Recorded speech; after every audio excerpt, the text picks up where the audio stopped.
Hi everyone, welcome to Informatica PowerCenter complete tutorial session. In this session, we are going to learn complete Informatica PowerCenter with practical sessions. So please watch the session and practice it without skipping it. If you haven't subscribed our channel, please subscribe the channel and click on the bell icon so that you will be getting notified whenever I'm uploading the videos. If you have any doubts, any clarifications while watching the session, please add your doubts and clarification in the comments. I will respond to it. Without wasting your time, let us move on the agenda.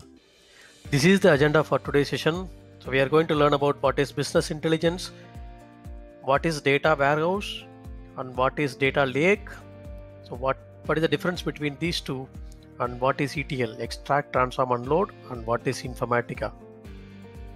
So once we have seen the basic, and then we will go with the architecture of Informatica and Informatica different client components. And we are going to learn about Informatica different load types, flat file, table to table, all the different types of load and the different transformations. This is very, very important. So this different transformations, once we have completed, we are going to see all the practical sessions. Then the most importantly, slowly changing dimensions and the performance tuning also.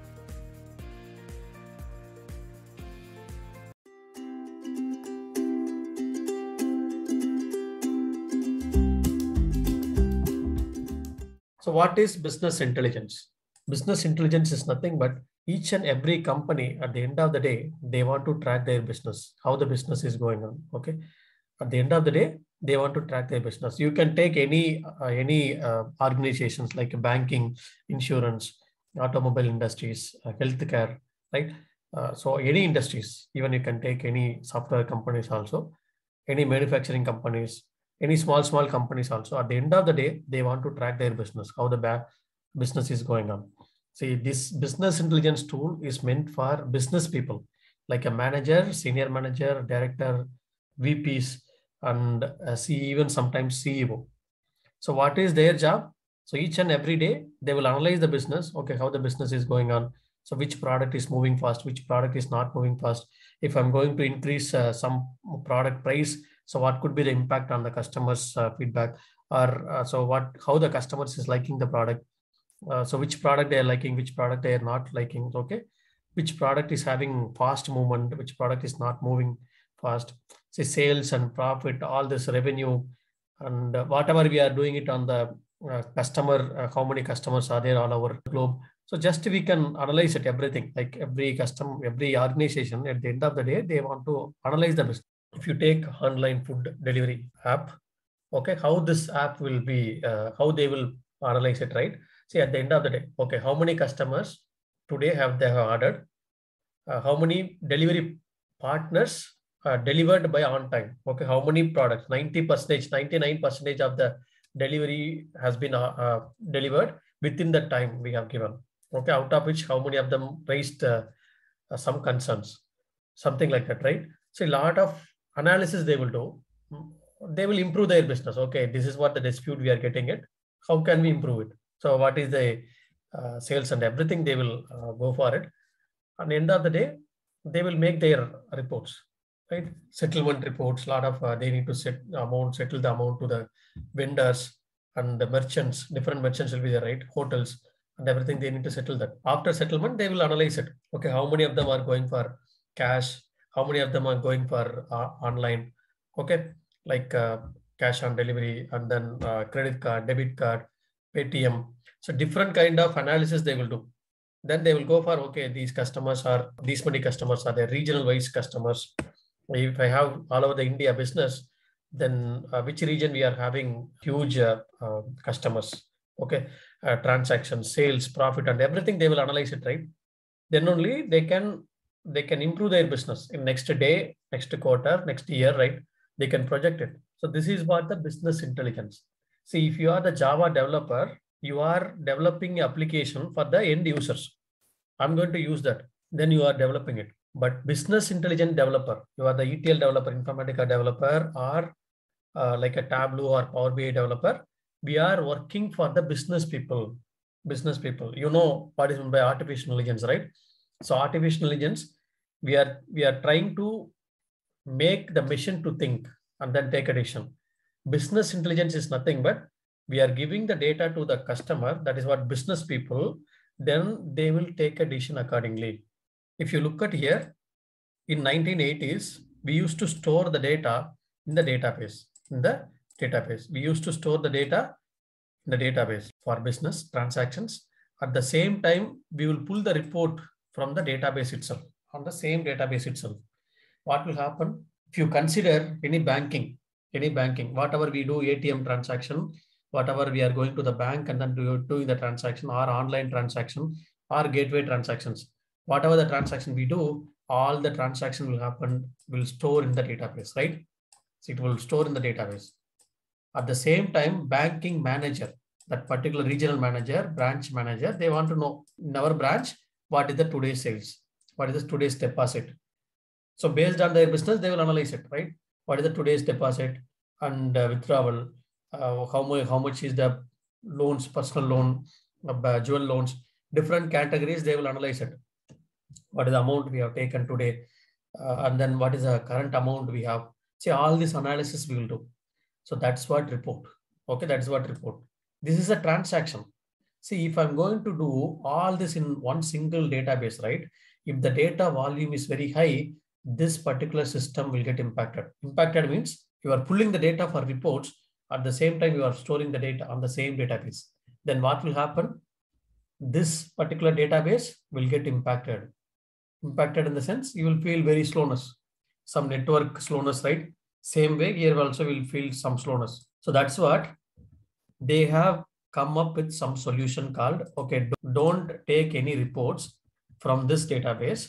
We will create one another database. Okay, we will create separate database for reporting purpose, alone. For analysis, we will create it. Nowadays, we have the data lake and all, right? So it's the same concept. Okay, data lake and all, it's the same concept. For the business analytics, we will have the data on the separate database. Okay, whatever the data we are collecting here, at the end of the day, we will move the data. In 90s and all, at the end of the day only we will move. So one day once we will move the data from here to here. So this database, we will call it as OLTP system. OLTP. So what is meant by OLTP? OLTP is nothing but your online transaction processing. Online transaction processing. Your business will be there from different places. You'll be having the different places, different applications. Your data might be coming from SAP. Your data might be coming from Salesforce and Oracle, SQL Server, DB2, different applications, right? Different places also. See, all this data, whatever the databases we have, say for example, here one database, here one source applications, here another source, here another source. These are all for business, day-to-day business. So your payroll information will be there in the SAP, right? General ledger, CRM, all this related data will be available in the OLTP. This is for transaction. Say for an example, if you take IRCTC, whatever the ticket we are booking, right? So all the ticket booking and everything will be happening in this OLTP only. Okay, then what is OLAP? OLAP is nothing but this is what our OLAP. OLAP is nothing but your online analytical processing. Whenever we want to do analysis, I'll go for the online analytical processing. You do all the analytical, okay.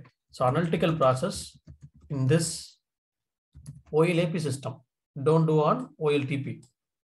See, this is what the OLAP. Do analysis on the OLAP system. OLAP means it is a data warehouse. What is warehouse meaning? Warehouse is nothing but it's a place where we will store all the historical things, right? Same way here we used to have the data warehouse. Initially we used to have the data warehouse. Nowadays we are moving towards on the data lake. See, data lake is nothing but more than the volume of data warehouse. This data warehouse will handle only structured data. Structured data in the sense it will have the data only in the table format. Like how we have the data in the Excel sheet, right? The same way we will have only table format, we will have the data. But in data lake, we may have the data See, not only one single table, we have a lot of tables. Okay. Thousands of tables will be there, not 1,000, even 10,000, more than that also. But data will be stored in tables, like a structured one, this columns and rows. But here we have the structured, semi-structured, unstructured data. We can have it on the data lake.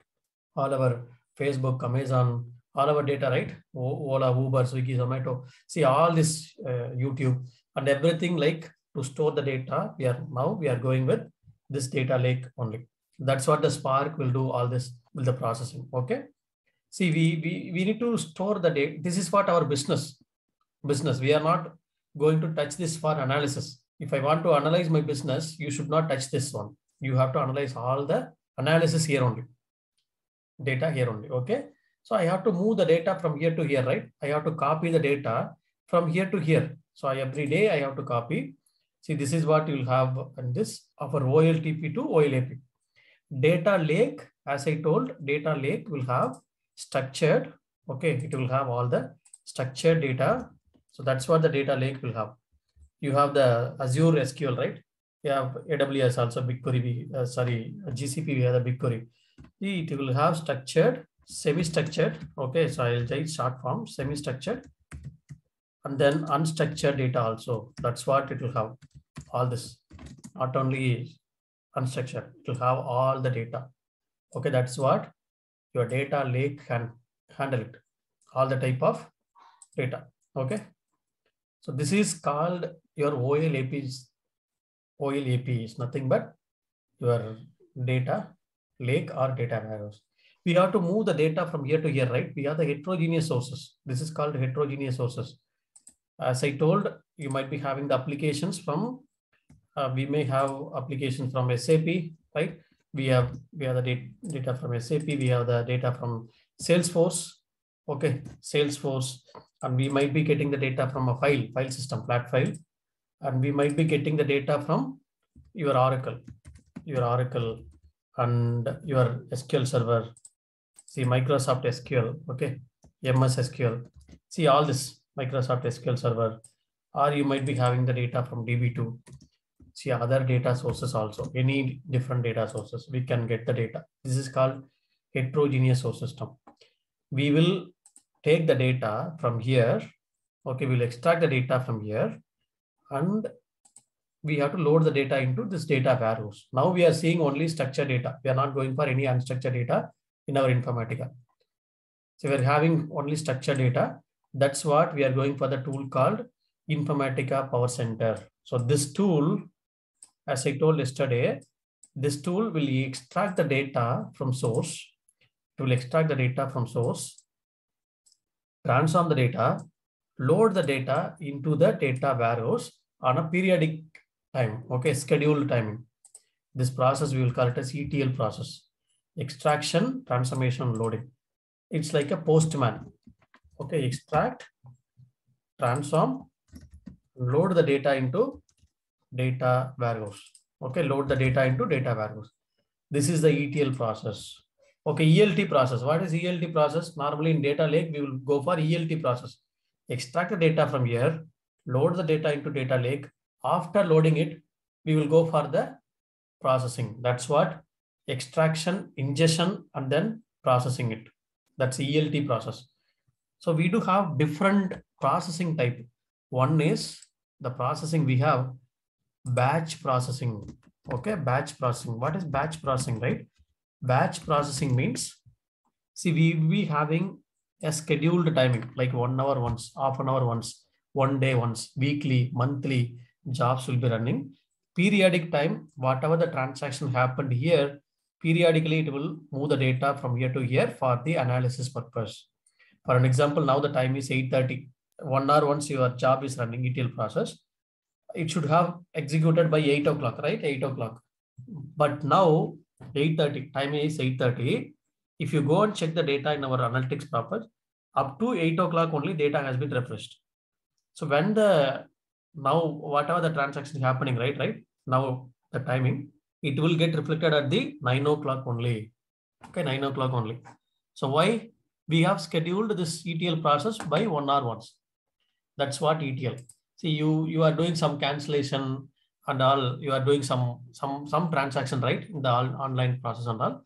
Sometimes they will say like it will get reflected after 4 hours, after 1 hour, or something like it will get reflected after 12 hours or 24 hours or 3 days, something, right? See, it's all about ETL process. Okay, it will move the data from multiple applications. It will make an entry, it will get some entry, and then it will go to the other one. That's what it will go for. This is called batch processing. We do have live processing. We have something like you have IoT devices, right? IoT, Internet of Things, IoT devices, or you may have having the data from sensors or Facebook, Amazon, like this data sources. You have the Kafka, it will read the data. It will have all the logs, it will fetch. And then we have a lot of tools are there. By using that, we'll have the Spark engine, then we will load it into the data lake. We have other tools also. This is called live processing. Live processing means we'll be seeing the near real-time data. Near real-time means, see 8:35, we are seeing 8:35 data. Okay, that's called live processing.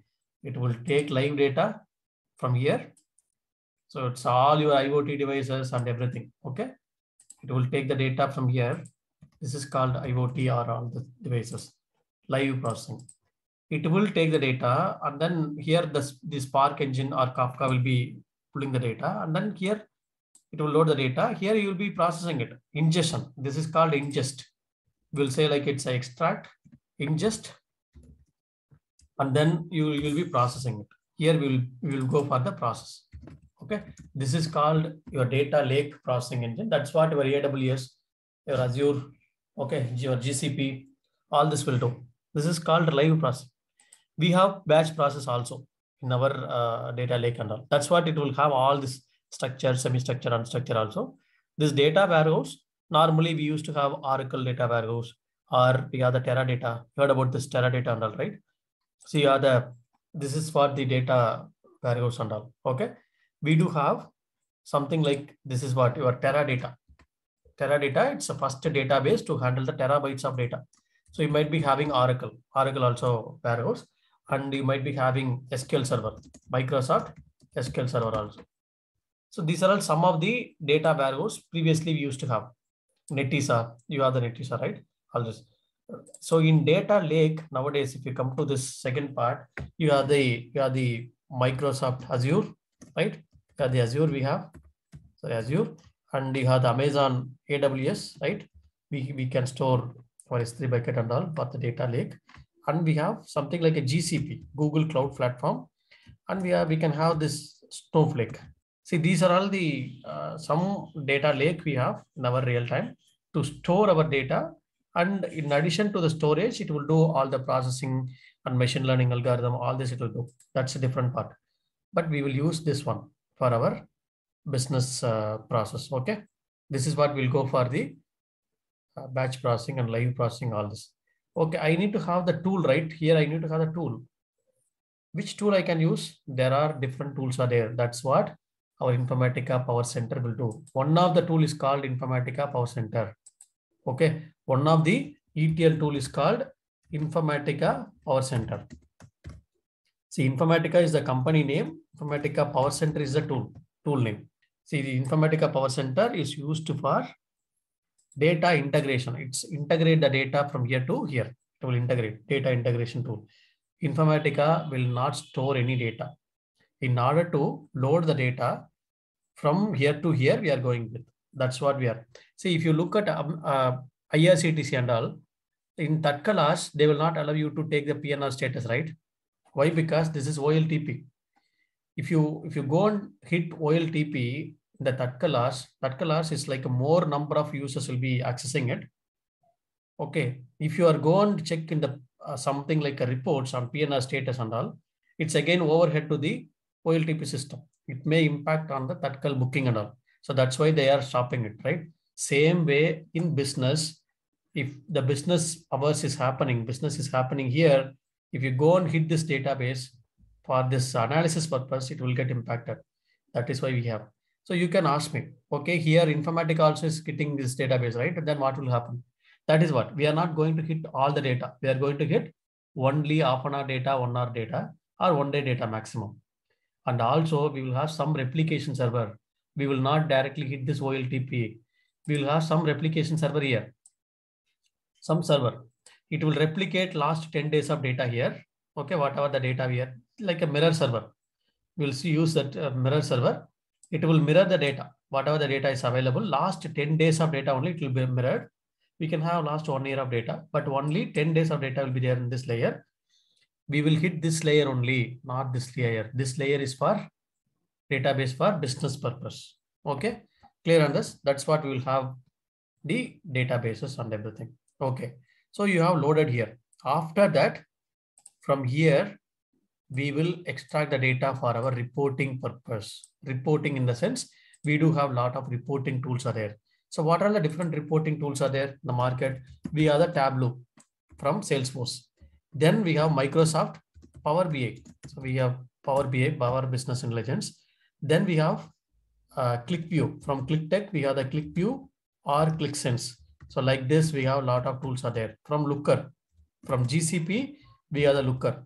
GCP in the sense, your Google, we have the Looker, and we have the Quick Insight, right? So from AWS, we have the Quick Insight. See, all these tools are very much used for this reporting purpose. Okay, reporting purpose. How we have the Informatica PowerCenter, right? Same way we do have other tools. I will show you. Okay, what is these tools? I can show the data to the customer in terms of chart and visualization. Chart by means of chart. It's very easy to understand now. Okay, then where this machine learning algorithm will come into picture, artificial intelligence will come into picture. See, here we are loading the data, right? We need to feed again data to our customer for the better user experiences. So if you go to Amazon, they'll be giving you the suggestions, right? Okay, you buy this product based on your search history. They're giving you the suggestions, all this, right? So how they are giving us against your customer ID, they used to collect all the data. They will process it. Based on that, they will processing it. Again, they are feeding back to the source system. Okay, for the recommendations, YouTube recommendations, Amazon. See, lot of application now they started with like a bestseller review comments. Whoever is getting good review, then it will be on the top, right? See, lot of filter condition, lot of analysis they are giving that, right? See, all this will be, we are analyzing it, all the data, huge volume of data. Again, we are feeding back to the OLTP system for our business users. Okay, that front end, they will collect the data from here, they will use it. This is what machine learning algorithm, artificial intelligence algorithm will be applied on the database and then data lake, and then they are feeding back to the source system again. Full stack developer and all, they will use it. They will use this data lake as the source and then get the data, they will develop it. See, these are all the data warehousing, data lake life cycle here. If you are going for data lake, data center and all, you can see this is what the data center so look like.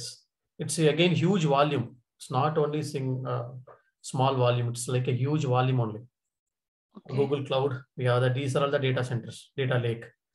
Look at here, how much is the data lake at all? It's Alibaba, you know, right? China, Alibaba. Yes. It's like a data center here. This is what they will have the data lake, has lake cooled data center, right? So Google also, they have the data lake and everything, lake data center. It is used to store the massive data. That's what we have the data center. Look at here, this architecture. Even we can get the data from ingestion. I told, right, ingestion, web tracking, all this we will collect. Even from data warehouse also we will collect. Okay, storage and then data catalog, data bricks. So that's what it will move the data to be used in real time.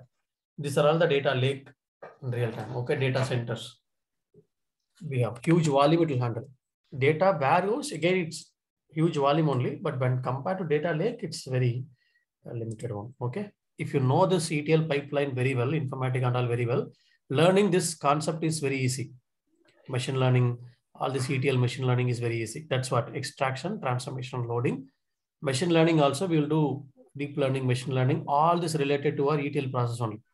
Once we have the ETL, do that, ETL data sources, ETL data warehouse, and business intelligence. Look at here, how the architecture will be, right?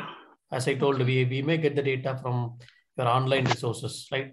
Your online shopping, your mobile, your cloud. So all this, you are collecting the data, flat file databases, IoT devices and everything, it's data source. You do the ETL and load it into the data warehouse or ELT, I told, right? ELT also. Analytics, query, and reporting. You have the business intelligence. Business intelligence means your Tableau, Power BI, all your mobile and everything. That's what you'll be having all this. See, logs, files, and media unstructured. Unstructured. Business custom application is a structured one. So you are taking that ingestion, storing, and preparation and training, and then you are doing that all the modeling and everything. Then you are going to the Power BI or web application or front end tool or everything. That's what the pipeline of Azure and everything. Okay. Ingest means extraction. Okay. Ingest, transform, load into a storage. Then preparation and training. Preparation means machine learning and all this. We will train that, and then we'll give the data to the applications, front end applications, for the better user experience and all. Okay. So this is what the ETL process we will do. I hope you are clear on this ETL process. So that is what I have explained here. So business intelligence is nothing but each and every company at the end of the day, they want to track their business. So that's what the business intelligence. So each and every, this is the business intelligence tool for mainly used for the business people like manager, senior manager, directors, VPs, and even for CEO also. So they used to start their business day-to-day activities by analyzing the data. So for this particular business analytics, as a ETL developer, they will load the data into data warehouse or data mart. And then as a report writer, they will present the data in the form of data visualization tool, in the form of dashboard or scorecard or different reports. The business people will analyze the data and then they will take a decision accordingly. Okay, this is what we can go for. This is the process. And this is what the sales we got it. And this is the profit. And this is the margin. So a lot of analysis they will do on the data. They will take a decision accordingly. So this is what the business intelligence. As a ETL developer, we should know all this concept very clearly. So what is ETL? As I have mentioned, ETL is nothing but extract, transform, and load. So this is what the ETL process. One more time, I will explain. So the left-hand side, you are seeing that heterogeneous source systems. So this is what the heterogeneous source system we have. So like we can get the data from Oracle, SQL Server, DB2. We can get the data from the social media, and then we can get the data from any live sensors and all the data we used to collect, extract the data, transform the data, and load the data into a data warehousing layer or data lake. So this process, we will call it as batch processing. So batch processing is nothing but it will be a scheduled run. So every day it will be scheduled run. It will be, so even for half an hour once, 1 hour once, the data will be pulled from the source system, and then it will be loaded into a different layers like staging layer and multiple layers, intermediate layers, multiple layers, work layers, and data mart. So data mart is nothing but a subset of our data warehouse. So the subset is nothing but, say for an example, I'm working for merchant reporting, then I'll be having merchant data mart. And then supplier data mart, finance data mart, some different data marts will be there for the particular subject area. So from this, so for this layer, this is the source and this is the target staging layer. And then staging is nothing but it's a landing zone for our data. So even we have the data from heterogeneous source system, we will land the data into a staging layer. From the staging layer, we will move different work layers. We will apply a lot of business logic here. For this layer, so this is the source and this is the target. Again, for this layer, this is the source and this is the target. The data will be moved like this only. So source and target. So all these are ETL process only. This is what data will be moved. So this is like OLTP system. This is like OLAP system. So we used to have a lot of different ETL tools are there in the market. So one of the widely used ETL tool is Informatica PowerCenter. Then we have in the cloud system, Informatica Intelligent Cloud Services, Microsoft SSIS, SQL Server Integration Service, Oracle Data Integrator. Different ETL tools are there in the market. We should know all this concept very clearly whenever we are going for an interview or we are going for a project. So definitely these ETL process will be taken place. And we used to have the live processing or streaming. So nowadays we are working on the data lake. So data lake is nothing but the more than the volume of data warehouse. It can handle structured, semi-structured, unstructured data also. Unstructured data is nothing but our audio file, video file, how we are getting the data in the social media, right? So that the social media content mostly are unstructured data. So in order to process the unstructured data, continuously we are getting the data from our source system. This is called live processing, a streaming, like how the water is flowing in the pipeline, right? The same way the data will be flowing 24/7 from the source systems like our IoT devices, like mobile devices or sensors. We might be getting the data continuously, and then we are loading the data into a data lake. From the data lake, we will process the data. Again, you can apply some machine learning algorithm, or you can apply some artificial intelligence algorithm here, and again feeding back to the data to our source systems for the something like recommendations or bestseller, something we are doing it, some news feed. So a lot of analysis we are doing on the data, and then we are giving the data to a source system. So this is what the ETL process will be there in our day-to-day activities. So OLTP is nothing but online transaction processing. To run the business, we used to have the OLTP. In order to analyze the business, I need to have the OLAP system. So OLAP is used for mainly for the business person. To analyze the business, they will go for in order to analyze the business, I need to have the data warehouse or data lake. That's what we can do a lot of analysis on the data. After analyzing it, I'll be taking the decision accordingly. So who is involved in ETL process? So whenever we are going for a real-time project, so first we will be getting the data from a data analyst or the business analyst or the product owner or the business owner or from application owner. So they will be creating the requirements. So we will be getting the requirements from our business analyst or business owners, and how the source to target and what are the different business use cases they will be giving us. So based on that, we have to, the ETL developers, they will be doing the ETL development, right? So they will be moving the data from source to target. We have to validate the data. So how the ETL tester move the data, whether it is accurate or not. So what are the defects are there? So we have to raise the defect, and then we have to assign it to the ETL developer, and the ETL developer need to fix it. So this is what the life cycle will be going off. So once we give the sign off, then only it will be moved to the other environment. Data will be moved to the other environment. The data architect or data modeler, nothing but who builds the data store for us. So it's a big data lake or data warehouse or data mart. They're only going to handle it.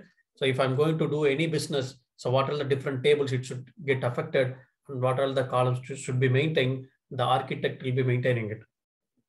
As a ETL developer, they'll be moving the data from source to target. As a ETL tester, we have to test whether they have moved all the data correctly. They have implemented all the logic in our ETL process. Our business analyst team, they'll be analyzing this particular reports only. So they'll be coming up some use cases. Okay, say they want to know if we are doing some transactions. Transaction is getting declined. Okay, declined. So by the particular customer or by the system, automatically some reasons. Okay. So we have to analyze why that most of the transactions getting declined.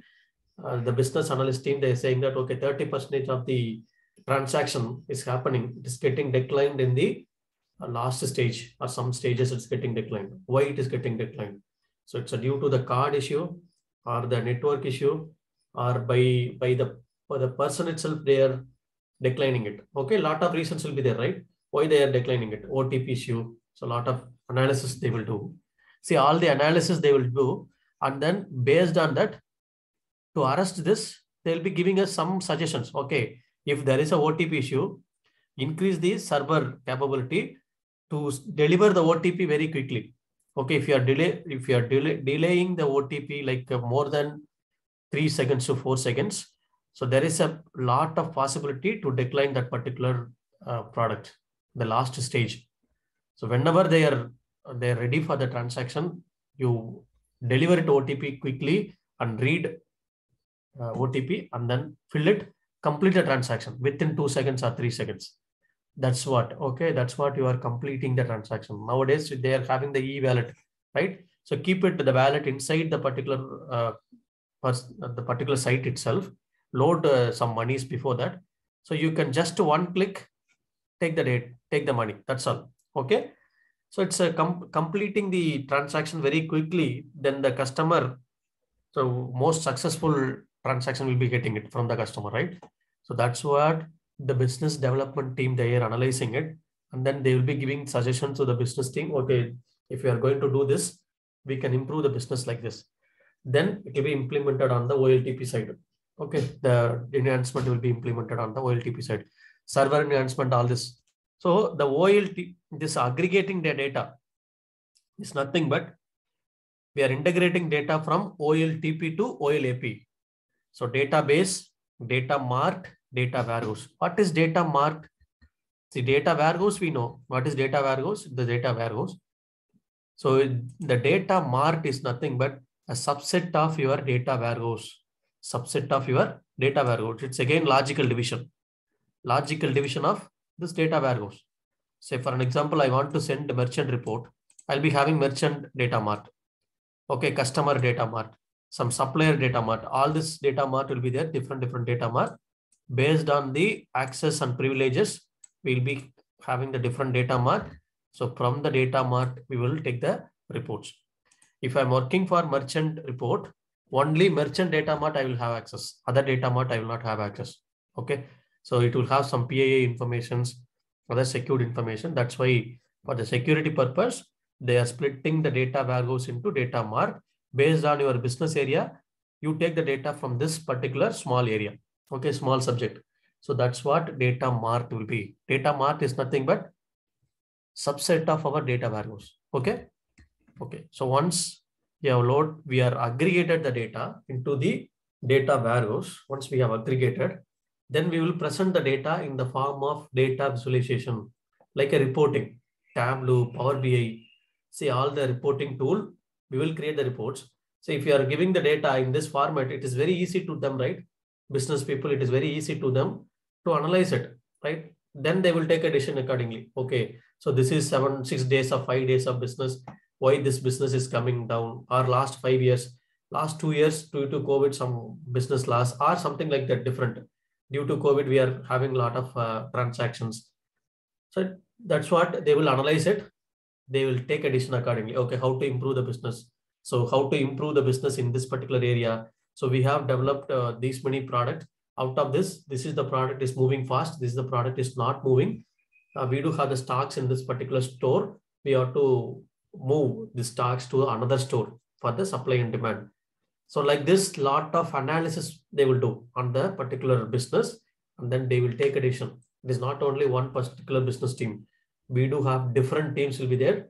Business development team, they will be doing it all the analysis based on their area, and then they will take a decision accordingly. They will be feeding back to the source system. We will move the data. Okay. So in order to change anything on the source, they need to get a lot of approvals from the business architect team. Okay. So this is what data warehousing architecture, whatever I have explained so far, this is what the data warehouse architecture. We have the source here, ERP, enterprise resource planning, or all other social media, networking and everything, e-commerce site and everything, structured data, unstructured data. I told, right? It's a real-time data we are pulling or batch data we are pulling from the source, the data integration layer, all the data profiling, all the data cleansing, we will do it by using some IDQ tool or some layers. So from here we will consume the data to the data warehousing layer, like a staging layer. And once staging layer completed, we will go for different layers in enterprise data warehouse. This is called EDW. From here, the data will be moved to data mart. From here, it will be moving to all the BI applications. Like you have the Tableau, Power BI, all this mobile applications. And then data will be moved to some front-end tool also, on-demand services also. So this is what the data warehousing architecture. See, data warehouse, the ETL pipeline will be there. Okay, even if you are going for new cloud technologies, definitely this data warehousing architecture will be there. So we can move on to the cloud technologies, no issues. Still, a lot of companies are using Informatica PowerCenter for their ETL process. See, if you take, this is one of the analytics. This is one of the analytics reporting side.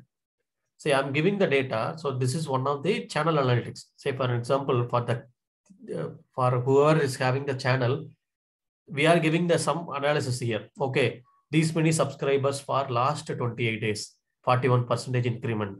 Then these many views, this many watch time.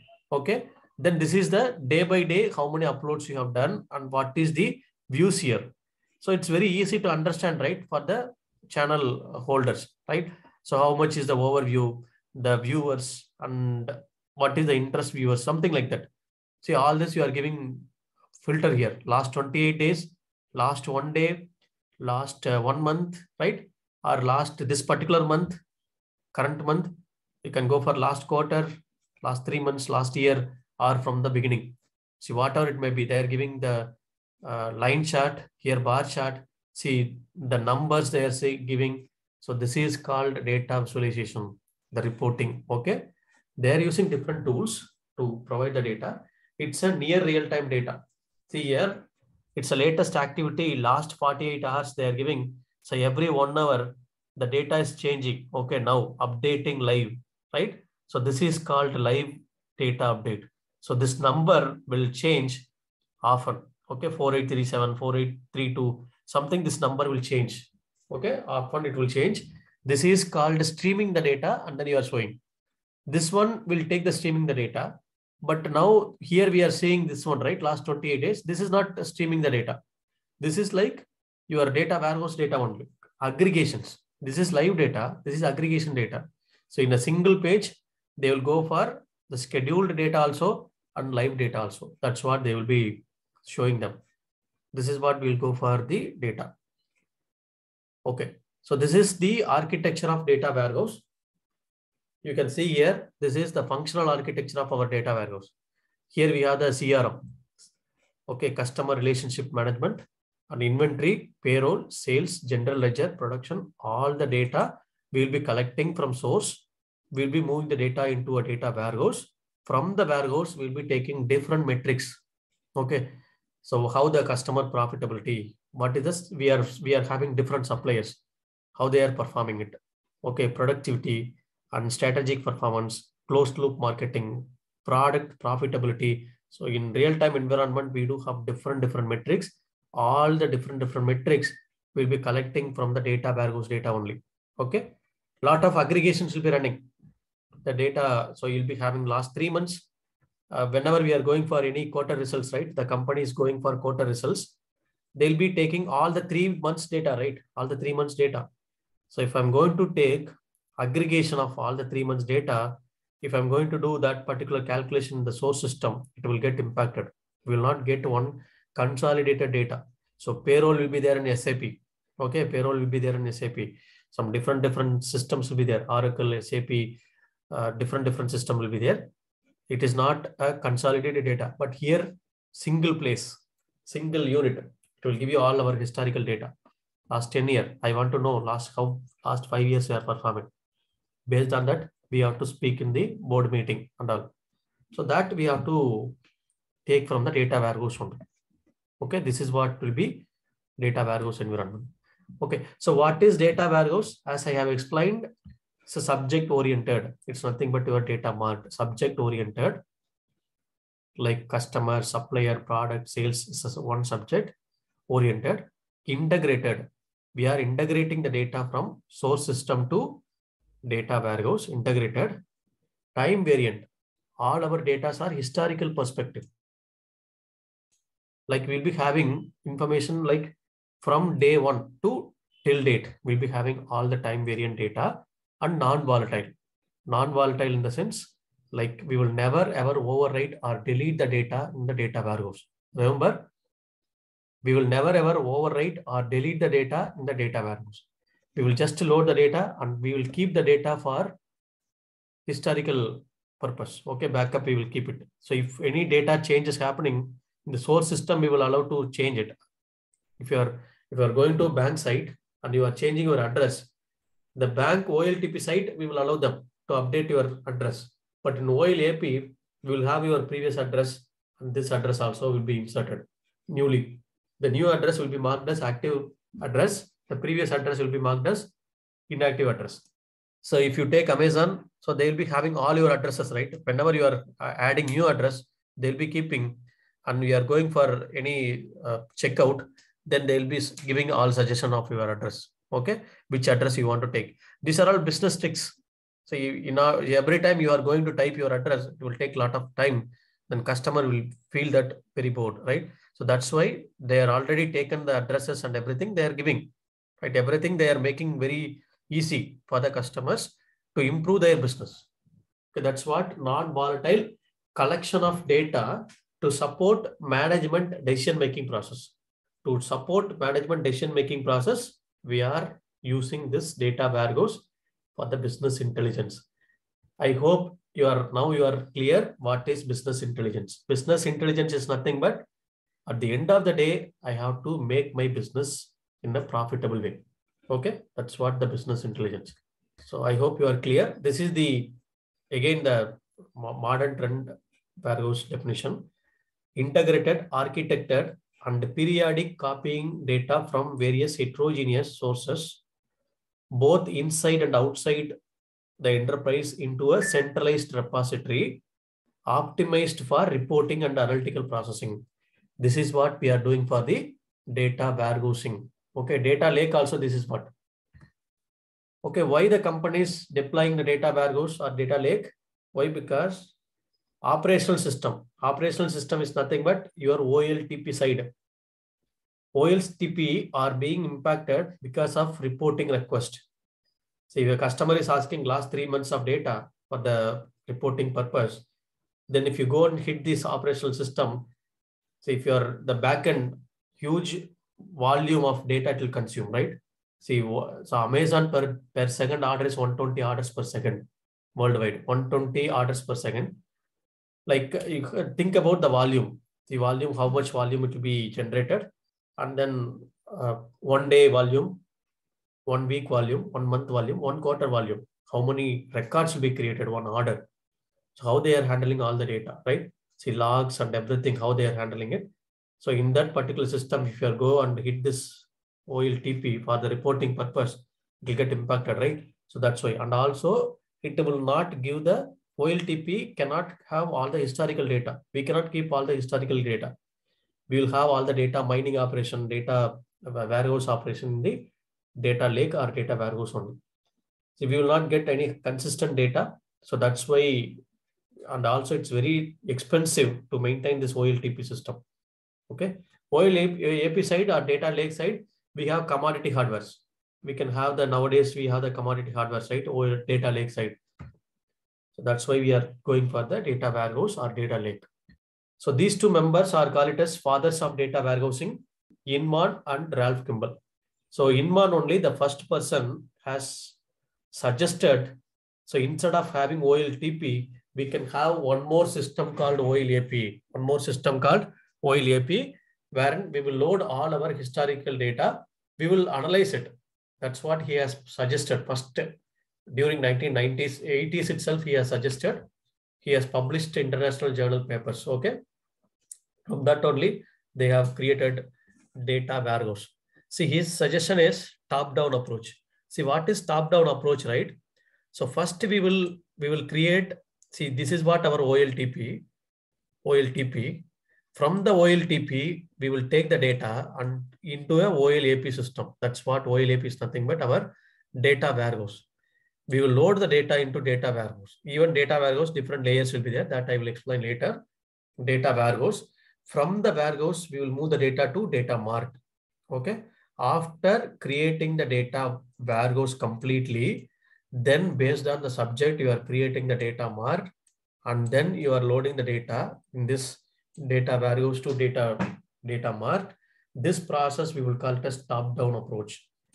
This is a data modeling. Okay, data modeler will do it. Our data architect team or data modeling team, they will do it. They will take the data from source. Okay, then they will load it.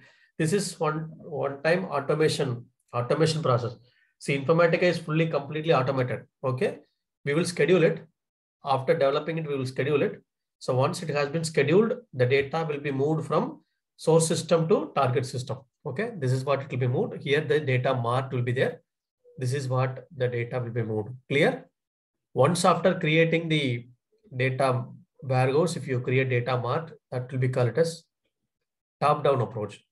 After 10 years, Ralph Kimball has come up.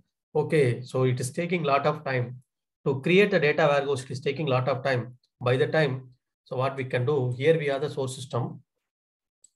Based on the subject, you create different data mart. Okay, initially we will create a different data mart, load the data into a data mart directly. Say for an example, I want to have the reports for merchant.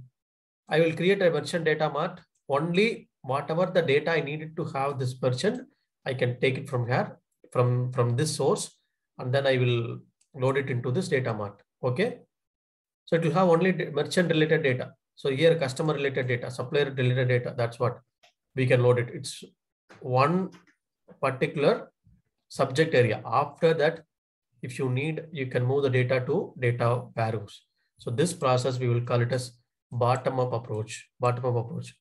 Okay, in this process, there is here also some advantage, disadvantage. So based on the company's need, either they will go for top-down approach or bottom-up approach. Okay, it's a data modeling team, they will decide it, or they will go for hybrid approach. So what is hybrid approach? OLTP to data mart to data warehouse to again data mart. Okay, so this process we will call it as hybrid approach. So this is what we will do it in our real-time projects. Okay, who will do it? Data modeling team will do it. They will do it. All the tables, data modeling and everything. As a ETL developer, we have to load the data into this particular model. So if I'm doing one business, okay, if I'm canceling a product, how many tables it should affect? Okay, so what are the different data I have to capture? So that will be decided by the data modeling team. As a ETL team, we have to take the data from source. We have to load it into the data warehouse based on the business needs. This is what we will do it. Okay, the inbound model, as I have mentioned, this is our source system. So our heterogeneous source system, we will do ETL process, load the data into a data warehouse. See here directly we are loading, but in our real time, it will be there multiple stages. Okay. Stage by stage data will be moved to the data warehouse. We'll be doing a lot of ETL logic and then the data will be moved to data warehouse. So once the data has been moved into data warehouse, then again it will be moved on the data mart. So data mart is nothing but subset of our data warehouse. Okay, how we have in our system, so 1 TB of hard disk, we are splitting the 1 TB into C drive, E drive, F drive, right? The logical division. The same way here also, we have the logical division of the data warehouse is called data mart. So in real-time project, if you are working for one particular data mart, so merchant data mart, customer data mart, supplier data mart, okay, different data mart will be there. If you are the Tableau developer or Power BI developer or any other developer, report developer, so definitely you'll be having this particular data mart alone access. Okay, you'll be having access to this particular data mart. So other data mart, you need any access to this table, you have to get the approval from the customer. Okay, from the customer, and then you have to inform to the DBA. DBA will provide you the access. Okay, this is what in real time you will have access and privileges. Okay. So top-down approach, bottom-up approach. First, we will load the data into data mart. Here also we can take from here. Here also we can take. Data can be, so you can take the data from this data mart, or consolidated data will be available in data warehouse. Here also we can take it for reporting. So anywhere you can take. So this is what the bottom-up approach. Okay, this is what the bottom-up approach. So we are splitting the data into a data mart based on business. Okay, based on business, not for the, not with any schema. So I told, right, it's a merchant data mart. So merchant related data will be loaded into the merchant data mart. Okay, merchant related data into a merchant data mart. Then customer related, see you are working for customer reports, then customer related data will be moved to customer reports. See, data mart is nothing but again, it's a subset of our data warehouse only. It's a logical division. It's a logical division. Okay, these are all the logical division. We have logically, it has been splitted, but it's a single physical hardware only. Okay, now we have, this is what next one is like, we have next one, we have data mart and data warehouse and top down bottom up approach. So what is the difference between top down and bottom up approach? We have inbound model, it's a top down approach. Kimball model, it's a bottom up approach. It's a more time consuming. Okay, if you to build the data warehouse, it will consume more time, and the maintenance is very easy. Maintenance and subsequent project development cost is lower, but initial cost is very higher. Okay, so first we have to build data warehouse, then we have to take the data mart. It's a longer startup time. Okay, it's for enterprise wide. It's for entire enterprise wide. We'll go for the data warehouse. So this is for the individual business area. So one business area we will go for, I told, right, one subject like merchant, customer, supplier, right? So all these are Kimball model. So it takes lesser time. You can create a data mart quickly and then you can take the data. But after that, it will take some low initial cost, but after that, the maintenance will be high. Okay, this is what the difference between the Inman model and Kimball model. Now we have both model. Okay, so hybrid model. So from source, do the ETL, load it into a data mart. So from the data mart, it will be loaded into the data warehouse. Okay, then it will be moved to the data mart again data mart. So from here also you can take the data from the user. From here also you can take the data from the user. Okay, this is what it will be, hybrid approach. So who will do all this in real time? So we are, as a ETL developer, we are not going to do. Data modeling team, they will do it. Okay, data modeling team. Some separate teams will be there. So we do have two different tables in Informatica. That's what data warehouse. So this table is very, very important. So whenever you are going for enterprise data warehouse, so definitely you are looking for only two types of table. Either it should be a dimension table or it should be a fact table. So what is dimension fact table? If you go to the data warehouse, right? Data warehouse, I want to build a report. So how we will load the data? Say for an example, if I have employees data, I will load all my employees data in the employees table. Okay. All my customers data loaded into the customer table, customer data. So all the customer ID and customers data, employee ID, employee data, product information and location information. See, all this information will be loaded into a different tables. So these are all date table, okay, location, store table, different store. So why we are loading all the data into a different table, right? At the end of the day, I want to know what is the store-wise sales, what is the product-wise sales, what is the customer-wise sales, regional-wise, country-wise, right? Different dimensions. I want to analyze the data. Then I'm loading all the dimensions into different tables. Then I will be having a fact table. You'll be having a centralized fact table here. It will have all the transactional data. Okay, whenever we are doing the business, see, first we are capturing, okay, this customer purchased this particular product, okay, on this particular date, okay, from this particular employee, from this particular store, particular region, particular country, see all this particular store, everything I will capture. So these many product he has purchased, one product cost is this much and total price is this much. So each and every transaction will have the data. So this data we will call it as fact table. This is the fact table. Okay, it's the centralized fact table. Fact table will have the transactional data. So always fact table will have transactional data. All the keys from this table will be connected. The key values from this table. So this is foreign key primary key relationship. So you can watch my SQL session. So today I will tell you how to install the software and how to practice our SQL. That I will tell you. So please start working on it. So this is the fact table. This is the dimension table. So all these are dimension table. Dimension table will have always a primary key. Okay, remember, dimension table will have a primary key and fact table will have a foreign key. Okay, fact FF. You remember, fact table will have a foreign key. So what is the foreign key? These are all the foreign key. Then measurable values. These are all the measurable values, right? So measures will be having it. Non-measurable attributes and primary key. So what is primary key? So I will tell you now. So this is the data model we will create. So who will load this table? As a ETL developer, we have to load it. Okay, as a ETL developer, we have to load it. So how to do it? So I will tell you how these tables are related. If you look at here, whenever we are doing the transactions in our real time, okay, whenever we do the transaction in our real time, if you look at here, I want to start a company so that I will have all the reports. So how we will have the reports in our real time, right? So I will load all the product related table in the product related details in the product table. So each and every product which is available in my company will have a product ID, separate product ID. Okay. Each and every product will have separate product ID, product descriptions, all the related to product description. This is called primary key. This is called different dimensions. Okay. Attributes of the particular dimension table. If you look at here, dimension table will have a primary key and attributes. The primary key here, it will not accept any duplicate value.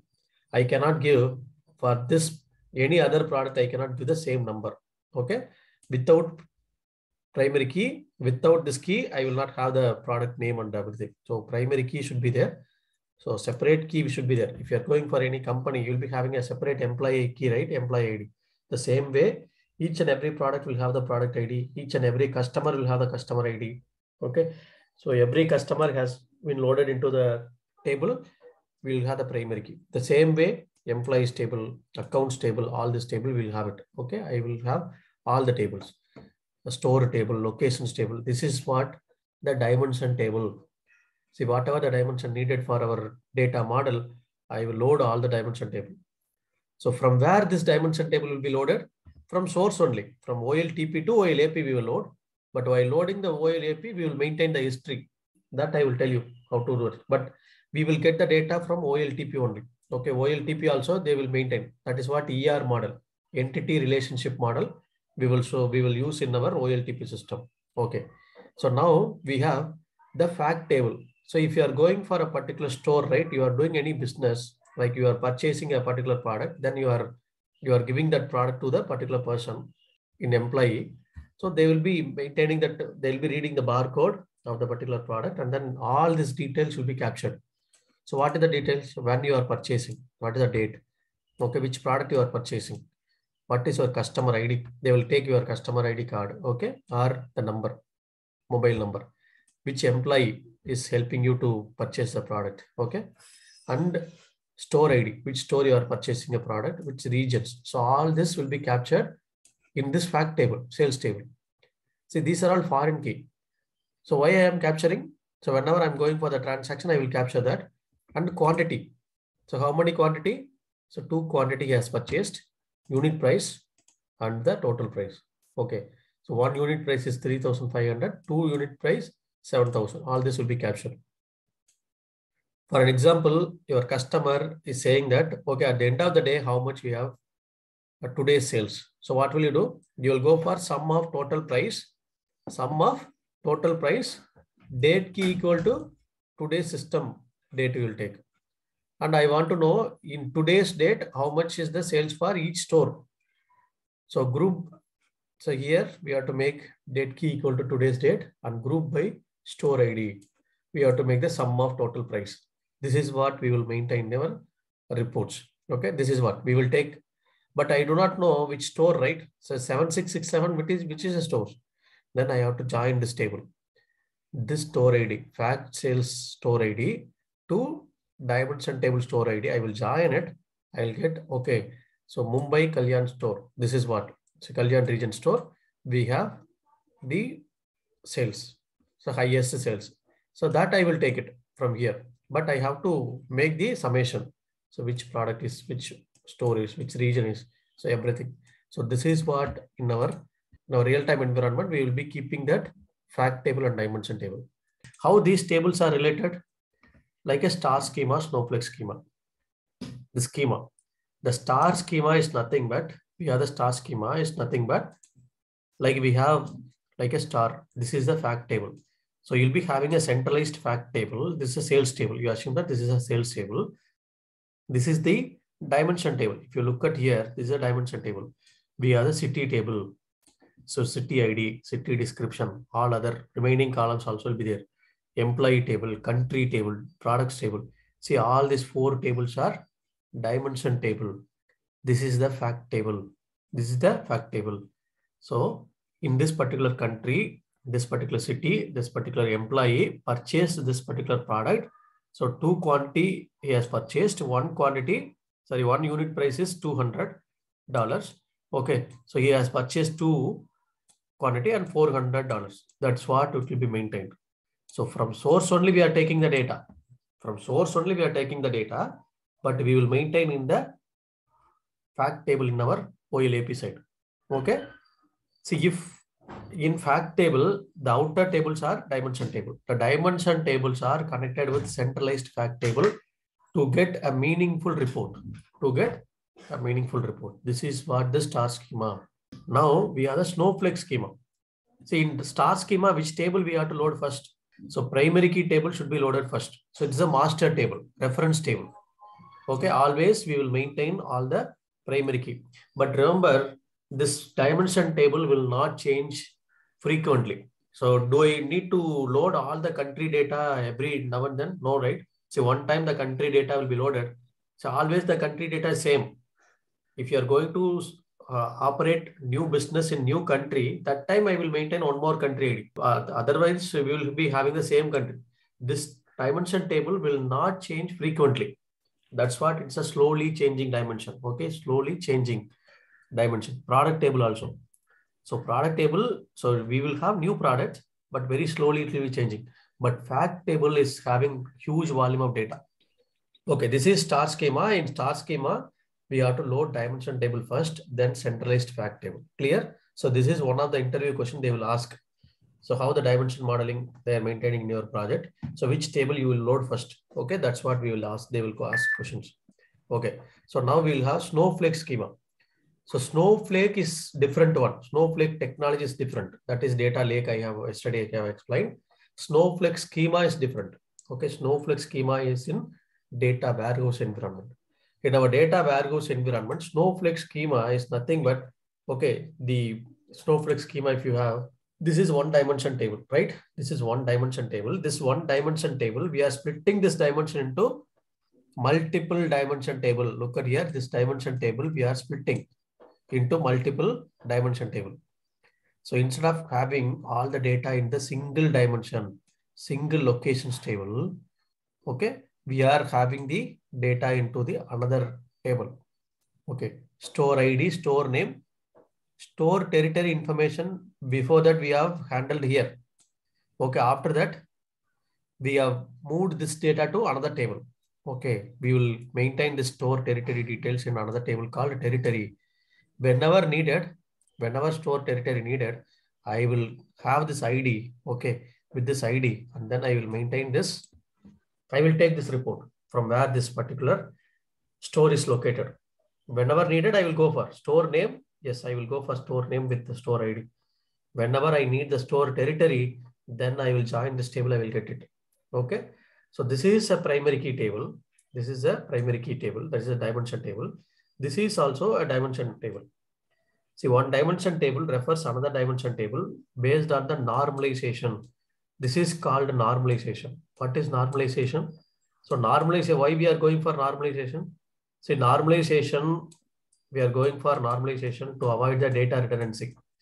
See, in real time, OLAP tables are denormalized. Okay, denormalized. In entity relationship model, in OLTP side, OLTP side is a normalized table. OLAP side, it's a denormalized one. Okay, our data warehouse is denormalized. So denormalized is nothing but this is what a denormalized. But here, Snowflake, again, we will normalize it. So what is normalization? To avoid the data duplicate, data redundancy, repeatness, we are going for the normalization. Look at here. Say I'm keeping my employees details here. I have the employee ID. I have all this ID column, right? So I have the employee ID, first name, last name, everything I have here, right? So this one I have. So here I have the employee ID. Okay. So here I have first name, last name, all this I have. So I have these details are from office address, billing address, POC and everything is nothing but our office location. So you have 3 different office location. You assume that you have the 3 different office location. You have 1 lakh employees. Okay. If you are keeping your employee details and office details in a single table, what will happen? So every time you are repeating the same addresses, office address, 3 office addresses to all the employees, correct? If you have 1 lakh employees, the 3 office addresses are repeating for 1 lakh times here. Instead, what we are thinking, maintain this office address separately. Okay, maintain this office address separately like this. Only 3 office address, right? 3 different office addresses, 3 different times you will make. So in office address table, address ID will be the primary key. Okay, in employee table, employee ID is the primary key. So this should be a foreign key. Okay, this employee located in office number 2, 3, 1, like this you can have it, right? Like this you can have it. So how many times I'm maintaining now? Only 3 times. So this is what I can reduce the data redundancy. Clear? This is what I can reduce the data redundancy. So this is called one dimension table. I'm splitting that dimension table into multiple tables. This is called normalization. First normal, second normal, third normal, right? So this is their normal form. This is what we are maintaining. So why? To avoid the data redundancy, right? So this is what we'll go for the data redundancy and everything. See, one dimension table, splitting the dimension table into another dimension table. So here, if you look at here you will be having the primary key. Here store ID will be a primary key, right? Store ID will be a primary key, and same dimension table will have a foreign key. If the dimension table is there in foreign key in our real time, that's there in the Snowflake schema. Okay, here it is a primary key. Here it is a primary key. So what is primary key, foreign key? So that you have to learn from Oracle only, from SQL only. Okay. So what is the 2 different data warehouse and data lake? Data warehouse is nothing but the structured data only will be handled and the data will be processed. Okay, processed data will be loaded into the data warehouse. In data lake, the other structured, semi-structured, unstructured data will be handled. Raw data will be loaded into the data lake. From there, it will be processed. That's what schema and write. Schema and read. Raw data will be loaded. After that, we will read the data from that. Storage, here we will have commodity hardware, low cost storage. Here it is expensive. Cost is expensive. That's what we are moving towards on the data lake side. In data warehouse, mostly the business people will use it. Business analyst, okay, product owner, all the business people will use it. In data lake environment, all the AI and ML data scientists, they will use it. So if I want to use AI and ML concept here, so we will use it in data warehouse side. Okay. This is what the data warehouse and data lake side we will use. Agile is nothing but, so less agile, fixed configuration, highly agile, configure and reconfigure as needed, right? See, agility is nothing but you are splitting that entire work into a small work. Okay, small work, and then you are doing parallelly. You are doing parallelly. Okay, so all the work you are doing parallelly. So agility in the data warehousing environment, you can do very less. Okay, but here in data lake environment, we can go for high agility. So agile process we have, right? So we will be loading the data, and there is no need of testing. Very less testing is enough, and there is no failover. There is no support team, much needed support team. There is no much support team in our agility and all. So we will develop the code, we will put it in the production server, and then it will be running. So if any production issues are happening, the developer itself will take care. It's again depends on the team only, but I'm telling. So agility is nothing but in most of the areas, we are implementing the agility in our data lake environment is easy. But in data warehouse environment, it's less agility only. Running a deployment in sequence, okay, splitting the modules into small modules, and then we are having a separate team, okay, that is possible in data lake environment. Okay, this is what agility. If you are going for real-time project, so definitely these data warehousing roles will be there. Okay, business users. So business users is nothing but your product owner, okay, your application owner, your business owner, or your business analyst, data analyst, somebody else who knows the business. They're going to give business use cases, the requirement to us. Okay. So their business users, they're telling that, okay, we need to create a report in this format, in this way. We need to have a report. The data is there in source. Okay. do a ETL pipeline, load the data into a data warehouse, and take the reports from there. That's what the business analyst will analyze it. They will give the information. Okay. These kind of reports I need. For this kind of report, so these tables should be loaded from the source. That's what they will tell you. So what the report writers will tell? Okay, report writers will create a data model, that the data primary key, foreign key relationship and everything.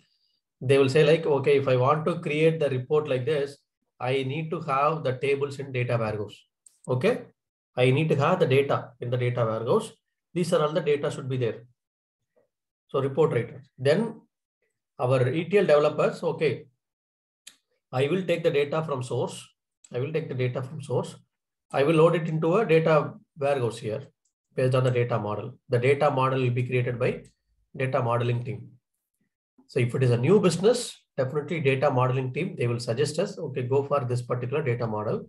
You load it into this table. They will give us the data model. We are going to load it. Report writers, they will take the data from here to a report, and then they will be creating a report. DBA will maintain the database. Okay, database environment. Okay, here, all this database, this OLTP, OLAP, everybody is taking. In addition to this, we'll be having a report admin, Tableau admin, Power BI admin, Informatica admin. Okay, everything admin will be there. And we'll be having a testing team also. Report testing, ETL testing team will be there. Okay, data modeler. So they'll be using, you heard about this Erwin, right? Erwin data modeling tool. So this tool they will use, Erwin tool, for the data modeling. We do have some different data model. I will explain that. That's what they will use it. Okay, this is what the different roles. And if you go to this in real time, these are all the popular ETL tools are available in the real-time project. So you'll be having Informatica PowerCenter. So Informatica is a company name. PowerCenter is a ETL tool. Okay. Informatica is a company name. We have Informatica ID Cube, Informatica Data Quality, MDM. Okay. Master Data Management, Informatica BDM, Big Data Management, Informatica IICS, Informatica Intelligent Cloud Services. So different tools are there. Power Exchange, Address Doctor, lot of tools are there. So by using this Informatica PowerCenter, we can do the ETL process. Same way, competitors of Informatica is nothing but all our remaining tools are competitors like IBM Data Stage and Microsoft SSIS, SQL Server Integration Service.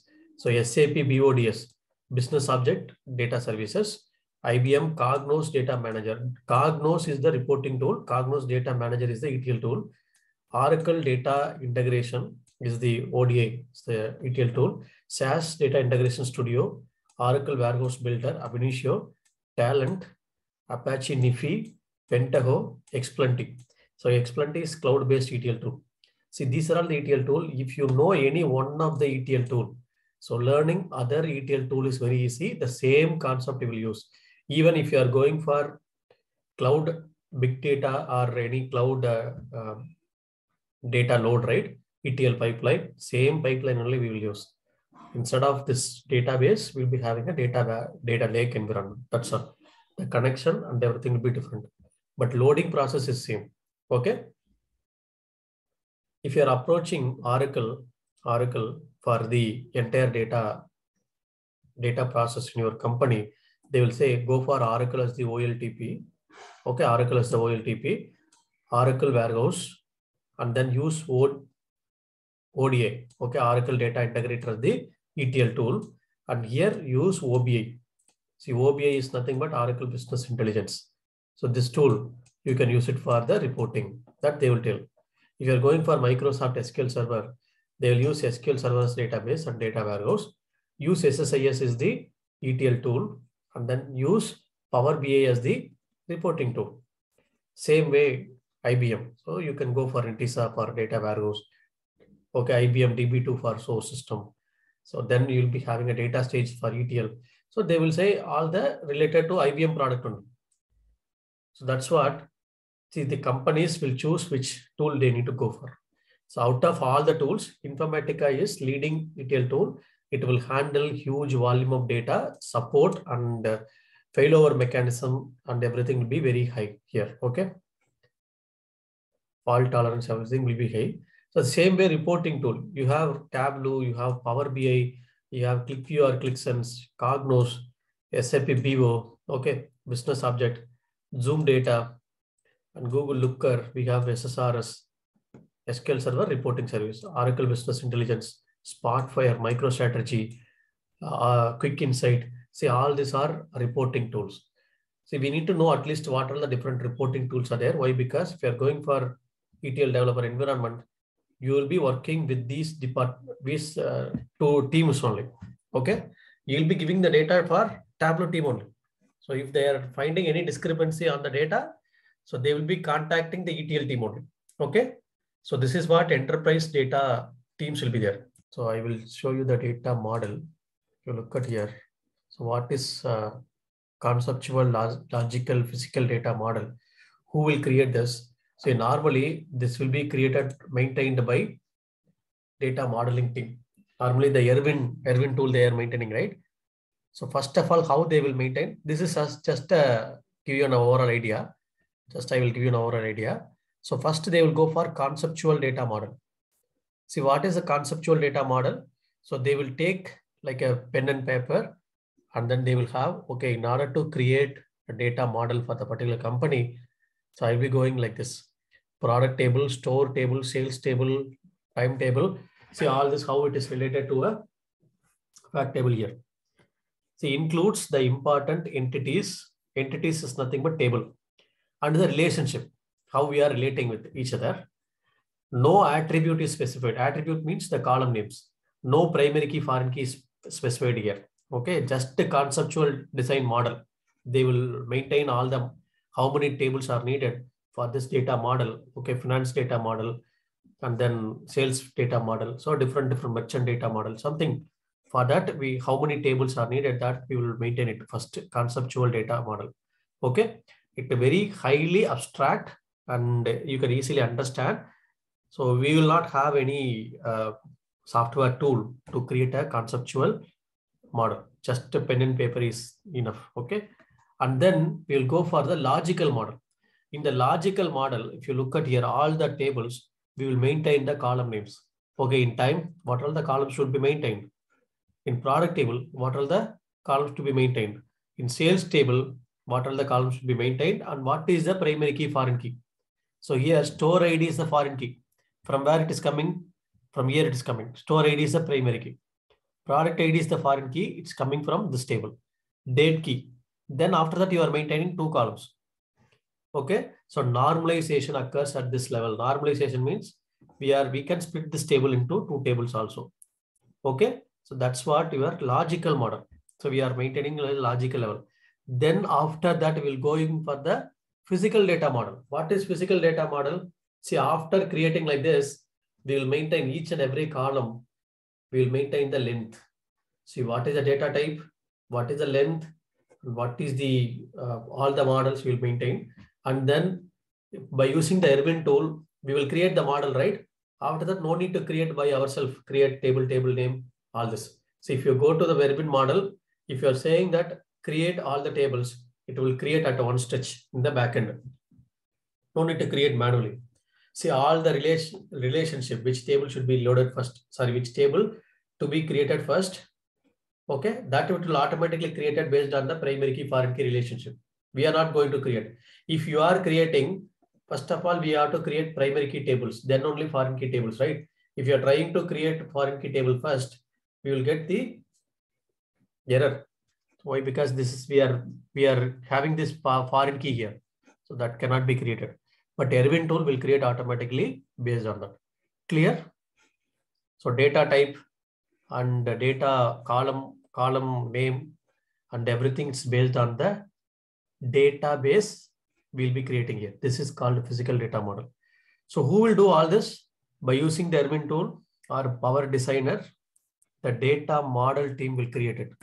Data modeling team. Just to give you an idea, I have explained this. See, OLAP we know already. This is also one of the interview questions they will ask. See, OLAP Cube is nothing but multi-dimensional data. Okay.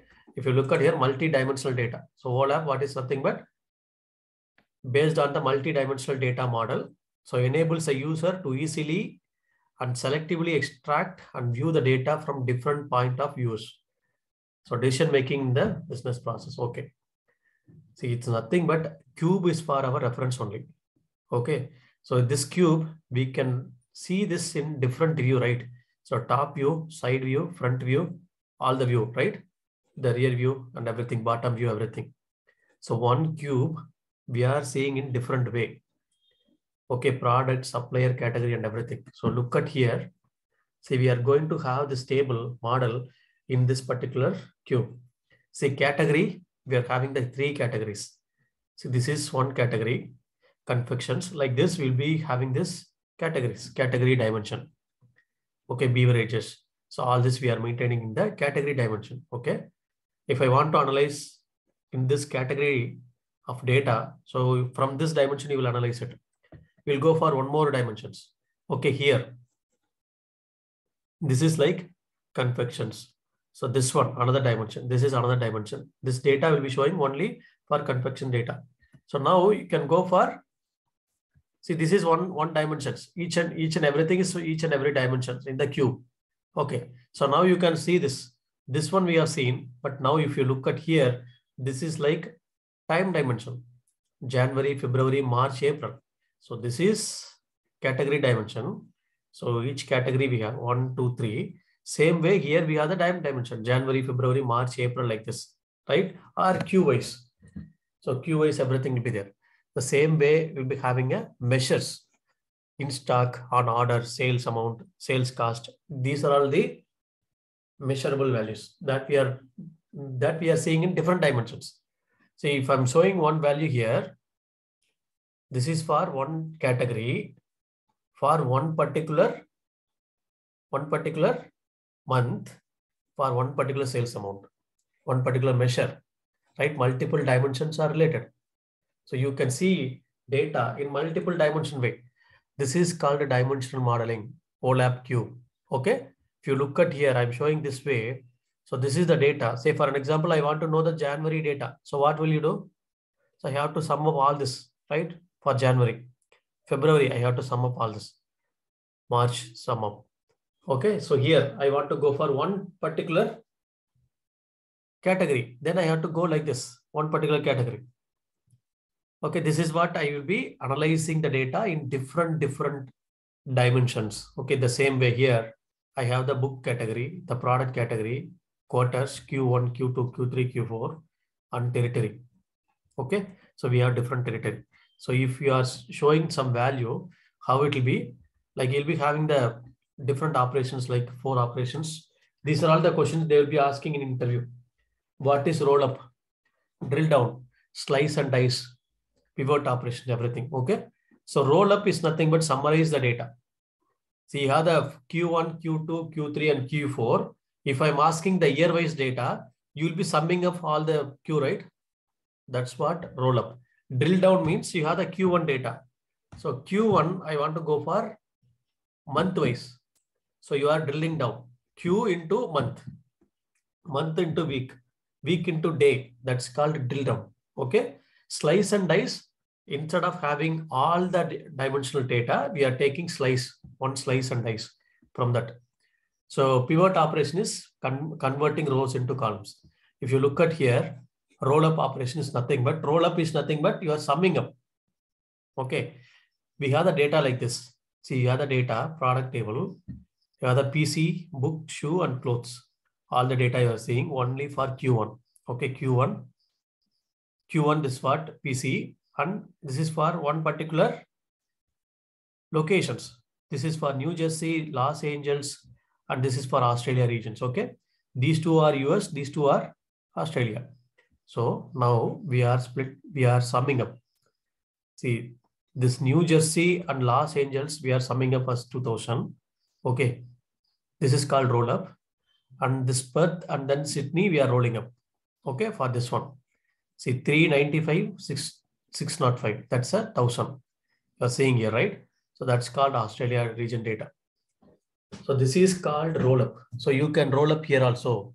So Q1, Q2, Q3, Q4, you can roll up to a year level data.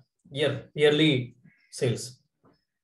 So roll up on location, roll up on time, roll up on category. So that we can do it. Are you clear what is roll up? So roll up is nothing but summing up. Drill down is nothing but, again, here we have the Q1, right? 605. That Q1 we are splitting into January, February, March. So 605. So everything will be maintained like a table level. So in the table level data, like on date level, they will be maintained. So we are splitting the table into monthly, quarterly, yearly, weekly, all this we will be taking. So if you are summing up this 150, 100 and 150, it will become 400. So where is that 400? So we used to have the 400 here, right? This 400 for clothes. Clothes for Q1, 400. This is what we'll be having it.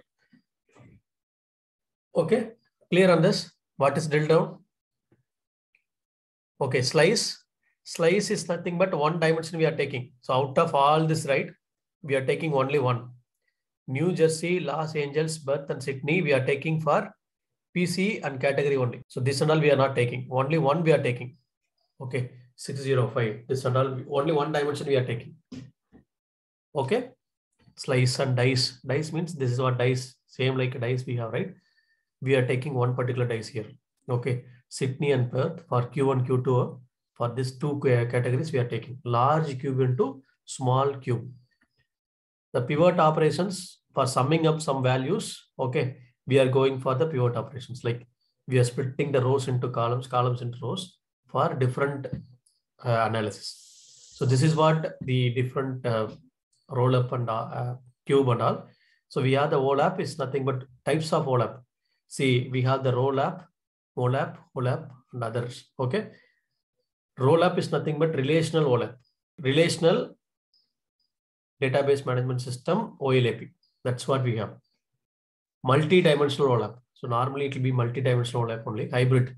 See other OLAP. So these are all something like data modeling team, they will take care. We are not going to do. But you have to understand what is this. They will ask. So do you know what is roll-up? Something and all. Okay. So just you can tell them what is this. This is what the OLAP cube and everything.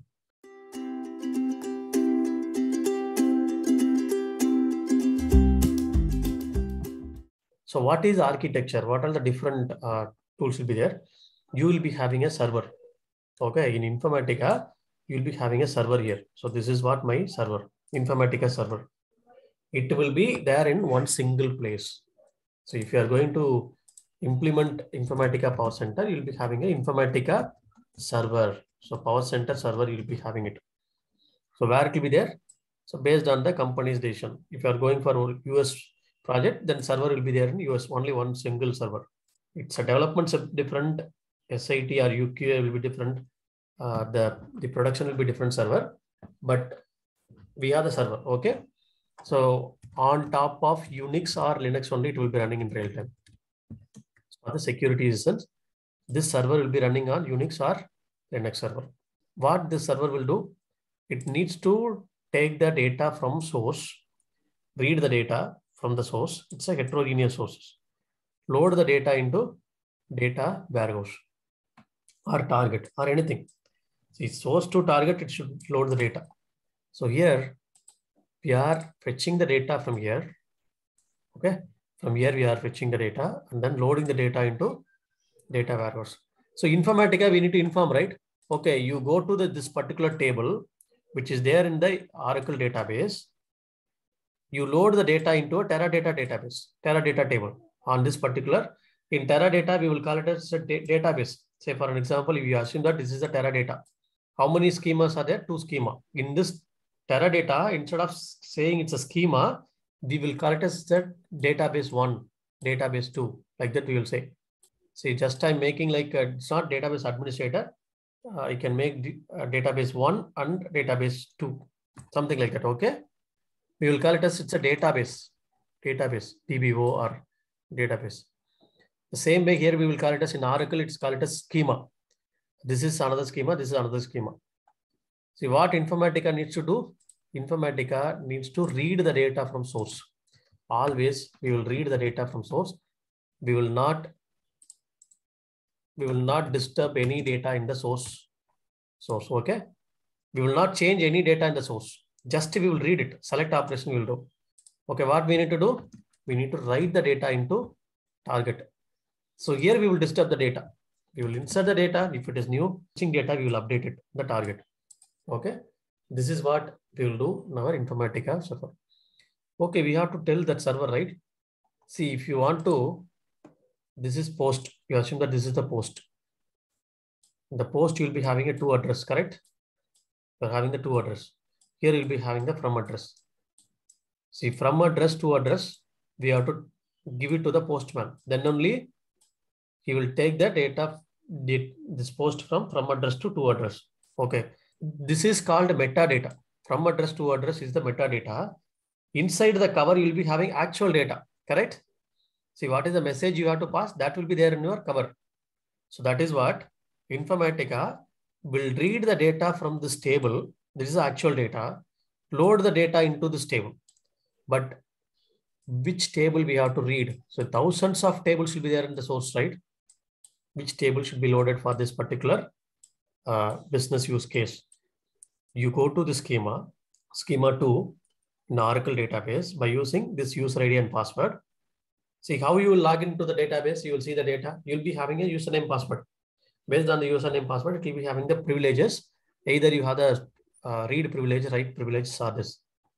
You will go to this. Informatica will have his own username password. That is called service ID. Okay. By using the service ID, getting this database username and password, it will go and connect to this database and then read the data. So that information, so you go to this particular database, you take this table, you go and load this data to a DBO on the Teradata. That information, we will store it in the repository. The repository is nothing but the from address to address and all. The address should be stored. What is the actual data? Actual data is there in this table. So what is metadata? This is what the metadata. This metadata will be stored in repository. Clear? Repository. That is what we need to create. A repository also, it's a DB only. Database only. Okay. You may get confused. Here also we're saying DB. Here also we're saying DB again. Then what is the difference? I told, right? This is a data, actual data. You have to load customer data to a customer data table in the Teradata. This is it, metadata information. Okay, you Informatica, you go to this particular database, it's Oracle. You go and pick this data from this table, load it into a Teradata to this table. That information is called as metadata. The actual customer data will be there, right? In this table, that is called data, actual data. So while running that Informatica, it will load the data. So this is called repository. It will have all the metadata. Metadata is nothing but data about data. So from address to address, all this, right? That is called metadata. Okay, this is also one of the DB. See, Informatica server will run on top of one repository only, database only. That's why we have to first install repository. On top of the repository, we should install the Informatica server. Then we should, on top of this, we should be installing the client. So why client? So we have to develop, right? Based on our development only, Informatica will do that. See, as a developer, I'm going to work on this client tool, only on the client tool. How many client tools will be there? Based on the number of developers. See, we are all working on the Informatica project. You assume that. For everybody, we'll have one server. In our system, we'll have the client. So for all the members, we'll be having this particular client tool: repository manager, designer, workflow manager, and monitor. So this client tool I will explain later. Don't worry. This client tool I will explain later. You assume that by using this client tool only, we are going to develop a business logic, and we are going to save it in the repository. When we are going to run it, this repository will give information to a server, okay, through repository services.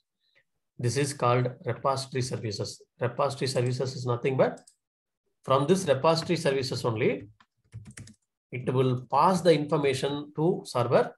Okay, server, you go to this particular table, You read this data, load it into Teradata in this table.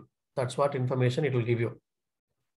So server will have one services called integration service. By using the integration service, it's like a servant. Okay. By using this integration service, this is called IS. It's for data movement. Okay. Data movement, you will use the integration service. Integration service will move the data from to target. That is your source to target. Okay. So it will have three different servant. That is your thread. What is the three different thread, right? We have threads is called reader thread. So reader thread will read the data from source. Transformation thread will transform the data. Okay, that is what Informatica, right? Writer thread will write the data into target. So this is the architecture of Informatica PowerCenter. When we are going to run this Informatica server through client, repository will give the information to server. Okay, you go to this one, you pick this and then pull the data. It's like a postman. Where the developer will come into picture, here the developer will come into picture, ETL developers.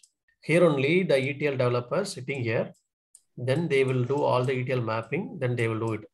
ETL admin, they'll be coming picture here, Informatica server. Okay. This is like, who will create this table Oracle? This Oracle, who will create? Informatica server will create. Whenever we are doing the mapping, right? It will maintain. Informatica will maintain. So whenever you're going to save that, Informatica will make an entry in the table saying that, okay, you go to this particular table, you pick this data, you do this transformation logic and load it into the target table. That will be maintained in the Oracle table. Okay. You assume that this is the ETL process. Okay. It's I'm saying you have different water resources. Okay. You have different water resources. You have borewell. Okay. You have some well. Okay. You have some well. You have some lake. You have some river. See, it's a different kind of water resource, right? Different kind of water resource. I have to take water from these water resources and I have to send it to a consumer, the people sitting there in different locations. Can I take directly all the time from this water resources and then send it to them? No, right? What we will do? We will have some over tank here, right? We'll have some over tank. So we have to do the pipeline first. You do the pipeline. All the water resources will not have the waters on the same time.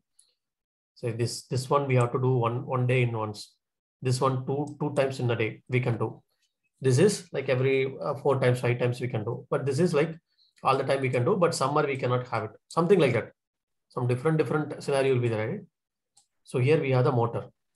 Yes, in that here we have the motor and electricity we have given.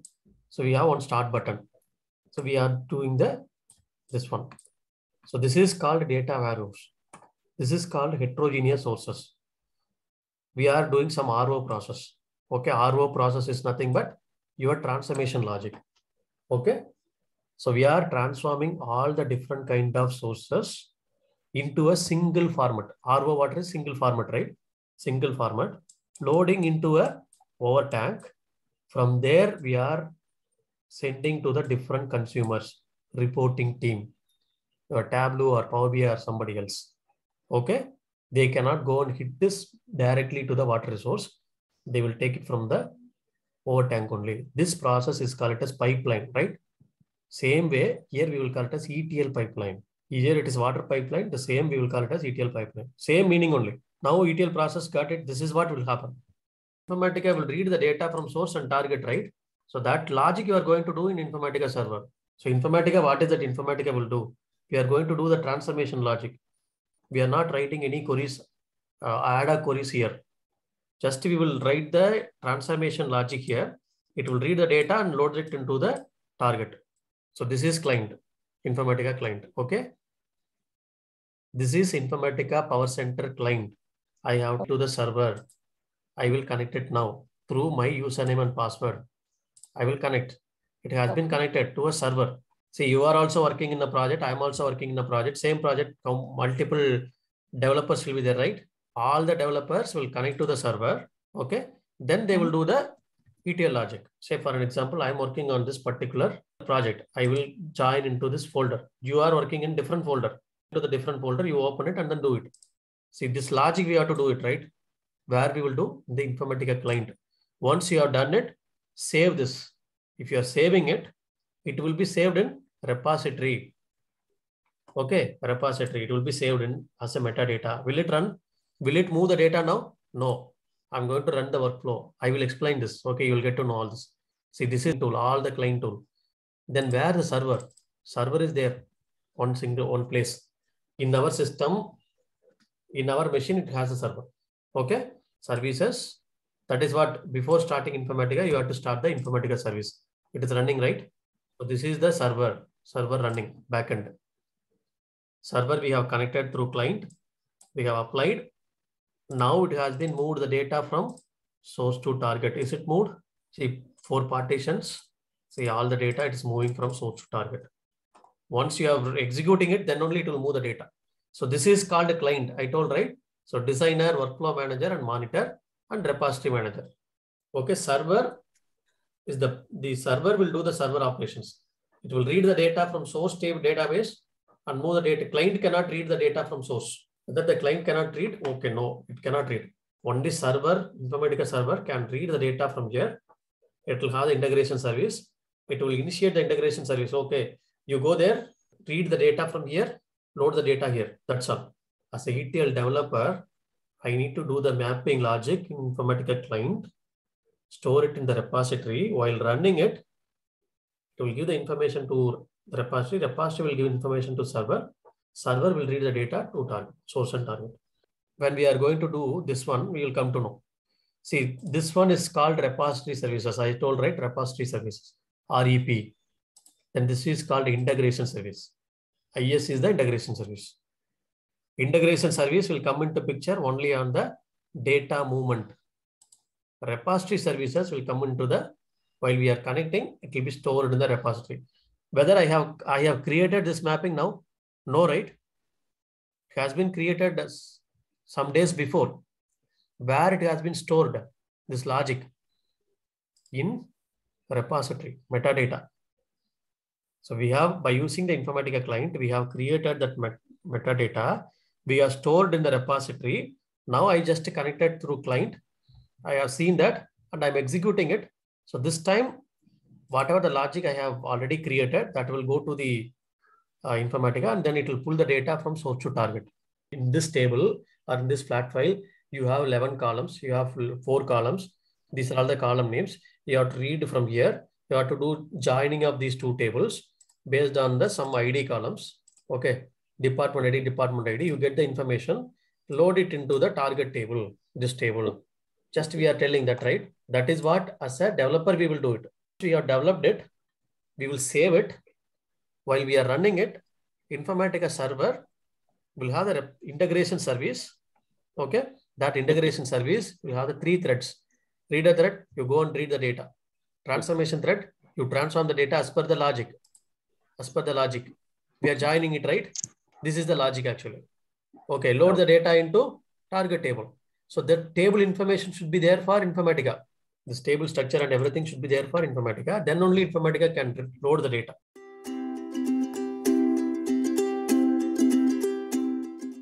Hello friends, welcome to Nick IT Academy. In our today's video, we are going to see how to install Informatica PowerCenter 10.4 in our Windows machine.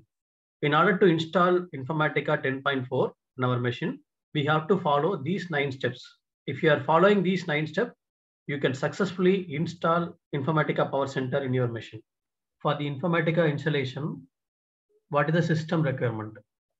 So we need to have 50 GB of space in the hard disk, and we need to have Windows 8 or 10 or 11 64-bit OS, and we need to have 6 GB of RAM, minimum 6 GB of RAM or 8 GB of RAM. So if you have 4 GB of RAM, we can have it like 4 GB of RAM, but this will be working with very slow. If you have 4 GB of RAM, you can upgrade with 6 GB or 12 GB or 8 GB. So you can check the slot. Based on that, you can go to the service center and then you can increase the GB. And if you have any antivirus, as of now for the installation, you can disable the antivirus.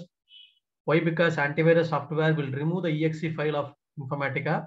So that's why many of our installation will get disturbed. So no need to have any antivirus software.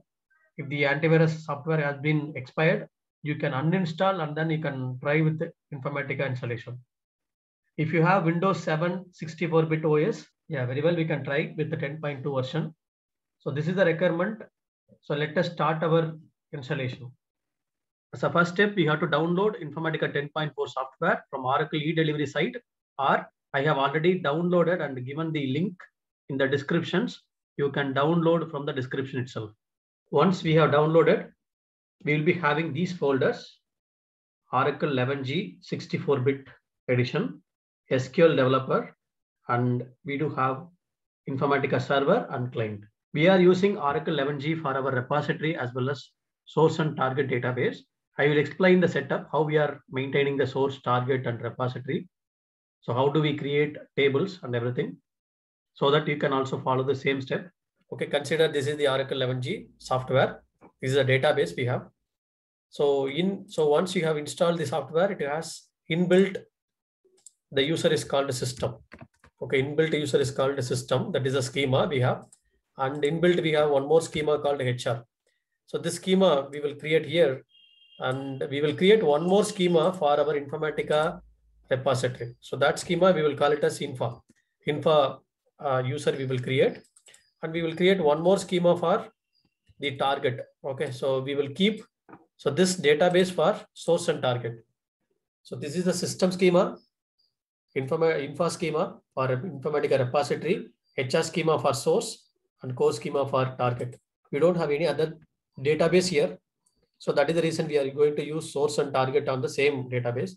If you have any other database, you can make Oracle 11G as the source and SQL Server or DB2 or Teradata are the target database. Okay, so in system schema, we have metadata tables. All the Oracle metadata tables will be there.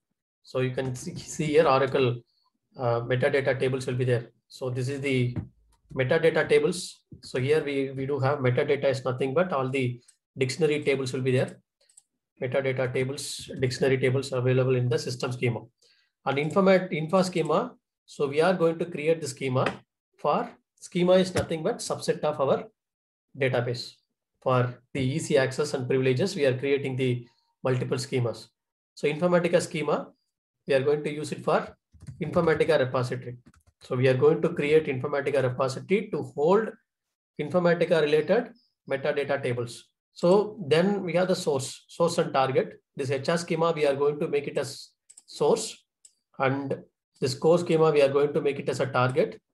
Through Informatica, we are going to pull the data from HR schema tables to core schema tables. So this is the Informatica tool we are bringing here. In HR schema, we do have, so here we have the tables like employees, locations, departments, lot of tables are there. Okay, departments. Here you can create any tables like T_employees, like target employees. You can create a customer table. You can create any tables here. So product table, any tables you can create. So we are going to make this schema tables as source, this schema tables as target. So through Informatica, we are going to load it. So why do we need this info schema? To have Informatica metadata repository. So this is the rep, we are going to create it here. So Informatica repository, we are going to create. So in this particular schema.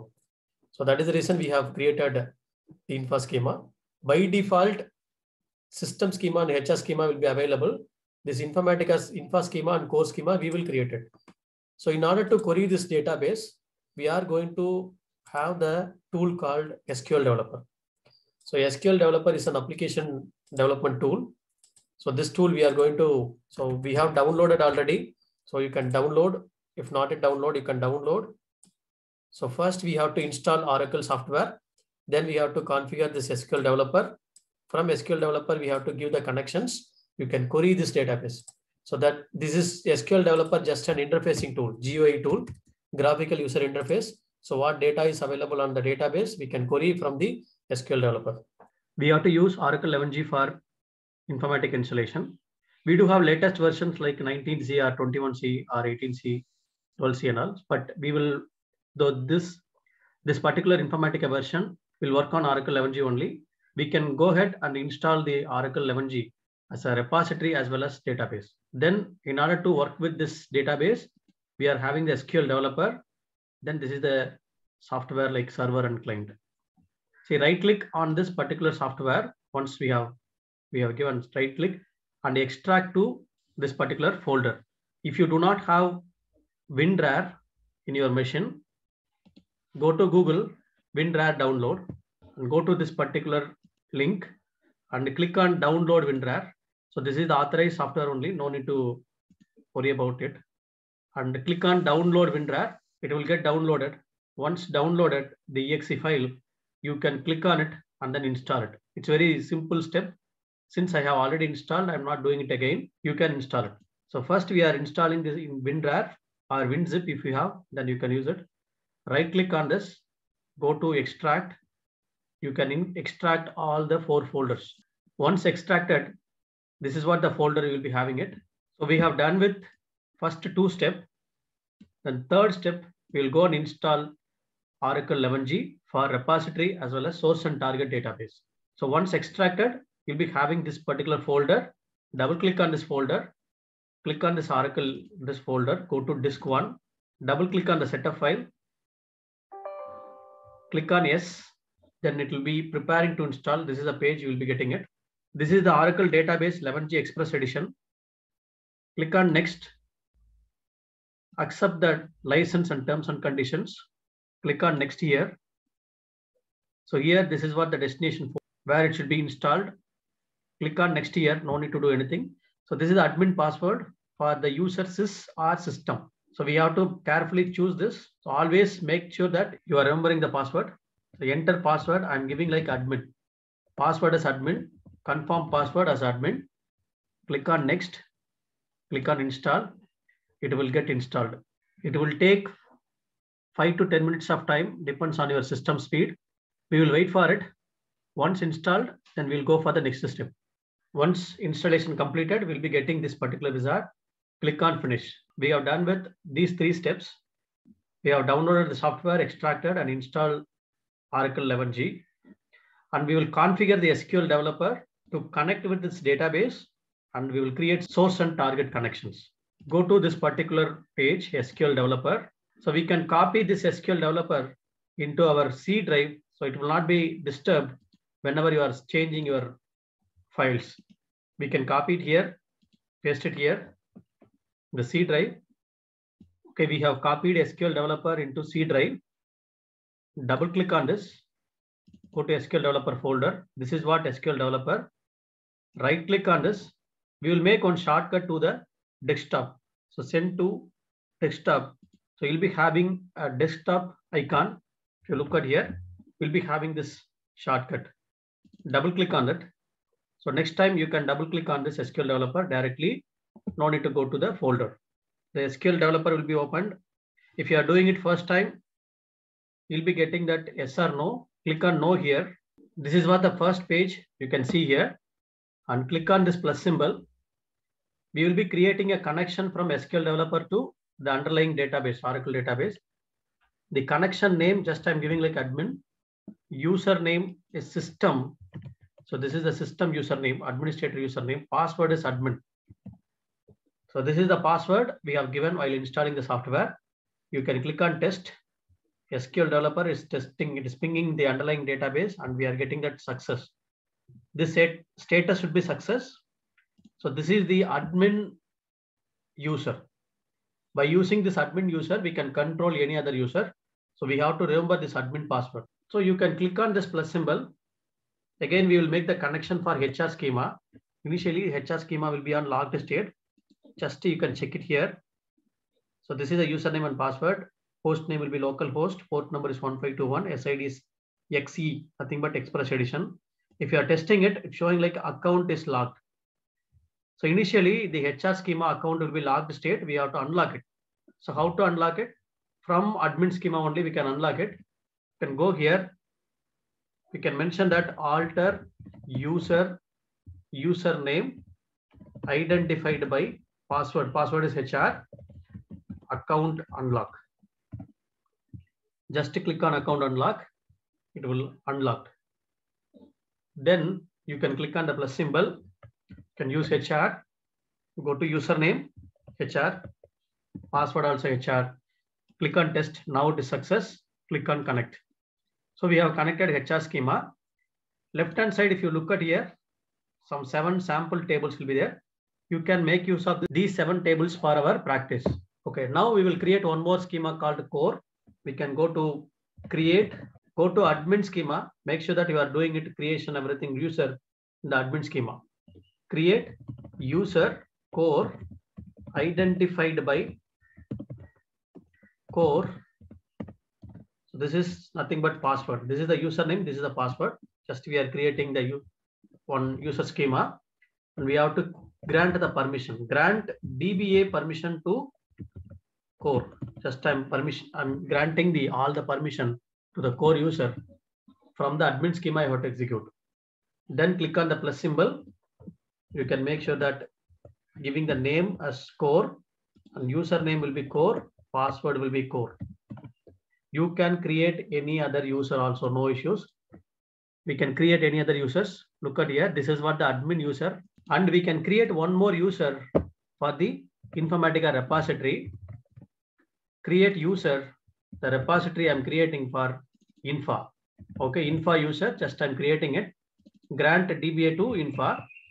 Just we can execute this particular user and grant the DBA permissions. So this user, this schema, I'm going to use only for Informatica repository, and HR schema is for source and core schema is for our target. Okay, we can have any other database also for target or source also. That is up to our requirement. We can use source is Oracle, target is SQL Server, source something different. So we can have it different source and target connections. Only in Informatica we are going to define the connections. So we can create one more connection like Infa. The username is called Infa and the password is called Infa. Just click on test, should be success. Then click on connect. This Infa and U core we have created, so nothing will be there. The tables, nothing will be there. And Infa also, we do not have any tables. So what I'm going to do, I'm going to create in core, I'm going to create a table. Okay, normally we have to create like this in order to load the data. I can go and create admin. From admin, I will create the table. So create in this way, create table T underscore core dot schema name dot T underscore employees. T underscore employees nothing but target table. I'm just creating a table in core schema to load the data from HR schema. As select star from HR dot employees, from employees table, just I'm creating the table structure where 1 equal to 2, I'm just maintaining. Click on Control Enter. One table has been created. You can go and check this table in the core schema. Now one table will be there here. So this table, we are going to use it for our target.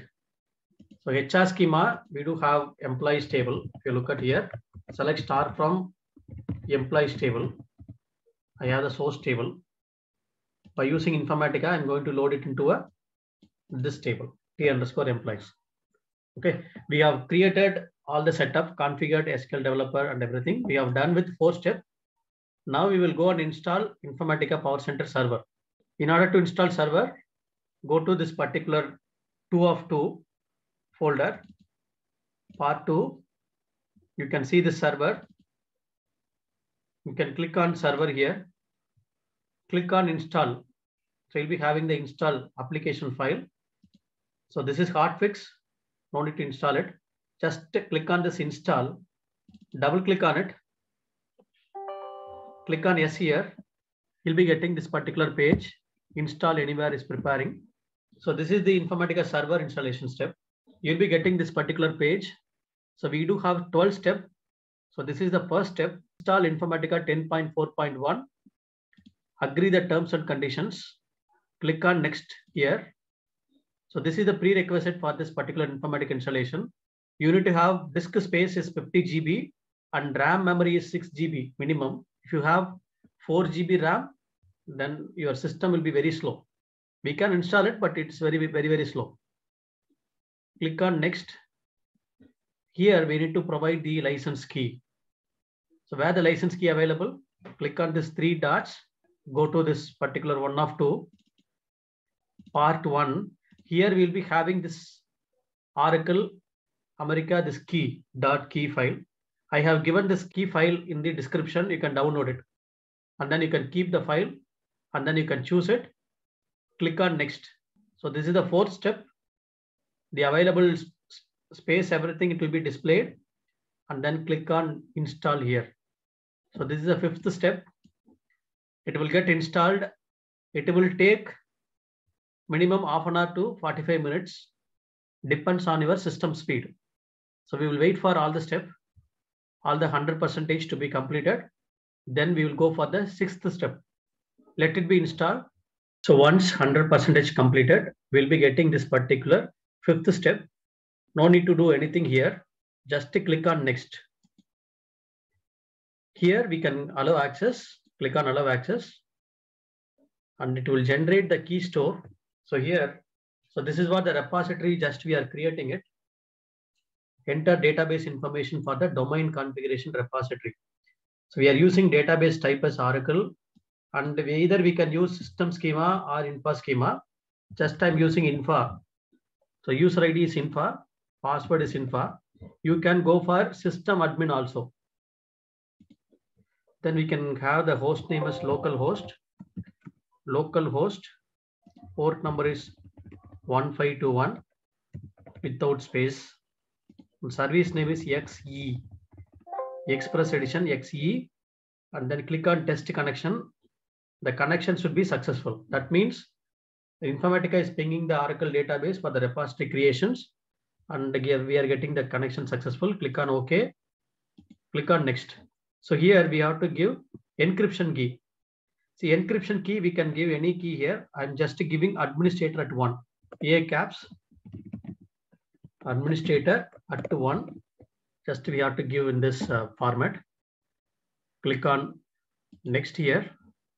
Click on OK. And this is what the domain name, host name, and everything.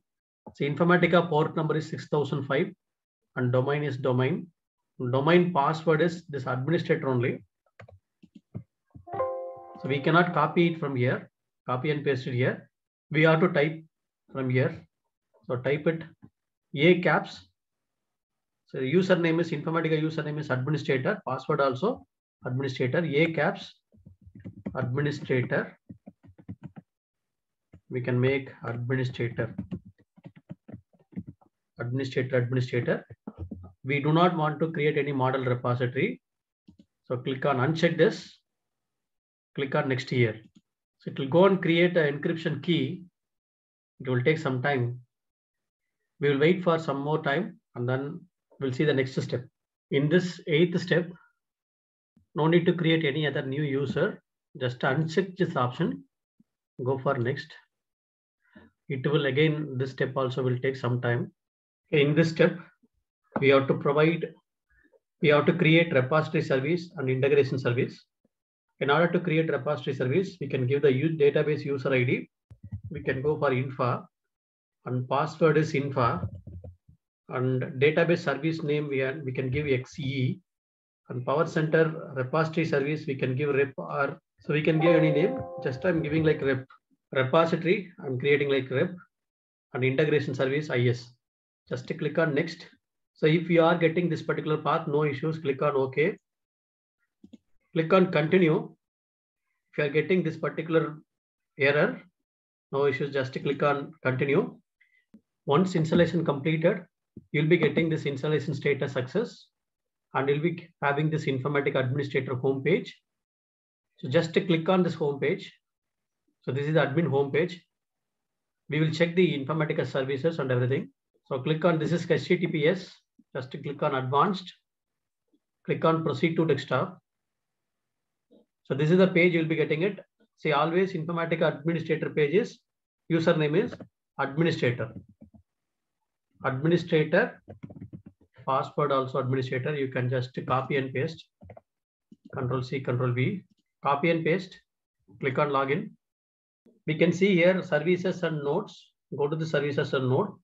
We will check whether these two services are available. Click on this repository services, REP. It should be available. The operating mode should be normal mode. And IS, both should be available. So this is also IS should be available. So this is repository service, this is integration service, just to make sure that both of the services is up and running. Okay, both are up and running now. No need to do anything. If you are facing any issues, please raise your questions through chat. I will respond to it. Okay, we have created the repository service and integration service. We have configured this. All the 6 steps has been completed. Now we will install the Informatica client, 7th step. Go to the folder, Informatica client, 1 of 2, go to this one. You can extract this folder and go to this client folder. Go to this client again. So here we'll be finding the install. So click on install. Click on yes here. Then this is the page it will get installed. The client software will get installed easily. We want to go for Informatica 10.4.1 client. Just to click on next here. Click on next. So here we can choose PowerCenter client. If you want to have Informatica data quality, then use this Informatica developer. So just we are using PowerCenter client, just click on this option, then click on next, next, uninstall. So it will get installed very quickly. The same way server side, you can click on now, okay, done. Then client will get installed. So Informatica client has been installed successfully. So this is what the page you will be getting it. Click on done here. So completely has been installed. So we have completed all the 7 steps. We have installed Informatica server and the client and configured the repository and integration service. So we have done with all the installation.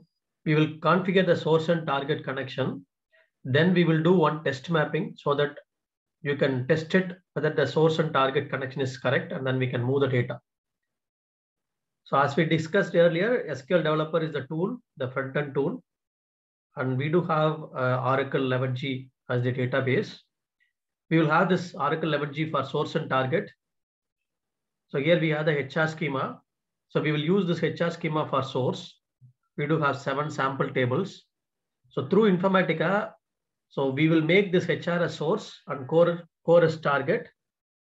So consider in HR, we do have the tables called employees. So employees table, we will make this employees table as source. And in our core schema, we have already created the table called T_employees. If you haven't created, then create this table. I have given the create table in the description. So this is a ETL tool. It will load the data from source to target. So we can load either from table to table here, the Oracle itself, or we can go for any other target also. Take the data from HR schema and load it into a other database also, like SQL Server, DB2 through ETL. So only thing is the connection will be vary from Informatica level. Okay, so here we will make the HR schema source. In the admin schema, I have created the table like this, create table, table name. And the core schema, if you look at here, I do not have any data. So I have given all the queries in the description. You can also create it. We will make this HR schema table as source, core schema table as target. We will extract the data from employees and load the data into T_employees. We will open the repository manager. So go to search, type repository manager. The Informatica repository manager will be opened. This is a 4 client tools we have. We do have repository manager, designer, workflow manager, and monitor. So this is the 4 client tools are interconnected with each other. So go to repository. We will add the repository here. This is the procedure we have to follow. Add the trip. Click on OK. The repository will be added here. Click on configure domain. The domain So you have to click on this box and then domain name is domain only. Gateway host is local host. So here you can check this domain. This is what the domain we have entered. Gateway host is local host only. Local host without space. And port number is 6005. So for Informatica, the port number is 6005. Just click on 6005. Click on OK here. Then you'll be getting the rep from here. So it should be available here. Then we have connected correctly. Then right click on this, click on connect. This is the page you will be getting it. So definitely you should get the page with security domain as native. If you are not getting this page, then the services is not up and running. Go to services.msc. If this page is not available, then go to services.msc. Check here. Informatica service is up and running. See, Informatica 10.4 is up and running. If it is not running, then the left-hand side you will be having the start button, started, and it should be running. So wait for 5 to 10 minutes. Then after that, you can connect to the repository. So here, if it is not available, just start it. So wait for 5 to 10 minutes. Then we can go to here, the username is administrator. Informatica username is administrator. Password, you can copy and paste here. Click on connect. It has been connected. You can see here deployment group is available. So it has been connected. So we will create one folder for us. Go to folder, create. We can create the folder as training. Click on OK. Only administrator will have access. You can see here folder has been created successfully. And you can go to the designer. Open the designer. Whatever the folder we have opened, it will be opened here automatically. All the 4 clients are interconnected. So you can watch my video, the other videos on the client tool. You will get all the stuff very clearly. Click on training, open. And here, so this is the 5 client tools. I have explained all these details, which is available in the channel. So you can go and check it here. So what is source analyzer, everything. First, we will define the source. Go to the source here, import from database. So first of all, ODBC connection will not be there. We have to create it. So click on these 3 dots. It will be opened here. Click on add. Go to this Oracle wire protocol. Click on finish. Data source name, we have to give Oracle _SRC. See, Oracle _SRC is nothing but the database connection name. I'm just giving as Oracle source. Host name will be local host. This is Oracle details. Port number will be 1521 and service name will be XE. So click on OK here. It will be created Oracle SRC. Same way we will create for one more connection for Oracle TGT. So click on here. So you can go to, and same way you can create the Oracle TGT connection. Host name will be local host. Port number will be 1521. Service name will be XE. Click on OK here. So both the connection has been created. Click on OK. Choose the source connection from here. Username will be HR. Tab. Click on tab. Automatically it will populate the owner name. Owner name is nothing but schema name. Okay. So owner name is nothing but schema name. This is the schema, HR schema. Click on HR. So in the HR schema, then click on connect. It will populate all the tables and views. In tables, we have the table called employees. So we do have 7 tables. Just take the employees table. Click on OK here. Go to target the same way. Target here. Import from database. Choose the target connection. And click on the username is core. So target we are making like core. Click on connect here. So target we have created only one table. That table will be available here. So choose that table, target T_employees. Click on OK. This is what the page will be getting it. The target table has been imported now. Next step, we will create a mapping. Go to mapping, create a mapping. M underscore test mapping. I'm just creating as test mapping. So source, if you want to get what is source target and what is the source qualifier and everything, please watch my channel. So I have explained all this very clearly. Just drag and drop source here, drag and drop target on the right hand side. So always target should be on the right hand side. Keep the cursor here, select all, keep the cursor on the header, drag and drop here all the columns. So all the columns should be connected correctly. Then control S. This mapping should be valid. So mapping should be valid.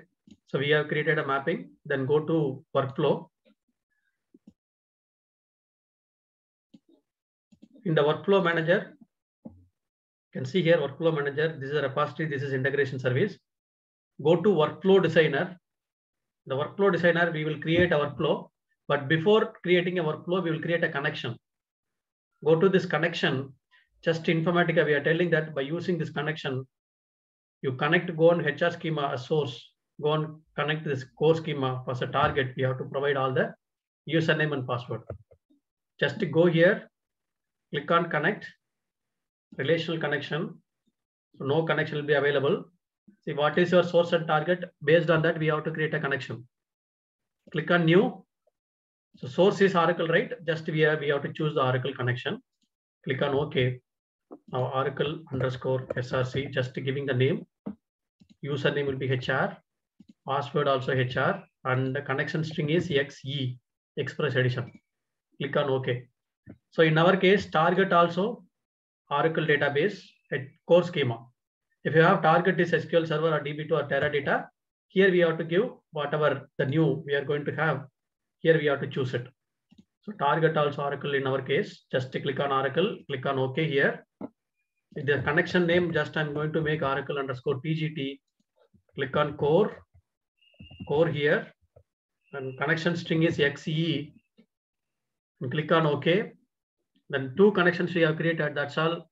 If you want to have more connection, just create it here. Now go to the workflow designer, create a workflow, create here, WF underscore workflow name is, just I'm giving like test workflow. Just I'm creating a test workflow. It should not have any hyphen. Just click on, it should have only underscore test workflow. Click on OK here. Then click on the session icon. Keep the icon here. Then choose the test mapping. Click on OK. Then click on the link task. Link it. Double click on the mapping. We have to provide the connections. In order to run the Informatica workflow, we have to run the connections. Go to mapping, the 4th tab. Click on source. Source should be pointing to source connection. Source is always a reader. Since database, it's a relational reader. Target is always writer. So target also Oracle, relational writer. So here we have to point to the Oracle TGT connection. Click on this arrow mark, choose this TGT and go a little bit down. You can truncate and load. So what is meant by truncate and load? We are truncating the data before loading the data into the target table. Apply. Okay. Control yes. So this workflow also should be a valid one. And you can see here, before starting it, I'll show you the target table doesn't have any data, right? Doesn't have any data. So right click on the white space, start workflow. Monitor will be opened automatically. Look at here, monitor will be opened. Running. You can click on the task view. It got succeeded. Look at here, it got succeeded. The task view open. Choose the left-hand side, the workflow name. This is a session name. Session. So this is the workflow. This is a session. Task view can go for. And right click on the session. Session. This is a session. Right click on the session. Get run properties. You can go to the source and target statistics. You can see here 107 record read from the source and returned into the target. So this is what there is no rejected record, right? You can go and check here. So control enter. You'll be seeing that all the data has been loaded. If you check the count, all the 107 record loaded into the core schema tables. From HR schema through Informatica, we have loaded into this table. So always make sure that this table we will create it. So normally we have to create like a create table name and all, but we have created by using the admin schema. So I have given all the script SQL queries what we have executed in the admin schema in the description. You can also follow the same. And once you have completed everything, this is a test mapping. It's running correctly. Then once you have completed everything, right click on the repository, disconnect it. Okay, this is what you are properly disconnecting it. So this is what we are properly disconnecting it. So you can disconnect all the 4 client tools correctly, disconnect it. So you can close it and repository here, close it. That's all. So repository manager also you can just disconnect it. This is one-time activity repository manager. Next time you will not open it. Directly you can go for designer. For an example, tomorrow I want to work on this particular tool. So directly you can open this SQL developer from here and then you can work on. But Informatica, we have to go to this services.msc. As I told earlier, just click on this Informatica 10.4.1. We can start the Informatica service from here. Since already it is running, no need to start, but make sure that it is running. If you are starting now, wait for some more minute, wait for 5 to 10 minutes after starting it. After 10 minutes, go to the designer and then double click on it. You should be getting this particular page. Native, the domain name should be a native. That's what has been connected clearly. Okay, so this is what the setup file, please. So we have installed successfully. You can watch my channel for the rest of the session. You can practice it and then you can learn more on the Informatica. Thank you for watching. If you haven't subscribed my channel, please subscribe the channel and click on bell icon so that whenever I'm uploading a new video, it will be notified. Thank you all.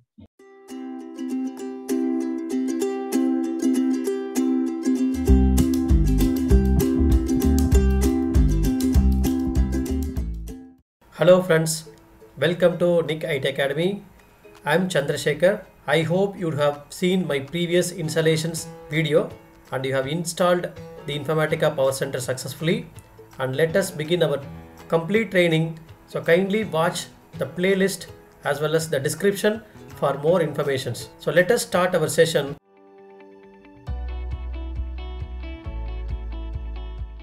So Informatica PowerCenter has 4 client tools. The first one is repository manager, designer, workflow manager, and workflow monitor. If you look at here, so I'm just selected the repository manager here. So here we have the repository. So repository manager, designer, workflow manager, and monitor. So these are all the 4 client tools available in Informatica PowerCenter.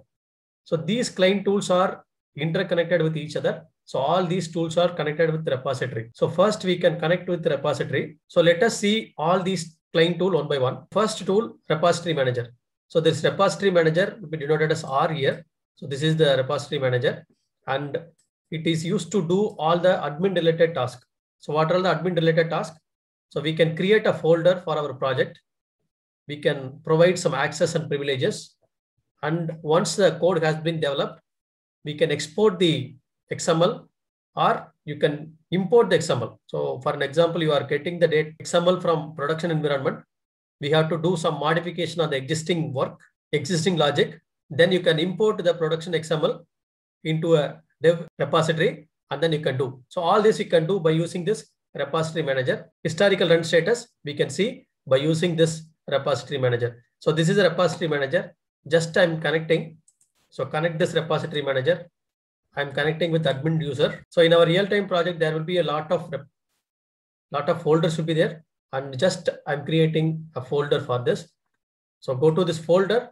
You can create a folder. So here I'm just creating a folder called NIC IT Academy. So all these sessions we are going to see in this folder only. So just I have created. So here I have created a folder. So you can see here the folder has been created and it will not have anything as of now. So this is the one thing we will do here. After some time, we will export the XML file, import the XML file in this repository manager. So that we will see a later point of time. So these are all the 4 steps you can do. The second client tool is designer. The designer, by using designer, we can do 3 things. One is source definition, target definition, and mapping, the mapping logic. Source definition, we can define all our sources. The sources might be a flat file, or it will be a relational database table, or it will be a XML file or COBOL file. Or the same way, the target we can define and mapping logic. So normally, if you are the developer, we'll be using this designer tool very much. Around 70 to 75%, you'll be working on this designer tool only. So all this business logic we will create by using this mapping designer. Okay, we will see all this tool one by one. So from here, just I'm connecting to the designer. You can see here the designer tool. So it will be automatically. So whenever you are opening the folder here, the corresponding folder will be opened here automatically. So at a time, you can open only one folder here. So you cannot open two folders at a time. So if you want to open the second folder, you can right click and open it. So folder should be opened. If you are closing it, if you're just closing it, disconnect it, it will be disconnected. Here also it will be disconnected. If you're disconnecting, this workspace will not be available. If you want to open, so there is a difference between connect and open. If you connect, the folder will be connected, but the workspace will not be opened. So you can open the folder by using this open option. So you can open it. So this is the designer tool. You can see here, there are 5 components in the designer tool. By using this designer, we can make 3 things. One is source definition, target definition, and mapping.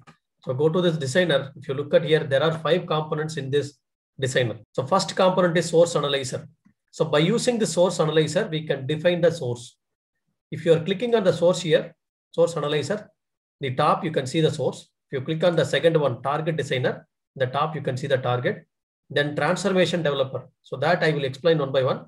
Then maplet designer, mapping designer. So what are the 5 components? Source analyzer, target designer, transformation developer, maplet designer, and mapping designer.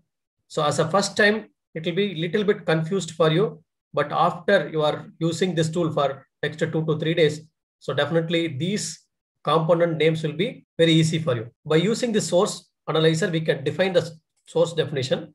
So sources might be relational database table, or a flat file, or COBOL file, or XML file. For example, here, I'm going to connect the source here. So import from database, or a file, or import from COBOL file, or XML file. Or you can create an instant source definition here, but it should be a same structure of either your file, or it's a database table, or anything. So here I'm going to connect with import from database. I'm just connecting it. This source table from HR schema, I'm going to take the table called employees table. Any table you can take. So consider this is the existing architecture. So this is a database I have. So in this database, I have 3 schemas. So one schema I have created repository. So I have the same I have explained in our installation. So here I'm having, so this is a structure we are going to follow for entire project, entire session. So you can see here, so we have the HR schema. So from here, I'm going to take, so from HR schema, I'm going to take the table called employees table. So from this table, from employees table, I'm going to take the data and I'm going to load the data into T_employees table. So it's a table to table load. Just for the explanation, I'm going to explain. So how to load the data from table to table by using this Informatica client component. You can see here, so source analyzer, I have created the source and I'm going to the second component is target designer. By using target, you can define the target here.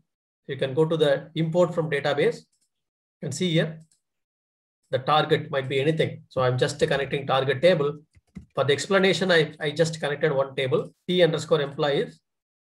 Just I have taken this T_employees table from the core schema. So this is the first component, source analyzer. Second component is target designer. The third component is transformation developer. So what is this transformation developer? You can see here, these are all the transformations. By using this transformation, we can apply a lot of business logic. So this is the update strategy, expression, filter, and aggregator.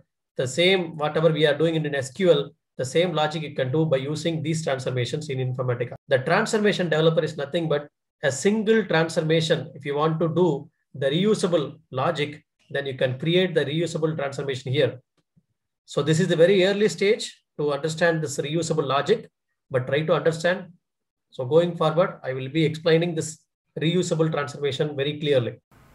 If the single transformation can be reused in multiple mapping, so that will be called as reusable transformation. So here in project, we can use this reusable transformation, encryption, decryption, time conversion, date conversion, some conversion logic, all this, right? So most of the projects, most of the developers are using the same logic. In this case, one developer can create the transformations by using this transformation developer, and then others can just drag and drop this like function in Oracle. The second one, the fourth component is Maplet Designer. Maplet Designer is nothing but, so Maplet Designer also is used to create a reusable component. But here in transformation developer, a single transformation you can use. But so for an example, that the reusable logic you can create by combining 2 to 3 transformations. Then you have to create it in Maplet Designer. The Maplet Designer is nothing but a set of, so here I have explained everything. So I have posted this document in the descriptions. So you can take this document. Transformation developer and Maplet Designer. Transformation developer is nothing but it's also a reusable component. A single transformation can be reused and it can be reused in multiple mappings. And Maplet Designer is nothing but, so this is the Maplet Designer. A set of transformations can be reused in multiple mappings. So this is also reusable component. The fifth one is called Mapping Designer. So this is the Mapping Designer. By using this Mapping Designer, we can create the logic. In Mapping Designer, you can see here left-hand side, the source and target definitions and everything. Then you can go here, you can go to the mapping and create. So M_employees details. Just I'm creating this employees details. Just a drag and drop this one, employees to mapping. So you'll be having this source qualifier. Source qualifier is nothing but the source qualifier converts the source data type into Informatica native data type. So that is the functionality of source qualifier. This concept we will see in the later sessions. Okay. So I have drag and drop the target. So this is called a mapping. You can just drag and drop this one. This is a table to table load.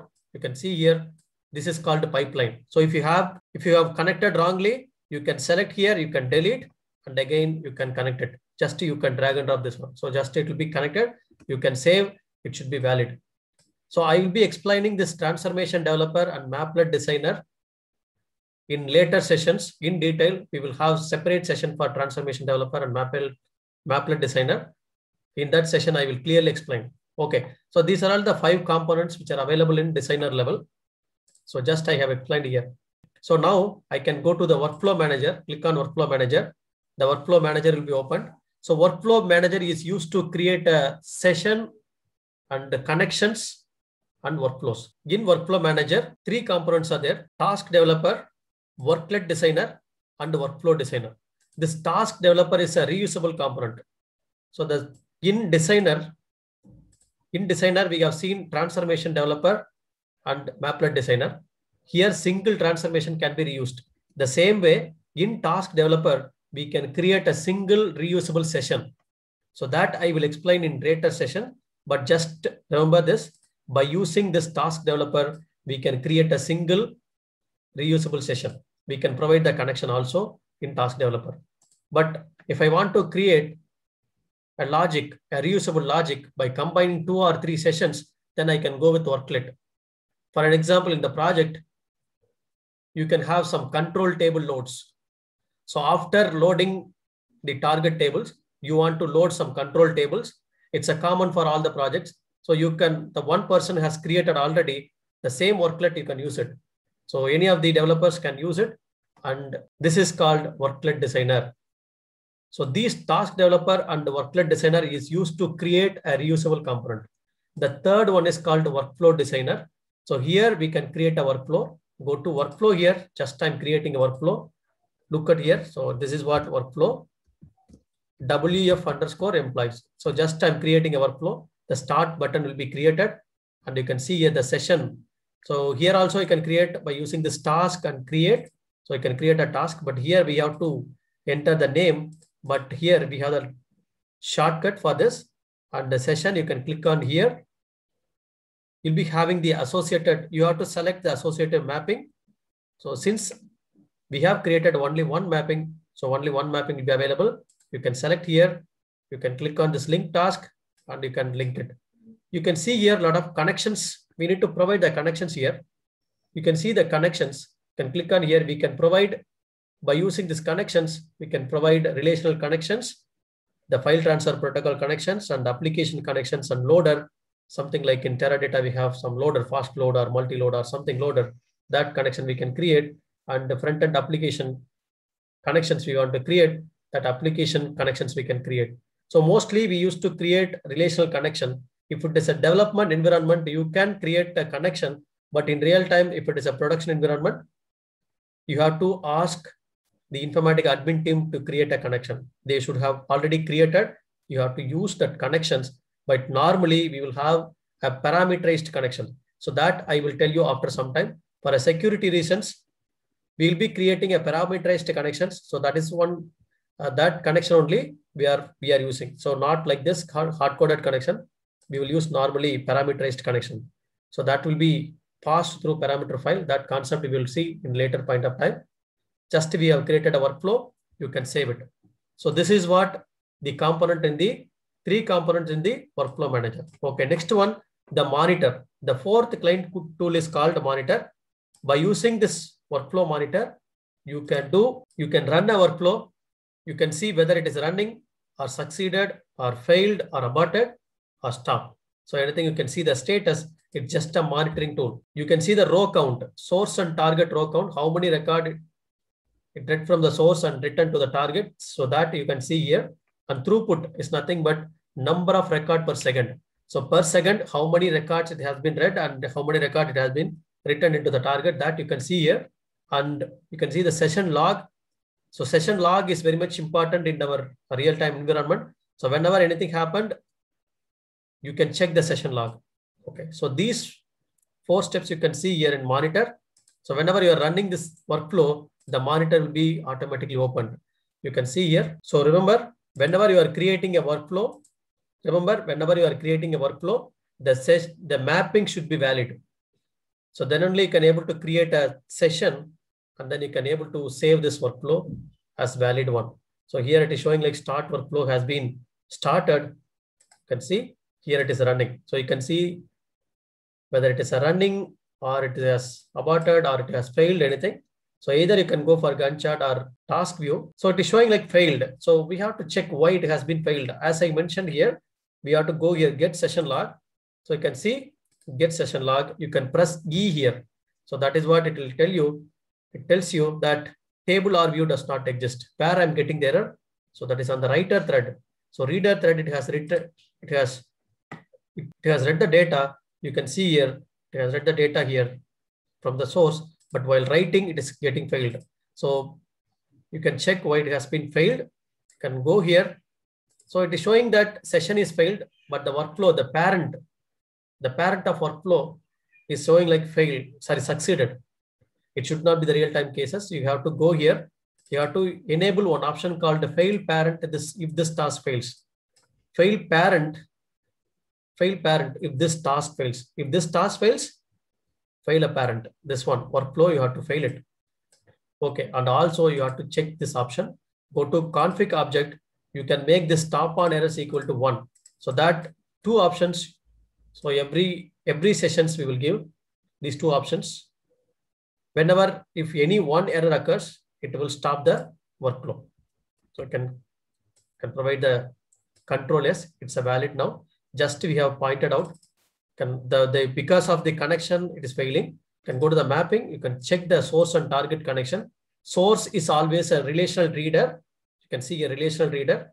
So you can provide the connections here. It is pointing to HR schema. You can see here HR schema and password is available.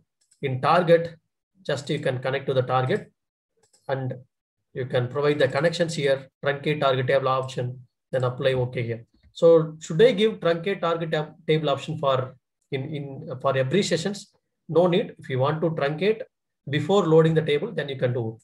So again, I'm just starting. You can see.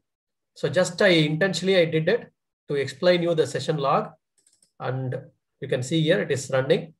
It will succeed now. So right click, get run properties. You can see here the source and target statistics. So here it will be showing like how many record it has read from the source, and then it has written the target, and there is no rejected record. Throughput is nothing but record per second, 107 record, and here also 107 record. So there is no error. You can go and check in the database table. So here is a table, the target schema. So this is the core schema. Then you can check here. So it has been loaded. So this is the target table. You can see here, the data has been loaded into the table and it has 107 records. Count the rows, it has 107 records. So this is the, so 4 client tools in the Informatica level. You can see here. So these steps you have to follow. Whenever you are creating a workflow, these steps you have to follow. The first one, you have to do the source definition. So that is what we have did. Source definition, we have did first one. Second one, target definition. So these 3 things, first one, source and target and mapping. These 3 things you have to do in designer. So that is what we have done. Source and target and mapping. Then fourth one is the session. We'll be creating a session. If you want to create a session, reusable session, then create a reusable session in task developer. Then here it will be available. So we have just created non-reusable session. So what is reusable, what is non-reusable, that I will explain in later sessions. We have provided the connections by pointing to source and target database. And then we just created a workflow and we have executed it and monitored it. So remember, these are all the naming conventions we have to follow. The mapping names should always have M underscore, the lowercase m underscore table name or a meaningful name. A session name should be S underscore the mapping name. It should be S underscore M underscore the meaningful name, and workflow should be WKF or WF underscore. So this is what the workflow name. Maplet is MPLT or ML. Worklet is WKLT or WL. Dimension table should be underscore dim or dim underscore or D underscore. Fact table should be fact underscore F underscore. View should be table name underscore V or V underscore table name. Materialized views, table name underscore MV. So these are all the naming conventions. These naming convention will be slightly different from project to project. So, but this is the standard one you can follow in your project also. Kindly practice this session. We will meet in the next session. Welcome to the Informatica PowerCenter tutorial session. In this session, we will see the flat file to table load. Watch the complete session without skipping and subscribe the channel for more updates, as well as look at the playlist for all the videos. Happy learning. In our previous session, we have seen how to load the data from a relational database table to a table. So that we have already completed. So if you haven't seen our previous session, so kindly check in our playlist. It will be there. You can practice and then you can practice this current session. So there are different types of data load.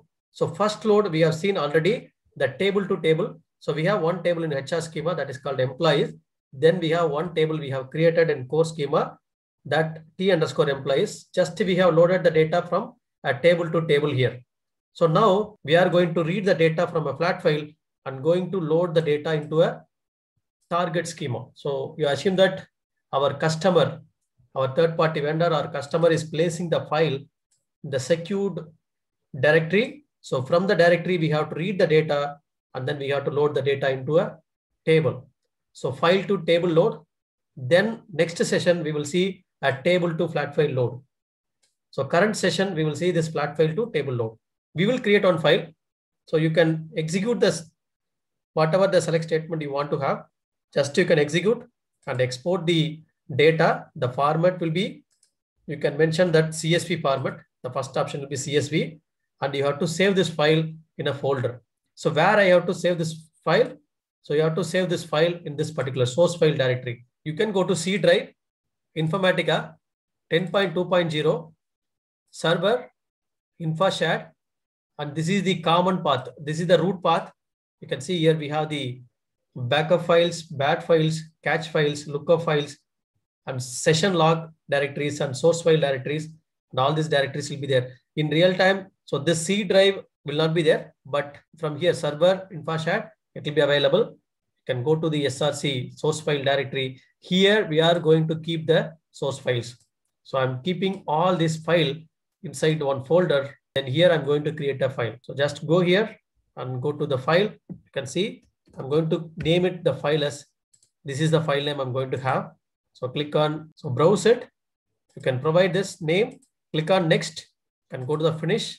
You can see here, the file should be created here. So this file we are going to take as source now. So since here we are creating the file, I'm just opening the file. You can see here the data will be there. So everything, the data will be a comma separated file. You can see here. So from this file, I'm going to read the data. So first data I'm going to make as NIC IT Academy. So just I'm making that. Just I want to show you this data is, this particular session is reading the, Informatica is reading the data from this particular file. So this is the source file and the file name is source underscore flat file underscore employees. So from this file, I'm going to read through Informatica and load it into the T underscore employees table. So this table I'm going to load. So go to Informatica now. So we have already seen how to, so what are the different components are there in Informatica. Just you can go here, source analyzer. If already source definition is there, you can right click, you can clear. So don't delete any source or target definition. If you want to delete it, you have to delete. It will be deleted. If you are deleting it, it will be deleted from all the mappings wherever it has been used. So before deleting it, be careful. You can go to the sources. So this time we are going to take the data from a file. So you can give the second option, import from file. So you need to have the, so select the file type as all files, then the file will be available. You can select the file and click on OK. All the information I have given in the descriptions, you can follow the description also. You can go to the, you can check here the file type. The file type is delimited file or fixed width file. So this is the delimited file. So sometimes customer will place a fixed width file also. Each and every column will be a fixed width. So that we will see later point of time. But now we are taking the delimited file. You can mention this delimited file. And if the file contains a header, you can enable this option. So we are informing Informatica that, okay, the first line should be a header. So you can check this option. Then Informatica understands first line is a header. Then go to next one. So here you have to provide the delimiters. The delimiter here is comma. So if any other delimiter is there, you can mention this delimiter in the other option. So since here we are using comma delimited file, you can mention the comma. If you look at the difference, if I'm enabling the comma, so automatically the fields are separated. We can go to next. Since we have double quotes in the file, it is automatically taking the text qualifier as double quotes. You would have seen here the double quotes is there, right? So this is the text qualifier.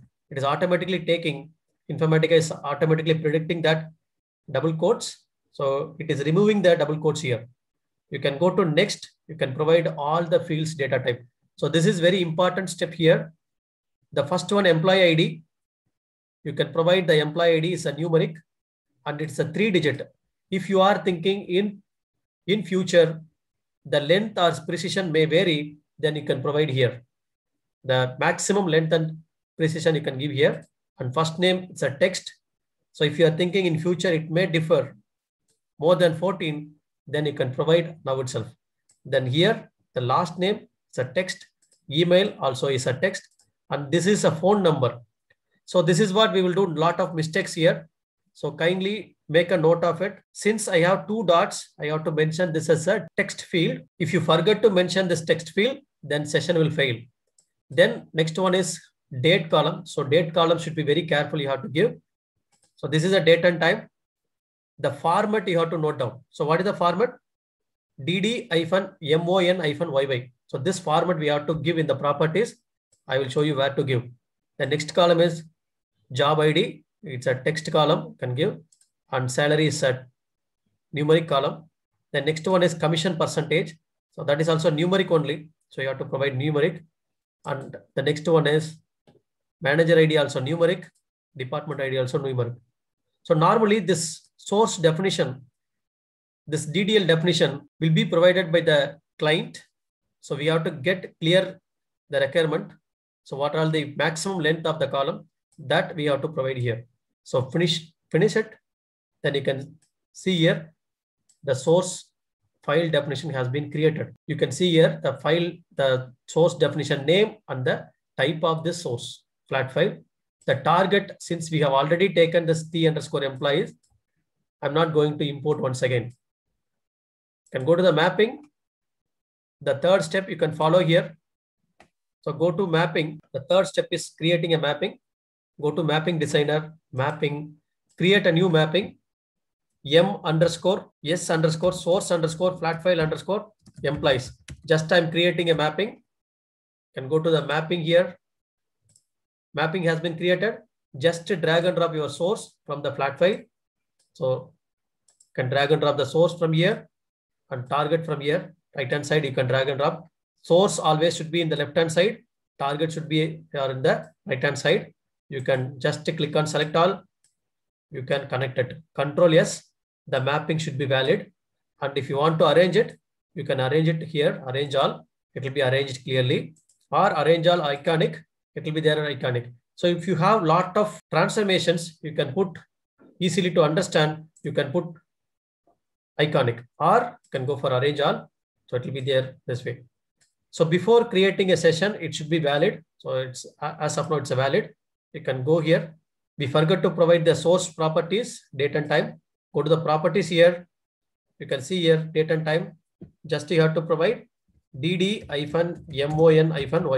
So this format, whatever the format, the source data format that you have to give here, apply OK, save it. Again, it will be updated. You can create the workflow and everything. So go to workflow manager, create workflow wf_source_flat_file_employees. The naming convention just I'm giving to understand what is this. You can create a session by clicking on the shortcut icon, session icon. So here, look at here. So here you can click on the session icon. You can keep it here.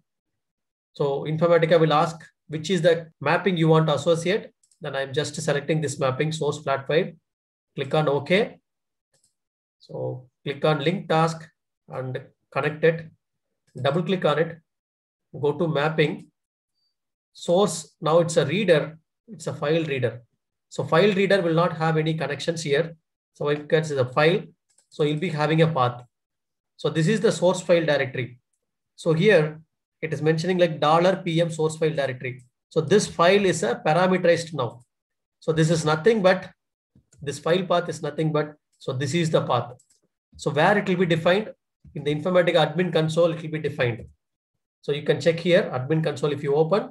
So there it will be mentioned like this is equal to this one. So that is why Informatica is understanding that, okay, this path is nothing but this path. And then source file name, you can put the file name. If you want to create any folder and then you want to keep your own file over there, your project file over there, then you can create the folder here. So that folder you have to mention here. For an example, here one is there. If you want to keep the file in one, then you have to put the folder name is one. So here, so that is what the changes you have to do, but I'm not doing it here. Directly I have kept the file in source file directory. Source file name you have to mention. Then go to target. The target you can see here, the target table is pointing to source. So this is what we will do. Lot of mistake here. Your session is getting failed because of connection error. So you can table or view does not exist, that particular error. You can see whether you have pointing the target table correctly or not. You can go to this particular table. You can point to the target and you can go a little bit down. You can do truncate target table option. It will truncate the existing data and it will load freshly. I'm just starting the workflow. So it will be running here. So I have just started the workflow. It is running. You can see here, get run properties. You can see the source and target statistics. It should read the data from a flat file to table. So this is the flat file and table 107 record has been loaded. So you can go to the target table. You can see here. So this data has been loaded in the table. So this is what you can practice. So kindly practice the session. So in the next session, we will see different concept. Thank you for watching. Kindly practice the session and we will meet in the next session with another topic. Thank you for watching. Welcome. In this session, we are going to see table to flat file load. So in our previous session, we have seen table to table load and the flat file to table load. So now we will see the table to flat file load. Consider we have the table here in HR schema. In the employees table, we are going to fetch the data from here and we are going to generate the flat file. So we will do a lot of processing and then we are loading it in the flat file. So how to take the data from a table and how to load the data into flat file, that we will see now. Go to designer. In the designer, we can see first source analyzer. The source will be a table. Then we have already taken this table, so no need to take again. So we can consider this table to flat file. We have the already table here. No need to take again. In target, you can go to the target designer. Just we will create it. How to create? So we can go to the target. We can use the file structure. If I have any file structure, we can import. But since we are creating a target file, we will not have this file structure. Here you can use create and you can provide that flat file and you can mention the target flat file name and create. But you have to provide each and every columns. But instead of that, since the file type is in this format, T_employees table format, just I'm selecting this table, Control C, Control V, just to make a copy. I'm making a copy. It's asking, do you want to copy this target? Yes, I have to give yes. Since the target table name is already available, we are getting a conflict. You can see here, you have to give rename. And you can apply here, edit, and you can provide, this is the flat file. Target _ flat file _ employees. Just I'm giving the name of this target. Click on next, finish it. You can see here, the one of the target has been created. If you look at this, this is also a table only, Oracle database only. You can see here, it's a table. Can I convert table definition into a file? Yes, double click on that. You can go to a database type. Instead of Oracle, you can mention flat file. So click here, flat file. So you can use this flat file definition, go to advanced. What is the delimiter you want to have in the target? You can provide the target definition delimiters. And if you want any optional codes, that you can give. Click on OK, apply, OK here. So we just copied from this table structure and we have created a flat file. So this is the Oracle table. So this is a flat file. Just to save it, source and target has been created now. Go to mapping. Here I'm creating a new mapping called m_target_flat file _employees. Just I'm providing the naming convention. You can drag and drop the source, the table, employees table. And target is a flat file. You can keep the target in the right hand side. And click on employee ID. Select all the columns. Keep the cursor here. Drag and drop from here to here. So it will be drag and drop. So you can, if you have wrongly connected, you can select the columns. You can select the pipeline and you can reconnect again. So Control S, it should be valid. The mapping should be valid before creating the session. First 3 steps we have completed. We can go to the workflow manager. In the workflow manager, go to workflow designer, create a new workflow, create WF_target_ flat file _employees. So this is the employees. So file name, just I have given the workflow name. You can click on the session. You can select this particular mapping, m_target_ flat file _employees. You can click on OK. Then click on the link task. You can connect it. So double click on the session, go to mapping. You have to point the source to the source connections. Target is a flat file writer. So target will not have any connection. Since it's a file, you have to provide the path. So where it should be created. You want header in the file? Yes. If you want to have the header, then you can provide output field names. You can go a little bit down. You can see here. So output file directory. So this is the target file directory. So this file directory is nothing but If you look at here, so previously we have seen that source file directory. Now the same infra the root directory, we will have one more folder is called TGT files. So this is the same structure we will use in our real time also. I'm just deleting all the files from this folder. I'm keeping the empty folder. So it is not necessary to have empty folder. So you can create one more directory here and then you can place your file. So just I'm loading the file into this target directory. So this is the file directory here.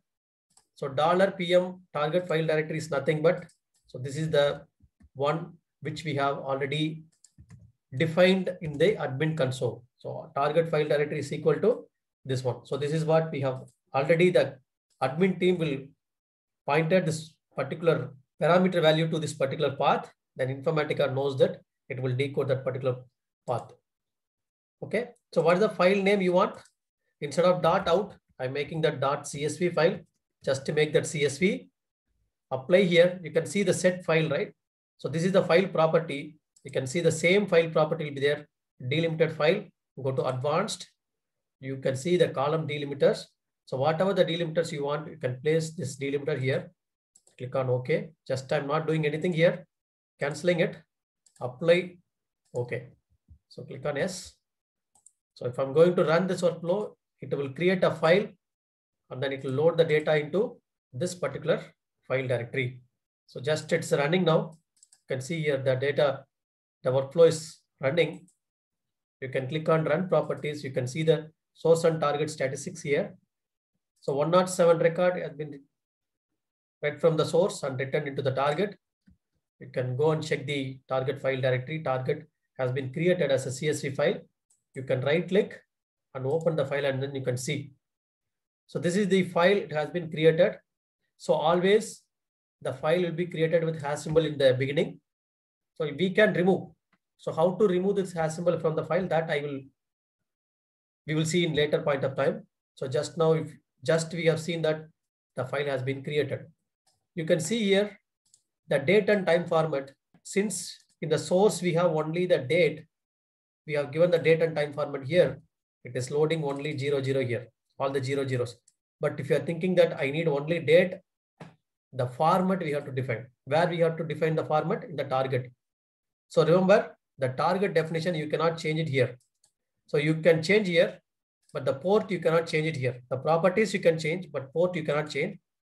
Go. So always, if you want to change anything, the source and target definition, go to the source analyzer or target designer. So here you can go to the properties or port, you can change it. So just I'm going to the properties. I'm just changing it. So what is the format I want? I do not want this hours, minutes, second. Just removing it. I'll have only MMDDYY format. So I'm going to save this. Just I'm going to run it. No need to refresh it. Why? Because I haven't changed anything on the mapping level. Just to start workflow. The workflow will be started. It will replace the file. So always it will replace the file. It will overwrite the file. You can see here, it has been, whether it has been completed or not, it's running. It has been succeeded. You can go here. The file has been updated. The timestamp has been modified. You can see here, the date alone has been loaded now. So this is what you can do. So you can ask question, if I want to append the data in the existing file, then what I need to do? So we have one option called in the session level, go to target definition. So here you have one option called append if exist. If the file is exist, you can append the data in the existing file. Just click on this. Even you can create a directory here so that if the directory is not present, that you can enable it. So this is the one you can enable it. So just I'm not enabling, just I'm giving that append if exist. So click on it. So how many records are there in the file? So 107 will be there. After making that append file, how many we will check? So here I have 107 records, including header. Okay, just I'm closing it. I'm going to, after enabling the properties, append if exist, the workflow is still running. It has been executed. You can see here, the data has been appended. You can go a little bit down. So previously we were seeing only up to here we have seen. So now again, the same data has been appended into the file. So 107, you are getting the 214, including header 215. So this is what you have to create the file in target table. So if the customer is asking that the downstream application is asking different delimiters, you can provide the delimiters in this session level. So up to now, we have seen table to table, flat file to table, and table to flat file load. So kindly practice this session. At least 2 or 3 mappings you have to create for each and every scenarios. You have to practice. So then only this tool will be much practiced. This tool will be very easy to you, and kindly practice it. Thank you for watching. We will meet in the next session.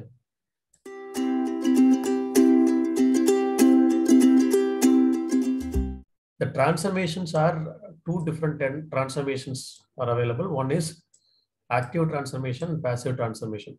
So first of all, what is transformation, right? The transformation used to transform the data. So from one format to another format, it is used to transform. Say for an example, if you take, this is the transformation. If you take, this is the transformation. See, whatever we are doing by using SQL or anything, this transformation is used to transform the data from one format to another format. See, transformation, you can give n number of input port. This is called input port. You'll be having different number of ports here. Then you'll be getting the output port here. So what the transformation will do? Transformation will transform the data from one format to another format. If you look at here, this is the transformation. So this is the transformation. If you are giving 100 record to this transformation, you are doing some filtering out, or you are doing some rank, or you are doing some aggregation or anything. You are getting different number of records from here out of this transformation is changing the number of record.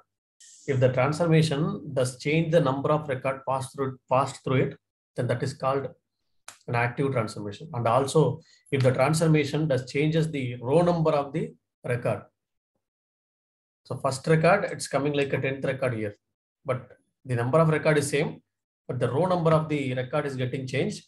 Then you can go for then you can call this particular transformation as an active transformation. Okay.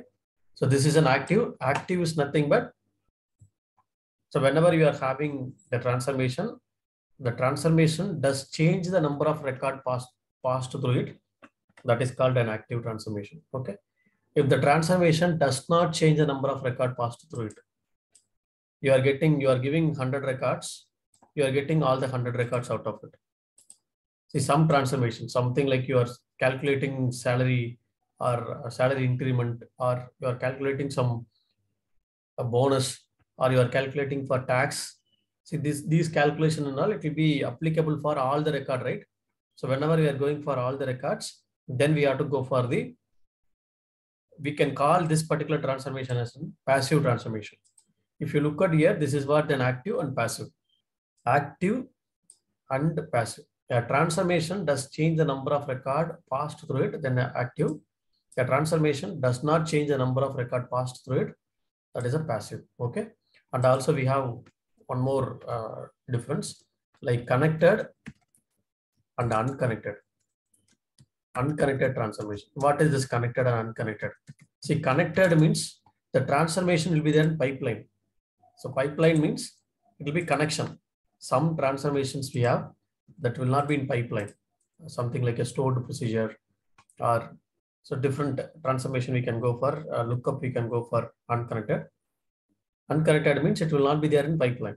Okay, simply it will be alone, standalone. It will be looking. So this is called connected.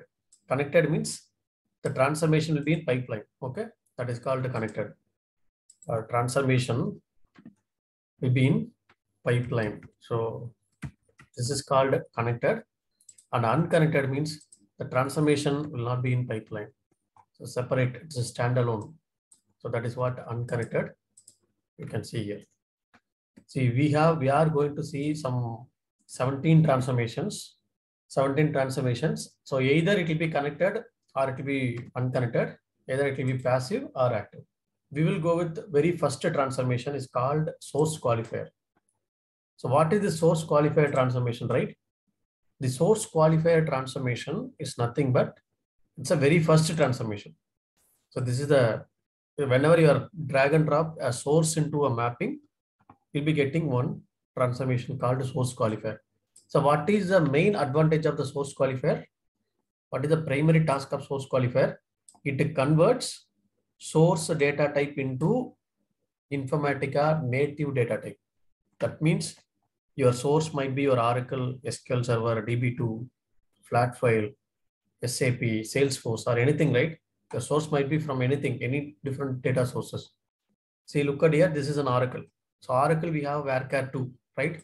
But in SQL Server, we don't have any varchar 2. In Teradata, we do not have any varchar 2, simply a varchar only. So whatever the data type we have, it converts that into a string here. Okay, string.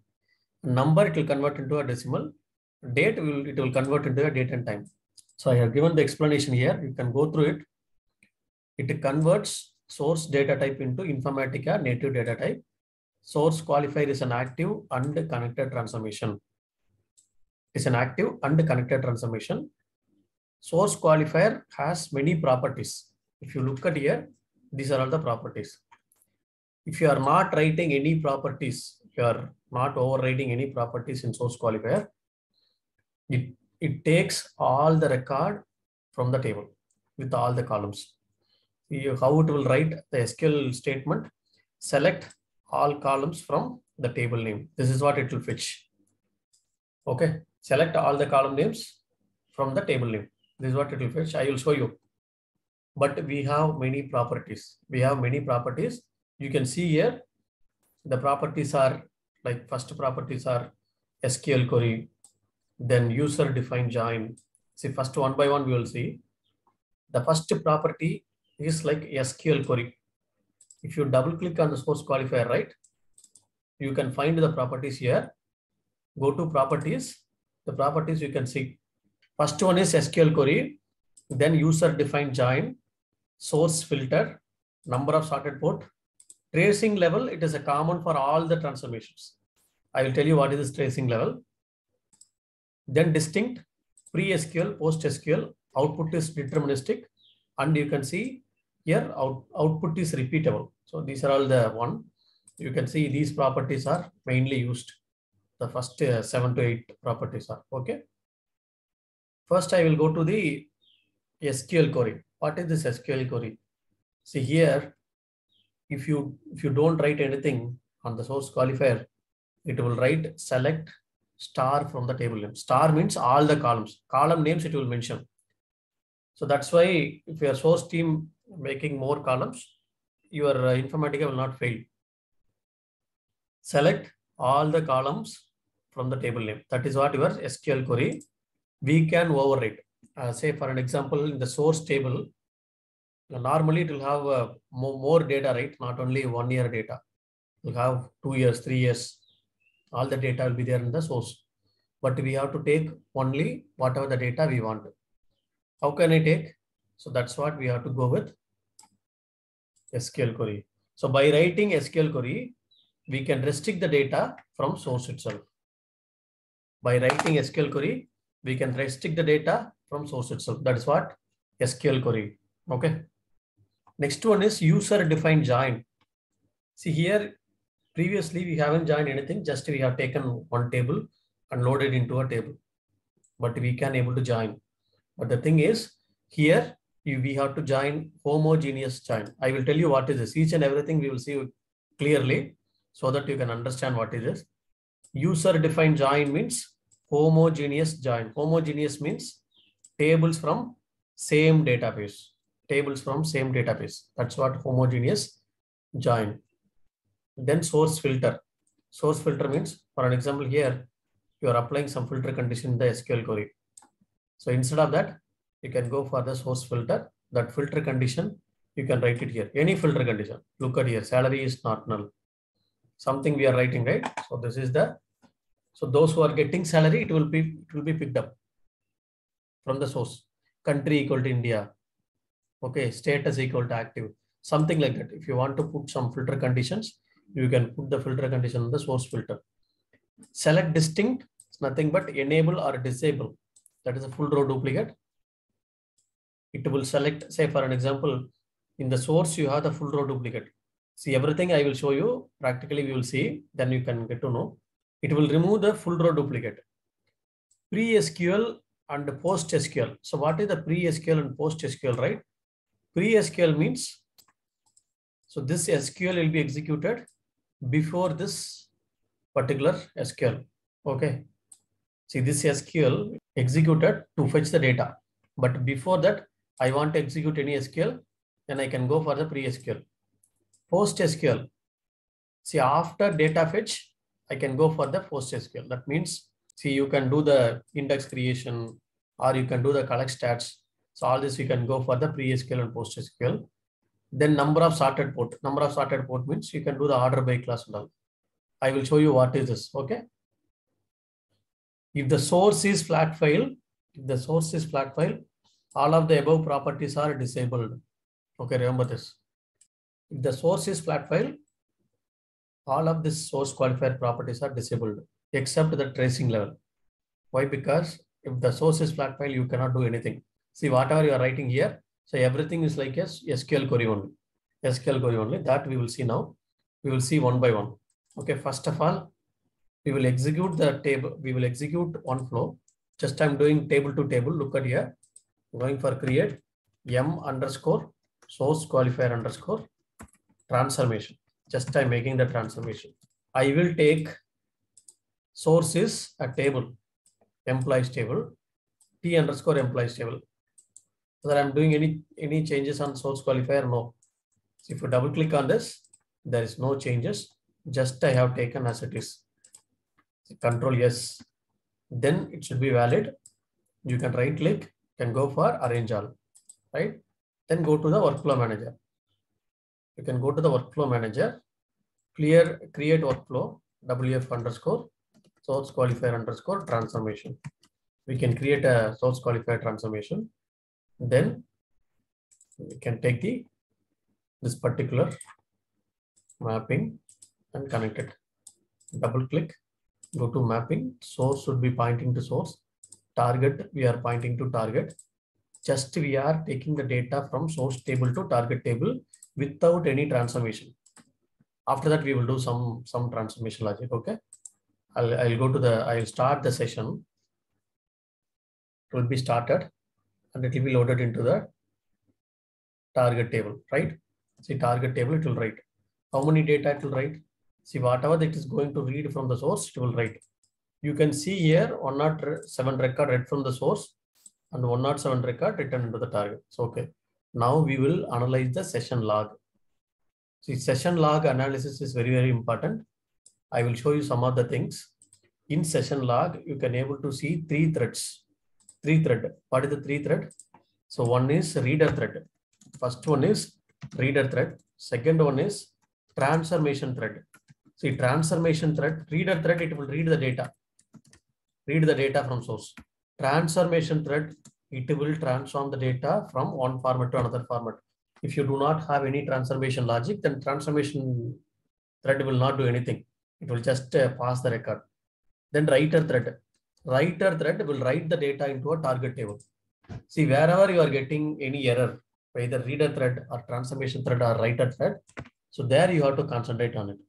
See, if the source itself, we are not able to get the data, then there is an error in the source qualifier, right?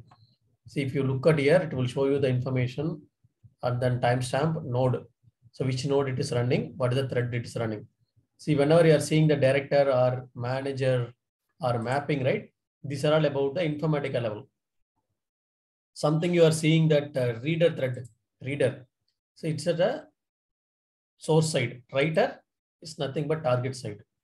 Then message. You can able to see here the messages like, so what is the date, time, format and everything it will take. And if you go a little bit down, see, whenever you are getting some time, see, please go through one by one all this. DTM, you know, right? DTM means data transfer manager. You can go a little bit, you can see all this writer thread. Source side, you'll be having the, look at here, target, writer thread. It's a insert into, right? Insert into table name, all the column names, then values will be there, values, question mark. Question mark means runtime, it will load the values. See, if you want to copy this, you want to make it like a Google or something, you want to Google it, then you cannot copy from here. Here you cannot right click and copy. From below you can copy it. From below you can copy it, okay? If I want to copy, below only you have to copy. Okay, go a little bit down.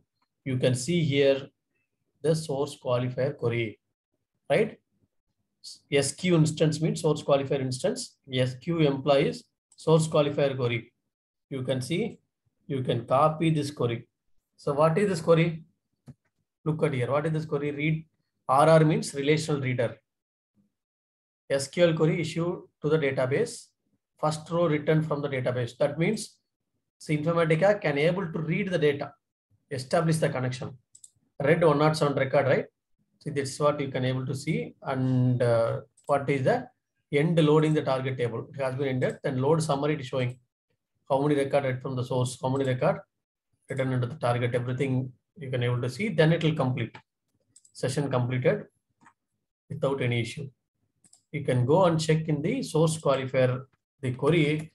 So where you have to execute source qualifier query, you have to execute it in the source side, you have to execute it, correct? So Informatica will execute this query in the source qualifier, the source database, and whatever the result you are getting, right? So that result will be picked up from the source. If you look at here, select all the column names from table name, from source table. See how it will be, how it is writing. Select table name dot column name, table name dot column name. See why it is mentioning this way, right? If you are writing this way, the performance will be improved. Instead of mentioning like select column names alone, employee ID, first name alone, if you are mentioning like table name dot column name, performance improved. Instead of writing star, if you are mentioning the column names, so that is also will improve the performance. Okay. And also if the source team, they're adding more columns, it will not impact on our Informatica load. See, this is what. Okay, it will fetch the, how many record it will fetch? You can see how many record it will fetch, all the 107 records. So this is what Informatica will fetch the data from the source. Okay. See, instead of this, I can go for some where class, where I can write any class. Okay, so where commission percentage is not null. Where commission percentage is not null. That means who are all getting commission, I'm picking up. Is not null. Not null means value should be there. That is a not null. See, just I'm writing the not null here. Okay. Okay. So just I'm executing it. Out of 107, how many records you are getting?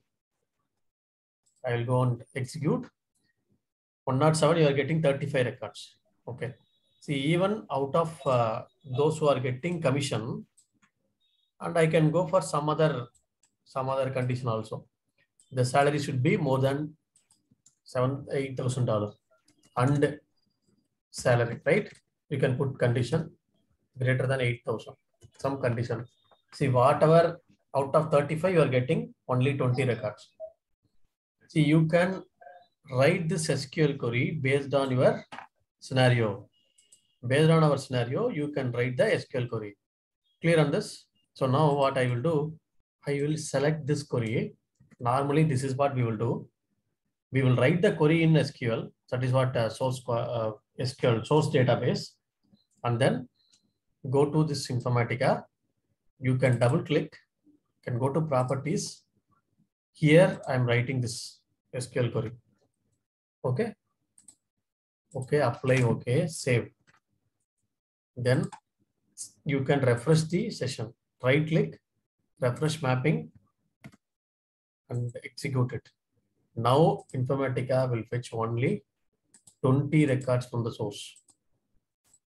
See, look at here, instead of 107, it will pick only 20 records. See, whatever the query we are writing, execute the query in the source database, and then if it is executing correctly, then place it here. That's what we will do. Okay. Okay, look at here. It has been executed only 20 records. It has taken. Okay, that is what it will go and write into the target table. So I'm saying that if this is the record should be loaded, then you can take. Say for an example, you have employees data. employees table for a particular company. It has all the employees who left the company, or they went for some medical leave and all. You have taken all the records. And instead of that, you want to take only active employee status record. See, whatever the condition, whatever the query we are writing, all the source qualifier properties will be available in session level also. If you go here, the source qualifier, you can see all the properties, SQL query, whatever we have written over there, it will be available here. I'm overriding this. Instead of 8,000, I'm writing 9,000. I'm overriding this, or 10,000. Okay, so session level, I have written one query, but mapping level, I have written one query. So now you guess it, which one it will take? Any idea? Informatica, anyhow, it should take only one, right? So Informatica will give preference to session level properties. Remember this. I'm going to run it. Now it will take different record. So that's why in real time and all, if you are go and check, sometimes what will happen, production database, production server, we used to take the, we will check it, the queries, and then we are getting this particular record only. And then we are going to check this query here. We were seeing some different properties here, but the query is running, it's different. If you go and check why it is having different, they should have written something different in session level. So what will happen? Some new, see, look at now, that only taking 8 records, right? That is what it will take. Sometimes what will happen in real time and all, we may face some issues. See, as an interim fix, we have to apply status equal to active. Some filter condition we have to apply. If I want to do any changes in production, it should be go with releases, change ticket, all this, right? So we cannot change anything in the production as it is. So it should go with all the cycles, development, testing, and pre-prod, and then approval, everything. It should, even one small properties also, it should go with, but it will take a lot of time. Your business is waiting for the particular fix to be applied. Condition should be applied over there. So what we will do, we will raise one request. We will get the approval from business saying that this is an issue. To fix it immediately, we will go for session level override. We will give that information to our business owners, system owners. We will get the approval. They will say like, go ahead. Once we get the go ahead, then we will go to the Informatica support team. We will assign it to them and ask them to change the properties in session level normally. Okay. So normally we will ask them to change. Okay, put some condition here, some filter condition you apply, source qualifier query, you change it, something like this. Because of this, it is causing an issue. Something like that we will apply. We will tell them. They will immediately, they will apply here. They do have the access, right access. Then they will change it, they will save it, then they will run it. Okay, then they will ask, next time you go with the change request. See, real time, always check whether we have something like a different logic in session level. Okay, so now I will remove this. I will remove, I will apply, I will save here. If I'm going to run it, how many record it will read from the source? So it is taking all the record. It is not taking 20 records. Why? Because 20 records, previously we were seeing 20 only. After that, we have changed the query in session level. We have removed it. Why it is taking 107? Now can you able to guess it? If there is no query, then what Informatica will think? It will take all the records, correct? Select star from the table name. That's why it is taking 107. Okay, remember this. These are all interview questions they will ask. Okay, so now what I will do, I will revert it back to the previous one, that 8,000. Now it will take. I have reverted. Okay, now it will take. This is called source qualifier query. So what I will do, I will remove the source qualifier query. Even you can write whatever the queries you want to have. You can ask me, can I write something like a joins query? Yes, we can write. But whatever the column you are taking from the join query, so that column should be there out of this SQL. out of the source qualifier, that column should be there. Say for example, department name you are taking in the SQL query, that department name should be there from here. Okay. So that is why we will take a source qualifier query. And what I will do now, I'll go for simply, instead of this much query, it's very simple condition, right? Simple conditions. Then that condition I can write here, source qualifier filter, source filter. I will apply something like job ID. Say for an example, job ID equal to SA underscore rep, sales representative. Okay, job ID equal to SA rep. I will write. Apply OK, save, and I want to refresh it. Refresh mapping, Control S. So you will check it whether it has been, that source qualifier query is there or not. So there is no query, right? Okay, now I'm going to execute it. You can see here, so 30 records. Now if you go and check the session log, so Informatica will write that session, the query. Okay, you can see here, from employees, where employee dot job ID equal to SRF. We haven't written this query. We have written only the filter condition. Informatica will take the filter condition. It will write the SQL query. So this is called SQL source qualifier filter, source filter. So you can write any filters. The same way you can override the filter condition on session level also. Okay, now I'm not writing any filter conditions. Just simply I'm removing it. I'll go for the number of sorted port. What is the number of sorted port means? Say for an example, I'm writing 1. 1 means first column. What is the first column? Employee ID. See, while taking the data from the source, based on the employee ID, it will sort it. Order by on employee ID. Order by on employee ID. That's what it will take. 2 means employee ID, comma, first name, not second column alone. If you are writing number of sorted put is 2, it is 1, 2. 3 means 1, 2, 3. So that is an order by class. I have explained order by class in our SQL. Please go through that SQL order by class. Okay. If you look at here, it will take same data only, but it will be on the order by. If you go and check the session log, you can find the order by class. You can get session log. You can see here there is an order by class, right? Get session log. You can see here it will write order by class. Okay. So from employees, order by employees dot employee ID. Okay. Employee ID it will take. Why we are writing this order by? So in order to improve the performance, we'll go for this order by class. From the source itself, it is order by, then its performance will be improved. That's why. See, I am writing 2 here. Number of sorted port is 2. It will not go for second column alone. It will go for employee ID, comma, first name. See, in this case, our real, in this scenario, since employee ID is primary key, even if you are making 1, 2, that is same only. Why? Why? Because first column itself, it is a unique column, unique values, right? It will not go for the second one. If you look at here, I will write.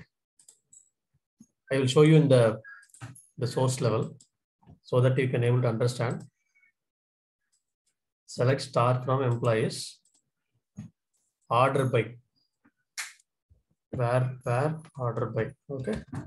Order by 1. 1 means first column. This is employee ID. See here, I'm making 2. 2 means second column alone I'm ordering. So it will make second column. But Informatica, how it will write, right? See, if you are making 2, 1, 2, it will make. 1, 2 means first column. If you are getting first column duplicate value, then it will go for the second column. Since it will not have duplicate value, it will not go to the second column. Okay. Informatica, if you are making like number of sorted port is 2, it will write 1, 2 only. Look at here. I'll show you. Get session log. you can see here, look at here, order by employee ID, comma, first name. That is the way it will write. It will not write order by first name alone. Clear on this? What is meant by number of sorted port? Next one is called user defined join. Can I get data from other table as well? Yes, you can get it. But if you want to join it by using the source qualifier, both tables should be on the same database, either from the Oracle or from the SQL server. So only one. You can go for n number of tables, not an issue. But all the tables in same database. Same database, okay?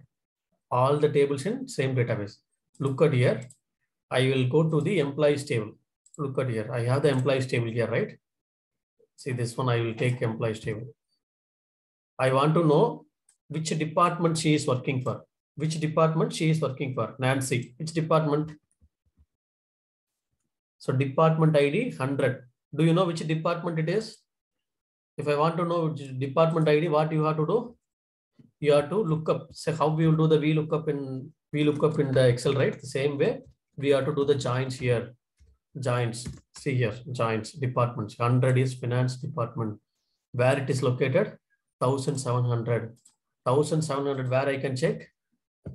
Okay. So department is finance department located at 1700. 1700 which location? I have to check it in the locations table. 1700 location is so Washington, US. So that is what you have to look joining. Okay, first of all, we will join this employees table and departments table. For each and every employee, we will load the department name. We'll go here. So how to do the joins? Say for example, this is what our employees table, departments table, employees table, department table. Both are in Oracle. So that's very important. Okay. Both are in Oracle. Both are in SQL Server. Either both are in Oracle or SQL Server or Teradata or anything. But everything, it should be a same database. It's a departments table. Departments table. So what is the table here? It's an employees tables. Employees tables. Okay. The condition is both should be on same database. Okay. So now you can take the column names like employee ID. So you have all employee ID. I hope you should have already gone through this employees table. You have the what is the columns, different columns are there. Department ID, up to department ID you have. In real time also, we have to analyze the table first. So whenever we are going for any development, we have to analyze it. How the tables, what are the different columns are there, primary key, foreign key, relationship, all this.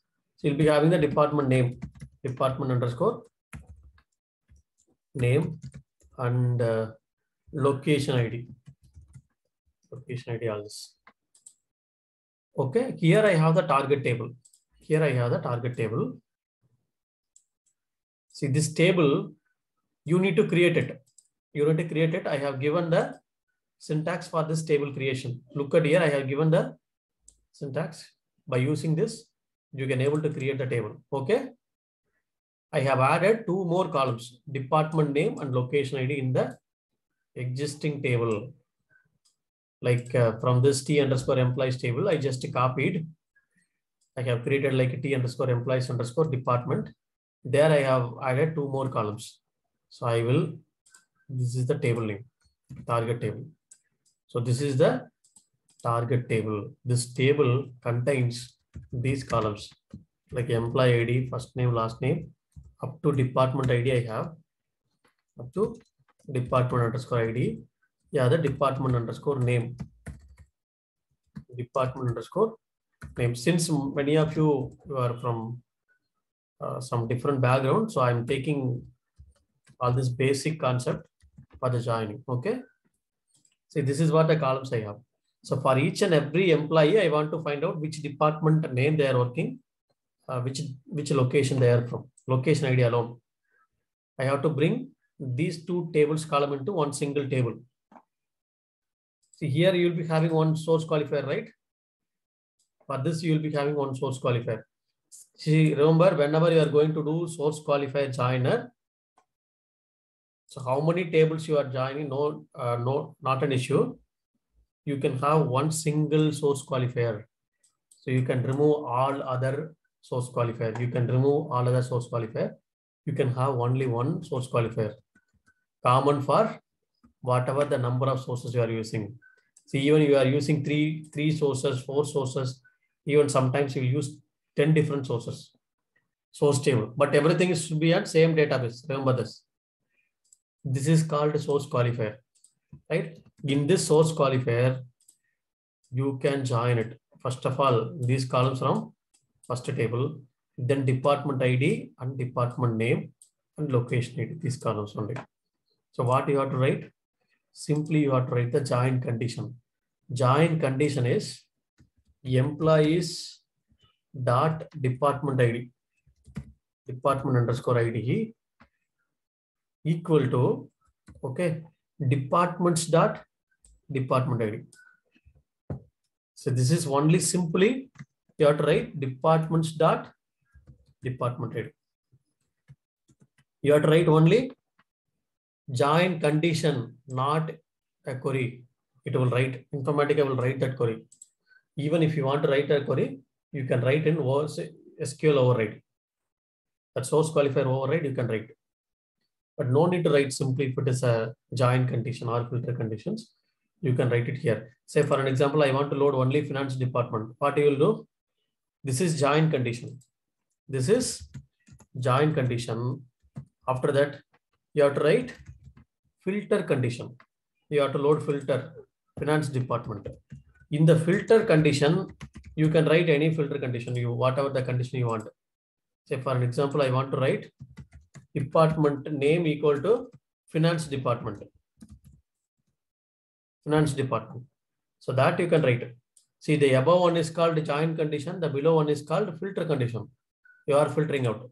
See, only the employees who are working in finance department will be loaded. Department name, location ID, department ID. See, department ID, you can take it from here also. Clear on this? Okay, I will go to the mapping. I will create it. Now you will get to know. So M underscore source qualifier underscore joiner. First table. What is the first table? Employees table. So what is the second table? Departments table. Is there departments table now? No. I have to go here. First departments table, you can pull it. So you can connect departments table. This time you have to take departments table also. For the departments table, this is the one. You can select it. So departments table also. See, this is the source side. So what is the connection here? It is a database level connection. Okay, database level connection, not in Informatica level. So database level, this employees table, departments table is there connected with department ID, employee ID and all. Okay. Then target. Target which table I have to take? See, don't delete any of the source or target tables. Don't delete it. So instead you can clear it. Clear all. Clear all means it will be cleared from this workspace. It will be available on the left hand side. Okay, don't delete it. If you are deleting it, it will get deleted wherever it has been used in mapping. Okay, how many mappings you have used already? It will get automatically from there. It will become invalid mapping. Clear on this? Okay. See, all the mappings are now it's valid, right? Valid. If you do have deleted, then this will become invalid. That is one concept. Okay, we have taken the source, 2 sources, but we need to have the target. Go to target, bring the target table here, core, and you can take target T underscore employees underscore department.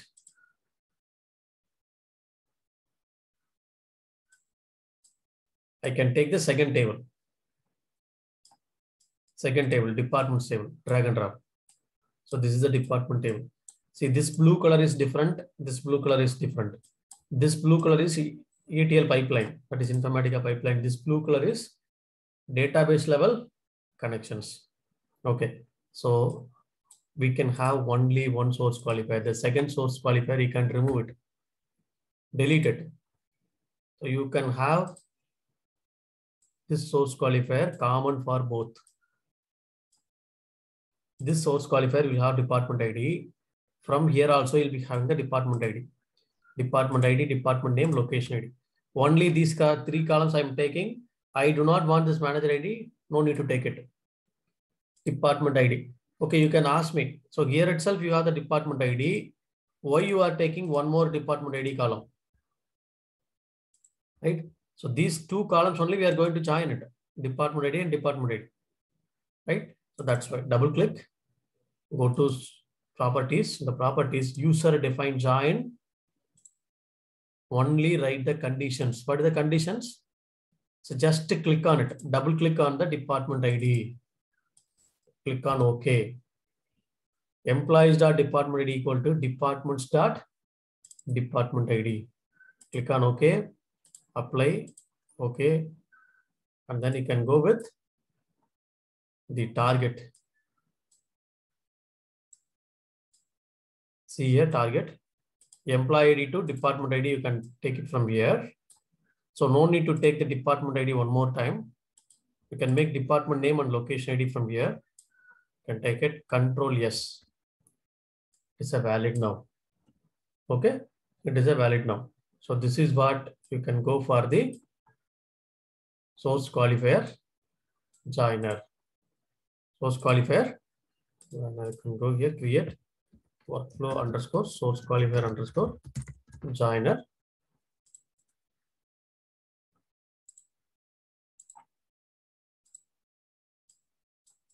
Double click, go to mapping. Source should be source. Target should be pointing to target.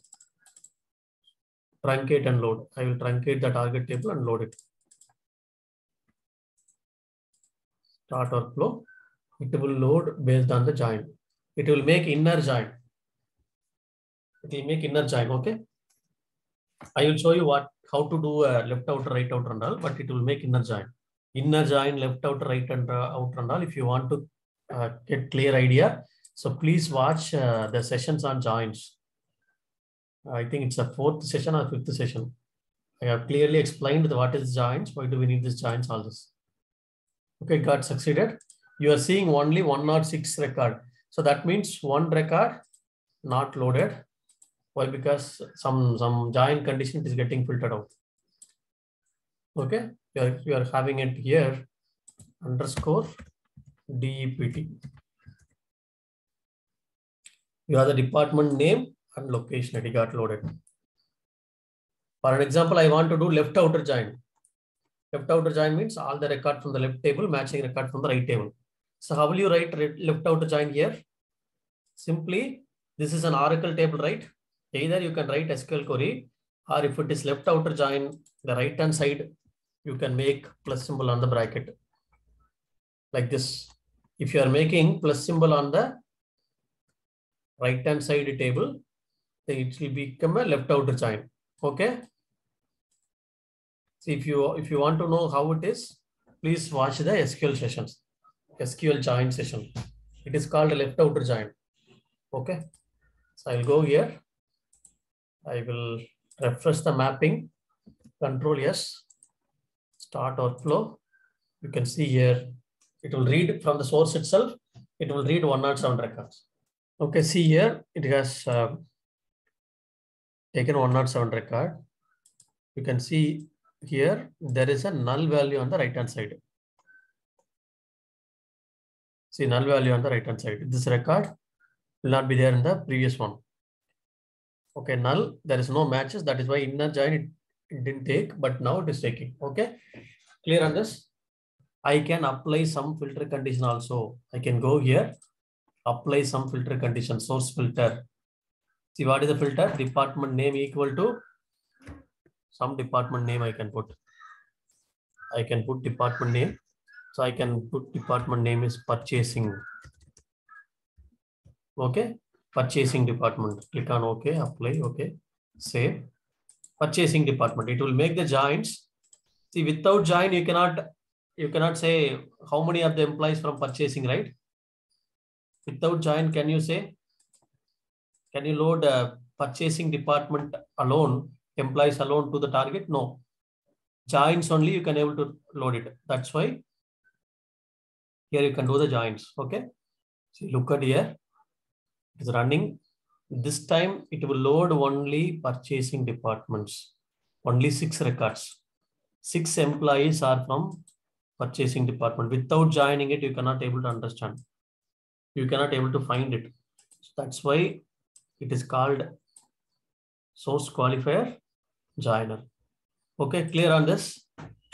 So what is it? This select distinct. What is select distinct? Say for an example here, I have one table called select star from employees, right? Select star from employees underscore one. Employees underscore one. This is same table, employee like same like employees table, but I have added 2 records with duplicate value. Look at here. This is one record.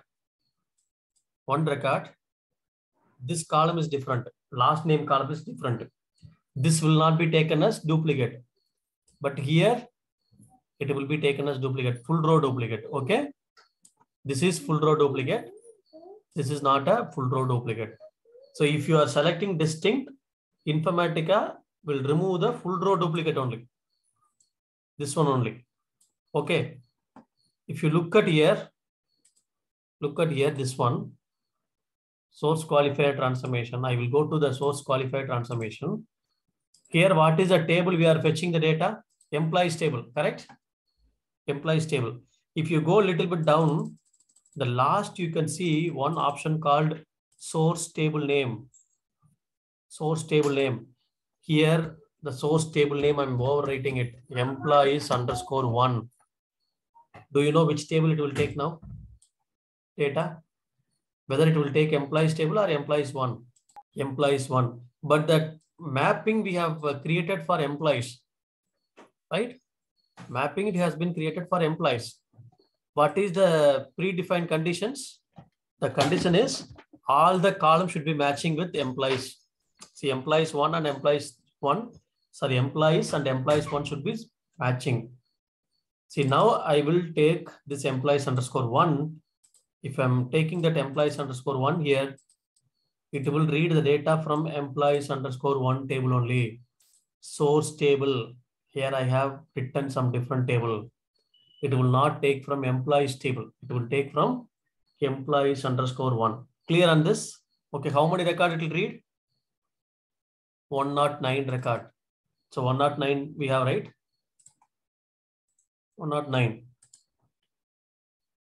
So 109 record it will read from the source. I have to apply some distinct. If I'm going to apply distinct, see here 109. If I'm going to apply distinct here, select distinct, how many record it will read? 108. Why 108? This is not full row duplicate. This only full row duplicate. See, from the duplicate, it will remove one record. You'll get 108 record. Even target also. This is target. See, instead of loading into a T underscore employees, I want to load it into a T underscore employees under history table. You can mention the table name here. Sometimes they would have mentioned that table name differently here. Okay. Some history table, they will load it. See, they will take mapping session and everything copied. Source qualifier query, they will write some different queries. Target table, they will change it here. That's all. Then it will go and load it into the history table. That is what they will do normally. See, pre-SQL, post-SQL, before reading the data, you can create an index. After reading the data, you can remove the index. That we can go for a pre-SQL, post-SQL. So this one, you leave it. I will teach you separately. Okay. But other properties, you practice it. Now it is fetching how many records? 108 instead of 109. It will remove full row duplicate. Hello friends. Welcome to Nick IT Academy. This is Chandrasekhar. Welcome to the Informatica PowerCenter tutorial session. Let us move forward and learn filter transformation today. Watch the complete session without skipping and subscribe the channel for more updates as well as Look at the playlist for all the videos. Happy learning. Filter transformation is an active transformation and a connected one. So why we are calling it as active, right? So filter transformation, it will filter the number of record passed through it. So it will filter out, right? So we are giving 100 records, we are making some filter condition, then it will filter out. So source qualifier itself, we have the filter. So this filter transformation, source qualifier filter is used to filter out the record from the source itself. Only source. After source, anywhere in the pipeline you want to filter out, then you have to use filter transformation. Filter transformation is used to filter out the record anywhere in the pipeline. So that is what, anywhere in the pipeline, if you want to use it, you can go for the filter transformation. So it's very simple transformation. It is used to filter out the record. That's all. For an example, this is the filter condition. The properties, you'll be having the filter condition. By default, it will have the condition like true. True means it will pass all the record from the filter. Okay, it will pass all the record from the filter. If it is false means it will block all the record. Okay, it will block all the records. It will not pass it. The condition, if you are making any condition, the condition passes only the condition satisfied record. So that alone it will pass. Then it will unsatisfied, the condition unsatisfied record, it will block. So that is the use of filter transformation. For an example, you have salary column. You have the salary column. You have salary like 10,000, 50,000. Null value you have 80,000, 6,000, 12,000 I have. So I'm making one condition like not of is null of salary. So what the filter will do? Filter will pass only these salaries and it will block the null value. So because we are making not of is null of. Is null of means it will pass only this record, null value, but not of is null, it's opposite. So that is the one. And also, so why do we need this filter? So anywhere in the pipeline, if you want to filter out the record, you can go for the filter transformation.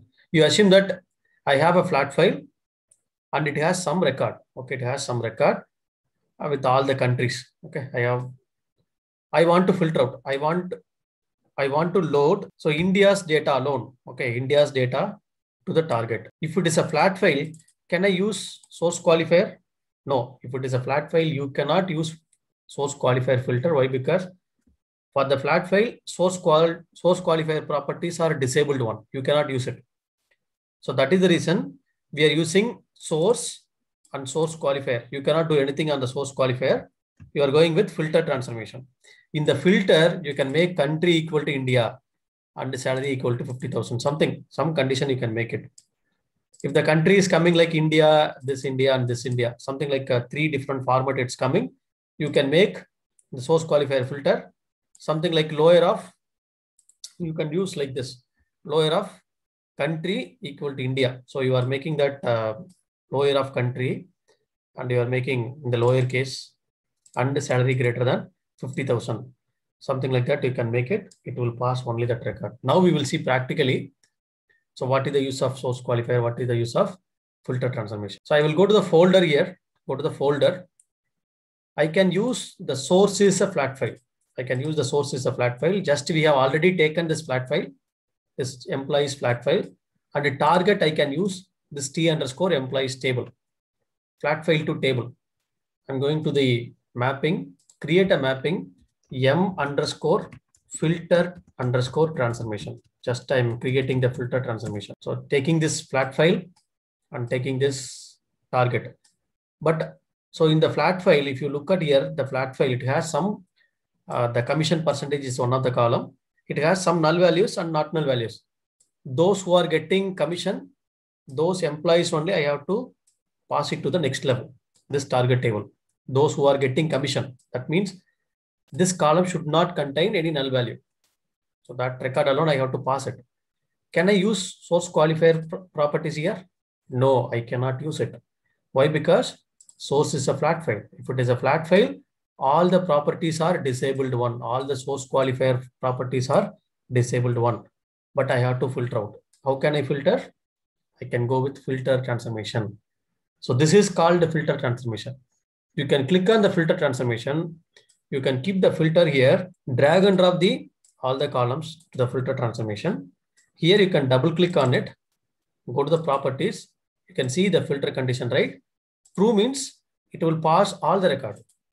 But we need to filter out, right? So what is the condition? You can go to the fourth. So you can make is null of. So you can make is null of commission percentage. That means is null of commission percentage means those who are not getting commission, it will be passed. I have to put negate function, that is not of is null of commission percentage. You can ask question, how can I find what all the different functions are there? You can go to the functions. Okay, a lot of functions are there. All functions are character functions, right? You have all the character functions. You have the in-string, substring, L-trim, all-trim. All these are like same like Oracle single row functions, right? By using this function, you can do any logic here. Okay, any filter conditions here. So you have the data cleansing operation, conversion function. Then you have the date function. So all the date functions are there. So different functions will be there. Numeric functions are there, right? All the numeric functions. And you can go to all function. You can see all the functions. By using these functions, I have taken is null of, right? So you can see is number of, is date of, is spaces of, is null of, right? This one I have taken. So below itself, you can see the explanation is null of expression as expression. So that is what you can see. If condition. So everything will be there. By using this, you can derive your logic. Okay, validate it. It should be valid. Click on OK. Go to apply. Okay. Then we have to complete the pipeline. I can select all this, drag and drop. It's like columns are matching with the target columns. Just to save this, it should be valid. It should be valid. Mapping should be valid. Then only you can able to create the session. I can directly go to the workflow manager. Click on the workflow manager. Click on go to close this existing one. You can see here. Go to workflows. Create one. WF underscore filter underscore transformation. This is filter transformation, right? You can create a workflow. This is the session icon. Click on this.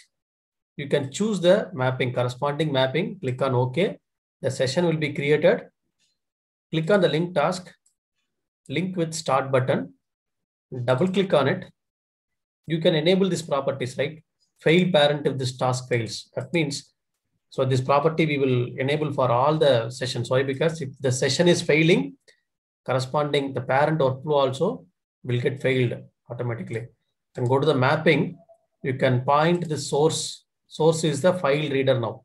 So we are reading the data from a file. That is the file reader. For the file, you will not have any connections. You'll be having a path.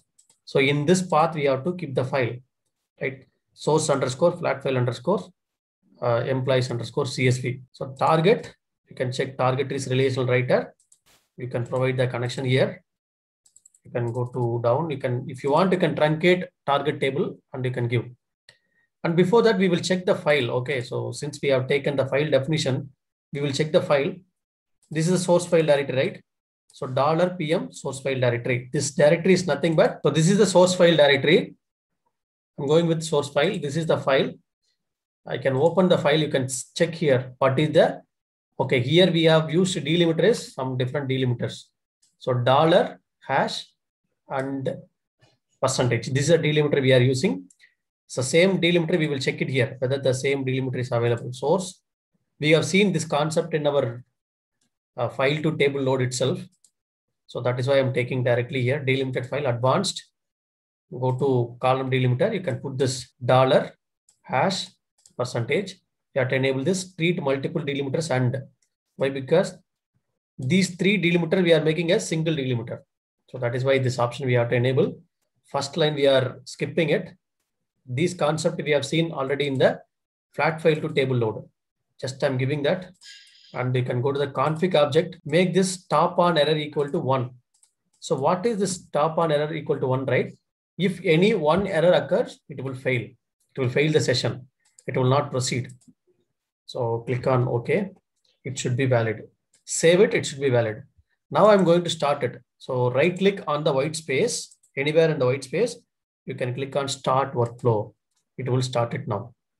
The workflow will get started now. Automatically the monitor will open here. So this is the filter transformation. You can go here and go to the source and target statistics. You can see only 35 record has been loaded. So 107 record right from the source actually, and then it is filtering. For an example, the same filter condition, if you would have applied on the source qualifier, if it is a source is a table, then you'll be having statistics like 35 and 35. Why? Because Informatica will filter out record from the source itself, since it is a table. But here, since it is a file, it will not filter out. It will fetch all the record into Informatica. Then in the Informatica cache memory, it will filter out the 35 and it will be fetching that. If you go and check in the database, you can see, you can open this core schema. So just I'm connecting to the core schema. You can check whether it has been loaded with those who are getting commission. That is what we have applied the filter condition, right? So that I'm taking. So go to select star from T_employees. This table I'm checking. If you check here in the employees table, you'll be having those who are getting commission. It will be loaded here. Okay. Those who are getting commission. Even you can put one more condition also. Like those who are getting commission and salary should be more than $10,000. So where can I put? Go to filter. The filter, you can go to the properties. You can put and condition. And one more condition also you can put. Go to port, salary greater than 10,000. Like this, you can put and or R conditions, any number of conditions, no issues. Apply OK. Since after creating the session, I have changed the mapping. I can refresh the mapping here. Refresh mapping, Control S, then run it. Now it will not load 35 records. It will reduce the number of records. Why? Because I have changed the filter conditions. It is not SQL operation, just a filtering out. We are fetching the data from a flat file, right? For an example, your customer is sending the flat file. From the flat file, you want to filter out. That we are doing it. That's all. Same like SQL only, but we are filtering out record. If you check this session, now it is loading only 8 records to the target. You can go here. You can check the target now.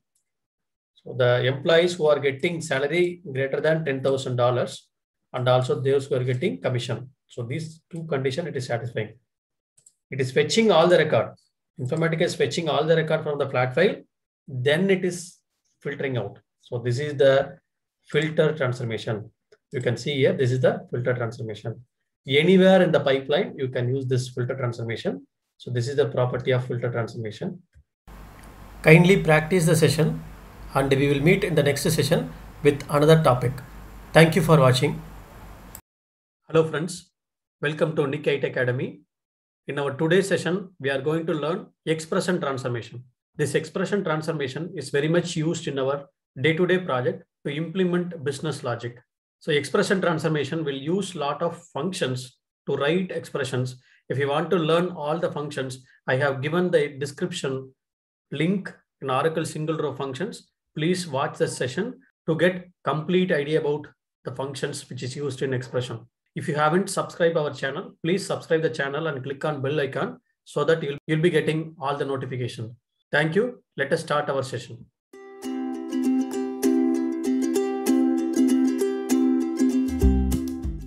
Previously, we have seen source qualifier and filter. Both the transformations are active transformation, but this expression transformation is a passive transformation. Passive means we have already seen that. So how many record you are giving to the transformation, the same number of record you will get it in the outside. So that's what we will get passive, right? Passive one. And we can see this is the connected one. It is a passive and connected. And whenever we want to apply some business logic in our Informatica, then definitely we'll go for expression transformation. So whenever we want to apply some business logic in our Informatica, then definitely we'll go for expression transformation. In expression transformation, there will be 3 ports. One is input port, output port, variable port, and we'll be having expression. Expression is not a port, just you can write the business logic. Okay, what is this input port and output port? So input port, we are getting the data from input, and this output port will be enabled. If both input and output enabled, you cannot write any logic here. Why? Because it's coming like input, it's going, right? So that's what we cannot enable any business logic here.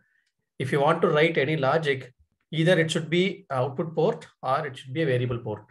Variable port is nothing but if you want to do any intermediate calculation, then you can go for the variable port. Okay, here look at the logic. Just we are getting one column called salary. It's a input and output. If the salary is 10,000, it will come as 10,000 and it will go as 10,000. There is no changes here. But we are creating one more new column called new salary. This column is nothing but just we have created this column as output column. Since we are creating the output column, this will be available only in expression transformation. Okay, since this is the output, the expression will be enabled. Just I'm making the expression like salary, this column, I'm just using it. If it is 10,000, 10,000 plus 10,000 into 0.1. That means 10% increment on the salary.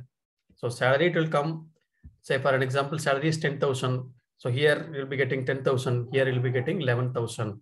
That's what the new salary. What is variable port? Variable port is intermediate calculation. See, remember, if you are writing any variable port, you cannot take it outside. See here. So this is what one expression transformation. You can see this is one expression transformation. In the expression transformation, we are passing one of the column called salary, and salary we are taking as output. So there is no changes here, but we are creating one more port called new port. We are creating new salary. That's what we are creating, new salary. This is what our port called salary. This is what our salary. That means if the salary is 10,000, so here you'll be getting same 10,000. Here you'll be getting same 10,000. But here you'll be getting new salary. Say for an example, this is what incremented salary or salary bonus, or we can say anyway. It's a normally we'll go for O underscore. O underscore means output column. So normally we'll create O underscore is nothing but output column. V underscore is nothing but variable port. So O underscore salary is nothing but we are getting the logic salary plus salary into 0.1. Just we are making one simple logic here. If the salary is 10,000, the new salary it will be 11,000. It will be taken from here. That's what. If it is variable port, if you are creating any port as variable port, variable salary, just I'm creating as variable salary. This port, you cannot take it outside. You cannot take this port outside. This is what the expression transformation. We are having input port. This is output port. This is also output port. Just we have created a new port here. This is new output port. This is output only. Just we have created output port. This is a variable port. Variable port, you cannot take it outside. That's what I have mentioned. And see here, this is a variable port. Just that is what I have mentioned. Variable V underscore variable port A plus B. So I'm adding two numbers and storing it in the variable called C. And if I want to take this variable port outside, just assign this variable to output port. And if I want to use the same value V underscore C, then I can use it. But I cannot use O underscore C anywhere. Okay, that's what. Output port, you cannot use it for next level, but variable port, you can use it. So remember, in expression transformation, the order of execution of the port is, so this is what? First input port, then variable port, then output port. This is what it will apply. So remember, expression is a passive transformation. We cannot apply any filter condition in expression. So that's it will not filter out any record. Okay, it will not filter out any record.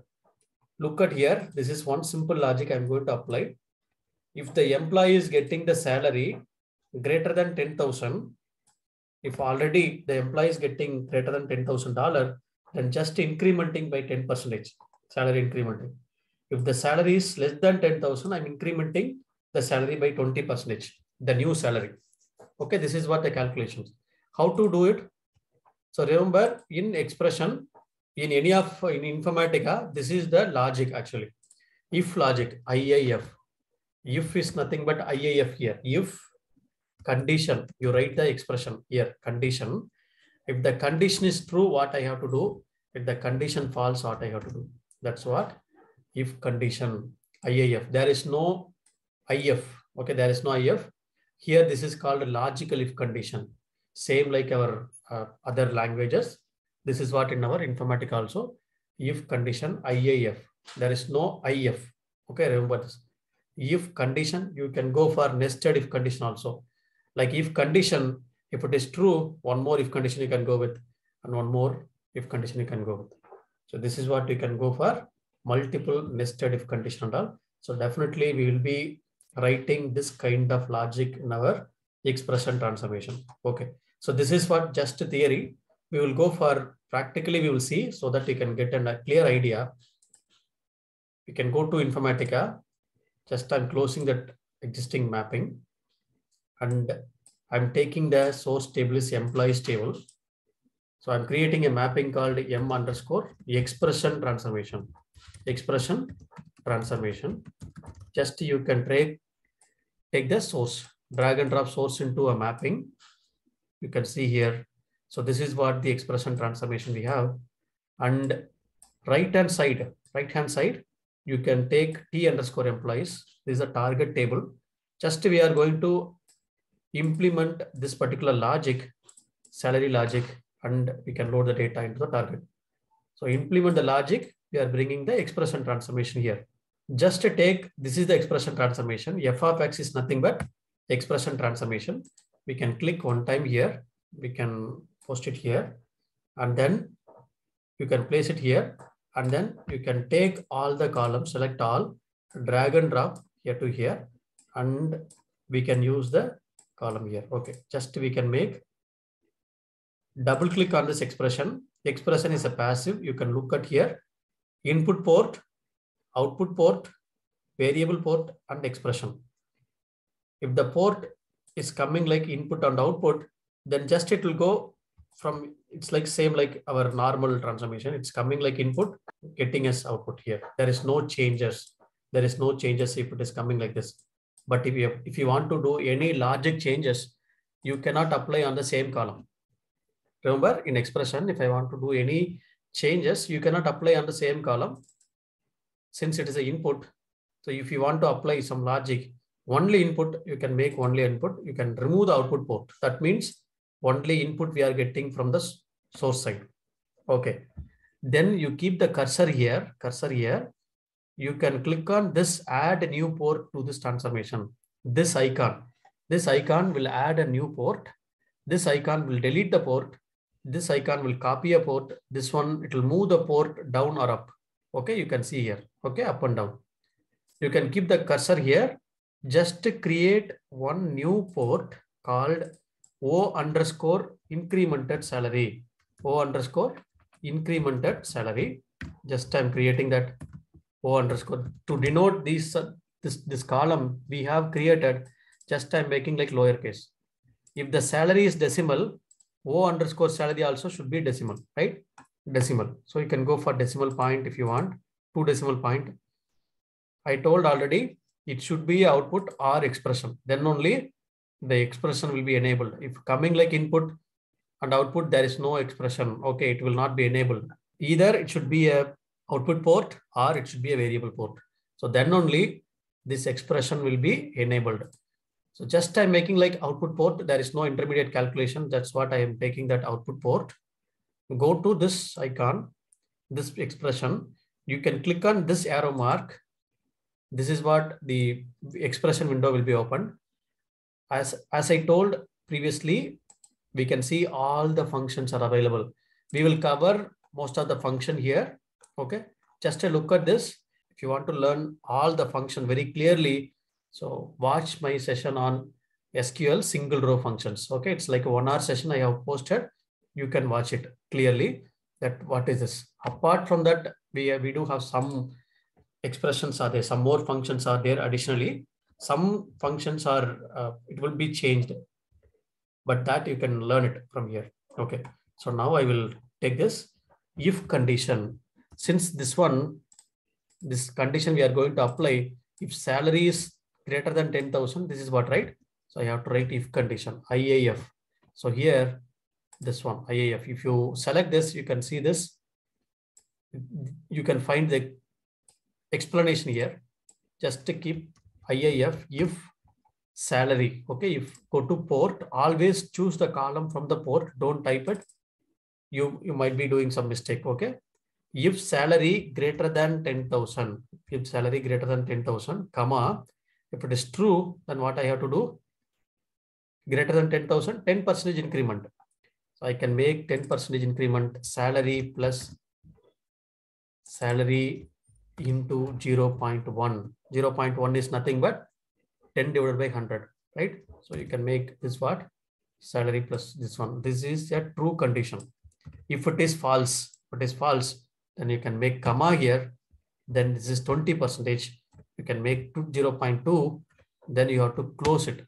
You have to close the bracket. So always make sure that you are opening the bracket and then the closing, and you have to check everything. Validate it. Always you have to validate any expressions. The expression should be valid. So just click on OK. So this is what, and apply here. Okay. If you look at here, if you are making any port as input port alone, then you cannot take output from here. You can see there is no this arrow mark from outside of this expression. You could not able to see here, right? So if you drag and drop this column, you cannot drag and drop it. So in the below, it's showing like cannot start a connector in input only port. That you cannot do it. But look at here, this is output only port, right? So you cannot pass any input to this port. So it's look at here, there is no arrow mark in the input side. So you can take this port to a next level. So you can ask me the question, can we make this O_salary to salary port? Yes, we can make. The column name might be different, no issues. The data type should be matching, okay? Even you can ask me, here it is a decimal, why it is number. So as I told, so inside the Informatica, everything is like a Informatica native data type, okay? Here, this is what inside the Informatica, it is inside, we have the native data type. After that, source and target will be based on the target and source database. You can make control yes, and it should be valid. Go to workflow, just to create a workflow, create new workflow, WF_expression transformation. I'm just creating expression transformation. Click on OK, and click on the session. Choose the expression mapping, click on OK, click on the link task, double click on it, go to mapping, source should be pointing to source, target should be pointing to target connection, and just I'm truncating and loading the existing data, it will truncate and then load. For our academic purpose, we are just truncating and load. We should not do it truncate and load always in the real-time project. Okay. You can go to the config object. You can enable the stop on error equal to 1. As I have already explained, stop on error 1 means if any one error, this will be stopped. It will be failed. The session will get failed. Go to general. You can make fail parent if this task fails. If this task fails, fail the workflow. So control yes. The workflow also should be valid. Workflow also should be valid here. And then right click on the white space anywhere, start workflow. It will load all the data. So you can choose whichever the workflow here. Double click on this, or you can go to the get run properties. So source and target statistics, we can watch it. And then you can see what is the source, what is the target. So this is what you can see here, 107 record. 107 record got loaded. It will not filter out any record. You can go here. In the target, we can check what is the data it has been loaded. If you look at here for Stephen, what is the salary here? In target, it is 26,400. If you go and check here, select star from employees table. This is source table, right? Source table. Stephen is 24,000. So 24,000 is greater than 10,000, right? Greater than 10,000. So it will increment only 10%, 24,000 plus 2,400, right? 2,400. So that's what 26,400, right? Okay, this is what it is making. Then if I have less than 10,000, this is what for Alexander, we have less than 10,000. Here we have 9,000. So 9,000 plus 1,800, right? So it's a 20% increment. So what is the salary? Here 10,800. So this is what it should be loaded. You can see here, we will check it in the target. So Stephen, It's having like salary like 26,400. And Alexander, we have salary as 20% incremented, 10,800. That's what you can check it for all the records. It will be loaded with all the records. So this is what one simple logic we have applied, like if condition. Okay, we do have many other logic. Just we will see one by one. Okay, the first name. So look at here. These are all the conditions. Just I'm applying it here. The first name in the source, whatever the source we have in first name, it should be in uppercase in target. So convert the first name in source into uppercase. Last name in the source, it's like last name we have, but in the target, it should be like concatenation, employee ID underscore last name. Just I have to make 100 underscore king. Just I have made it like how to do the concatenation in Informatica. Okay, we will do one by one so that you will get a clear idea how to apply some logic. Okay. Email column. Look at here. If the salary of the employee is greater than 10,000, I have to make the email as gmail.com. If the less than 10,000, I have to make email at yahoo.com. Okay. So this is what you can make email here. And phone number. So phone number is nothing but we have this format. We have to remove the dot from the phone number. We have to add +1 hyphen. Okay, in the phone number. Just we have to add it. And job ID, we have to take first from fourth character, we have to take job ID. And the commission percentage, we have to take, if it is 0, you assume that in target, it's a not null column. So we should not load null values on the target. We have to add some not null values here. Okay.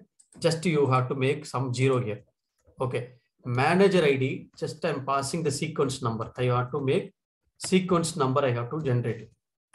Sequence number from 1 to sequence number you have to generate it. So we will do one by one. First name, we'll go to the same mapping, double click on it. First name, create a new first name. So O underscore first name, create a logic for O underscore first underscore name. So you should have the underscore, not hyphen. Underscore here. It is a string, and string you can have the same 20 characters. And you can make this as only its input. This is output port, and then you can make this is the output. You can see here upper of first name. How do I know the functions? You can go for function name here. Just you can click on upper of. You can make upper of first name. Validate it. It will convert the first name into uppercase. Okay, you can go for if logic, any other logic like this also. You can go for. What is the last name? Last name you have to make employee ID underscore last name. You have to add it. So how can I do it? I'm just making like O underscore last name. It's nothing but output port. O underscore last name. And then string here, I'm going with 25 characters. And since I'm making that employee ID underscore right, I'll go for 30 characters. Is it possible? Yes, it is possible. So only 25 characters coming as input, 35 characters we are taking. But next transformation, it should be accommodate 30 characters. Okay, last name. What is the last name? It should be employee ID underscore. So employee ID here, concatenation. How to do the concatenation? Pipe symbol. So you can use concat or pipe symbol. So pipe symbol is very easy. So just use pipe symbol. And I have to use space or underscore, right? Just you can make here one space or underscore. Just like this. And you can make like this. And this is what you can go for first name underscore last name. You can make like full name. That is also possible. Okay, last name. That is what we can make. Just to validate, it should be valid. Okay, so now I'm going with email column. So same way if logic, right? So O underscore email. So what is the logic here? If the salary of the employee is greater than 10,000, I have to make it like email at gmail.com. If it is less than that, email at yahoo.com. Okay, I can go here. You can make, this is 35 characters or 40 characters. This is only input. This is only output. Then expression will be enabled. Here you can write the logic. Okay. How to write the logic? If condition, IIF. As we have seen already, IIF, if salary greater than 10,000, then I have to make email at gmail.com. Along with this, I have to add at gmail.com. Gmail.com.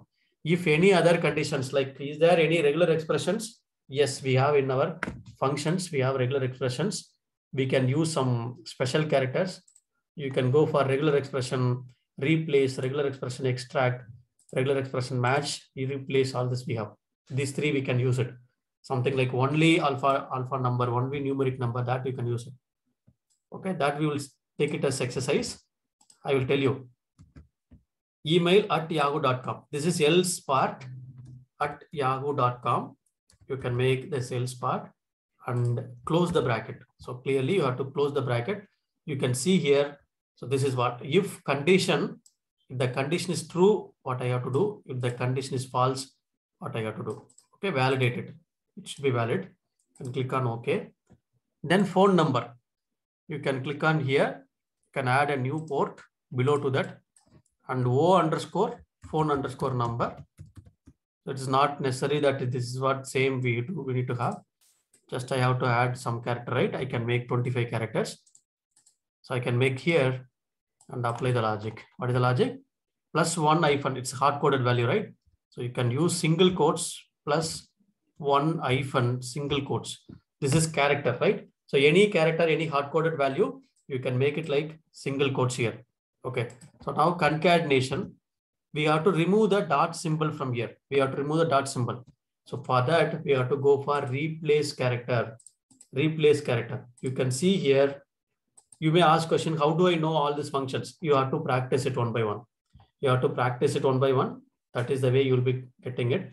Replace character, it will replace the character. Replace string, the entire string will be replaced. So based on the scenario, we have to go with, just I'm taking the replace character. Replace character, you can give 4 argument. Look at here, 4 argument. First flag is integer. So what is the flag, right? Replace character, you have to give 4 argument. Remember, 4 argument. If the flag is true, if you look at here, if the flag is true, this function is case sensitive.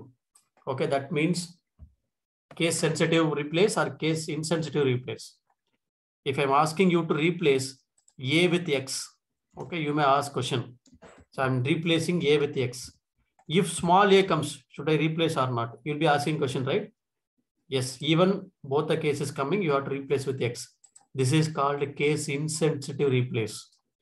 Okay, case insensitive replace. Case sensitive replace means only capital A, it will be replaced with X. Okay, only capital A. This is called case sensitive replace. So this is, you have to make case insensitive, you have to give 0 here. Case sensitive, you have to make 1 here. Okay, clear on this? That is what we will make. First 0 will make case insensitive. Then what is the column we have to change? Phone number. What we have to replace? The dot. Single quotes, you make the dot. Single quotes, comma, 2 single quotes. 2 single quote is nothing but null value. Either you can use this way or you can use null. That is also fine. Okay, just I'm making like this way. This is dot and this is null. Okay, you can see here. Just to validate it, it should be valid. Then okay, that is what we have made it here. Then job ID. Job ID from 4th character we have to take, right? I'm just adding that O underscore job underscore ID. Then string here, 4th character. From 4th character, how will you take? It's a substring, right? So you can go for substring, SUBSTR, substring of job ID. I have explained substring very clearly. That is what you have to make. From 4th character. From 4th character means 4. 4 means from 4th character, right hand side it will take. That's what. So if you want to check all the functions, please go through that 1 hour video on single row functions. Okay, in real time, if you want to apply any logic, if you want to clearly apply that, you want to think, so what could be the logic? So definitely you have to practice all the functions, whatever we have. Okay, so please make sure that you are practicing it. Okay, next one, salary, we have made it. And the commission percentage. So whenever we are getting null value, we have to replace with 0, right? So I can go with O underscore commission. So this is also decimal. Make sure that it should be a data type, everything is correct. Then here we have to write if logic, IIF. If is null of, if is null of commission percentage, if is null, this value is null, then we have to add 0. Okay, replace with 0. Otherwise, we have to go with commission percentage itself. Okay, if is null of commission percentage, this is condition. If is null of commission percentage, then 0. Otherwise, commission percentage itself. So this is what you have to write the logic if condition in expression. Validated, it should be validated. Okay, this is what logic I have applied. Lot of logic I have applied. You can go for manager ID, sequence of numbers should be generated. How can I generate sequence of numbers? You can go for O underscore sequence of numbers. Okay, it's nothing but sequence of numbers. To generate the sequence number, we need to use variable port. To use the variable port, that's what I want to tell you, that how to use the variable port. I'm making this is a decimal port. I'm making like variable port. So what is variable? This value will be taken as first 0, 0 plus 1. It will be incremented 1 by 1. Variable plus 1. Next time, this value will be taken. So variable port 1 plus 1, 2, 2 plus 1, 3. Like this, it will convert. Then as I told, variable port, you cannot take it outside. Look at here. The variable sequence is not visible, right? So you can take first name here. Yes, you can take last name here. Yes, you can take from here. Email port. So you may ask question, previously we have connected, why this connection has lost, right? Since we made it like that port as only input, the connection has been lost. That's what. You can make the phone number here, drag and drop. Then job ID you can drag and drop. Then commission percentage you can drag and drop. Then manager ID, look at here, there is no manager ID here, right? So you can remove this. And I want to take the sequence of numbers. I cannot take variable port outside. That's what I told. So you have to assign this variable port to the output O underscore sequence. It is also decimal. Then we can make output port, assign a variable port to this. Okay. Click on OK. Then you can take it, this one. So this manager ID will have a sequence of numbers. Okay, you may get some little bit confusion on this very first time if you are watching. No issues. You have to practice by watching this. Practice, okay? So whenever you are going to practice it, you will get a clear idea. It will get memorized and you can go for some other logic also. I will give you exercise. Okay, now I will go to the right click, refresh the mapping since we have already created the workflow. Then load it. Since we have given the truncate and load, it will truncate the existing data and then it will load. We can see all the new logic will be loaded. It will get succeeded. It will not filter out any record. You can see here 107 record got loaded and we'll go to the target table. We'll see one by one all the columns, whether it has been loaded or not. We'll check it. So it is in uppercase, yes. And then it is making like last name underscore, but you might be seeing underscore is not there. But if you click on it, you'll be seeing that underscore. Okay. Then, so whether the employee's salary is greater than 10,000, you are seeing that at gmail.com or yahoo.com. +1 hyphen has removed. And date column also we can apply some leap year, non-leap year and all. Job ID and commission percentage and sequence of number. By using expression, how will you generate sequence? So this is what we have to use it. Yeah, I have given some expression logic. So 1 or 2 exercise I have completed already. Just you follow it. Okay. I have given some answer also. In phone number, we have 2 types of phone number. One is this format. Another one is this format. So whatever the format, we have to split up this way. +1 hyphen, first 5 characters, hyphen, next 5 characters. +1 hyphen, first 5 characters, hyphen, next 5 characters. Like this, you have to load it. Okay. And then you have to look at this one, you have to complete it. If you are not able to complete it, I will explain in our next session. Okay, tomorrow session I will explain. And look at this one, generate sequence number. I have made it already.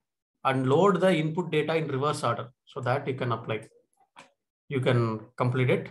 Apply 10% salary only for first 10 employees. Okay, that's how to do it. You have to use the logic. Okay. I have given the answer for the first question also here. Don't go for answer directly. So you go for first you try it. and then you can go for the answer. So kindly practice it. You'll get a clear idea about expression, all this. So remember, expression transformation will not filter out any record. So thank you. Please practice it. You'll get all the stuff very clearly.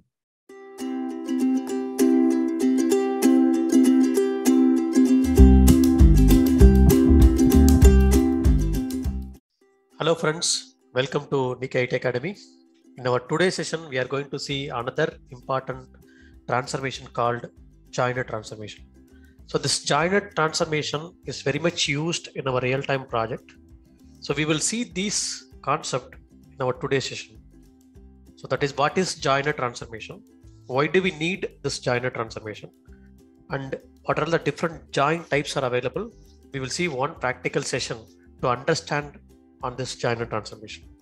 If you haven't subscribed our channel, please subscribe the channel and click on the bell icon so that you will be getting all the notifications. Thank you. Let us start our session.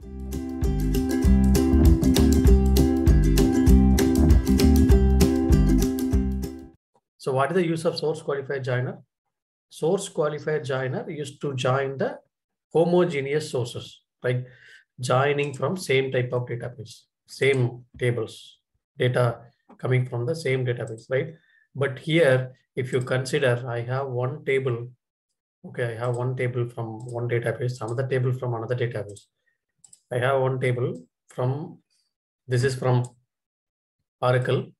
Okay, another one is from Platform or SQL Server. Another source from SQL Server. So I have two different sources. So this is one source, this is one source. One is from Oracle, the another one is from SQL Server or DB2 or Platform. Okay. So this is Oracle. You assume that it's an employees table. Okay, any table you can go for. So it has employee ID, right? See, whatever we have seen the same concept for source qualifier.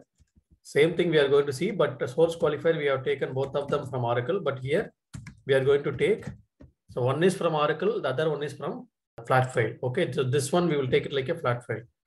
Flat file is nothing but our departments table. So normally, if it is a source qualifier, what we can do? So we can have only one source qualifier here. Source qualifier joiner, we can have only one source qualifier. How many number of sources are there? So irrespective of number of source, we can have only one source qualifier. But in joiner, we need to have, so this source qualifier we need to have, and for this also we need to have. Source qualifier we need to keep. We should not delete it. And we can take one joiner here, one joiner here. See, whatever the first table, if you drag and drop into the joiner, the first table will become like it is a detailed table. The first table is detailed table. Normally we will call it as left table, right table, right? Left table, right table. But in Informatica, the first table we will call it as detailed table. The second table, we will call it as master table, master. Okay, master table. Then we have to do the join condition. Join condition. What is the join condition? We can write the join condition. Here you will be having the department ID. Department underscore ID. We'll have department name and location ID, right? Department underscore name and location ID. So like this, you'll be having a column. Location ID, all the columns will be there. So here you can take all the columns you can take, and you can take all the columns here. Okay. So first table is detail table, second table is master table, join condition and the join type. We have to take the join type also. So what is join type? I will tell you, but join condition is nothing but, see, join type is nothing but whether it is a inner join, left outer, right outer, we will take. I will take this join type after this. See, join condition is, what is the join condition? Sorry, employees dot. First, you will take employees table. Employees dot department underscore ID equal to departments dot department ID. So like this, you'll be taking the columns, right? So you'll be taking the columns. So this is called join condition. This is called join condition. Normally, this is what we'll go for the join condition. Okay, then after that, you can take the columns, department name, all this columns you can take. So there is no filter condition in the joiner. If I want to filter out the record, either you have to filter before the joiner or after the joiner. It's based on the source, which source we are going for. So what is the first table? It is a detail table. What is the second table? It is a master table. Clear? So we have 4 type of joins. The join type, we will go for 4 type of joins. See, we have 4 type of join type. So one is the first table. If you take the first table, it is called detail table. Second table, it is called the master table. The first table, what we are taking, that table is detail table. Second table is master table. Always remember this. First table is detail. Second table is master. The first join type is called normal join.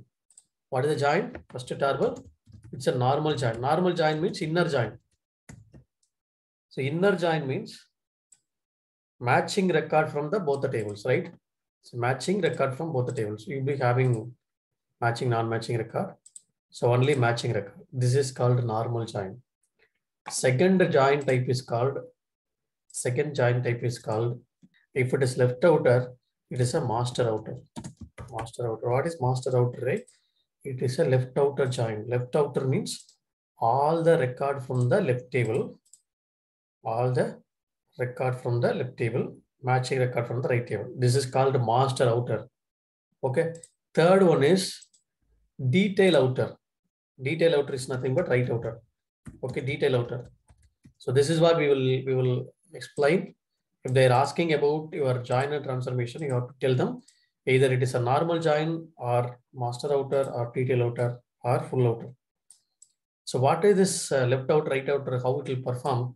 So please go through my joiner video. Okay, please go through that. Before this joiner, please go through that. So then you will get to know all the joining as well as your source qualifier properties. Okay, detail outer is nothing but this is a detail outer. See, how can I easily understand? How can I easily know this? Which is the detail, which is the master? See here, if it is normal join means it is a inner join. You know already. Master outer means it's a left outer. All the records from the left, matching record from the right. See, master outer means master will be out. Okay, that means all the record from the detail. Detail outer means detail will be out. All the record from the master. Clear? Fourth one is called full outer. Full outer. You know, right? Full outer. So what is the full outer join? Full outer is nothing but matching, non-matching record from both the tables. So where it will be used in real time? So normally, if I want to compare 2 tables, so if I ask some questions, you can take the data from 2 or more tables, right? So that is what these table joins are used. Okay, remember this. See, whatever the table, we have small table, 2 tables we are taking, right? Whichever the table is having small table, like small number of record, less number of record. So that table you take it like a master table. So why, right? Why we have to take like master table? So because Informatica, it will take cache memory on this master table only. Okay. Whichever the table, small table, Informatica will take this table into a Informatica cache memory. Then it will create a cache. So if it is small table, then cache will be very less space to occupy. Otherwise, Informatica will take a lot of space. Performance wise, you will go for the degradation. See, if they are asking how to improve the performance of joiner, you can tell them I will go for the small table, that master table, small table as master table. Okay. If you have n number of tables, n number of heterogeneous table, n sources, you have to use n-1 joiner. Remember this. n-1 joiner. Why? So if I have 2 sources, how many joiner needed? 2 sources, 1 joiner needed. 3 sources, 2 joiner needed. Remember this. Okay, n sources, n-1 joiner. Small table, you have to go for master table. Clear on this? If I have 3 tables like this, how many joiner needed? 2 joiner. First employees, it's Oracle table. Departments is a flat file. Just I'm taking these two, like detail and master, just connecting through the join condition. Okay, through join condition, I'm connecting. After joining, I'm joining this to another joiner 2. This is a detail. So this is the master. This is a join condition we are making. Okay. So this is like joiner 1 and joiner 2. So this is what you can go for the, if it is 3 sources, say for an example, this is Oracle, you can use by using the source qualifier, and then you can have only one joiner. Okay. If it is possible to use source qualifier, use it in the source qualifier itself. So concept wise, you have to be very clear how it will perform. Then joiner transformation is very easy only. Okay. I will take m_joiner. It's very simple only. I will take one is from a table, another one is from a flat file. I will take employees as a flat file now. Okay, this is a flat file. Departments as table, Oracle. Okay, this is a table. Then I can go for the joiner here. So this is a joiner. Okay, joiner. 2 into 1, right? First table, if you drag and drop, this will become a detail. Second table, if you drag and drop, this is the master. You can see here, this is the master. First one is detail, second one is master. Okay. Then you can have target. Simply double click, go to join condition, just to make the join condition, add a new condition. See, operator will have only equal symbol. Okay. So department ID equal to department ID here, not employee ID. Then properties, you can choose the join type. You have the 4 type of join: normal join, master outer, detail outer, full outer. So I can choose the normal join. So you'll be having null order. That null order, I will tell you what is this. While taking the next transformation, I will tell you what is this null order. Sorted input and null. I will tell you these properties in the next transformation. Then you will get to know. Joiner will take data cache and index cache. Indexing is nothing but the join condition. It will take the indexing. Okay. So here I will go to the employees underscore department. For that only we are going for the joiner, right? So I can take department name and I can take all this column from here. Control yes. It is a valid one. Okay. Then go to workflow. Workflows create WF underscore joiner underscore transformation. It's very simple only.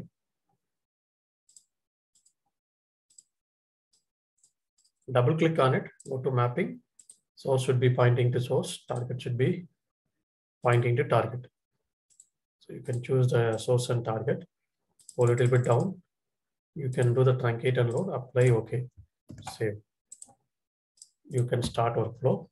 If you look at here, so 107 record from the source qualifier, 27 records from the departments. It's a flat file, and then 27, you are getting 106 records. So one record, since it is a normal join, it is getting filtered out. Okay, you can go and check in the target. It should get loaded. If you are doing like a master outer, okay, for an example, you are doing master outer. Master outer is nothing but left outer, right? Master outer is nothing but left outer. I'm choosing master outer. Then if you execute this, you will get all the 107 record. Why? Because from left-hand side table, you will get all the records. Okay. You can choose here, select star from T underscore employees underscore department, right? You can see here, just 106 records will be here, right? Still the Informatica is running. So there is no null value on the right hand side. But if it has been completed, it will have null value on the right hand side. See here, 107 record has been loaded. You can go and check here. 107 records. You'll be having some null value on the right hand side. Null values on the right hand side. So this is what you'll be having: left outer, right outer, full outer, all the joins.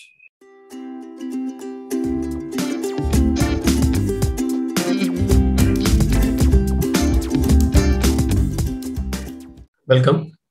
In our previous session, we have seen the joiner transformation. In our today's session, we will learn the sorter transformation.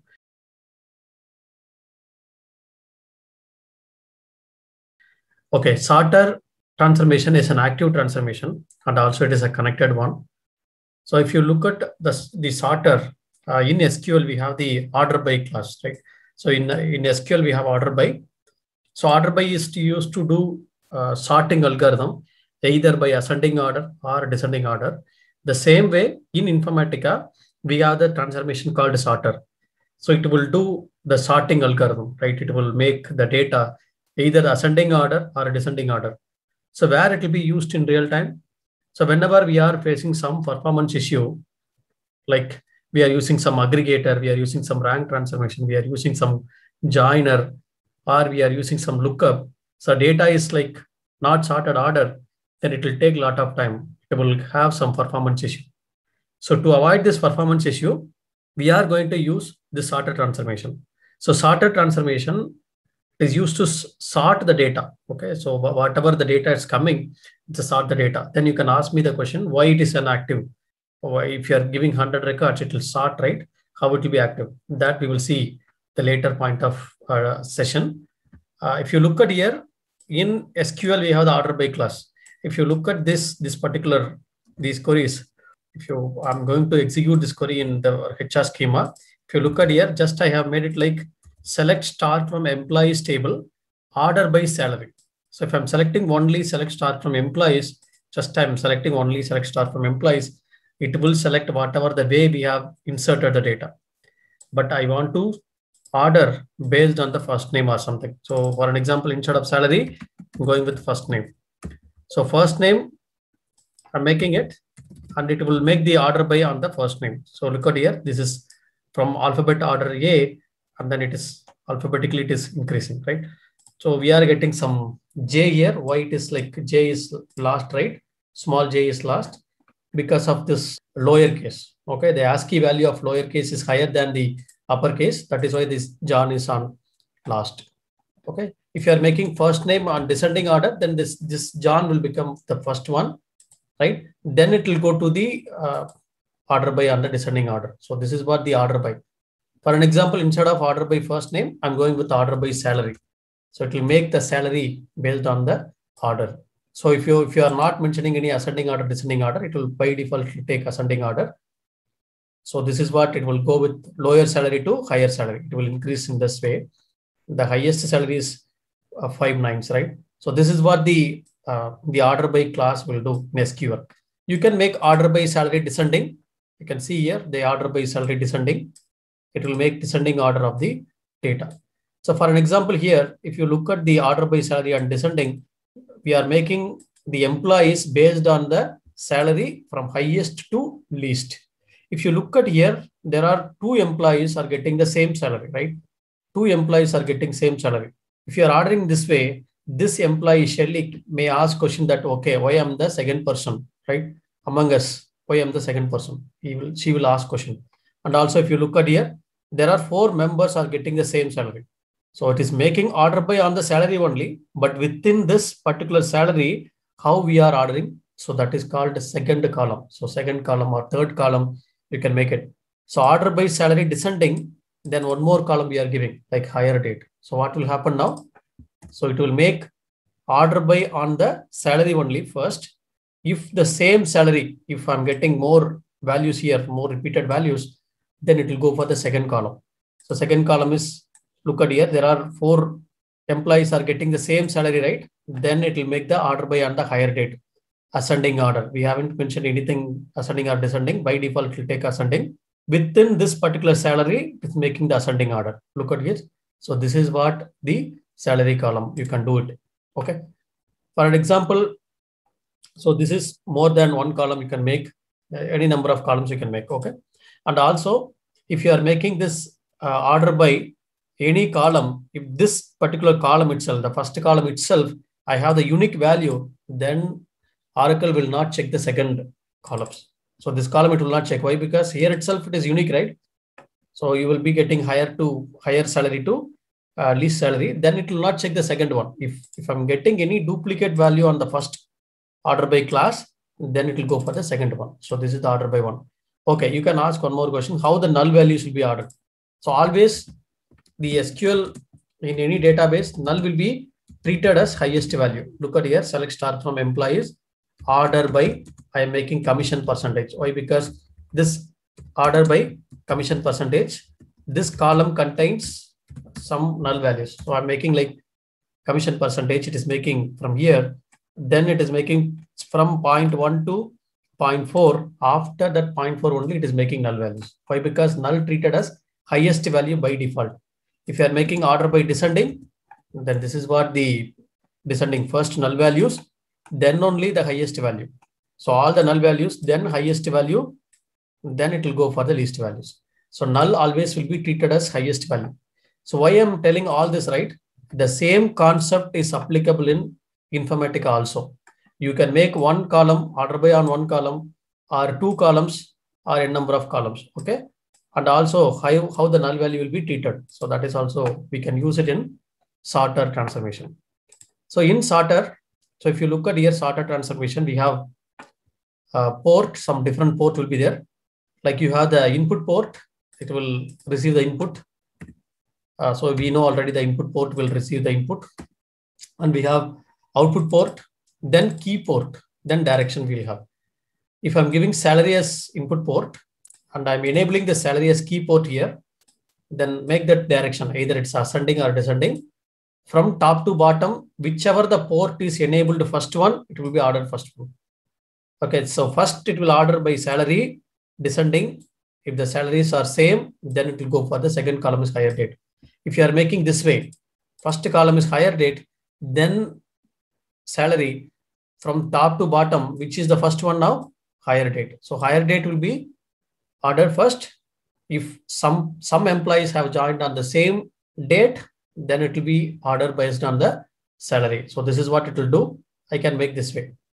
So this way also I can make here. Okay. So control is that I can make here also. Okay. Now I will go to the Informatica and I will do the mapping. Go to mapping designer. Since I have already taken this employees table and T underscore employees table, I'm going to make this employees table as source, T underscore employees table as target. And I'm going to create a mapping, M underscore sorter transformation. Just I'm making the mapping name is M underscore sorter transformation. Then drag and drop employees source. And we can drag and drop the T underscore employees on the target side. So this is the target and this is what the source. You can keep the sorter here. You can keep the sorter here. This is A to Z. It will do the sorting algorithm. You can take the sorter here. You can make the sorter in between source, qualifier and target. You can drag and drop all the columns to sorter now.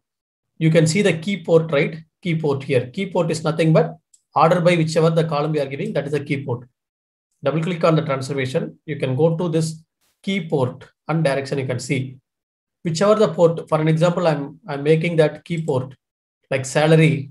You want to make it like ascending order, descending order. You can enable this key port and direction you can give. As of now, I'm giving like salary, order by on the salary, descending order. Then go to this properties. The properties you can see sorter cache size. This cache memory is nothing but, so sorting algorithm, it will compare all the records and then it will do the sorting. So that is why we have the working directory.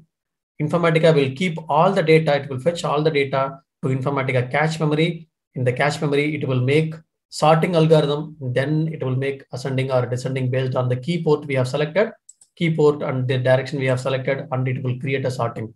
So definitely it will fetch all the record to the Informatica level and then it will sort. It will take some time. Okay, some time it will take. And you can see the cache size. You can give auto. No need to give any other values here. Why? Because if the data volume is getting increased, so this will take automatically the cache size is automatically it will assign it. Case sensitive. So what is this case sensitive? Case sensitive is nothing but if I'm giving like this, okay, if I'm giving like this some data, so this is Arun, okay, this is Babu and Babu. This is how the case sensitive. Which one should be ordered first?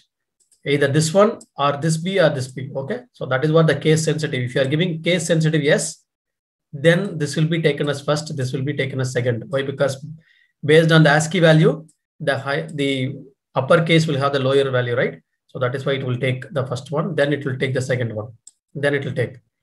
So this is what you will have the case sensitive. You can give, always it will be enabled. We can give that working directory $PM temp directory. So it will keep the data in this particular directory. It will make the order. Then distinct, I will tell you after some time. The null treated as low. So we have seen, right? Null value will be treated as highest value. We have seen here. If I want to make the null treated as low value, then you have to give here like null treated as low value. So this is transformation scope for all the inputs. So these are all the properties. We have one property called distinct. This property, if you are enabling this property, this sorter transformation will allow only the distinct record pass through it. It will remove the duplicate from the sorter. We have this distinct option in two transformation. One is sorter, the other one is source qualifier. Source qualifiers distinct will be used to select the distinct record from the source itself.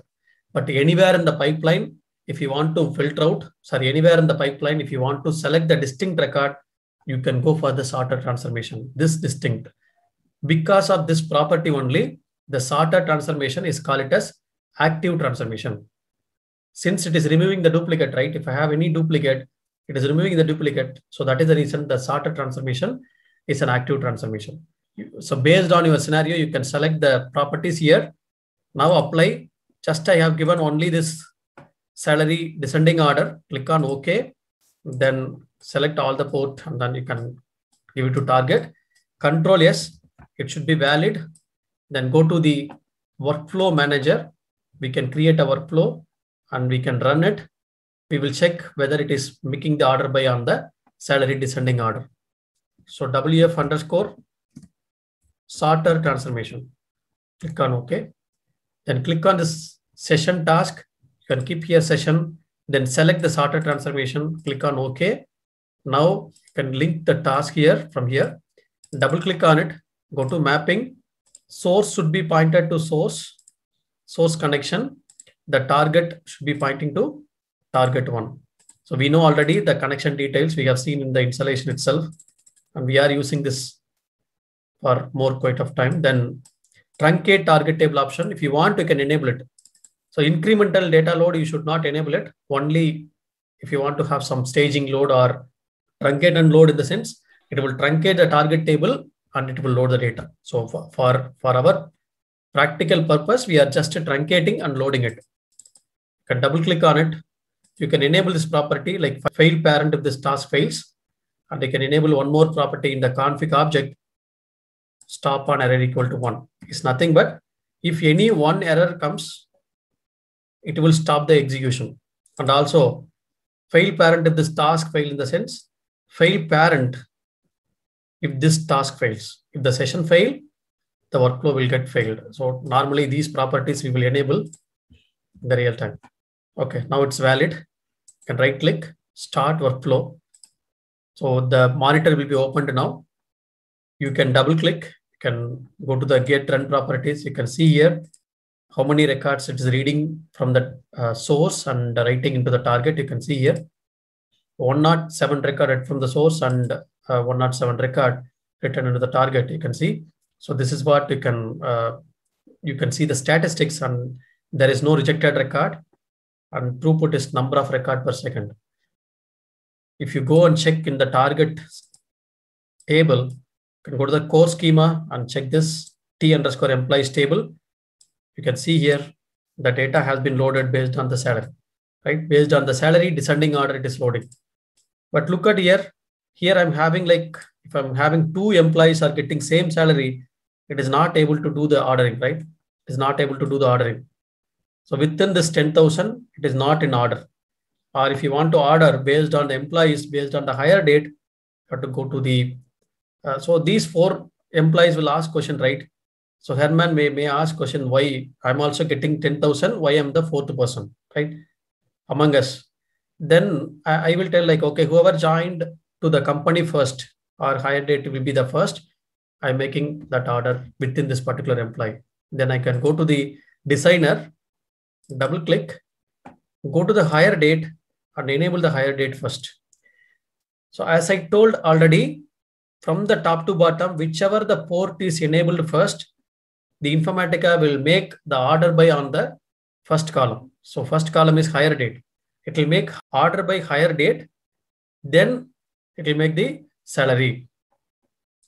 Look at here. I will show you the result. Then I will make the second one. Okay. Now it will make the order by on the hire date only. Since I have changed after creating the session, refresh mapping, Control S, start workflow. It will start and then run. So since from the top to bottom, now it is hire date is first one. Informatica will order based on the hire date. If some employees have joined on the same date, it will order based on the salary. Look at here. It will order based on the salary. You can go to the target. Now you can check it. It will not based on the order by on the salary. It is based on the order by on the hire date. 2001, then 2002, then 3 like this. But if you look at here, 7th June 2002, there are again 4 employees, right? 7th June, there are 4 employees have joined on 7th June, but based on the salary, it is making the order. Why? Because here we have given order by hire date first, then salary descending, right? Salary descending. That is the reason order by hire date, then it is making the salary descending. But our case, our requirement is different, right? Order by salary, then hire date. How can I make? Keep the cursor here. You can see the arrow mark here. You can move the selected port down. You can make it down. So from the top to bottom, you can see the salary is first one.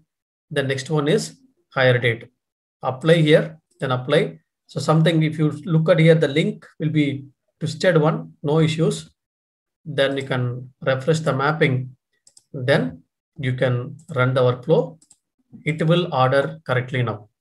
It has been completed. You can control enter. You can select it. You can see order by on the salary now. Employees are getting same salary. If employees are getting same salary, it is making order by on the hire date ascending order. June 2002, then Jan 2004, Jan 2005, March 2006. So this is the functionality of sorter transformation. Okay. So sorter transformation, I have explained everything that the one exercises I can give you. So as I told, we have the property called distinct. You can take sometimes the interview, they will ask, okay, if I have a flat file, it has some duplicate record. How can I remove the duplicate record from a flat file? Okay, you cannot use source qualifier distinct, right? You cannot use source qualifier distinct. Why? Because the source is flat file. So after the flat file, you can put source qualifier. After the source qualifier, you can sort, you can place the sorter transformation. In the sorter, you can place the distinct option. If you are enabling the distinct option here, then all the port will be, key port will be enabled. To remove the full row duplicate, it will make the key port here. So this is the functionality of this distinct. If you want to remove the duplicate anywhere in the pipeline, we can use sorter transformation. You can take one example. You can take one flat file. You can keep some duplicate record. Then you can place some sorter transformation here. Then you can use distinct. You can load only distinct record. So full row duplicate only it will remove. If any one of the column has been changed, then it will not remove. It will not consider that as a duplicate record. So this is the functionality of sorter. So sometimes interview they will ask why sorter is inactive. Because of this property, sorter is an active.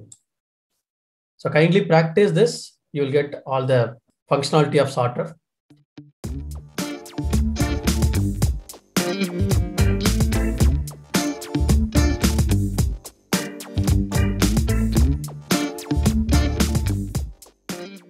Hello friends, welcome to Nick IT Academy.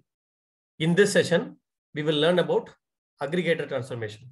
So we have seen sorter transformation previously, and now we will see the aggregator transformation. So what is aggregator transformation? This aggregator transformation is an active transformation and connected one. So we have seen in SQL, we have seen some aggregation function, right? So minimum of, maximum of, sum of, average of, count of, all this or aggregate functions. Irrespective of number of record, this aggregate function will give you only one record in the output. If you are doing some minimum of some salary, minimum of first name, something like that, if you are giving like minimum of some transaction date or date column, it will give you the minimum, right? So maximum, it will give you only one record. Minimum will give you one record. Sum of, average of, count of, it will give you only one record. We will see one example, then you will get some idea about this aggregation. Then we will go to the Informatica Aggregator transformation. If you look at this table, the students table, student ID, student name, year of study, and mathematics, physics, chemistry, biology marks are there. Okay. Our aim is to take the total mark of each and every student, the total mark of each and every student, and average mark of each and every student. So this is something like a row level, right? This is something like row level. So I used to ask this question in many of the interviews. They will answer it like, I will go for sum of. So make a note of it. My question is, each and every student's total marks I need, like total marks, like this row level. If I'm asking if the interviewer asking questions, or you are getting any scenario like this row level, you should not go for aggregate function. Candidate will answer like, I will go for sum of all the marks. No, you have to do like this. The select statement we have did it, right? So we have to do like this. You have to do something like this. You select mathematics plus physics plus chemistry plus biology as total marks. This is alias name. Then you have to add all the marks divided by 4 is the average mark. Interviewer asking questions like row level, then you have to go with expression. You have to add it, plus you have to use it. If you are getting any scenario like this aggregate function will do the scenario like this column level. So remember this column level. If I'm asking what is the maximum mark in mathematics, then you have to go for the aggregation. Minimum mark, sum mark, average, count, everything, you have to go with aggregate function. So what is the maximum mark in mathematics? Then you have to use select maximum, that max of maths from table name. So if you're making that max of maths, then you will be getting 98, right? 98 you will be getting. Minimum you will be getting 72, right? So this is what you will be getting. What is the sum? Sum will be getting, okay, so this is what the sum, 779. The 9 students have appeared for the examination. Then average mark in mathematics is 86. So average or sum or anything, this aggregate function will give you only one result. Remember this. So this is average mark in mathematics, average mark in physics. Only one column only you can make in aggregate function. You cannot make average of maths, comma physics. That you cannot make it. You can make it like average of maths, comma average of physics. That you can make it. But you cannot make two columns in the two or more than one columns in the average function. Okay. If you look at here, there are some color, right? Color difference like green color and yellow color. Green colors, the student list from first year. Then the second one, I have taken like year of study, second year. So why I have grouped it? It's a group by column. So we can group by year of study. Then we can make, okay, what is the maximum mark? In the second year, what is the maximum mark? So this is the same concept to be applicable in Informatica also. Group by on the column, and then you can take aggregate value. So normally you will get how many group it is creating. So those many records you'll be getting it. Okay. In Informatica level, if you look at here, I will go to the aggregator. So this is summation is the aggregator. I will create one aggregator transformation. I have explained whatever. So this is what group by. For example, sum of salary group by department ID I'm making. So what is this meaning? So sum of employee salary in each department. So that is the meaning. Okay. So that you can go with group by column. Okay. Now we will practically see, then you can get clear idea. So same employees table, I'm going to take it. So I can create a mapping now. Go to create mapping, M underscore aggregator transformation. Aggregator underscore transformation. Just I can create it. Drag and drop the employees table here. Drag and drop the T underscore employees on the target side. You can make here. The aggregator is nothing but, so the summation, this is summation, right? So this is an aggregator transformation. You can take this aggregator transformation here. You can drag and drop all the columns from the source qualifier to aggregator. In aggregator, you can double click. You can see you'll be having input port, variable port, output port, variable port, and you can see the expression and group by. So one column extra is there, like a group by port is available. So this is a salary. It's coming like input and output. I'm creating one more port is called sum salary, sum of salary. O underscore, O is nothing but output. O underscore sum underscore salary. So that is what the sum of salary I'm taking it. If salary port is decimal, you can make one more, the output port also decimal. You can make this is an output port. You can make this is an input port. The sum of salary, you can make some aggregate functions. So what is the difference between expression and aggregate transformation? In expression, you will not have this folder. In aggregate transformation, you'll be having one folder extra called aggregate. If you click on this, you can do these aggregations in aggregator transformation. Okay, you can do average, count, first, last, maximum, minimum, median, and everything can you do. Now I'm going to do sum of the salary. So I'm going to do sum of salary. Just I'm making it validate. It will be valid. Then click on OK. Then I'm passing salary here and taking that sum of salary out from here. And click on apply. Okay. I'm not selecting any group by port here. Select from employee ID to job ID from here to here. And we know already this is an output port. I'm just taking output, the sum salary to the output. Okay. You can ask question. This is sum of salary is like a aggregate function, right? How it will be passed to all other columns. So if you look at here in employees table, if I'm making like sum of salary, what is the sum of salary? Sum of salary for all the employees, it will make the sum salary, right? So it will make sum of salary is something like this is the sum of salary it is making. Okay. So can I take the sum of salary for something like first name here? Can I take first name here in the adjacent to it? No, I cannot take the first name or other columns. I cannot take. Why? Because so you cannot take non-aggregate column with aggregate column. This is we know already that we cannot take it. If I want to take first name of the employee who's getting higher salary or something, then you have to go with some subqueries. But sum of salaries, it is not meant for one particular employee, right? So this is meaningless. So this you cannot select it. So that is why we are getting error. Then how it will be? So if I'm going to give all other columns, how it will be in Informatica, it will be taken as.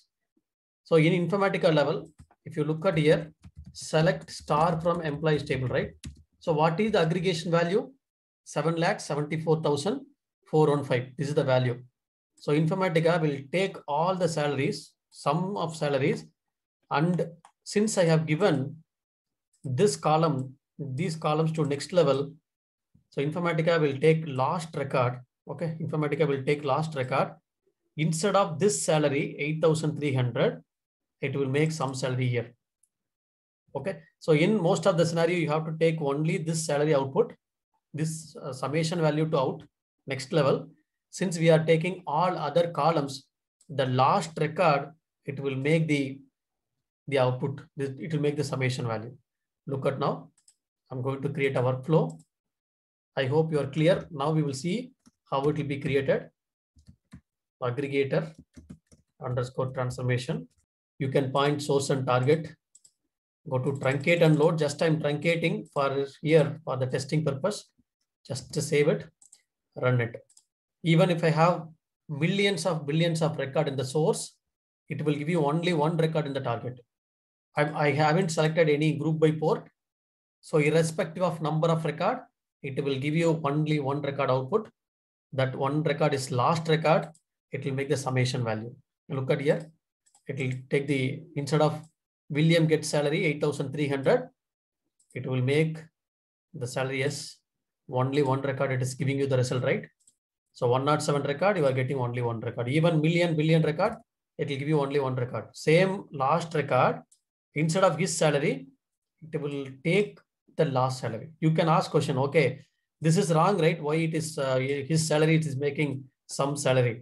The aim is to take sum of salary only. Since we are taking all other columns, okay, to the next level, to the target level, it is making the last record, it will make the summation value. Okay. In interview, they will ask this question. So how many records you will get it, how this summation value will be loaded into the target level. So it will load the last record, it will load the summation value. Okay. I'm going to give some group by on the department ID. So I want to segregate the 7,44,000 in each group, in each department ID.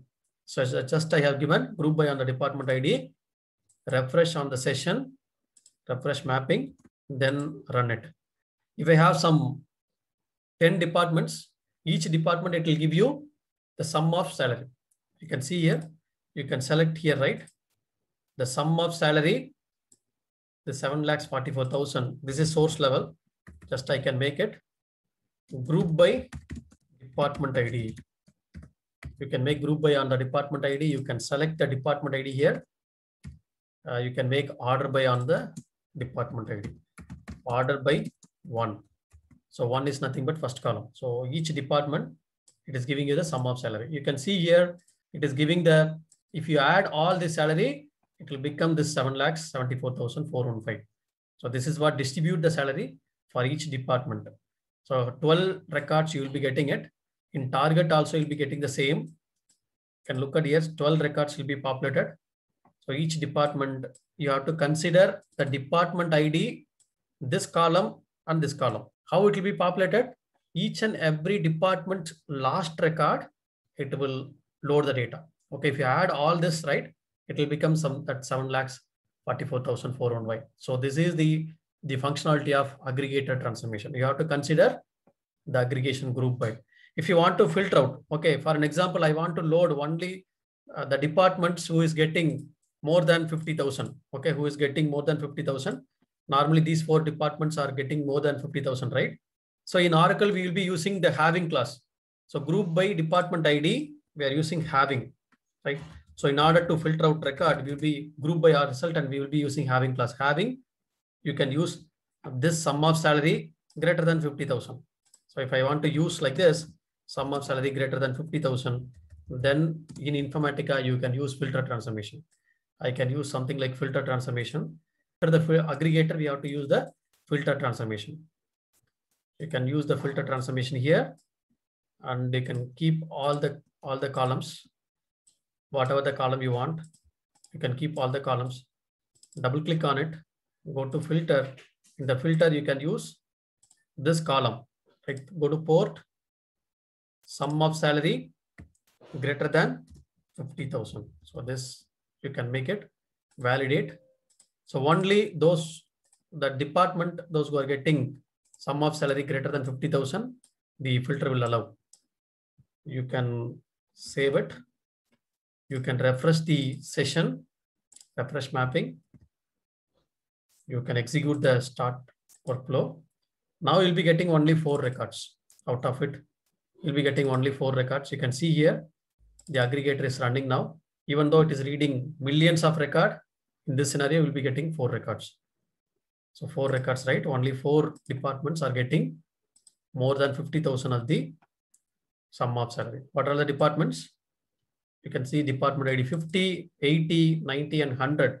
You want to know what is the department name, then you have to go for the join. So you can go for source qualifier joiner or joiner transformation that we can see.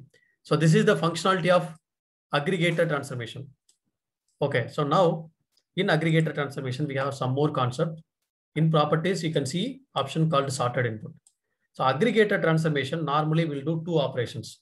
One is sorting. First, it will make the sorting algorithm. It will sort the data, then it will do the aggregation. Then only it will do the aggregation. So normally this is what the 2 operation it will do. If I want to improve the performance of the aggregator, if I want to reduce the overhead of this aggregator transformation, then you will have option called sorted input. Okay, so here I'm enabling the sorted input is nothing but if you checked, it's showing like if checked, input to the transformation is assumed to be already sorted by group by port. So whatever the group by port we have selected, like group by port we have selected department ID, right? So Informatica will assume that, okay, if you are enabling this property, Informatica will assume that, okay, I'm giving some sorted data based on the department ID, So just I'm enabling it, but I'm not giving any sorter. I have informed aggregator that, okay, I will give you sorted input, but I'm not giving sorted input. What will happen? It will fail the flow. Look at now, it will fail the flow. You can see here, fail parent if this task fails. I'm just executing it. So normally the aggregator will do two operations, sorting and aggregation. But for this scenario, I have informed aggregator that, okay, I will give you the sorted input, don't do this operations. Then aggregator will try to do the aggregation for the sorted data. But I'm not giving any sorted data here, right? I'm just directly giving this. Because of this, it will fail the flow. Look at now, it has been failed. You'll be getting this expecting keys to be descending order, that it will fail that. Okay, what I have to do?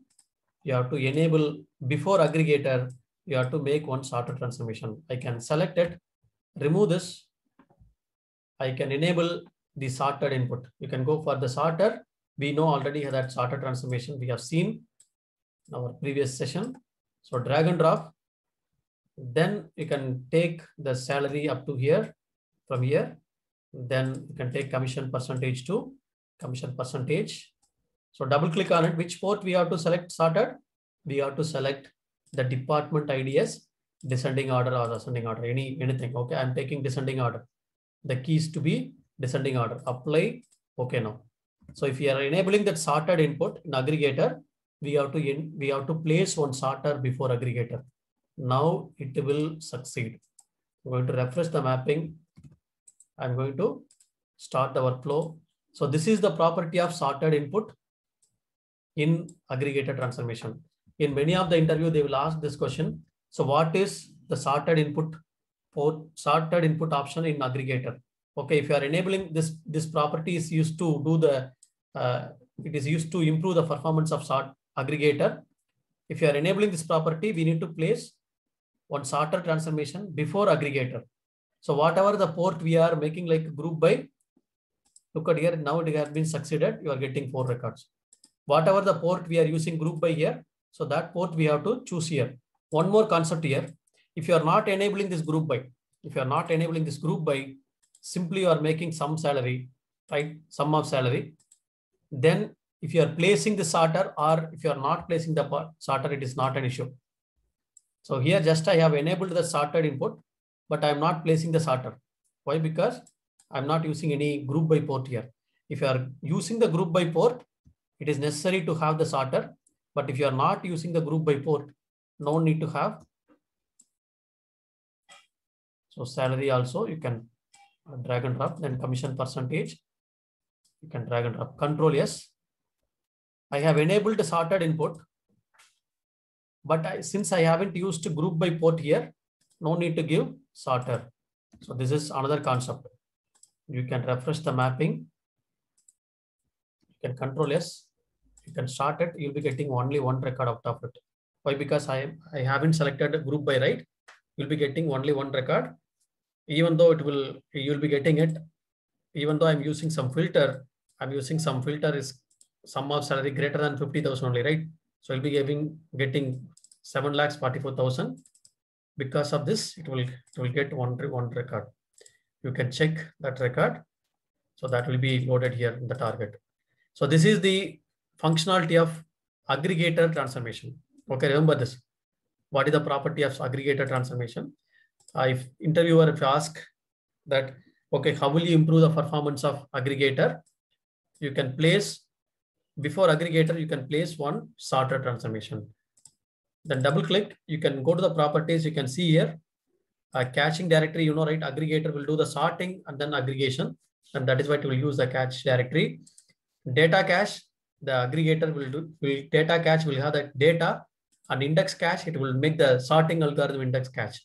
So that is the two cache, it will do it. So that is why whenever you are using aggregator transformation in your real-time project, so definitely you will be facing some performance issue. You can place sorter transformation before aggregator. Whatever the group by you are using, so sort it accordingly. So this is what the aggregator transformation. I hope you are clear. Aggregator transformation. Kindly practice this aggregator transformation. If you have any questions, you can post, then I will answer. I will give some exercises to you on the aggregator transformation. So this is an exercises for you. Load the department's name where more than 30 employees are working. I need like this. You can take our source is flat file. So one of the employees has flat file and department as table. Then you can do the joiner, since it is a heterogeneous, right? You can do the joiner transformation. Then aggregator, you can do the aggregation. You can load the data to the target like this: department ID, department name, and count of employees. These three columns only I needed. You can create one flat file or table with these three columns and load the data. You can use joiner since both are like heterogeneous sources. Then you can use the joiner transformation, aggregator, then filter to filter out more than 30 employees, right? So these three transformation, you can use it and do the exercises here. You can create one target table like department ID, department name, and count of employees. You have to load only this result. You should be getting it. So complete this exercise. Definitely you'll be getting all the stuff in joiner as well as aggregator and filter transformation. Practice this. If you have any questions, you can post your questions. Then I will answer it. Hello friends. Welcome to Nick IT Academy. And we are learning Informatica PowerCenter. In our today's session, we are going to learn router transformation. I have explained the various properties of router transformation and created example mapping, explained real-time usage. So kindly watch till end of the session and you will get clear idea about router. Happy learning. So router transformation is again, it's like a filter transformation only. It's an active transformation and connected. If you look at filter transformation will filter based on the one condition, or you can put the multiple condition with and or. You have the filter transformation like this. Consider this is the filter transformation. If you are sending some record to this filter transformation, then this transformation will filter out the record. For an example, this is a customer table. You are sending all the countries customer. You want to filter out India customer alone. You have to send it to the next level. Then what is the condition you can make? Country equal to India you can make. So this is the way we will filter out. If any other country's record is coming up to this filter, it will get filtered out. It will not pass other countries out of this filter. It will block the unsatisfied record in this particular filter. So that is what the filter transformation will do. You cannot take out of this filter transformation the unsatisfied records. It will block. You can get only the satisfied record. You can put condition also, like you can put and condition or condition. Condition you can put whatever the filter condition is satisfying, that condition's record only it will be passed.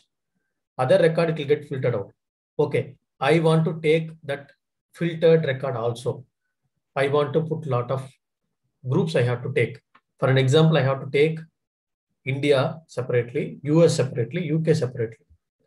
In that case, you can go for router transformation. Router transformation is nothing but you can pass single source pipeline, okay, single pipeline to multiple pipeline. So that is the router transformation. You'll be having one default group. So default group, by default, it will be added. Whenever you are creating any group in router transformation, default group will be created. So router is nothing but multiple filter conditions, multiple filter in single transformation. That is what the router transformation. It's very simple transformation. Whenever you are having single pipeline, for an example, you are having the single pipeline source, you are getting the data like card details, debit card or credit card or anything. You have to separately, you have to segregate this into multiple groups. So this is one group and this is another group you want to filter out. You can filter out like this. You can create multiple group. So this is one group. You can get credit card. And this is a debit card details. And for an example, All the 4 columns will be there. So here you can get all other remaining cards. Like default is nothing but whatever is not matching these 2 groups, it will be taken out of this default group. So whenever you are creating one group, the default group will be automatically created. So this group will be automatically created. You are not going to create this default group. So you automatically create. You can put, this is like a credit card. This is like a debit card. Okay. This is another, whatever it is not there, like a card type, other than this credit card and debit card, all the record will be passed to default group. That is also, you can take it out. But in filter, you cannot take the unsatisfied record. So that is the advantage of router transformation. Router transformation is nothing but you can give single pipeline input, multiple pipeline output. So that is the router transformation. Okay, we will see one example here. I'm going to take some employees from different countries. I can take, this is the employees countries information. Employees are there in different countries. I can take in this way. There are different employees like employee ID, first name, last name, all the countries are there. You have employees from India, employees from USA, employees from UK, again UK, then USA, then India. Like this, I have a lot of employees are there. Like we have different countries, employees are there in this table. UK, USA, then UK. Like this, I have India. Like this, I have employees details. They are from different countries. You have the country column. One of the column is country column. You assume that I have 3 target tables. One table has, I have to take all the employees who are in India. So that I have to take it separately here in this particular target table, India. Then I have to take another target table. So in this table, I have to take the employees belongs to UK. So that I have to take it like a separate target here. And then I have to segregate the another group by US employees. That you can take it separately. So I have to segregate. Can I use here filter transformation? No, it is not advisable. Why? Because if you are using filter, you have to use 3 filters. You have to use 3 filters. One filter I have to use country equal to India. Another filter you have to use country equal to UK. Another filter you have to use country equal to USA. So that is what you can take. If any other countries are there, it will be blocked here. But you want to take any other countries to next level, that you cannot do by using this filter transformation. Instead of making 3 transformations parallelly, you can put all the transformation in one single transformation. So that is called router transformation. So this is nothing but router transformation. So router transformation will have single input. You are passing input into the single input. And this is one group, one output group.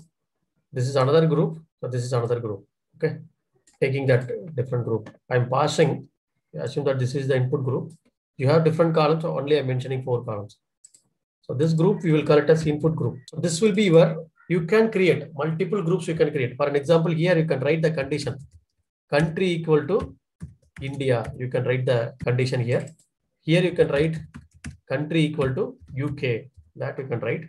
Here you can write country equal to USA. Whatever the filter condition you want to segregate the data, you can put this way.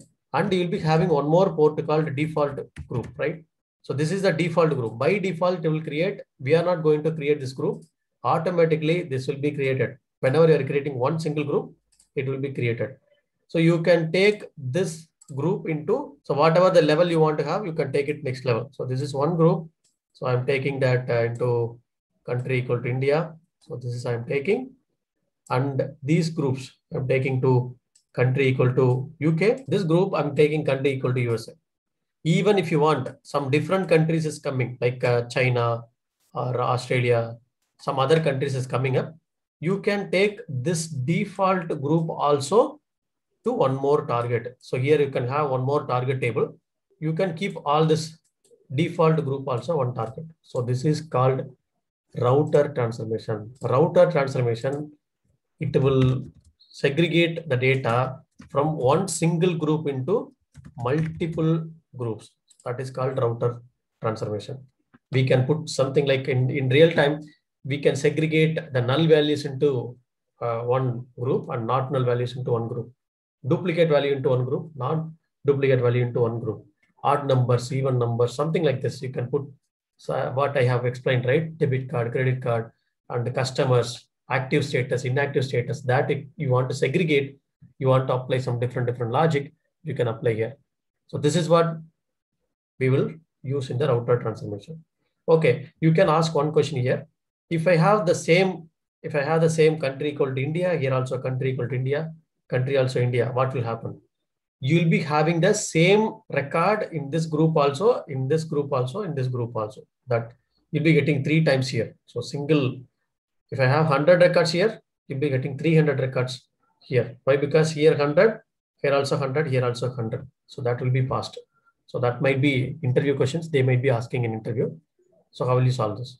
Now we will see practically. I have the table here in HR schema. I have table, select star from employees underscore country. I have the table employees underscore countries. You can see employee ID, first name, last name, all these columns are there.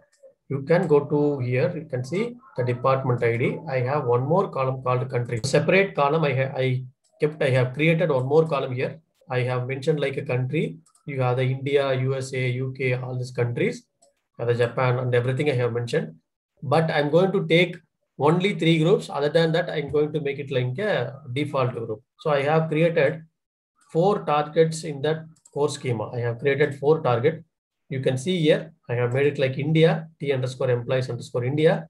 Then I have kept one more USA, and then I have kept UK, right? UK, and I have put one more default. Okay.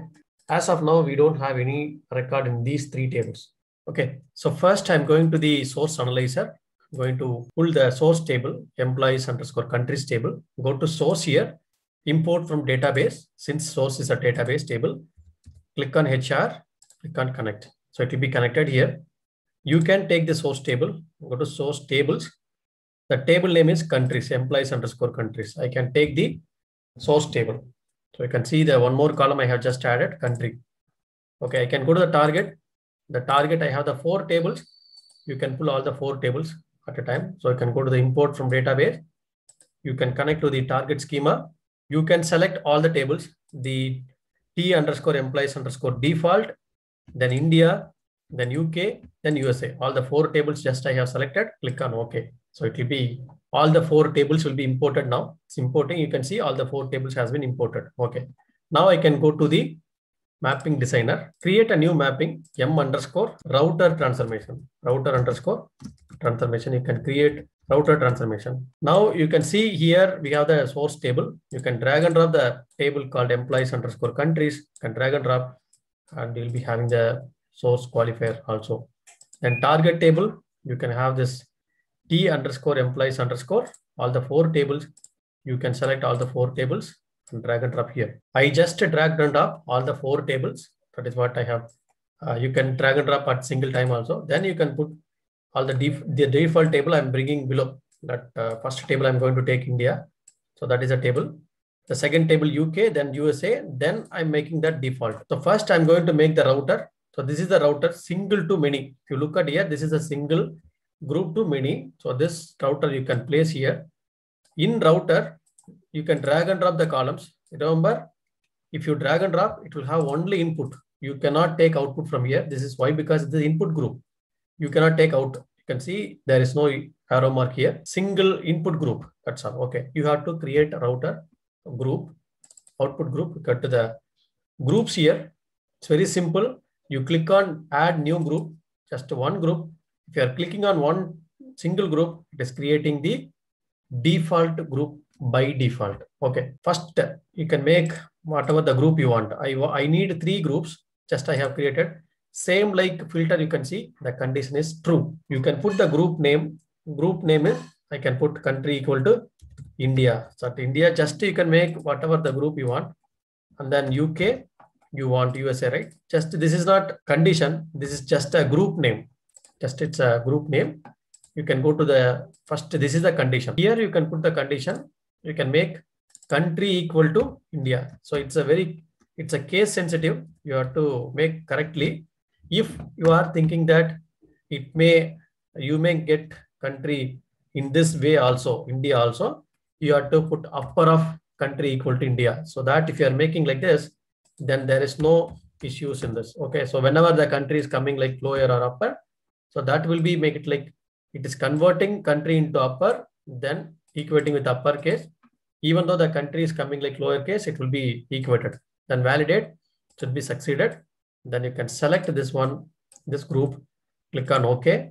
Go to second one, you can make country equal to this group. We can have the UK. So condition you can make.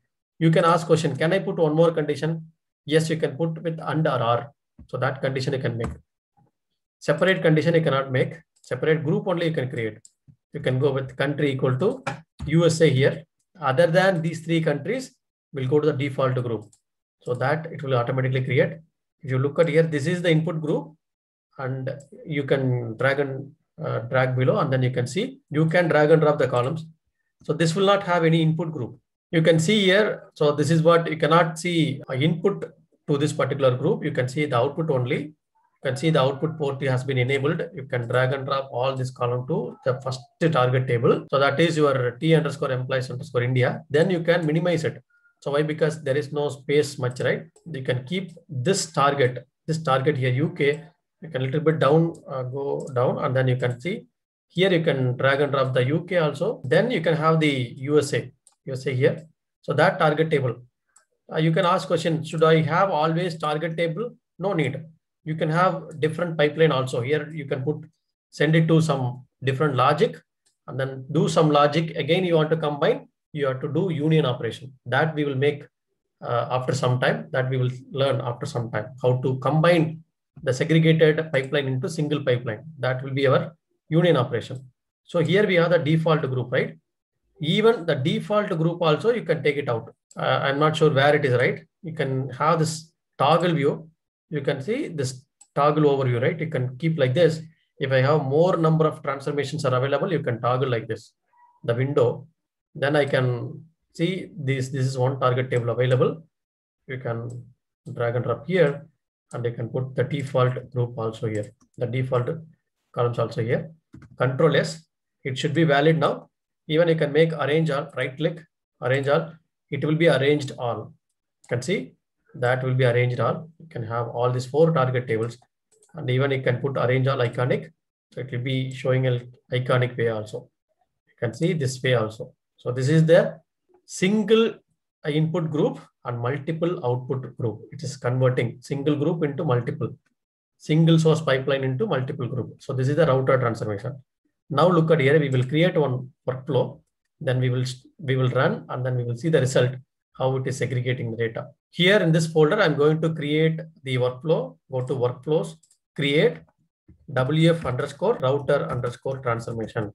So that I'm just creating router transformation. I have the session here. You can select the associated mapping, click on OK, connect this by using link task, double click on the session, go to mapping, check whether source is pointing to source and target is pointing to target, but target is pointing to source itself. You can change it to target connection. I want to make all this for all this target table. I want to make this connection. So right click. So this is the connection value, right? Apply connection value to all instance. If you are making that, all instance will be passed to the same connection. Okay. You want to do truncate and load? Yes. The same way you can put truncate target table option. What is that?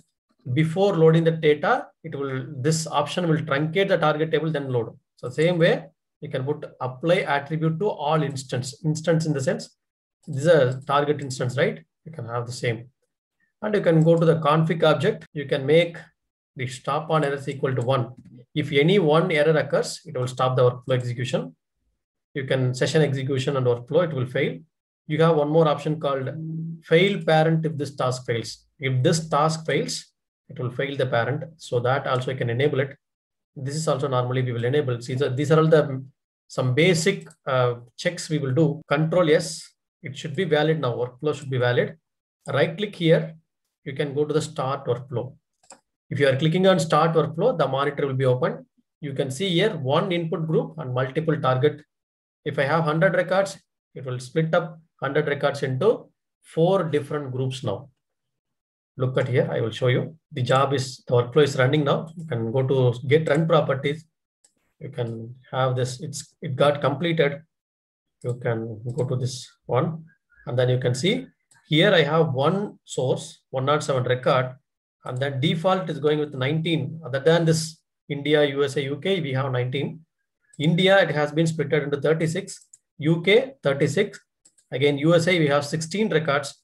And if you add all this 19 plus 36 plus 36 plus 16, it will become 107. So this is what the applied rows and affected rows. You can have, there is no rejected rows. There is no error also in this particular session. Okay. So now if you go and check the target table, this is the target table, right? India. So that's India. If you click on, you can see all the India related data will be there. Even if you see here, since I have made it like upper of, lower of, right? So that is why I got this India to the group. If I'm going to remove that, you will not get it. I will show you. So that I'm making it. So USA, yes, India underscore USA. In Oracle, data are case sensitive. The same way, Informatica also case sensitive, the group conditions. USA and UK. You can see here, this is what. Then default group, default. Okay, so I'm going to show you that default group. You can see other than India, USA, UK, all other remaining countries have been loaded into the default group. So this is what the router. Okay, now if you look at here, so this is a group condition, right? I'm going to change the group condition. Instead of upper of country equal to India, just I'm making country equal to India. What will happen? Here, if I'm making that country equal to India, then it will pass only the uppercase, the lowercase record, right? It will go to the default group. You can see after creating the session, I have changed the mapping level. So you have to refresh it, refresh mapping. It has been refreshed. That is a symbol here. Save it and execute again. I'm going to start workflow. Since we have given truncate and load, it will truncate the existing data and load it again. You are seeing here, previously we were getting 36 record to India. 2 is coming from India. Like why? Because other countries are like lowercase only. You can see other than this, everything it's like lowercase. Whatever the lowercase we have, so that will become now in this default group. That will go to the default group, right? You can see the India here. This group will have only two records. Why? Because we have written in that way. So that is why to safer side, we are writing in this way. Okay, upper of country that we are writing. Since we have written the uppercase, right? So only 2 record has been loaded into the target table. Okay, in real time, this is what we will do. Single pipeline to multiple pipeline. So this is what I have given. Exercise 1, the router transformation. You have to split up this employee into odd number, even number. This is very simple exercises. And then you have to make the hire date is one of the column in employees. You have to take leap year, who has joined on leap year, who has joined on non-leap year. So that is an exercise. Another exercise you have to take the first of record and second of record to 2 target table. And you can split up this into like a duplicate record, non-duplicate record also, so that you can send it. So this is what you can do the exercise. If you look at here, so this is the properties of the router transformation. I hope you are clear about router transformation. Kindly practice the session and we will meet in the next session with another topic. Thank you for watching.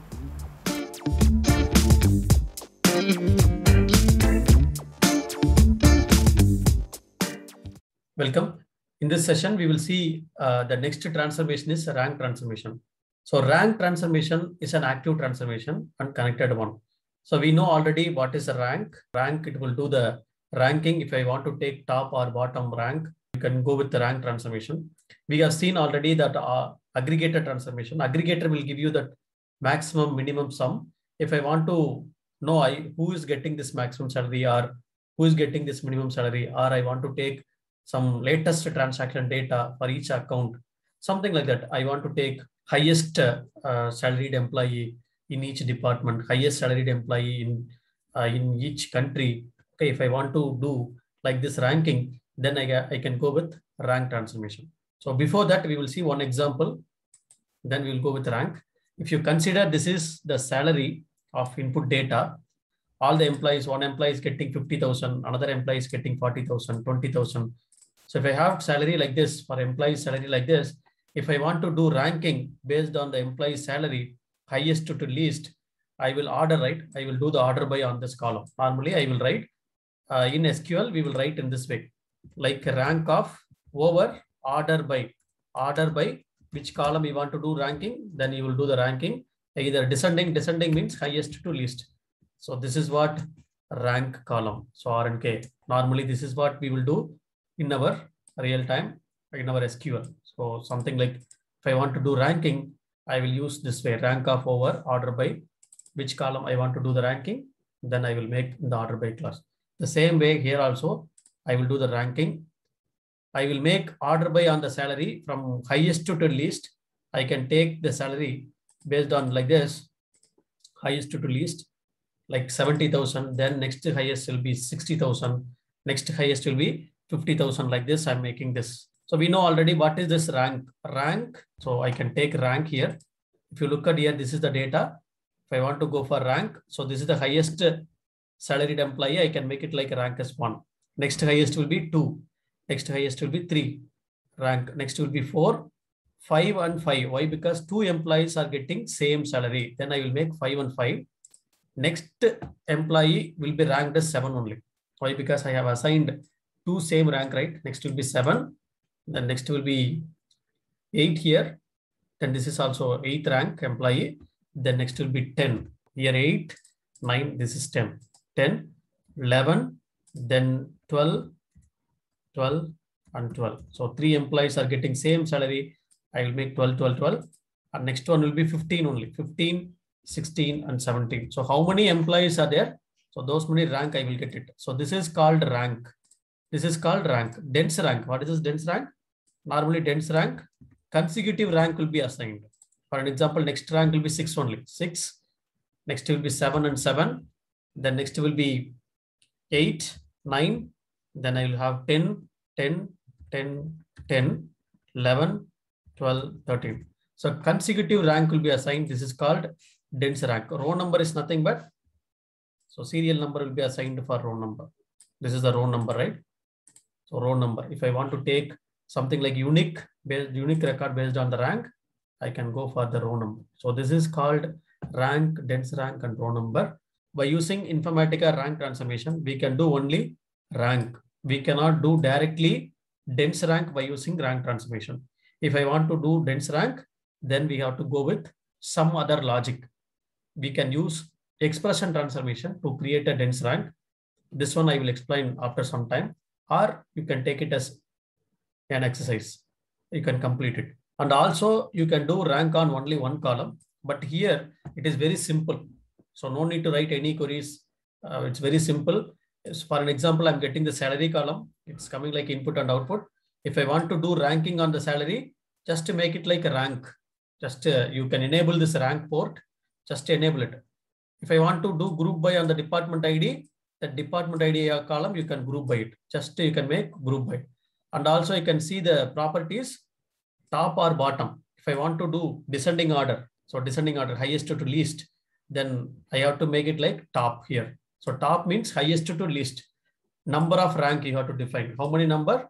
So I want to make top 5 employees in each department. Then this is the way I can make it.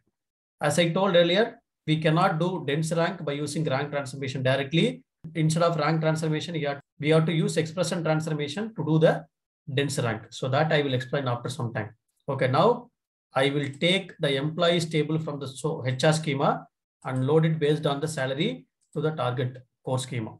I will take employees table in the source HR schema, and I will take T_employees table in the target.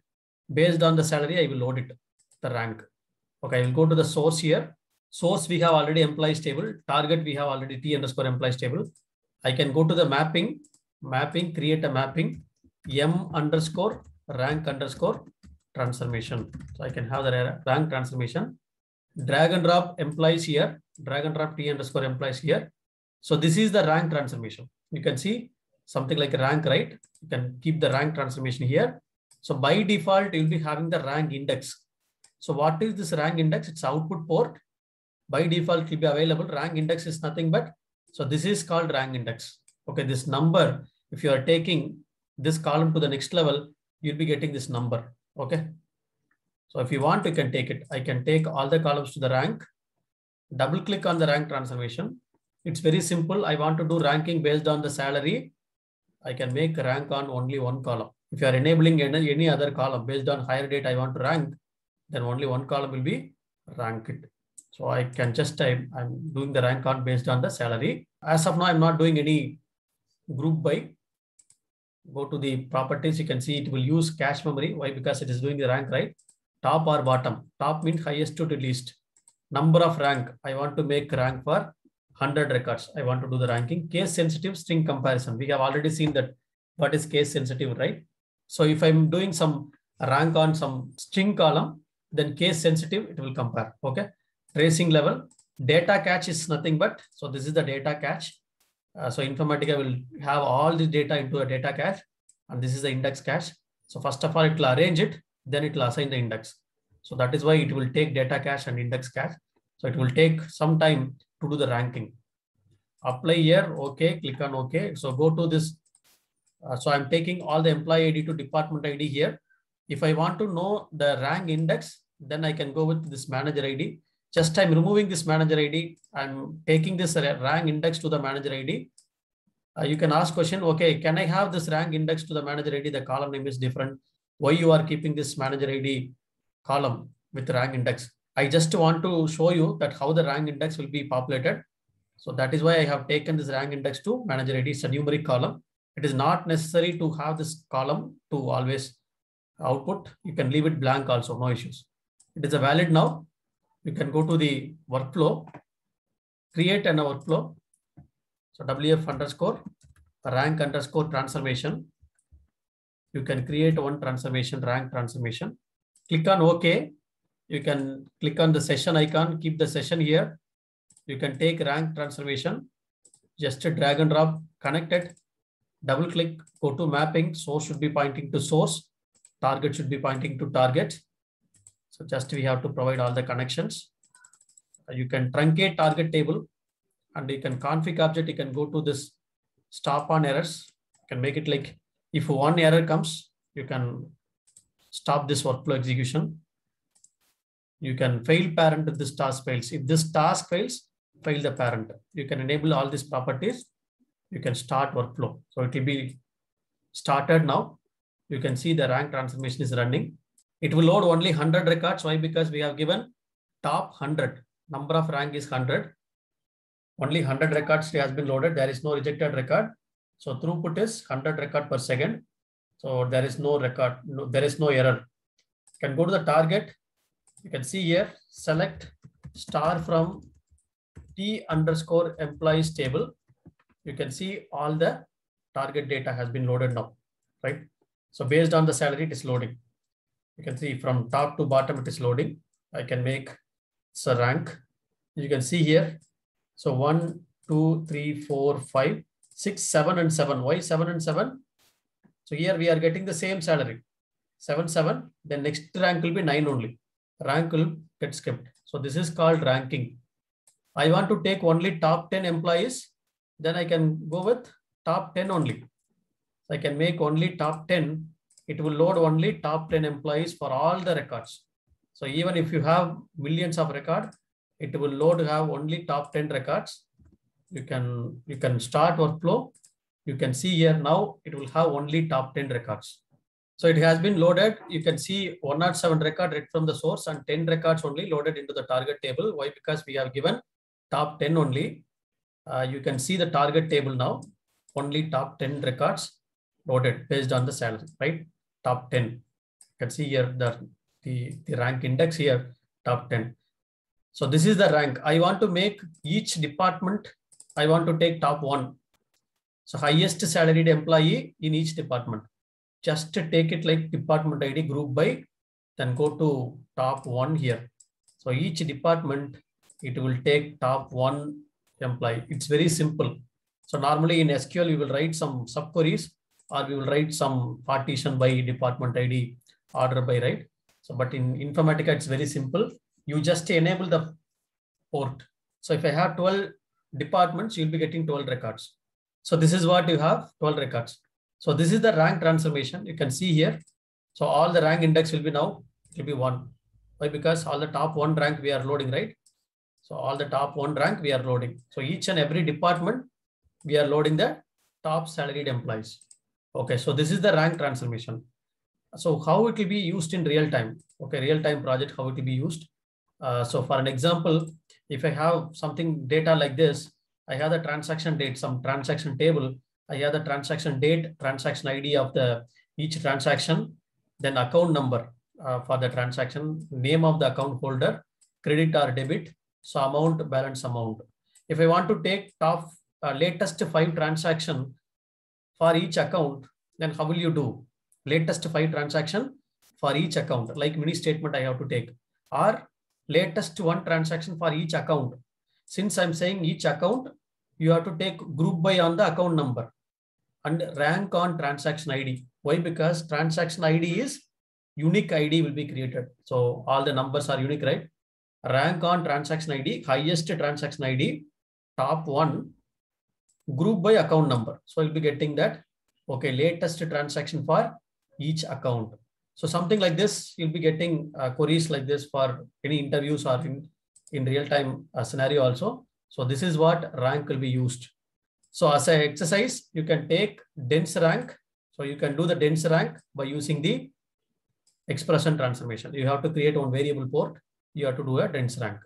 You can practice that one and you can complete it. So kindly practice this. If you have any questions, you can post. So I will answer it.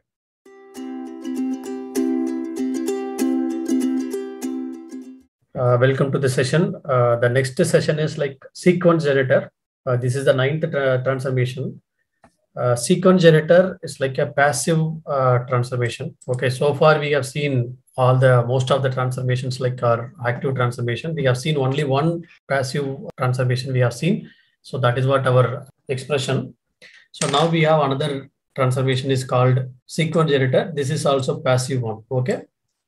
So whenever the sequence generator is nothing but whenever we need auto increment numbers, so we can go for this sequence generator. Okay. So we can go with the sequence of numbers like 1, 2, 3, 4, like this sequence of number we want to generate. Then I can go with the sequence generator. Okay. So auto increment numbers. So wherever I need the sequence number for like a primary key or any surrogate key or anything, then you can go with this sequence generator. The sequence generator, we have 2 output port. So we have the 2 output port. So one output port will be like we have the next val. The other one is cur val. So this is next val port. So this is cur val port. So next value and current value. Okay. So this is what the sequence generator will do. Sequence generator will create a sequence of numbers. Okay, sequence of numbers. Say for an example, like 1, 2, 3, 4, 5, like this. Whatever the number you want, you can make it like it will incrementally. It will generate the sequence number wherever it is needed. Okay. You have many properties like we have many properties in sequence generator. These are the properties. Okay. So what is the first one? It's called start value. So what is the start value? From which value I have to start? So that I have to give it in the start value. Okay, start value. I'm starting with some 8-digit number. Okay, you can start with any number. Like start with 1 also, start with 2 also, like 4-digit number. Some any digit numbers you can make it. That is what start value. So you can make it like start value here. So just I'm starting with 8-digit number. Okay, it will start from this number. Increment by, so it will increment by 1, 1, 1. So it will 1 by 1, it will increment. End value, it will go up to this number. Okay, one big number, like 19-digit number, it will go. Okay, then current value. So current value is nothing but what is the current value. So while starting the value, this is the current value you have to mention. Cycle option. Okay, cycle option means what is the cycle? You want to cycle it. Once it reaches this value, yes. So that is a cycle option. Okay. Reset means you can enable or disable the reset value.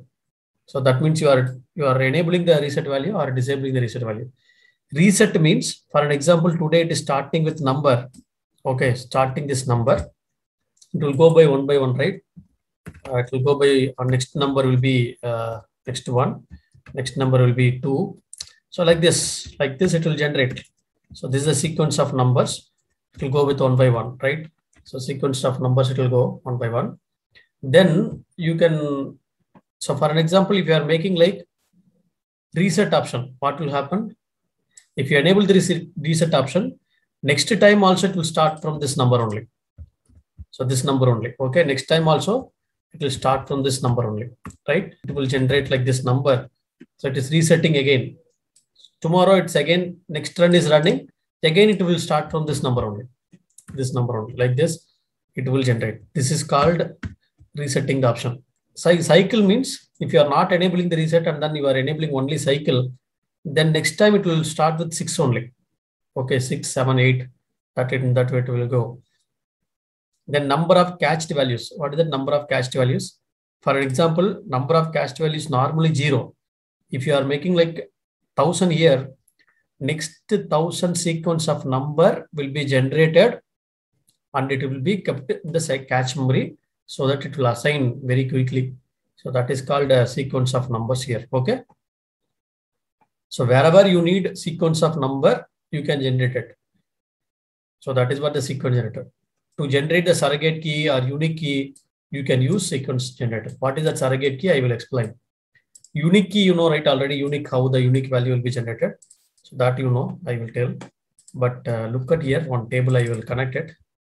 Okay. So if you look at here you have the employee key, right? Employee ID and employee first name, all this are like from employee ID to department ID, I'm going to get from source. In order to maintain the history in this table, I'm going to use employee key as unique key. Okay, why? Because employee ID, I cannot make it like a history, right? If I want to make employee ID as a primary key, I cannot make it a history. I want to place some duplicate value. So for that employee key, I'm going to use it. So that employee key, I'm going to generate like something like a primary key values. Okay. So look at here.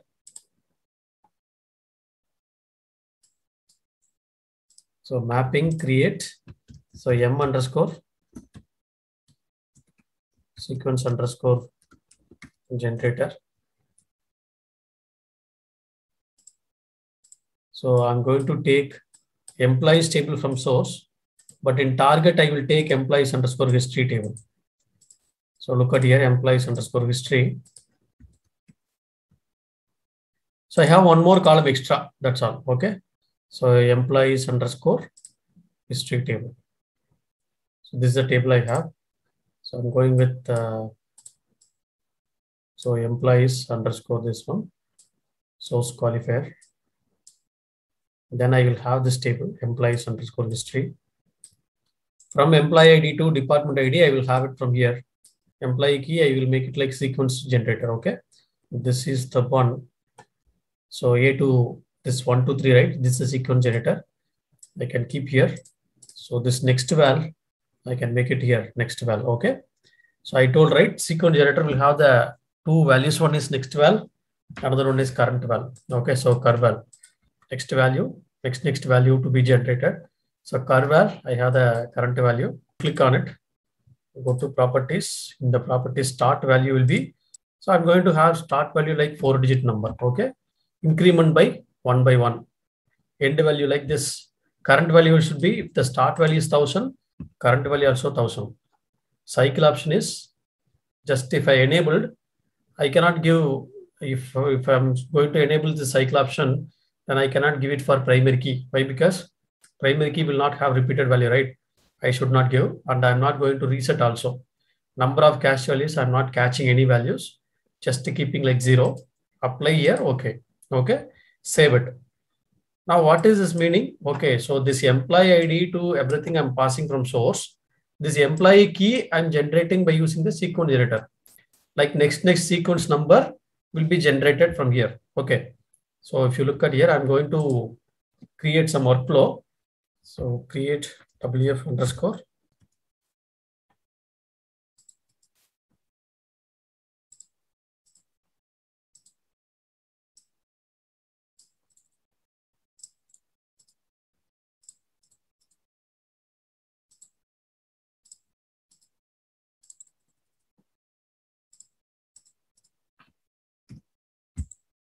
I'm not going to do truncate and load.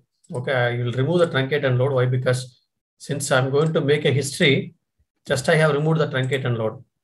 First, I'm going to start it. It will load all the 107 record, right? With so 4-digit number, it will generate. Sequence of number, it will generate. So it has been generated. Now you can see. So value is generating from here, right? Employee key from 1000, it is generating, and it is ended with this number 1106. So if I'm going to, again, I'm going to run it, start workflow, it will get succeeded. So we are not going to do truncate and load. Just we are incrementally, we are adding the data. You can run it. It is incrementing, right? The value is getting incremented. The sequence employee key is getting incremented, but I'm maintaining the history of the record, right? If the record is getting changed in the source, so here also just I'm inserting it. So the same record I can maintain here in this table with the new key. Okay, so this is what in real time it will be used to maintain the history and all. But we will maintain some history. We will use some slowly changing dimensions, say CD and all. That we will see after some time. Okay, so as of now, this is the one thing. Can we have some another example for the sequence generator? Yes, we can have. Okay, for an example, say for an example, this is my first record, second record. From the source, this is my record, right? So all the record. So these records, I have to load every fourth record to target. I have to load every fourth record to target. So how can I load every fourth record to target? So this is a target table. So this is one of the interview questions they will ask in interview. So for an example, I have to load every fourth record, right? So here I have to this record. So tomorrow the numbers might be different. This number might be different. The source incoming employee ID might be different. So I cannot go with some hard-coded value. So for this, I'm just generating some sequence of number like this, 1, 2, 3, 4. Okay. So 1, 2, 3, 4, 1, 2, 3, 4, I'm generating for this ID. I'm generating like this. And I have something like every fourth record. I have to load it, right? So wherever the next value is coming up, like fourth value, I have to filter out, I have to load it. Okay. So this is something like next val port I'm going to generate. This is next val port. So this port is next val port I'm going to give from the sequence generator. I can give, right? So what is the start value I can give? Start value is 1, correct? Increment by 1. End value will be 4. Should I give cycle option? Yes, I have to give cycle. Enable, okay. Should I give reset? Yes, you have to reset. Why? Why? Because if it is ending with something like 1 here, okay, 1 here, then tomorrow it should not start with 2 here, right? So why? Because if you haven't enabled this reset option, tomorrow it end with again starts with 2 only. Okay, so don't do that. So like this you can go with. So this is start value, increment by end value, all this. Okay. Now look at here. We're going to create a mapping. M underscore load every fourth record. Okay. I can take employees table. I can take T underscore employees table. I have to load every fourth record, right? So for that, I'm placing one filter transformation. Okay. I'm placing one filter transformation. So this record, I have to pass at every fourth record. So what I can do, I can generate sequence of numbers. So you can see here sequence generator, right? You can place a sequence generator. You can drag and drop the next value to here. Double click on it. Go to properties. The properties we can make start value equal to 1, increment by 1. End value will be 4. Okay, end value will be 4. Current value and cycle option. Okay, cycle option and reset option that you have to give. That's all. So apply. Okay. Then this will have 1, 2, 3, 4, 1, 2, 3, 4, right? So wherever 4 comes, I have to pass it to the next level. No need to take this one. In the filter transformation, you have to take properties. You have to take only next value equal to 4. So next value equal to 4. You can ask question, can I take next value to next level? If you are taking this next value to target, right, what will happen? Here you will have always 4, number 4. Why? Because you are filtering that number only, right? So that is why no need to take this. Just along with this source data, you are preparing one more column like next value equal to 4. So just I'm sending it. I'm taking to the next level. Okay. Now you can look at here. I'm going with the workflow. So WF underscore the load every 4th record. So you can take the load every 4th record, target, go down, truncate target table option. Okay. So look at now. This will load every 4th record to target. Okay. So sometimes interview, they will ask this question. If I want to load every 4th record, how can I load? Look at here. Now it has been loaded, right? So every 4th record only, it will be loaded. Okay. So control enter. You can see this 103, 107, 111, right? So every 4th record is getting loaded. It got completed, right? Now it will be correct only. Alexander Diana only. Look at now. Second time I'm running, it will be different now. This time it might be different.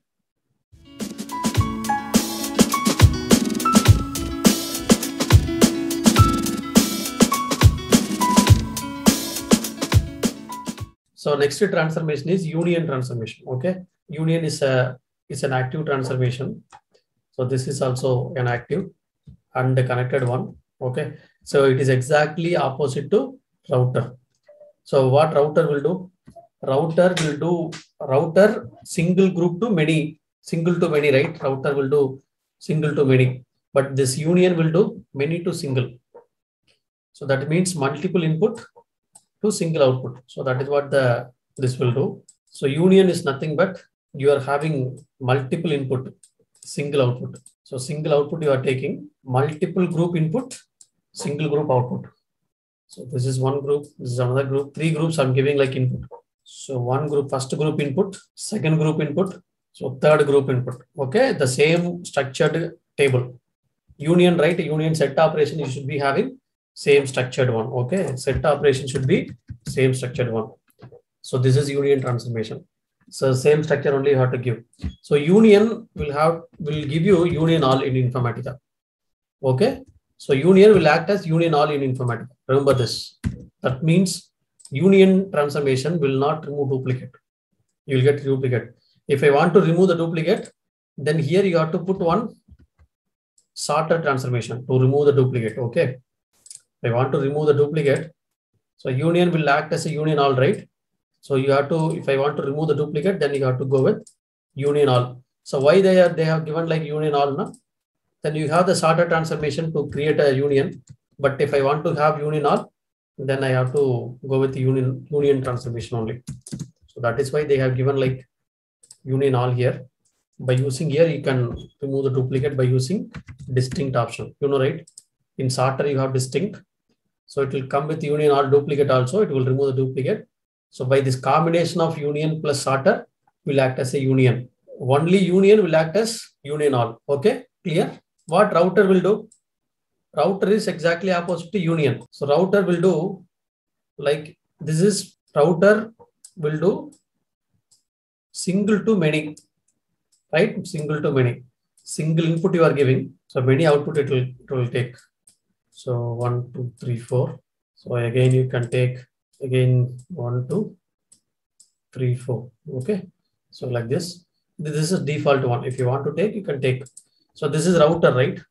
So router is nothing but single to many. Union is many to single. So that is the difference between router and union. Remember this. Okay, so I will give you this sheet. So you can remember this union, how the union will work. So remember, in Informatica, same structure table, heterogeneous sources also you can give. Okay, and also in Informatica, union will act as union all. It will not remove duplicate. If I want to remove the duplicate, you have to put union plus sorter. This is exactly opposite router. Multiple pipeline input, single pipeline output. Multiple pipeline input, single pipeline output. Okay. For an example here, I will explain what is this union will do. So remember, these two structures are same. Customer table and customer table.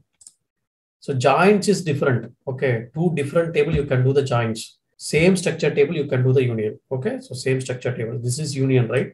So this is another table. This is another table. This is another table, but same structure table. So you can ask question here. It is mobile number. Here it is phone number. Can I do union? Yes. Column name might be different, but data type should be same. If you have two different data, then you can combine it into a single resultant set. That will be a union. Okay. That will be a union. So you have the customer table, you have the location table, two different table, then you have to go for join. But this is union. Union means it will remove duplicate. It will not allow duplicate record. For an example here, if I have Arun here, so here also Arun, it will not allow this Arun. This Arun will not allow. Okay. So only one Arun. This Bala also will not be allowed. Okay. Why? Because already Bala is available. So Arun, Bala, Rakesh will be there. Then Vijay from here it will be there. That is called union. Union all means, so everything like 6 plus 2, everything will be there. Okay. So that is union all. Okay. So I will take one table here. Yes underscore employees underscore union underscore 1. So this table I will take. Look at here. This has 3 records. Another table is union 2. Same structure only, but different records I have. Okay. Union 2. Same structure only. Okay. So union 2 I have. You can take this data as flat file also, no issues. You have these records. How many records are there? You have 3. So 4, 5, 6, 7, 8, 9, 10. If you do union transformation, you'll get all the 10 records. Okay. So 3 plus 7, you will get it in Informatica also. You have the target table. T underscore union underscore union. This is another table. So you can have this source.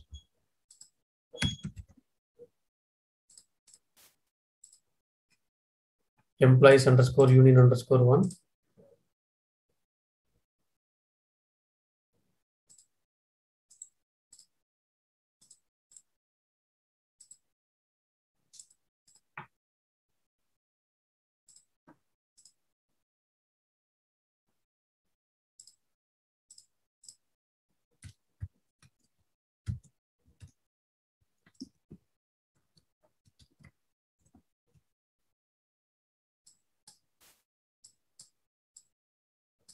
So I'm taking first table.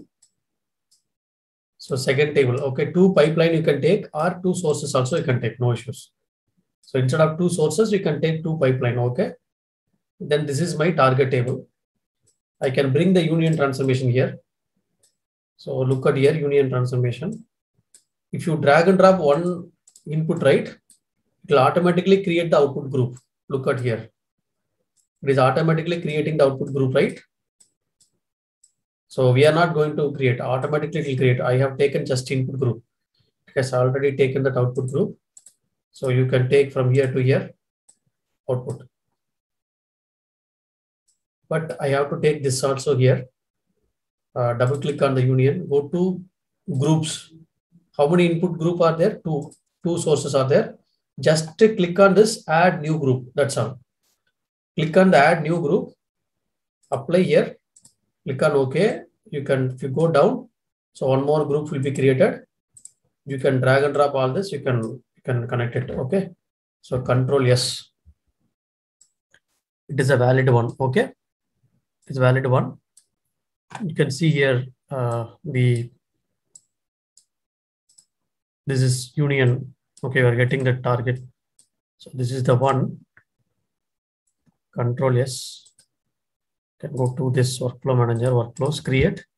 So WF underscore union underscore transformation. Okay.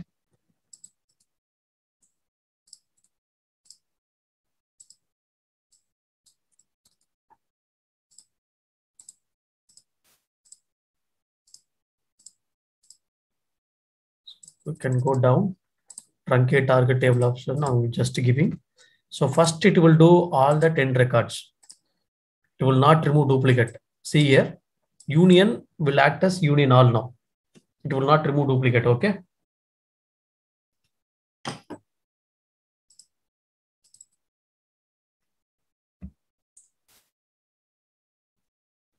See here, did not remove duplicate, right? You will get all the duplicate record also. Look at now from making that ascending order. You are seeing some duplicate record, right? Duplicate means full row duplicate. Okay. So that is a duplicate it will take.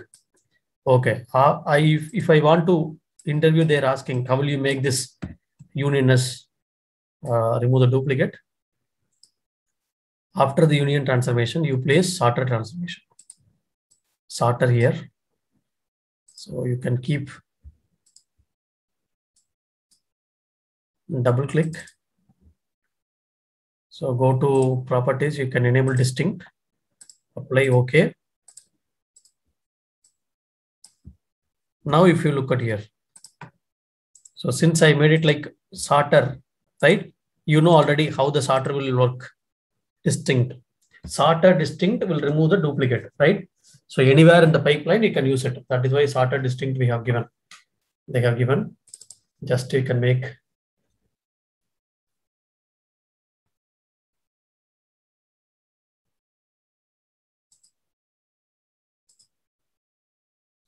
Now look at here. I don't have any duplicate record. See here. Clear how the union will act as. So and also they will ask question. So why union is active? Is an active. Okay. So you are giving some 10 records here, 10 records here. It is giving you 20 records, right? It is not removing the duplicate. How this will be union will act as active. So why? Because union transformation will change the row ID of the record. Okay. So if any transformation changing the row number or row ID of the record, so that transformation we will call it as active. So that is the reason union is an active transformation. So interview, they will ask definitely this question. Why union is active? So why? Because union transformation will change the row ID. So that is why union is an active transformation.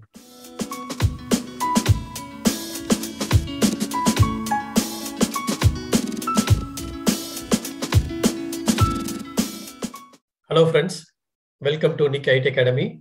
In this session, we are going to learn about lookup transformation.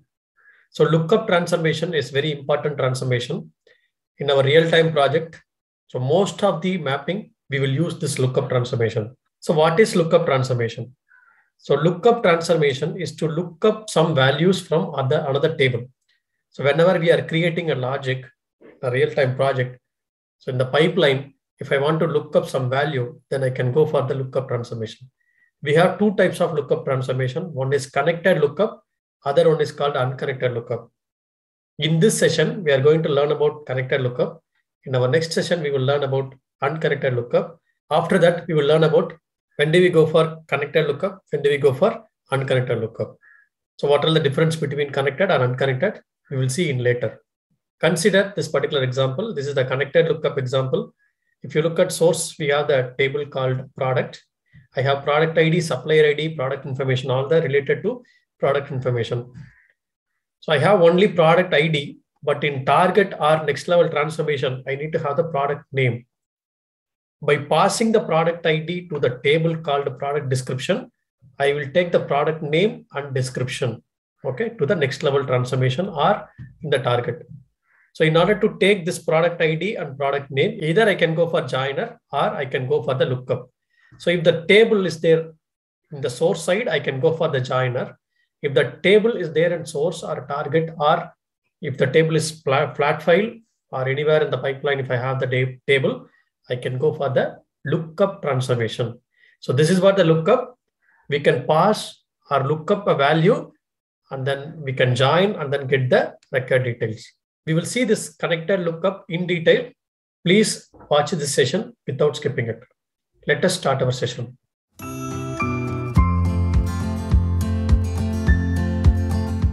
So this is the 11th transformation. So in lookup, we have two types of lookup. So one is connected lookup, another one is unconnected lookup. Okay. So what is lookup? This is a lookup is an active transformation, and we have connected as well as unconnected lookup transformation. We will see the connected lookup first, then we will see the unconnected lookup. What is lookup? So we know already, we have seen that joiner transformation. The joiner transformation will do the joining, right? So whenever I need to have the joining column, I can go for the joiner transformation. The same way, the joiner need to have the joining column only in the source side. But in the lookup, we can have the lookup table. Either it might be in the source or target, or you can import it newly. So that is what the advantage of lookup transformation. Connected lookup is nothing but it will be on the pipeline. Okay, it will be on the pipeline. So you'll be having something like many port. So in lookup, we'll be having input port, output port, lookup port, and return port. So we will see one by one. And then if you look at here, say for an example, I have the employees table. You have the employees table. The same like joiner, how we will do the same way lookup also we will do. Think about we have the employees table. It has employee ID. So all the columns are there. Underscore ID, all the columns are there. Like up to department ID. Okay. So up to department ID, you have all the columns. Then here you have the T underscore employees underscore department is another table we have. It's called T underscore employees underscore department, another table. Okay. So this has like, so employee ID, all this data like employee ID to department ID. So then department name, you have the department name, then you have the location ID, right? The location ID, all the columns are there. I need department name and location ID. So what I can do, either I can go for the joiner or I can go the lookup. So this time I'm going with the lookup. So this is my source qualifier. You know already, so how the source qualifier will be working. So this is my source qualifier. Okay. This is my source qualifier.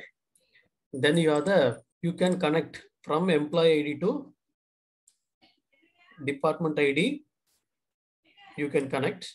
So from there, you can have all these columns. You can have all these columns, like all the columns you can have. So like this, you can have these columns. So you can have all these columns by one. Then you can keep this like if you want the department name, I can go with the I have to look up the table, right? I have to look up the table. So this table, I can go with the lookup table. So this lookup table, we will call it as LKP trans. Okay, LKP trans. So this table, we will make it like departments table. We will look up the departments table. Okay, remember this. Same like joining. Same like joining, we are looking up the departments table. In this table, we have some columns like, yeah, the department ID will be there, right? So in the lookup table, you'll be having department ID. Then you'll be having department name, the lookup table, department name. Then you'll be having location ID.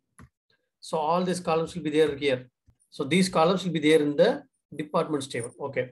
So now I'm going with this column. Drag and drop this column from here. Drag and drop this column from here. So this column, we will take it as a lookup column. So this lookup column, we will call it as in underscore department ID. Department ID. That we will make it like department ID. Then join these two columns. Department ID with the department ID. Then you can drag and drop the columns. Department name and location ID. Clear now? So this is what you have to do the lookup. So this is called a connected lookup. Why? Because the table is there in connection. Okay, so I will take the same designer. I will take this table. I'm going to create the same thing. So m underscore connected underscore lookup, connected underscore lookup. You can see here, source, I'm taking the table. Same thing I'm repeating, okay? So whatever we have seen on the day, just repeating that. We can take T underscore employees underscore department. This table I want to do the lookup. So from employee ID to department ID, I'm loading here. From the department name and location ID, I'm doing the lookup. So how to do the lookup? Just click on the lookup transformation here. Lookup table is departments table. You can take either table or flat file. Anything is fine. So you can take the flat file, sorry, table. And from here, you can pass the department ID to department ID. I can match it, these two. Double click on it. Go to condition. You can plus the condition like department ID equal to department ID. Apply here, okay. Then you can take the department ID, sorry, department name and location ID. Both I can drag and drop. Control yes. Okay, you can arrange it all. You can see here. So we are passing department ID from here. If you do not want this manager ID, you can remove it. You can remove it, no issues. So you can have this department ID, department name, location ID, condition, department ID to department ID. Okay, apply. Okay, yes, save it. So this is what the connected lookup.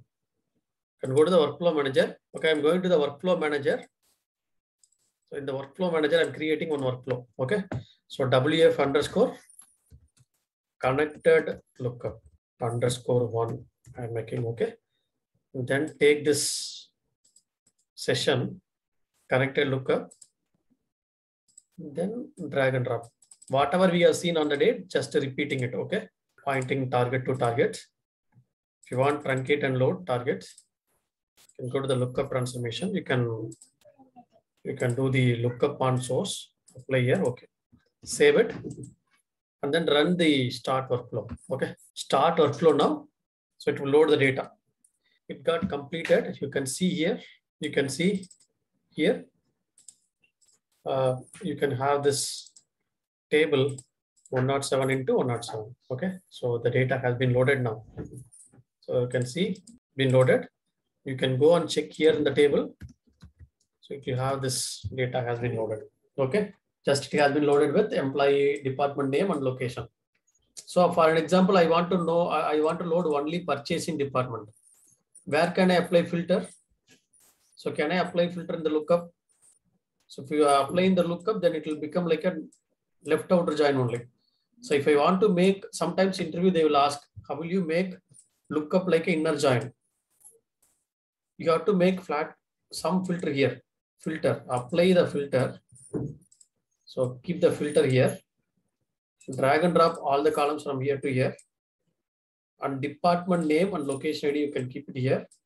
Wherever the department name is coming like something like finance department, right? Department name equal to finance, purchasing or anything. You can make it like purchasing.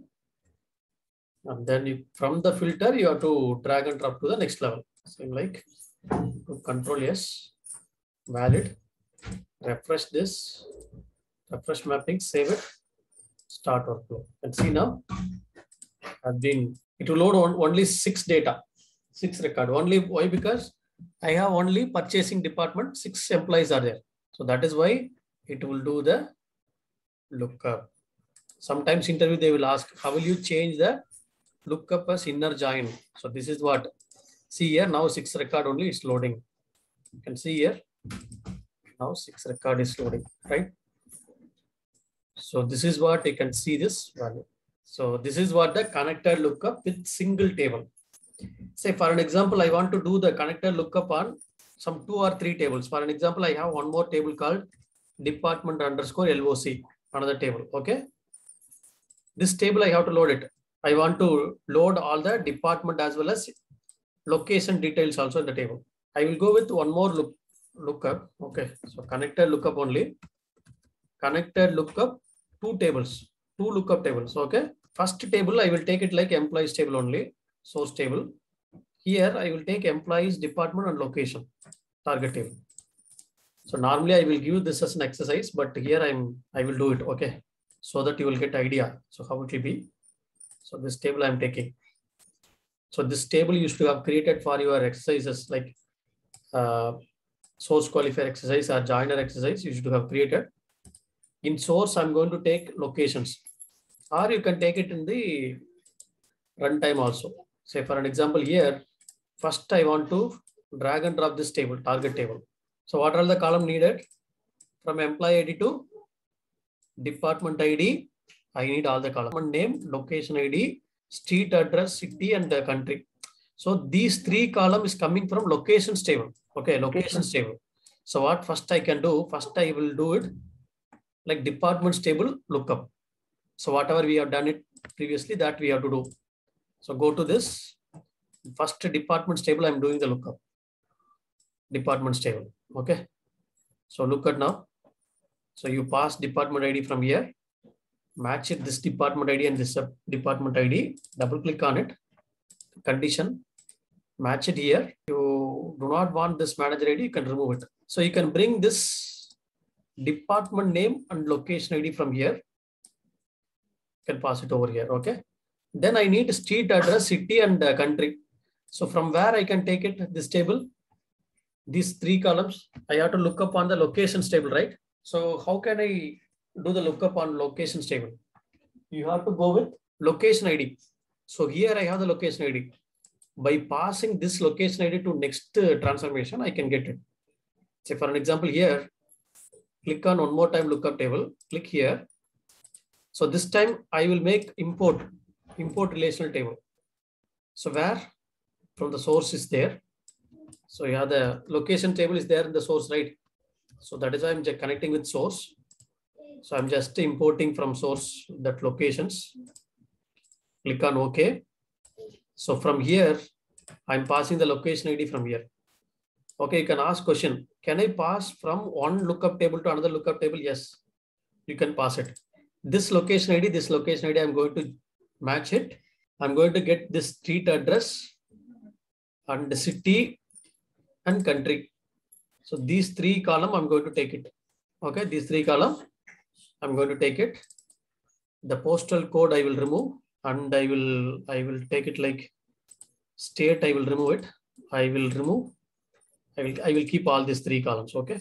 Okay. Lookup condition is location ID to location ID. So one lookup table to another lookup table. So you can go here, workflow create.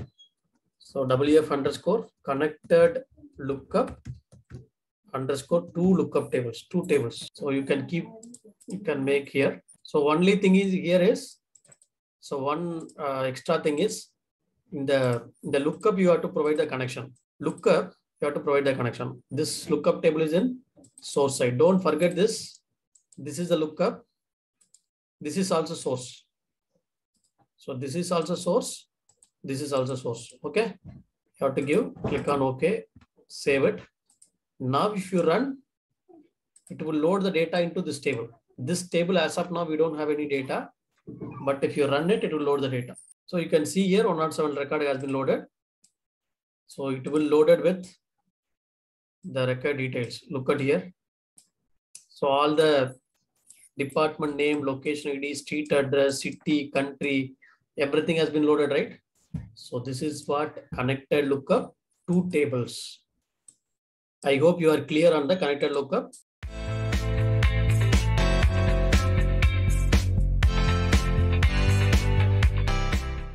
Hello friends, welcome to Nick IT Academy. In our previous session, we have seen about connected lookup.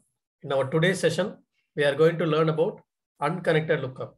In connected lookup, the lookup transformation will be in the pipeline. In unconnected lookup, lookup transformation will not be in the pipeline.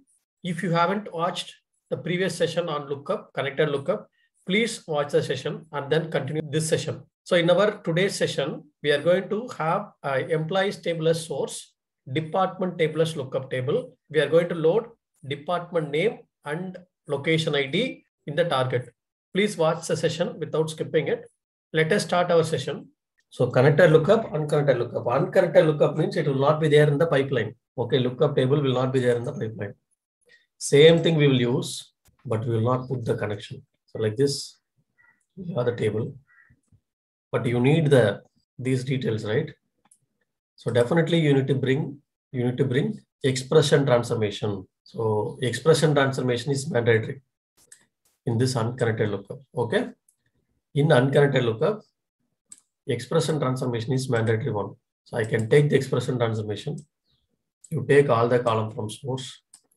So up to department ID, you'll be having it. To department ID, you'll be having all the columns. So this is what the column, right? You can go for expression transformation. Expression. So what column you need? Department name and location ID. So that column you have to create from here. So I'm creating O underscore department name output port. You have to create as O underscore output port. So that particular column. So here also you need O underscore location ID. So that column you have to create it from here. Location underscore ID. So here we have to write some formula. So you can take from employee ID to department ID, right?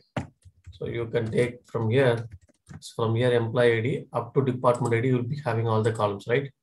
Up to department underscore ID, you have all the columns. But I need the department name and location ID. So that is what we are doing there. So department name and location ID. I will take all the columns. Okay. So now if you look at here, I need department name, right? So I have to write the formula. So this is the formula, remember? So this is the formula. What is the formula, right? Colon LKP, okay, colon LKP dot lookup transformation name. Then the joining field, passing field. Which field you are passing? So that particular field you have to write. Passing field means the joining field. Which field you want to join? So that particular field you have to write. So whenever you are writing colon LKP in expression transformation, Informatica assumes that, okay, you are going to do unconnected lookup. So here you have to do the unconnected lookup for department name. Colon LKP dot LKP trans, the lookup table name. From here you are passing the department ID. From here you are passing the department ID. So remember, for the unconnected lookup, you can return only one port. You can return only one port. So to return a location ID, I'm going for the one more column, colon LKP dot LKP trans 1 department ID. So one more lookup only I have to go with, not on the same lookup. So I'm taking the first lookup here. I'm taking the first lookup here. So first lookup will be your LKP trans. Second lookup will be LKP trans 1. So I assume that this is my LKP trans. So this is my LKP trans 1. In the LKP trans, we have to take same. So which table is LKP trans? Which table I have to look up? It's a departments table, right? Departments table. That is what the LKP trans is, departments table. Departments table only I have to look up. So this is same departments table, but LKP trans 1.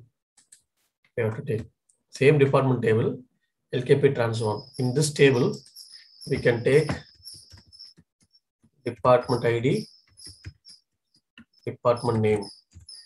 Then here we have to create our own column. Okay, we have to create our own column, department ID and then location ID. So from here, so first table we have to take from here a column from here as department ID, in underscore department ID. So just we have to take this column we have to create as input port. Input port we have to create it. Okay, in underscore department ID. So these two we have to join it. Make the condition of these two and take this port as return port. Take this port as return port. So here, same way you have to pass in underscore department underscore ID. You have to take these two columns have to join again. This time you have to take location ID as return port. So for an example here, I want the department name. So what Informatica will do, :LKP. Assume that it's an unconnected lookup. .LKP transmits, it will go here. It will pass this department ID, and then this department ID and the department table department ID, it will match. Department name, it will bring as return. It will give it here. So only one return port you can take. If you want to take multiple return port, then you have to go for the concatenate function. Okay, you can try it. So if I have only one table, you want to take multiple return port, can I do it in a single lookup? Yes, we can do by using the concatenate function. So as one column you have to take from source, and then so in expression we have to split it. This is what we will do the unconnected lookup. Same we will do it in the Informatica, like m_unconnected lookup. Okay, so I'm just taking. So look at here, employees table, T_employees_department table. For unconnected lookup, you need to have expression transformation. Take the expression. So drag and drop the column to here. So double click on the expression. You create whatever the column you want for next level. I want department name and location ID. You can make it like output also. O_. Department name string. You can go for some 30 to 40 characters. Location ID also. Number. Decimal. So make this output port. Department name, it should be :LKP trans brackets. Have to pass from here department ID.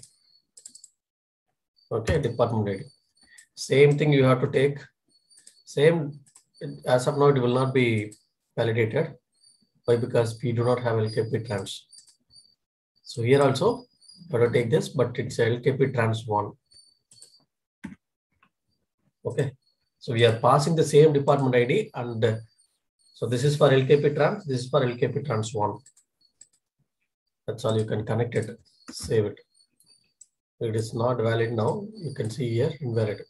So first lookup, you can take the first one lookup. Which table we are looking at? Departments table. Just you take the departments table, click on OK. So first one, you can have this department name and this one. You can remove this manager ID from here, location ID from here, in_department_ID. So in_department ID. Okay, return port. Department name is, you can return it. Okay, that's all. You can, the condition you have to join department ID equal to department ID.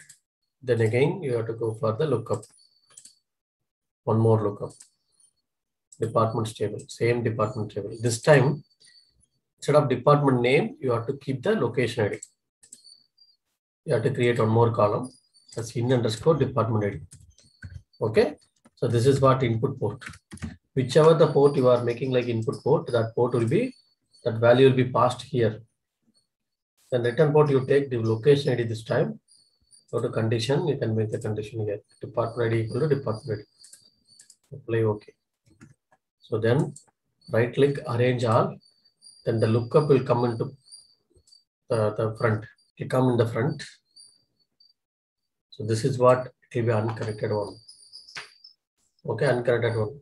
I will make the workflow WF_unconnected lookup. You can go for unconnected lookup. You try today that unconnected lookup 2 tables. So LKP trans, you can go for source only. So trans 1 also source only. Click on apply, okay. Save this. You can make start workflow. It has been loaded. You can see here, same thing will be loaded. Okay, we have truncated and loaded, right? Same thing, it will be loaded. You'll have that null value now. Why? Because previous one we have removed the null value, but here we haven't removed. So if you want to remove, then after this expression, you can make one filter. After this expression, you can make one filter. Okay. So that is what you can make the unconnected lookup.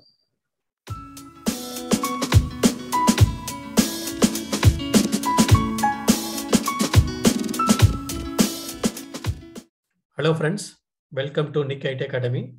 In our today's session, we are going to learn about how to return multiple columns from unconnected lookup. Normally, we have already seen that unconnected lookup, we can return only one return port per lookup. Say for an example, even in the same table, we want multiple port, we have to use multiple lookup. But we have some workaround to return multiple port. So that's what we are going to use. Please watch the session without skipping it. You'll be getting a lot of stuff here. This is the one of the question asked mostly in interview. Please watch it completely so that you'll be getting all the stuff. Let us see practically. So we are using two lookup, right? Two lookup transformation to return two different columns on the same table. So first time we are returning department ID. Second time we are returning location ID, department name and location ID. Is it possible with only one transformation to return department name and location ID? It is not possible. With only one transformation is not possible, but we have some workaround. So what I'm going to do, so I'm just copying this, copy the same lookup, unconnected lookup, multiple return port. How to take multiple return port? Multiple return port is not possible directly. So I'm going to use only LKP trans. I'm removing this particular one more lookup. I'm just removing per table. Only one lookup we can use. For this scenario also, we can use only two lookup. Instead of 5 lookup, we can use 2 lookup. So 2 lookup for departments table. These two, one lookup. Another 3 is for locations, right? For location, we can use only one. So only 2 lookup we can complete. How to do? Please look at here. So this one, same table we are looking up, right? Same table we are getting it. So we have some workaround for this. So what is it? We can take department name underscore LOC, both of the column in same port. How to take? So look at here, I'm going to use.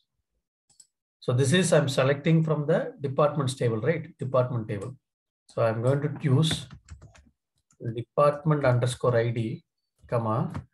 Is it possible to select a department name and location in same column? Yes, it is possible. How to take? You have to take department name, concatenation, location underscore ID. So location underscore ID as this one. See here, department. Okay, sorry. This is a department table, right? Department table. So just I'm selecting it. So this is what I'm getting. So in one column, I'm getting 2 values, right? One is department name, another one is location ID. We can return this. But if I return like this, I cannot take only administration. I cannot take only location ID. So to have this segregation, I will use some delimiter here. Delimiter, okay? Some delimiter I have used like look tilde symbol. I'm using as this one. So look at here. This one I'm using. Then using that select department ID as department ID. So department ID, this one has location from this one. See, this is what I'm using it. So this query we are going to use in lookup. Okay, lookup override. So how to use it? Make, whenever you're writing this query, right? So make it like uppercase. Sometimes uppercase, lowercase, it has some issues. So you can use this as an uppercase.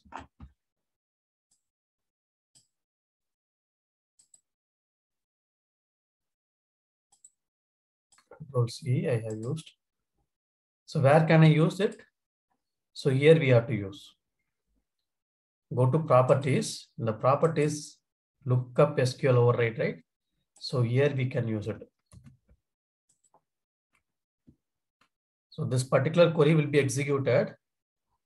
First column is department ID. That will be assigned to a department ID column. Second column will be assigned to department name location column, single column. Okay. It has single value. So if you have many columns, you can put all the columns in the tilde symbol. We can return it in one single port. Single port only we can take, but that we are taking in this particular column. So we can go for more than 30 characters, like 100 characters I'm going with. Clear on this? Okay. So we have to receive this column here. Which port I can receive? Can I use this one? No, I will use one more port called B underscore department underscore location, DEPT underscore name underscore location. So this column I will receive it first. Okay. Whatever the return port as a variable port. Why I am using as a variable port? Variable port for intermediate calculation. Department ID I am passing, but this time I will get department name and location ID. Okay, department name I have to get it right.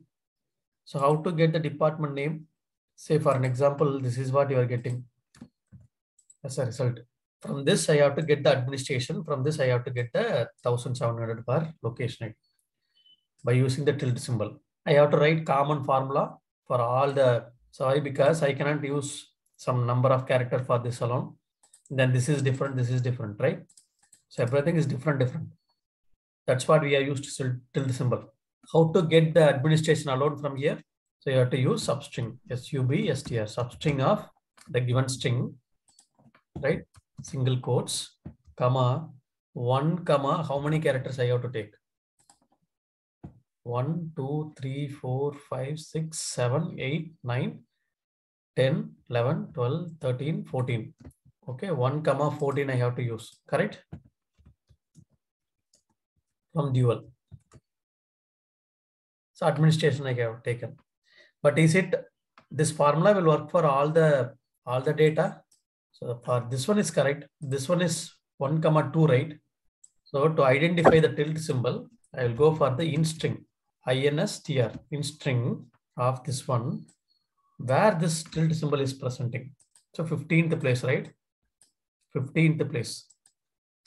So you have, this is 14th place. In order to take this one, where is the tilde symbol is present? So you can use single quotes, tilde symbol. It will return like 15. So I have to use, so here it is a 14, but it is returning 15. So what I have to do, remove this 14, you paste it here, you make -1. Okay, -1. See here, administration has taken correctly. We are not doing any hard-coded value. So instead of this, we are going for any other data. Say for an example, I'm using IT department, IT. So here also I'm using IT. It will return IT correctly. So it will take, that's what we have written. This formula is for department name. Okay, I will write this formula for department name. So instead of hard coding this, what I have to use? Instead of hard coding this, what I have to use? This port name I have to use. This port name you have to use. Clear? Okay. So for this, I have to take 1700. How can I take 1700? How can I take 1700 alone from this? So you have to go for substring of this one. So you have to use, instead of 1, you have to find out the tilde symbol, correct? From which character? So that tilde symbol plus 1 I have to use, not -1. This time plus 1. That's all. See, you have to learn first substring and instring. So I have already posted some video on substring and instring. Please watch it. Okay. Please watch the substring and instring. So you can get it. So this is what you can go for the substring and instring options. So this one you have to use it here. I will take this one. Next, this one I will use. So instead of this, I'll go for this one. Go for this one. Click on OK. Apply. Okay, here. Save. See, we have used only one lookup now. Okay, so now I will create a workflow. I will show you whether it is loading correctly or not. Unconnected lookup, multiple return port. So multiple return port. So I have given here. So you can see the target. I'm just using this target. Look at now. So underscore DEPT, right? This table. So I'm going to start. It will load the data. Okay, it got loaded. Now you can check it whether it has loaded correctly or not. Yes, it has loaded correctly for all the records, right? So this is what you have to use, multiple return port in single unconnected lookup. Clear? We have to use concatenate function to take that.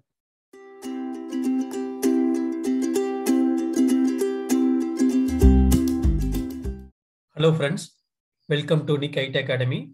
In this session, we are going to learn about lookup policy on multiple match. We have already seen connected lookup, unconnected lookup, so how to create a lookup and how this lookup will be worked. Everything we have seen. Now, this is one of the interview question. What is lookup policy on multiple match? So because of this property, right, Informatica lookup transformation is called it as active transformation. It is an active transformation. Lookup, why lookup transformation is an active transformation? Because of this particular property, the lookup transformation is called it as active transformation. So we will see what is that lookup policy on multiple match. Whenever we are creating a lookup table, say for an example, from the source, we have the department ID 30. From the source, we have the department ID 30. In the lookup table, that means our departments table, normally we should not have any duplicate value. In real-time project, sometimes we will have some duplicate records. It doesn't have any primary key, so that you will be having the duplicate value. So if you have duplicate value, our lookup table will go and check the data, corresponding data for 20. We are getting the match and we have one more 20 on the same table. So if you are getting multiple match, which one I have to consider? Either I have to take admin or I have to take sales. So based on the lookup policy, we have to choose. From here, we do have 4 different options in the lookup. What is that option? Use any value. That's a default condition. Use first value. So first value means it will take from the last. So lookup will create in this way. So that's what it will take sales. Use last value, it will take admin. And report error. That means session will fail saying that multiple match found. So this is the lookup policy on multiple match. In addition to this, we have one more option is called return all values on multiple match. What is this? So for one record in the source, how many matches we are getting it? All the record we will get it. So 20 will get admin. Same 20 you'll get sales department. So one record in source, we are getting multiple record in target. So because of this property, the lookup transformation is called as active transformation. So now let us start our practical session, how it will work. Kindly practice the session. If you are getting any doubt or any clarification, kindly raise your questions to comments. I will respond to it. And if you haven't subscribed my channel, so please subscribe the channel so that you'll be getting all the update. So we will see practically now. So lookup policy on multiple match. So I will take this one, M underscore lookup policy. Okay, I will take. So I will take the employees table as source, T underscore employees department as target. So we are going to look up the department ID from employees table. Department ID from employee table. I have to take department name and location ID. We know already that. Okay, here we have the employees table. So from the employees table, select star from employees table. We are going to have this department ID. So department ID here. Okay. So for an example, department ID 100, you take.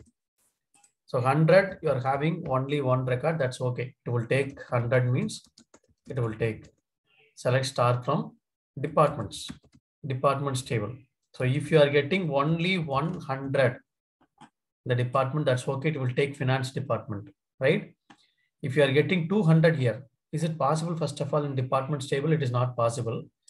Departments table is a primary key column. It will not have any duplicate value. But some table in real-time project, some table we will have a duplicate value also without primary key. So that time, so we have to take, which one we have to take? Either finance department or any other department. That's why lookup policy and multiple match. So this time we are going to look up the flat file. Why flat file, right? In the flat file, I have added some duplicate data. So go here to Informatica 10.2.0, server, InfoShat, LKP files, lookup files. Here I kept some departments, same thing. In the departments, the last record, I kept it like duplicate value. So 30 here, purchasing department, correct? The same 30, I have made it like insurance department. There is multiple match. So Informatica will confuse now whether I have to take purchasing or I have to take insurance for department name for same 30, right? So look at now, how can we do it the lookup? So from here, I will be passing all the columns. I'm going to look up. So this is lookup here. Source side. So lookup flat file is not there. So just import from flat file. So you can make this one. So this is what you can go for departments. Click on OK. Import field name from first line. Comma, this is what. So I can go for next column. Numeric, text. This is manager ID numeric only. This is also numeric only. Finished it. So connected, department ID, match it. So since it is a flat file, don't delete any columns, okay? Since it is a flat file, don't delete this column. If you are deleting, then location ID, the manager ID will be placed to location ID, okay? Don't do that. So which port I can take? You go to the properties, lookup policy and multiple match. So what is the one I'm using now? Use any value. Either it will take purchasing or it will take insurance for that department ID 30. So I'm taking department name and location ID. So connect it. Okay. So connect it. We have connected. So control yes. It's a valid now. Okay. We have made it like a valid. Can go to workflow, create a new workflow, WF underscore lookup policy and multiple match. Okay. Lookup policy. I'm just creating the session, lookup policy, connect it, double click, go to mapping. Source should be pointing to source. Target should be pointing to target. And you can go a little bit down. You can see LKP trans, right? Lookup transformation. Since it is a flat file, we will not have any connections. So here, one thing we have to make sure that we have to look up source file name. We have to make that lookup source file name. So this is a file name. So copy this file name. You have to give it here. So you don't forget to mention the extension, file extension .csv, comma separated value file. If you are not giving .csv, it will not identify the file name. So we have given the connections and then truncate target table options. Just I'm giving, click on OK. See here, I'm going to execute this particular workflow. It will truncate the existing data and then it will load it. We will see what is the value it has been loaded for 30. What is the value? It has been loaded for 30. Whether it is taking purchasing department or it is taking insurance department. So we'll see now. Go to the core tables. You can see here. So what is the department ID it is taking? Department ID 30 is taking purchasing only. It is not taking any insurance department, correct? If I want to take insurance department, what I have to use? lookup policy on multiple match. Go here. I'm using use first value. Use first value means from the last it will take. So it will take, this time it will take insurance department. For same 30, it will take insurance department now. It will consider as, okay, these employees from insurance department, not from the purchasing department. Has completed. Now you can check the same 30. It is taking for same 30, it is taking insurance department now, right? Insurance department now. So that's what use first value. You can go for use last value. So that will take the first value. First value in the file we have mentioned like purchasing department. So now it will go with purchasing. Use any value means Informatica will randomly choose the runtime, either purchasing or insurance department. If you are using first value, it will take last value. Last value means first value in the order. Report error, it will report, it will fail. Look at here. Now it's insurance, right? Since we have taken last value, it will take first value. That's a purchasing department. It's taking for department ID 30. Okay, I'm going to use report error. If multiple matches found, it's a wrong scenario. You fail it. You fail the session. Okay, so that we have to do it. So what I'm going to do, so I'm going to make config object stop on array equal to 1. So normally this will be taken for all the session, right? What is stop on error equal to 1? If any one error, it will stop the execution. Control yes, I'm going to start it. Normally stop on error, and this one we will give it for all the session. It will fail now. The session will fail, saying that multiple match found. Report error. See here, it got failed, saying that multiple match found in lookup. That's what it is failing. Then it will not load any data, the target. Okay, if multiple match found is failing, right? So another option is, while multiple matches, you take all the multiple matches like this. So 20, you take admin also, 20, you take sales also. Both you can take it. So one record in the source, 2 record in the target. That is what active transformation, right? So how can I take multiple all values? Is that any values for all values? No. So where can I find all values? While importing the lookup, you have to give all values. Look at here, while importing the lookup. So while we are taking the lookup, right, that time we have written all values on multiple match. This option we have to enable. Return all values on multiple match from flat file. So we have to use same flat file, departments, click on OK. Same way we have to give all the values and everything. Click on finish. Department ID. You can take this department ID, match it. If you go and check the properties, now this properties is on disabled state. Look at here, disabled state. So once you have made it like active transformation, and after that you cannot change it like a passive. That's why they have disabled it. Use all values. Okay, this option. We cannot select any other option here. So once you have used all values, that's all. So all the properties. Other properties are disabled because of source is a flat file. Lookup is a flat file. Okay.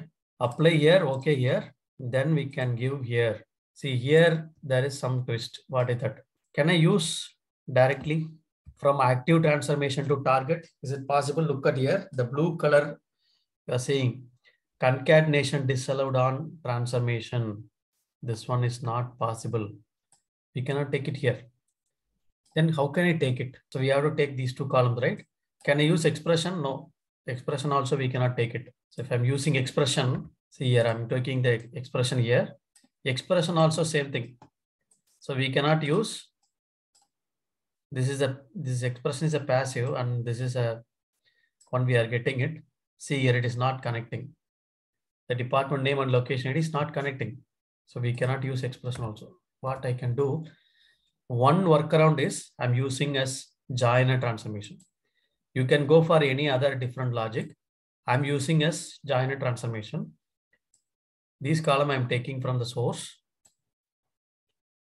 These two columns along with the department ID, I'm taking from this. By using this department ID, I will join it. So department ID from source, department ID from here, I will join it. But still both are like same only. See this department ID, same only. For the join condition, I'm giving it. So whenever we are giving like this, right? Whenever we are giving like this, double click, go to condition. So here I'm using department ID, here I'm using department ID. Whenever we are using like this, look at now, one changes we have to make. So department ID, location ID, everything I have given. So if I'm going to save this, it will not be valid one. See here, it is not valid one. Mapping, it's invalid. So why it is invalid? We have to check here. Okay, each input of joiner transformation must originate from different source qualifier, joiner or vsam. Since we are taking the columns from the same one, you cannot take it directly. So for that, I can go and use sorted input option. If you are enabling the sorted input, then this will become a valid one. But while in the runtime, it will fail because of we have enabled the sorted input. We haven't used sorter, right? So that will fail. So remove this. Use one sorter transformation. Use one sorter transformation to sort it out. So what is that? Department name, location ID. You sort it based on the department ID here. So you give all the three columns to this, three columns. Same way from the source also we have to give sorted input. So remove all the columns. Use sorter here in the source. Double click here. You can go to keyboard. You can use the same sorting columns. So now you can use all the values from here. Okay. Save this, Control S. It's a valid one. Okay. Since we are taking this one, since we are getting the same department ID here, right? Department ID column from here, department ID column from here. So you will get all the matches. Am I correct? This department ID we haven't taken from the locations, sorry, from the department's file. We have taken this department ID from same column, same table. This department ID we have taken from same table, right? Same table. That's why it will go for Cartesian product. That's why it will go for Cartesian product. I will show you. So refresh it.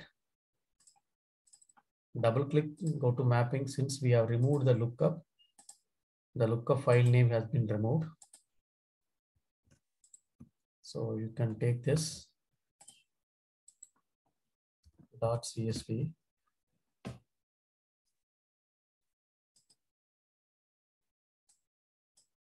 So look at here.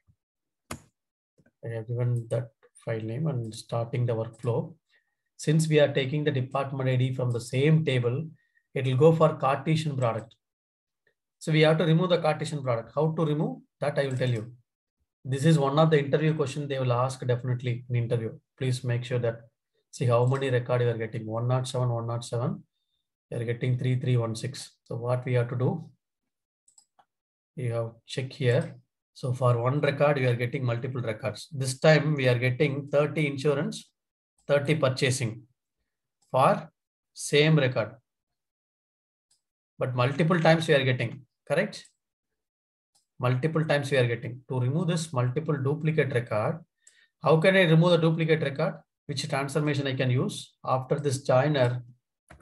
So can we use sorter to remove the duplicate? So use sorter distinct. to remove the full row duplicate, right? So we can use this, select. So still one more workaround is there that I will tell you. We will validate the data and then we'll see. Now instead of 3316, it will reduce. All the full row duplicate, it will delete. Since it is going for Cartesian product, we are getting like this. Full row duplicate, I will remove it. Lookup policy on multiple match has been removed. So you look at here. So for each and every record, we are getting only one record. So what is this record? We are getting for 30th department. For one record in source, 2 record in target. Correct? So only 2 record. One is for insurance, one is for purchasing. This is what we are getting it. Clear? But still we have one logical error. So this is 6 records, right? This is 6 records. Am I correct? For 30th department, we have six records. For this 6 record, we are getting 12 records. Output 12 records we are getting. So source we have 107 plus 6 record extra. We have to give 113. But here 112 only we are getting. Why? 112. Why? Because it's a due to we are making in joiner, we are making like normal join. If you are using like master outer join, master outer is left outer join. If you are using master outer, whatever the record it has been filtered in the inner join, that record included now. Look at now. You'll get that null value record also. See this 178 you are not getting now, right? 178 you didn't get it. See, look at here 177, 179. That null value record we didn't get it, but now we will get it 113 record. See, these are all the transformation. You can check it, and then you can see here now 113, and you can go here and check. See, based on the scenario, we can use it the transformation, and we can do the workaround. Clear? See, for this you should know what is sorter, what is joiner, what is sorted and put in the joiner, everything.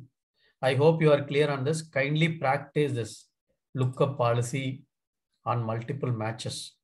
Kindly practice this, then you will get all the stuff very clearly. So thank you. If you are clear, then we will meet in our next session.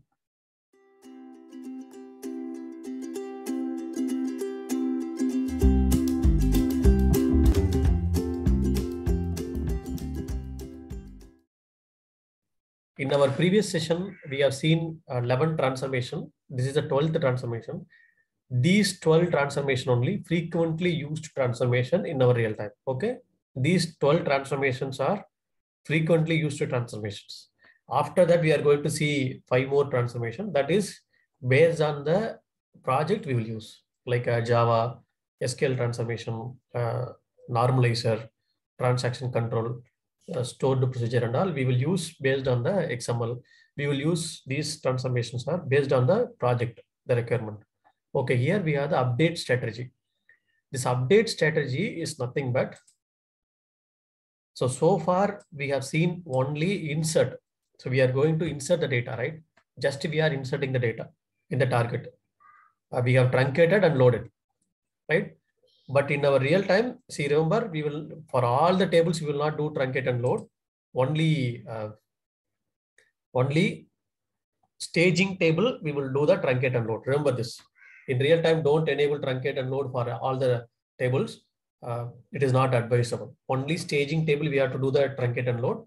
What is staging table? I will explain in the project explanation. Okay. So now we will go for the update strategy. Update strategy, it is an active transformation and a connected one. It is an active and a connected one. And we'll go for the data driven. So DD is nothing but the data driven.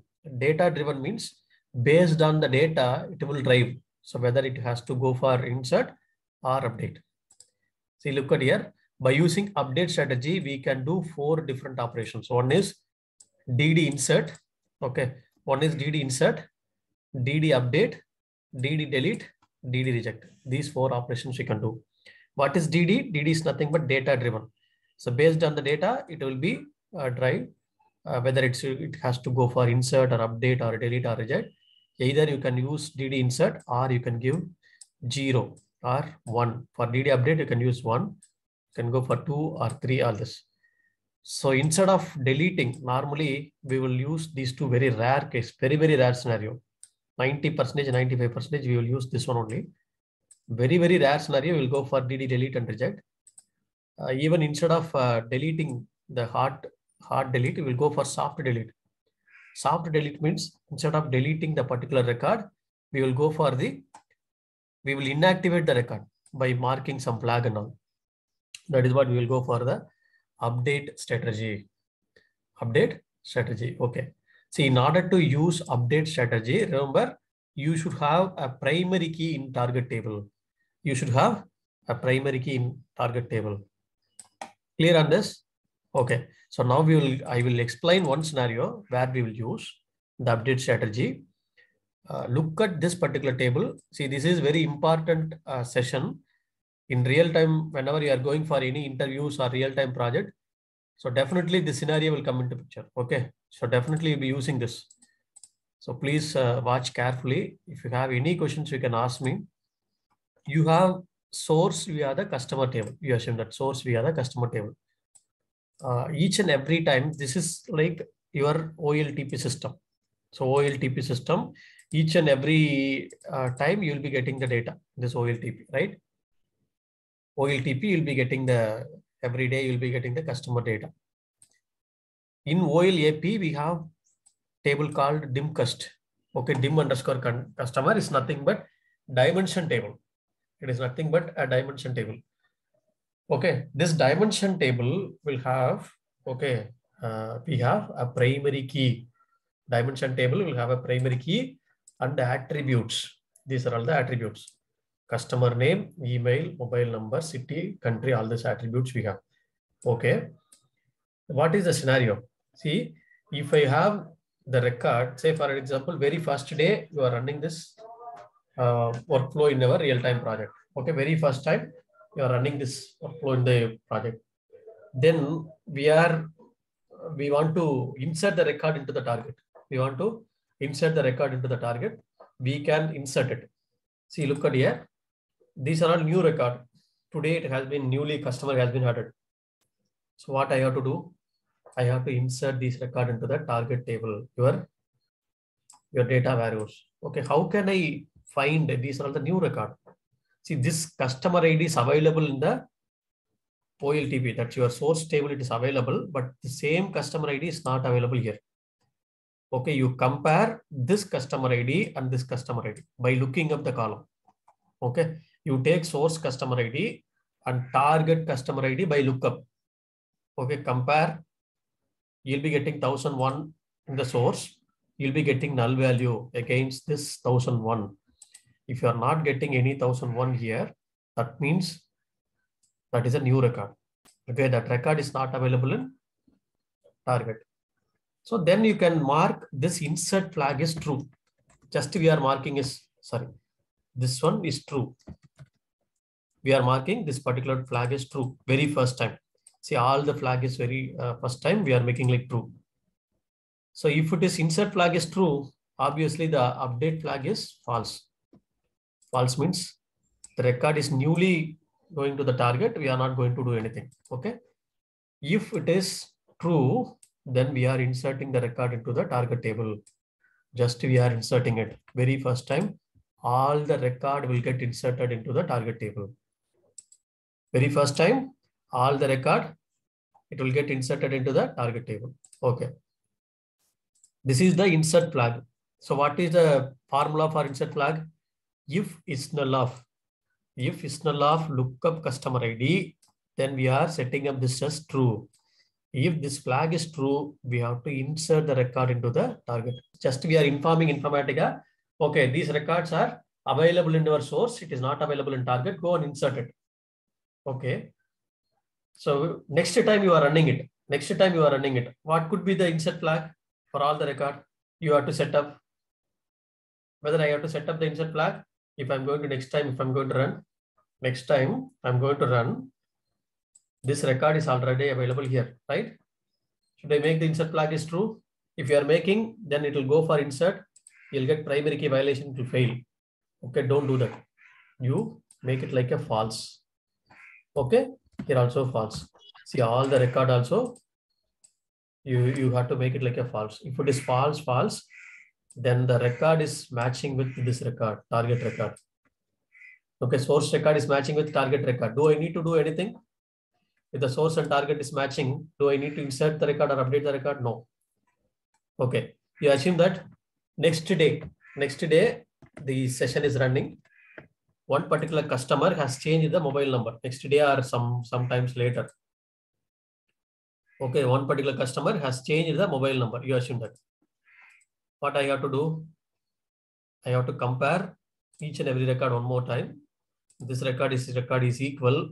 Then any of the column is not equal. If any of the column is not equal, then I have to, any one of the column is not equal, I have to update it. Okay, I have to update it. How can I update? If any one of the column is not equal, you have to update. So you can go for this record you take, this record you take. Both are equal, right? Both are equal. Then you are checking whether this is equal. Yes, it is equal. This is equal. Yes. This is equal, not equal. If it is not equal, set this update flag is true. That means we have to make it like we have to update the record. That we have to make this particular flag is true. If the update flag is true, we have to update this record based on the customer ID. Keep the customer ID and update this mobile number. Not only this mobile number, all the columns will get updated here. Simply update. Okay, if I'm asking what is the mobile number of previous mobile number of Vijay, I do not have information, right? It will simply update the record. It is called a simple update. Simply, it will update the record. This is called a simple update. So it will be simply, it will get updated. I have given this table just to create this table. Target also you create. Insert the record into the table. To a target, don't insert it. Okay. If the record here it is deleting, if you want to delete it here, then we have to use DD delete operation. That I will tell you. Okay. Okay. I hope you are clear. Then we'll go for the table. See here, I have the table here, source and target table. Customer update. You have the table called select star from S underscore update. Update strategy, I have made it like this is what we have the data. So 1, 2, 3, 4. Okay, we have 4 records. I will go to the target table. Target table, first of all, I will manually truncate. Okay. If I have any data here, I will truncate this table, but remember, target should have a primary key. Target should have a primary key.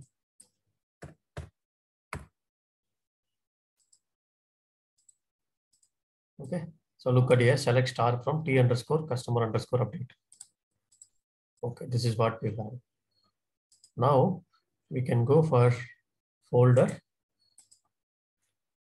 I'll go create mapping m underscore update underscore strategy. Update strategy. This is called SCD type 1. What is type 1? I will tell you. SCD type 1. I will tell you what is. This is whatever I have explained so far. That is a type 1. So I will take the source table. HR. Okay. You go for HR table and then I will make employees underscore, sorry, customer underscore update. Source table. Source, you may have primary key or you may not have. Okay. But in target, we should have a primary key.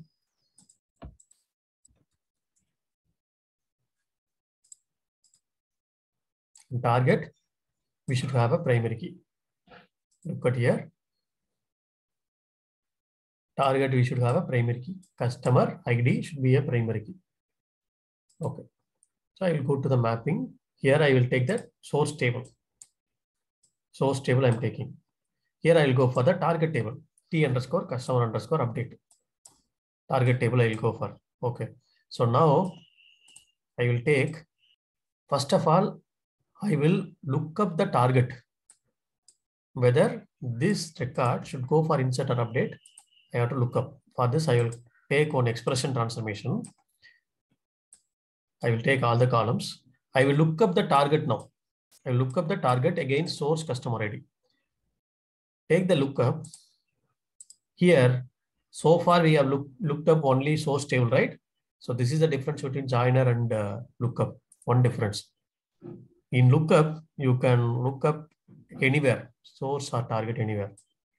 So you can look up this customer underscore update has been created against this customer ID. Okay, this customer ID we are checking, and then we are taking all the remaining, say these columns we are taking from customer ID to all the columns. See these columns from lookup, double click, go to condition, you make customer ID equal to customer ID. Clear? Lookup condition. See, we are comparing this customer ID and this customer ID. If you are getting null value on this customer ID, we are making this flag as true. If it is equal, both are equal, then other columns we are checking. Any of the columns is not equal, we are setting up this flag. So we have to create two flags. One is insert flag, other one is update flag. So just I'm creating a flag here. See these columns from lookup. These columns from lookup. So I will make LKP underscore. So I will make lookup columns to just naming sake. I will take LKP underscore to denote these columns from lookup. Is it compulsory to make LKP underscore? No. It's up to you. If you want, you can make it LKP underscore. Okay. You can keep the cursor here. You can go for add a new port, import. Here, I can make insert flag or update flag. So insert flag is this one. We'll make this one. You can go for insert flag.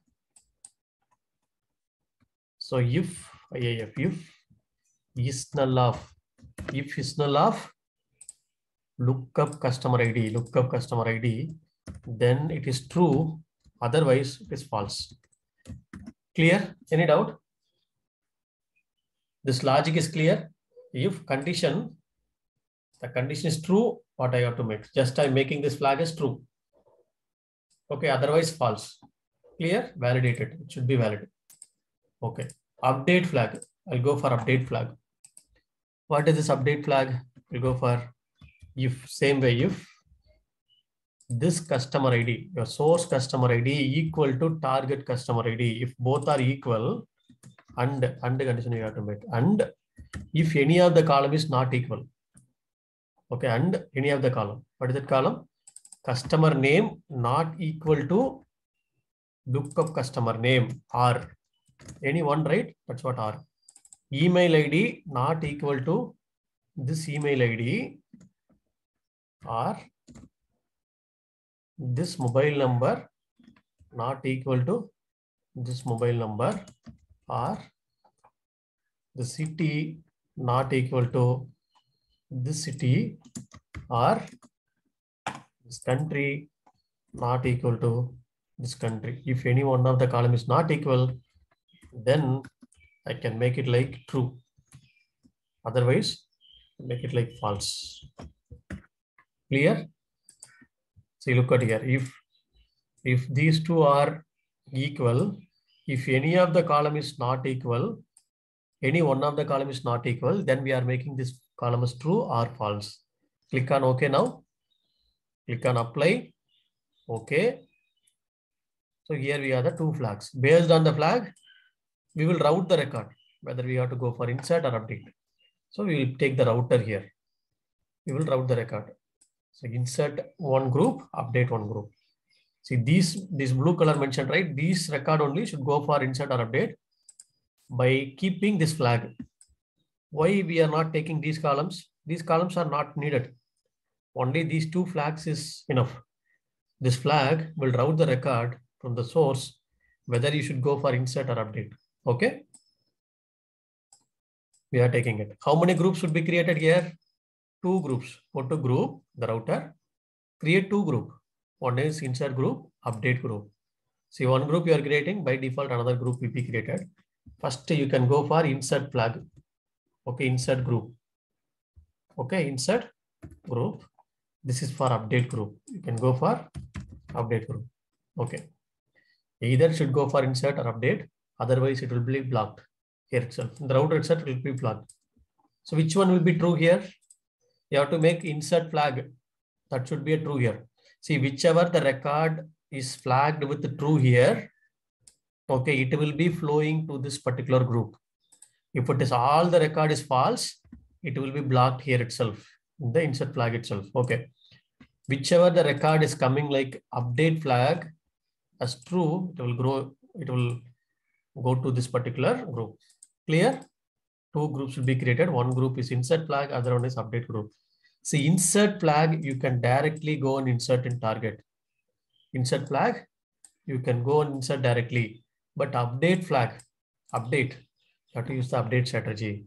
In order to update the record, you have to use update strategy. This is what the update strategy. This is what the update strategy. You can take the update strategy here. You can drag and drop all the columns from the update group. From the update group. Then in the update group, you can write the logic. What is the logic? Either you can go for 1, or you can go for DD update. DD update. Can I write expression here? Yes, you can write expression. See, for an example, if the flag equal to something 1, you can go for DD insert, something like that. You can write like this, or you can go for DD insert. See, you can write some expression also here in the update strategy, but I'm not using any expression. Just I will be removing it. Okay, we are validating only DD update. DD update R1 I can use. So I can take the target table. See, here I have taken the target table. How can I take one more target table? Should I take one more time? Yes, or you can copy this, paste here. Control C, Control V. Control C this target, Control V here. The name will be different. If you look at here, the name of the target instance will be different. Here, T_customer_update. Here, T_customer_update 1. But if you double click, you can see the target table is T_customer_update. Here, the target table is T_customer_update. Both the tables are equal only. Okay. So now you can join all the columns here. It will be connected. You can see it's a valid one. Okay, it is valid one. This is what you'll go for the update strategy. Update strategy.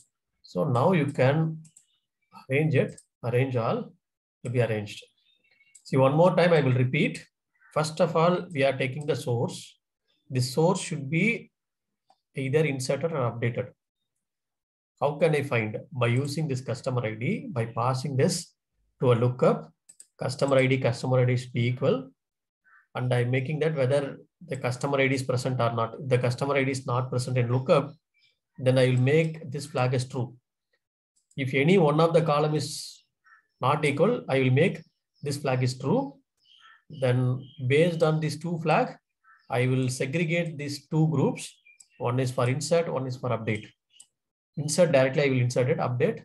Through update strategy, DD update I will use. I will go and update the record. For update strategy, you need to have one primary key column. Remember this. Okay. Please make a note of it, everything. Any doubt here? This is very, very important. So whenever we are going for next SCD types, right? So SCD type 1, this is what we will use. Okay. Now I will go to the workflow manager. Go to update strategy, WF_update_strategy. You take session and go for update strategy. Double click on the column, go for mapping. Source should be pointing to source, target should be pointing to target. But remember, you should not truncate target table. You should not truncate target table. Lookup, which one I have to connect? Target here. I can go for the target. Okay, target here. So apply Okay, save this. It should be valid now. Okay, it should be valid now. Okay, so now I'm going to run it. As of now, you will not have any record in the target. So now we do not have any record. So I'm going to run it. All the record should get inserted now. All the record should get inserted. See, record 4 records should go for insert. Why here 0? There is no data for update. Right? That's what 4 record from source, 4 record got inserted, and 0 record for update. If you go and check here, all the record will get inserted. See here, all the record has been inserted here in the target. Okay, clear on this? Okay, if I'm going to, again, I'm going to run the same workflow, what should happen? What is the statistics here? 400. Why? There is no data for insert and update. That's why 00. So why? Because source and target is equal. That's what? It will not go for any insert update. Okay, now I am going for something like some update I will go for. I will source record. I will go and update. Say for an example, this particular record, I will go and update this email. So manually I'm updating it. You can update. See who will update in real time? The customer, if the front end tool, they are going to update it. Here it will get updated automatically. Okay. At gmail.com. So the mobile number I'm writing here. Okay. The mobile number.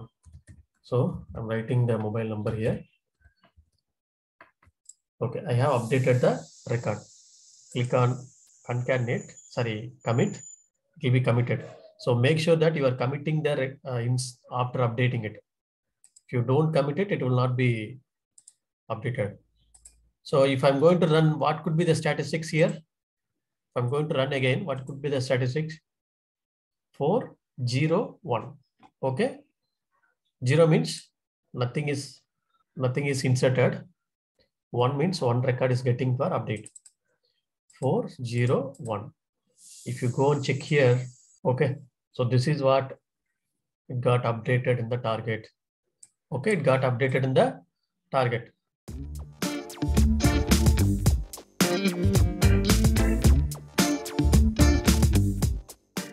Welcome once again. And our today's session, we are going to learn about Java transformation. This Java transformation is used to implement the Java code in our Informatica project. For some of the real-time applications, right, real-time scenarios, where we will use this Java for easy processing the data. Okay, like encryption, decryption, encoding the data, decoding the data. Like we need to generate some numbers, okay, transaction event numbers, some numbers, some specified to a particular number for this particular, to identify each transaction in order to hide that numbers, how the numbers are generated. So we'll go for something like a Java transformation in order to create some kind of business numbers, some encryption, decryption, all these numbers, right? We will go for this Java transformation. So either Java will be used as active or passive. So what is this active, right? So whenever we are going to take the Java transformation, you can say it's an active transformation or passive. So you know active, what is active? If the Java transformation is going to have multiple records in target, that will be your active. Okay, so single record, multiple records. So the number of record is getting changed in the target, in the output, then it will become active, right? So passive, so we are going to give some passive transformation logic, then we can take that Java as passive. So this is what the Java. So in order to use the Java transformation, we should know the Java concept very well. Okay, we should create, at least we should take the Java code from the online resources, and we have to make use of the Java code here. Just we will take one table. So if you look at here, I will take this particular, I will connect to this repository. I will take this particular table. So I have the data like this. Okay, I will take this particular table, the source. So let's start from s_customer table, customer_Java. So I kept for naming convention for to understand easily for Java. So you look at here, customer ID, customer name, customer date of birth. I have like this, and mobile numbers. So I have mobile number like this. We have for single customer, we have different mobile numbers. Okay. So the use case is here. I have to split this mobile number into 3 mobile numbers for this particular customer. So 1 record in source, 3 record in target, 1 record in source, 4 record in target. So based on the mobile number, I have to split. So this is some use case. So this can be achieved in expression transformation also. Okay, you can take the expression variable port. You can encounter this this particular tilt symbol, and then you can go for some looping, and then you can get it. But it's very difficult, right? Looping concept in expression is lot of variable port. It will take a lot of memory also. It will take a lot of time. But in Java, we can implement easily. So even I have given in expression, I have given one logic for looping concept, right? Used card, unused card. The same scenario, you can use this Java transformation. So this particular data, I'm going to load in this way. So this way I'm going to load it. So how to load? So for single source, so like this, I'm going to split up based on the mobile number. How many mobile numbers are there? 3 mobile numbers. I'm going to make it like a 4 mobile numbers, 4 records. So this is the use case. So how to do it? So we will do it, and then I will truncate the target table. So we will load by using the Java transformation. So if you look at here, select start from now, the table doesn't have any data. So I will take these 2 tables as source and target, go to source, take the import from database, HR, then click on connect and take the HR, the source table. I will take this table. So target also, I have imported this particular table. I will go to this mapping. I'll go to this create mapping, m_java_ transformation. I will create this Java transformation. Okay, I will take the source table first. Take the source table first, customer table, target table here.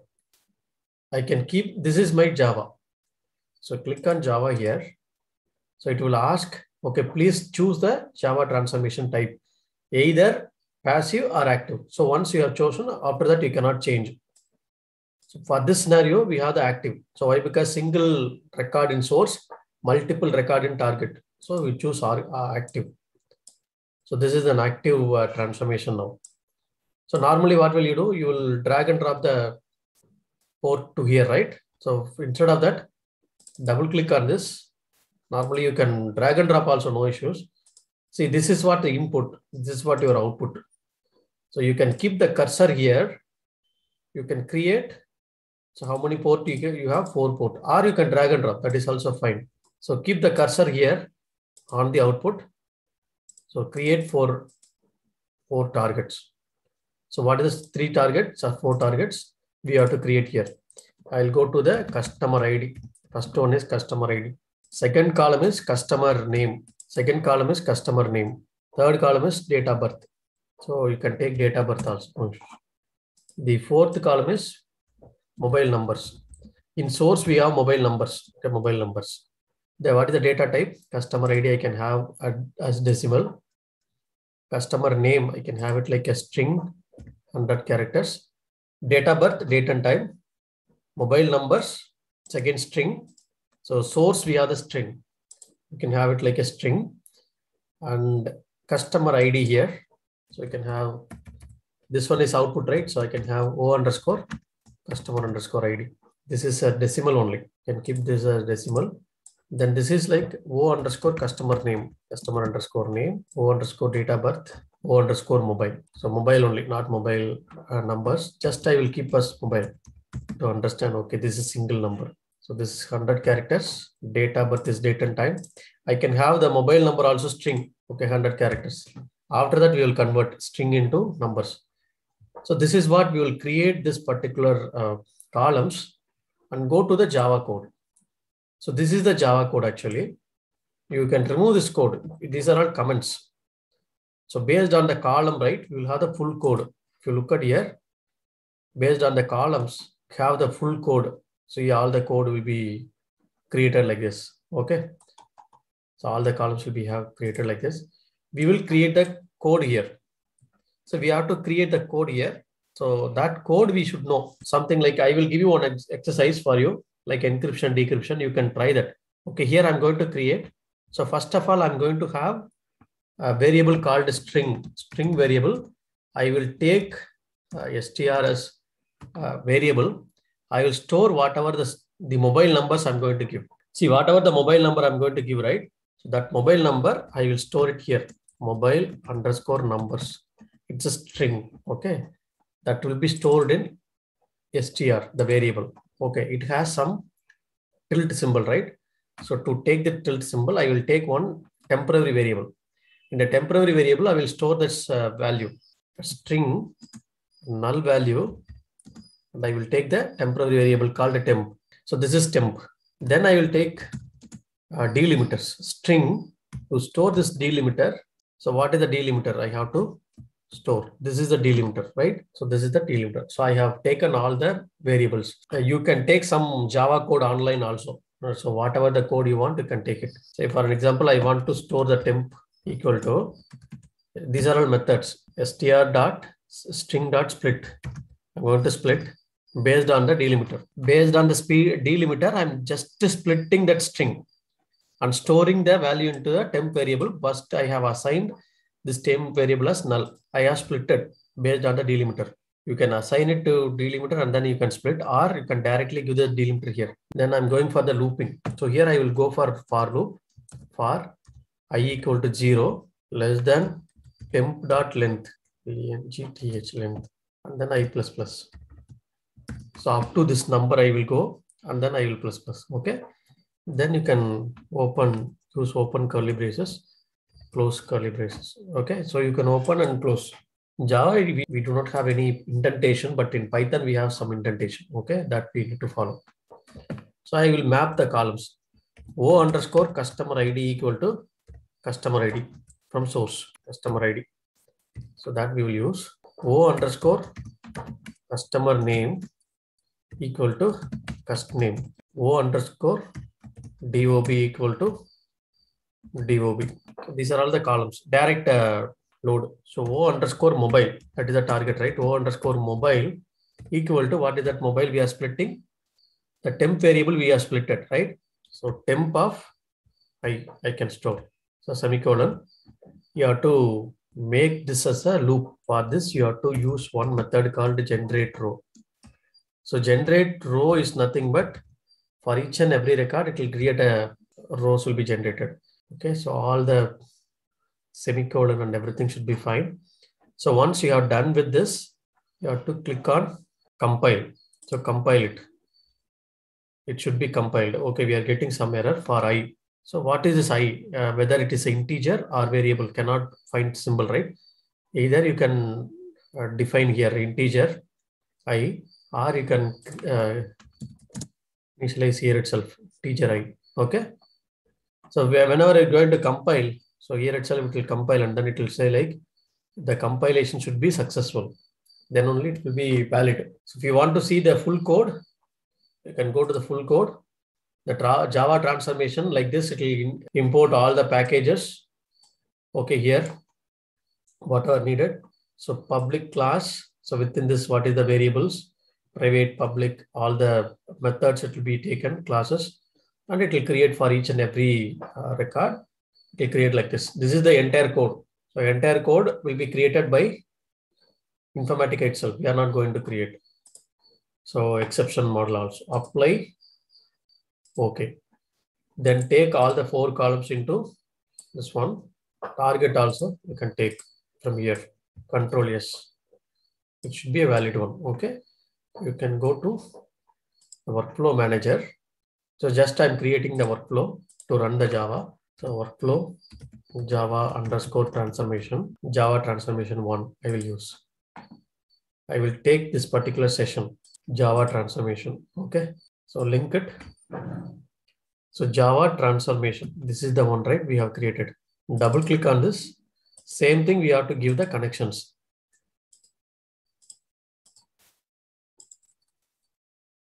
If you have any jar file in the project, if you have any jar file, the Java executable file, Then we have to mention this, the class name. Okay. So here we have to mention the jar file.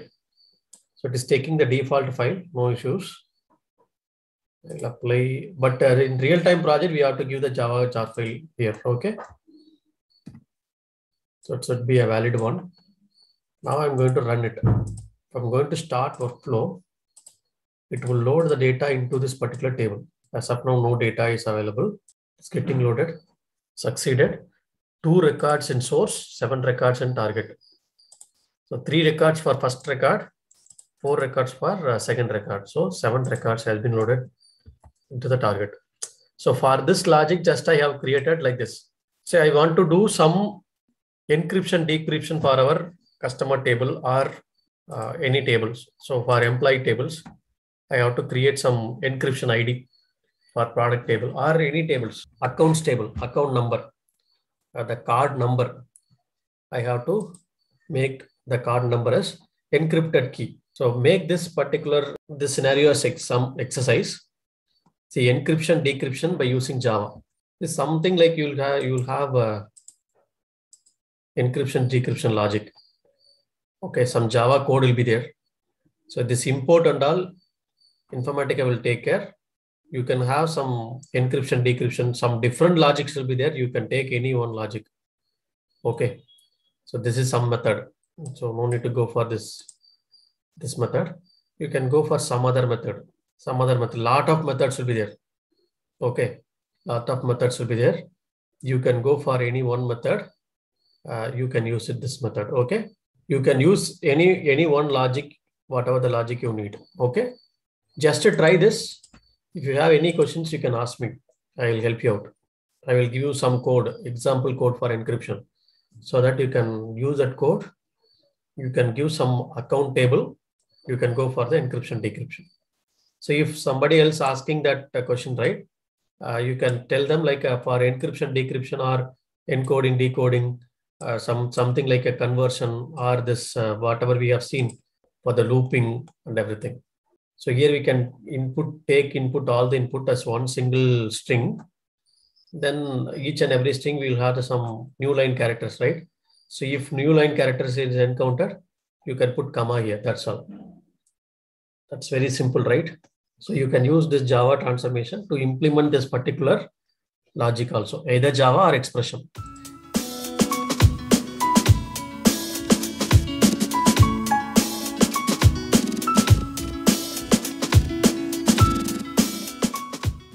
Hello friends, welcome to Nick IT Academy. In this session, we are going to learn about parameter and variables. I have split this session into 2 different parts. First part, we are going to learn about parameters. Second part, we are going to learn about variables. So this is the agenda for today's session. So what is parameter? What is variable? What is the difference between parameter and variables?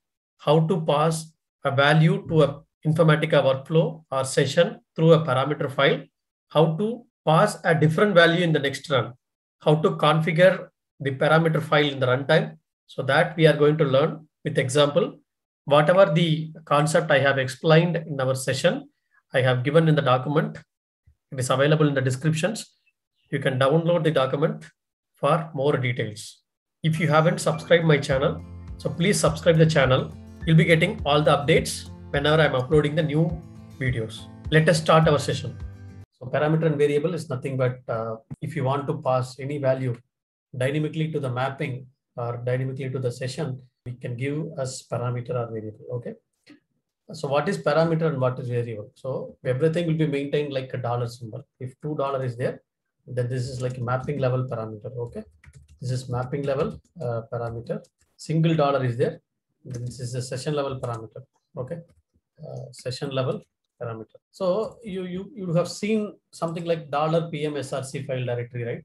$PMSRC file directory. It's nothing but file directory is nothing but it's a source file directory. You can see here. I think we have here we should have. If you go here, the source is a file. Then you can see something like $PM source file directory. This is single value is there, right? Nothing but $PM source file directory equal to the C drive Informatica. That path we will have. Why they are giving like this? It's a parameterized value instead of hard-coded value. So if you are giving a hard-coded value, what will happen? If you are migrating your workflow into other environment, then that environment will not have this particular path. Okay, and also some path, some particular path. If you are changing over the period of time, you have to change it all over the workflows. So instead of that, if you are giving us parameters, then definitely can able to give. So whenever it's required, all right. So this is the PM level. It's a session level properties. And so what is the difference between parameter and variables? So for an example, you have the parameter. The parameter is nothing but you'll be having $. Okay. $. Is the mapping level parameter, right? So parameter, it will not change during the runtime. Okay. It will not change value during runtime, and the session level parameters. Okay. The session level parameters are the parameter. If I'm taking, for an example, $, one value I'm taking. Okay. So something like I'm taking some value, any values I can take. For an example, I'm taking $, salary equal to 1,000 or 10,000 or anything. So during the runtime, it will not change. Okay, during the runtime, it will not change. So this is like parameter. So once it has taken the value throughout the session, that value will not change. But what is variable? During the runtime, it will change. Okay, so variable value will change.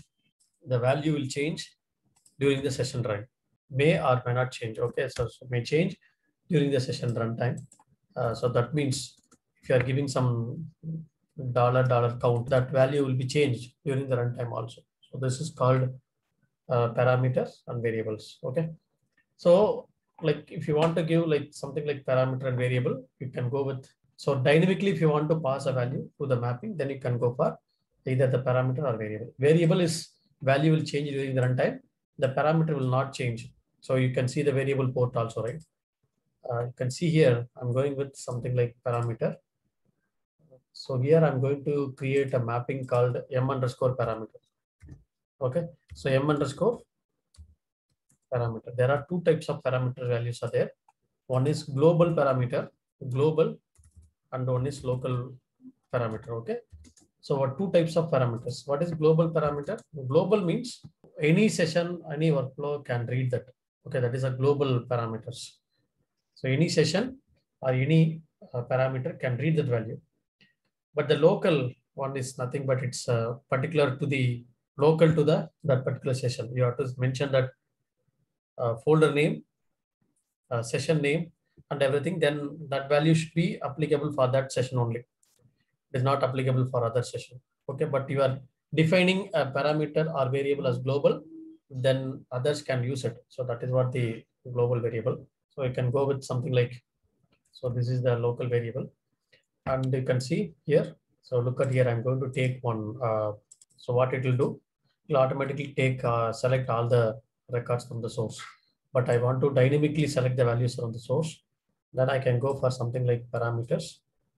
You can, first you have to define that what parameter you want.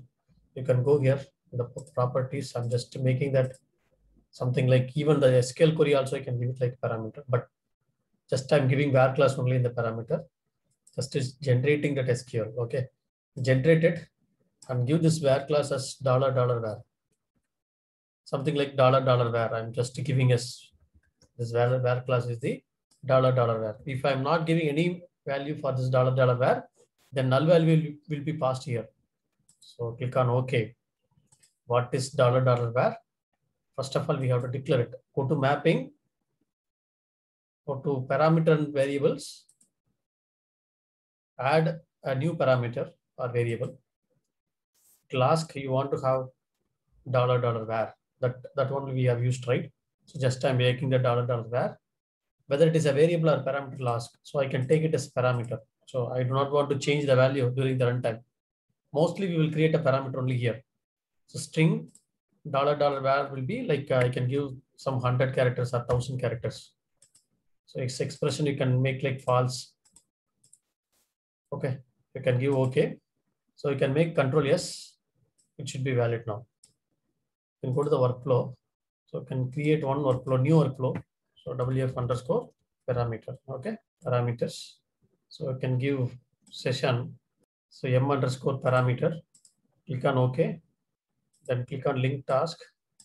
Double click on the task. Go to mapping. Source should be pointing to source. Target should be pointing to target. Okay, you can go a little bit down. You can see truncate target table option, right? You can provide it and then you can apply. Click OK. But we have provided as parameter, right? You can go to the C drive where we can keep the parameter file.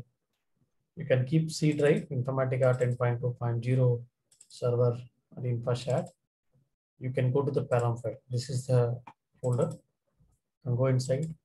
You can create one file here, param. So any file name. So that file name we have to give here. So this is the path, right? You can see here. This is the path. In this path, we have the param.txt file. If you are using any parameter, you have to give the properties. The properties you can give parameter file name, right? It has one option called the parameter file name. There you have to mention the parameter file name. So click on parameter file name here. Just click on OK. So what is the file name? Param.txt. So that file name you have to give here. So click on apply. OK. That's all. So $$ where we have to define here. Go to parameter file. Double click on it. So you can mention like it's a global parameter. If it is a global, then you have to mention like this. And $$ where, okay, it's a case sensitive. So $$ where you have to give like this. And you are giving where salary greater than 15,000. Just I'm making that where class. Then apply OK. So what Informatica will do? Informatica, while starting it, right? So if any parameter has been used, it will check the parameter file. It will go and read the parameter value. Since we have given us parameters $, where it will read the data. Now look at here. So this is running. Informatica is running.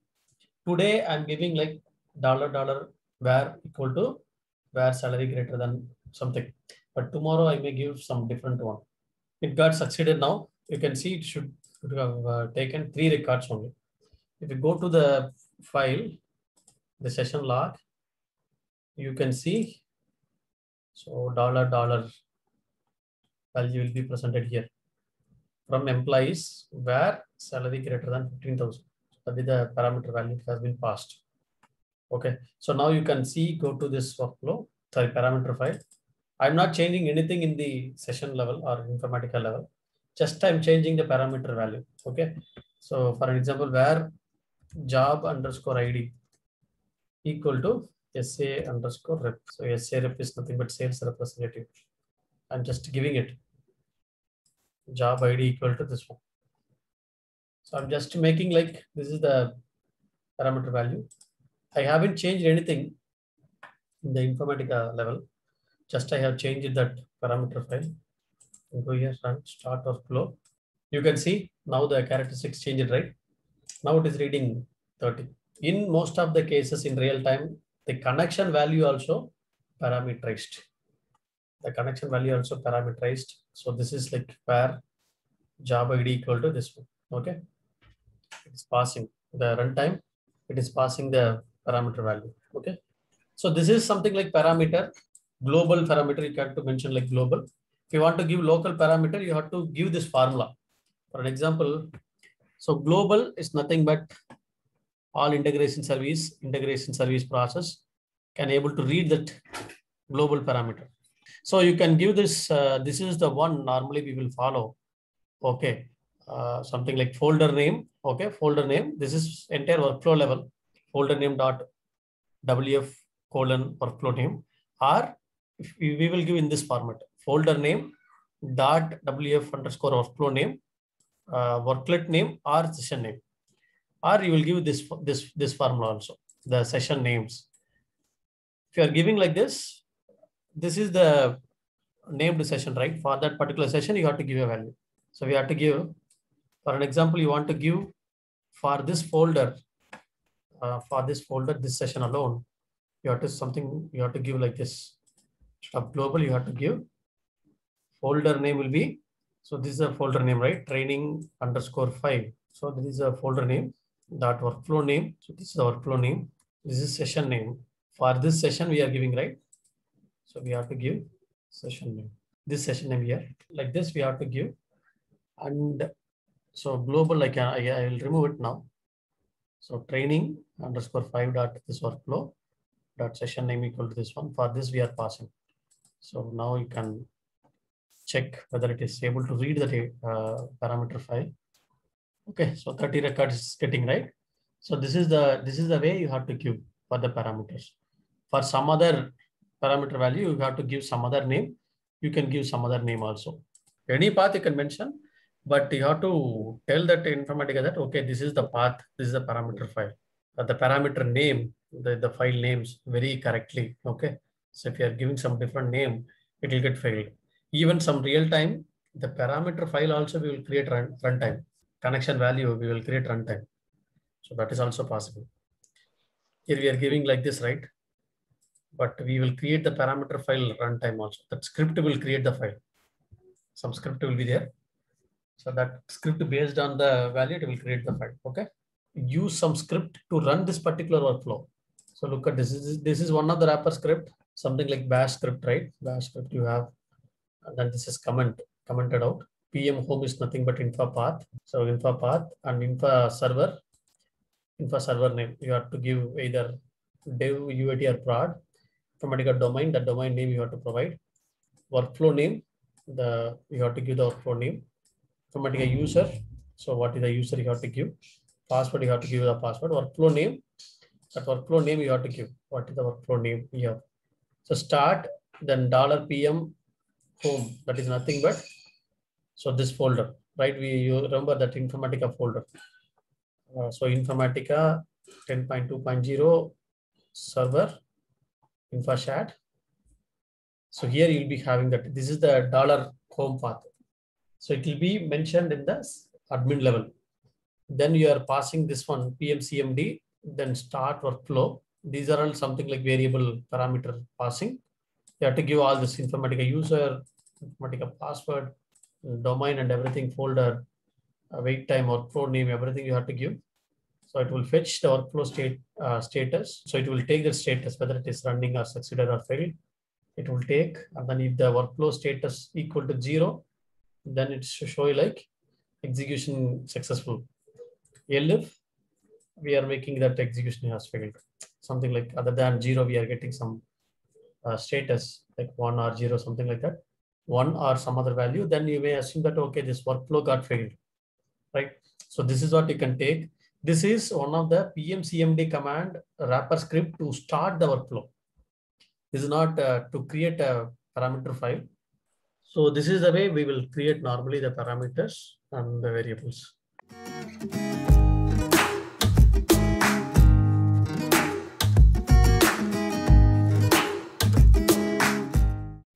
So debugger is nothing but step-by-step execution of the flow. If I want to know the step-by-step execution of the flow, then I can debug it session. Say for an example, you are a developer, you are developing the code, and then you are completing the mapping, and then you want to test it. So you are running your session, and then it is reading the data and then loading the data into a target table. But the session got succeeded, but you are not getting expected result. Then what will you do? So normally, if the session got failed, if the session is failed, you assume that session is failed. If the session is failed, you can check the session log. So normally you will be checking the session log, why it got failed, and you will be troubleshooting it. Okay. So why it got failed, then you will be troubleshooting it. If the session got succeeded, the session is succeeded, and you are not getting expected output. Okay. You're not getting expected output. Say for an example, your expected output should be, so you're expecting for a particular column, expected output for a particular scenario, like some value you are expecting 1000, you assume that one value. Okay, but actual output you are getting as null. Say output, you are getting like a null value for this particular column. It's not a error, it's a logical error. So somewhere you are missing your logic. Then you have to find out, right, where you are missing the logic and everything.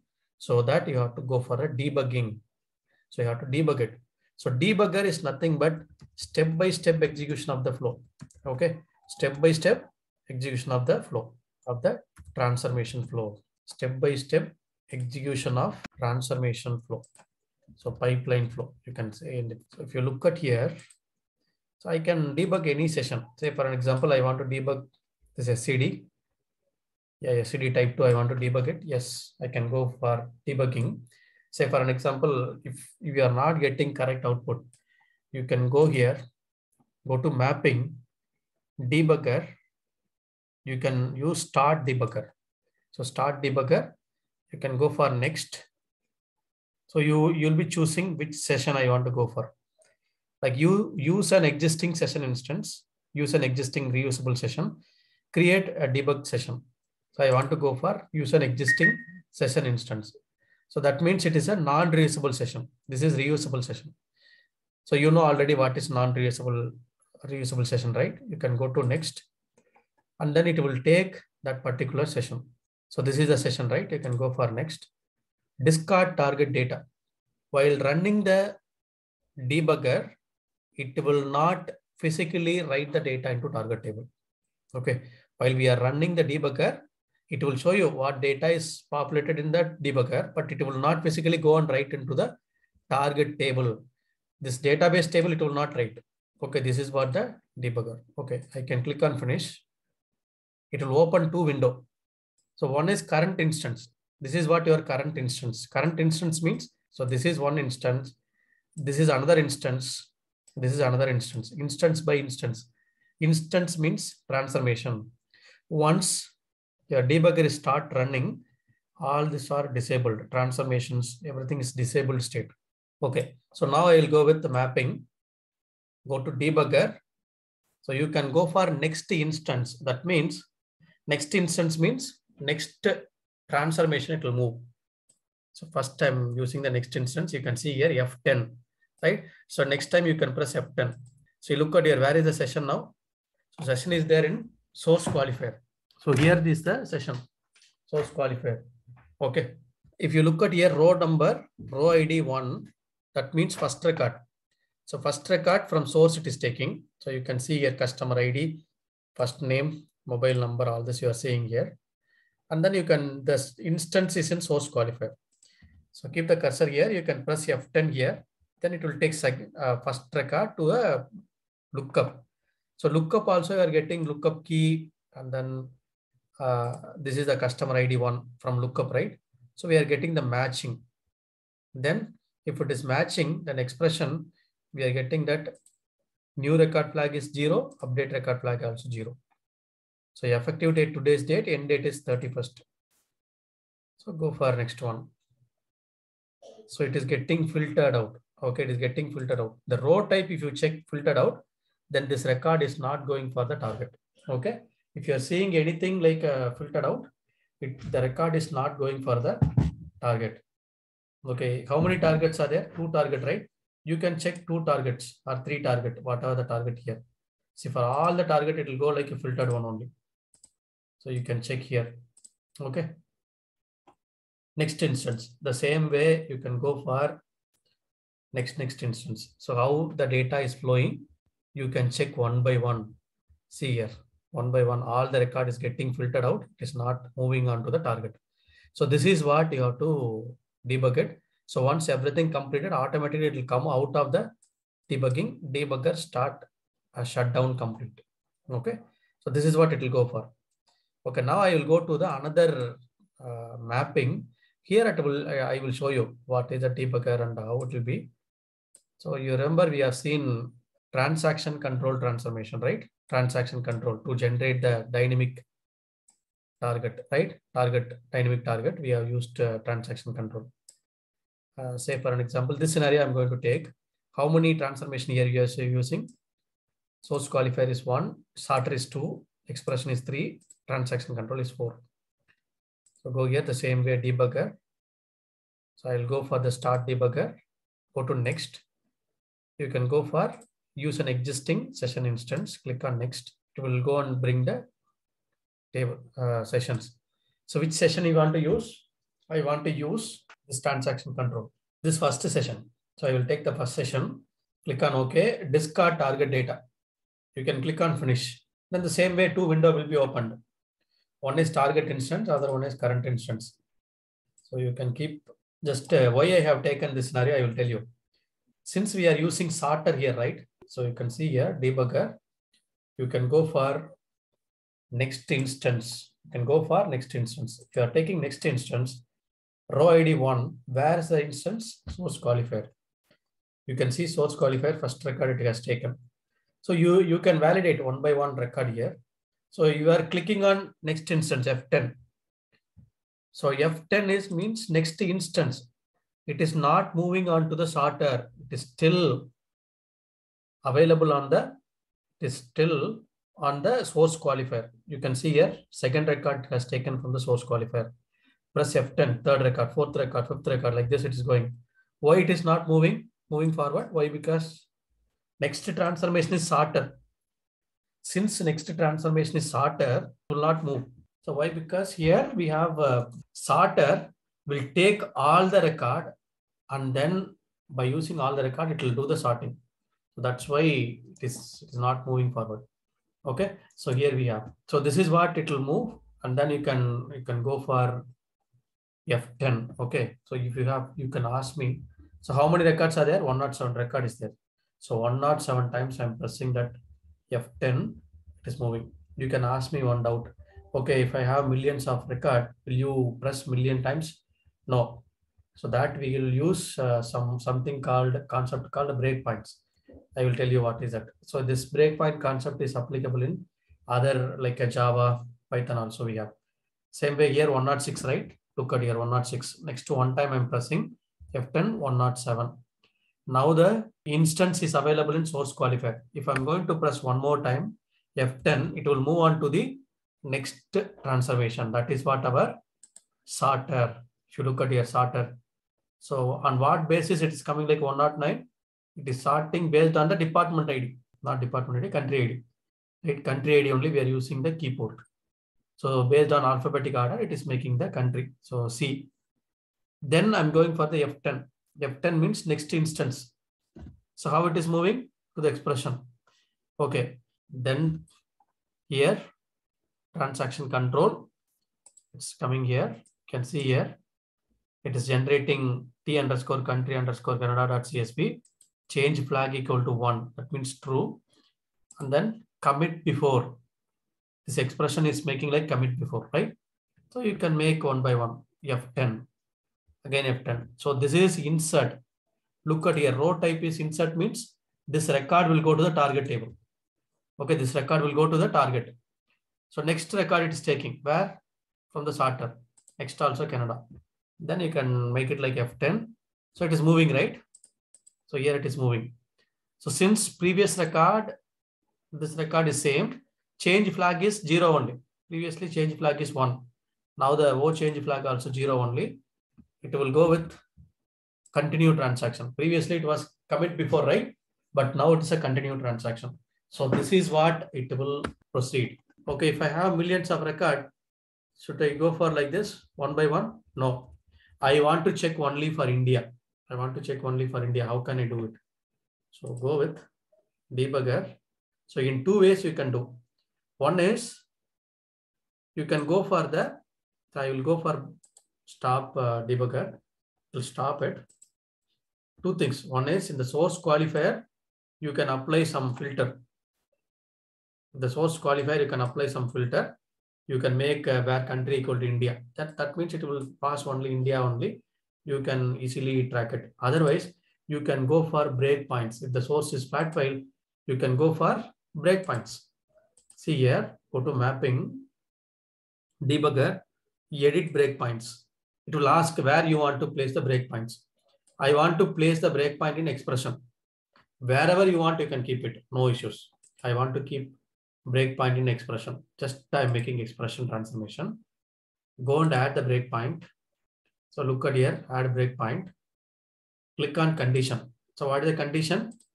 So I want to make country equal to India, right? So I can make India, country equal to India. Okay here. So I have added one breakpoint. You can see here. So one stop button will be appear here whenever I'm going to start the debugger. Start debugger to next. So go to next. can use this, finish it up. So this time you will find one stop button. Look at here, stop button, breakpoints. It is called breakpoints. So what you have to do, since you have applied the breakpoint, right? No need to go for one by one. Go for directly continue. So what is continue? It will continue all the record. It will break only that India in the expression transformation. Look at here, India expression transformation. Is it making? So record is India, right? Country equal to India. So other countries it will pass. So China and England, it has been passed. Canada, China, England has been passed. But now India is coming. It has stopped now, right?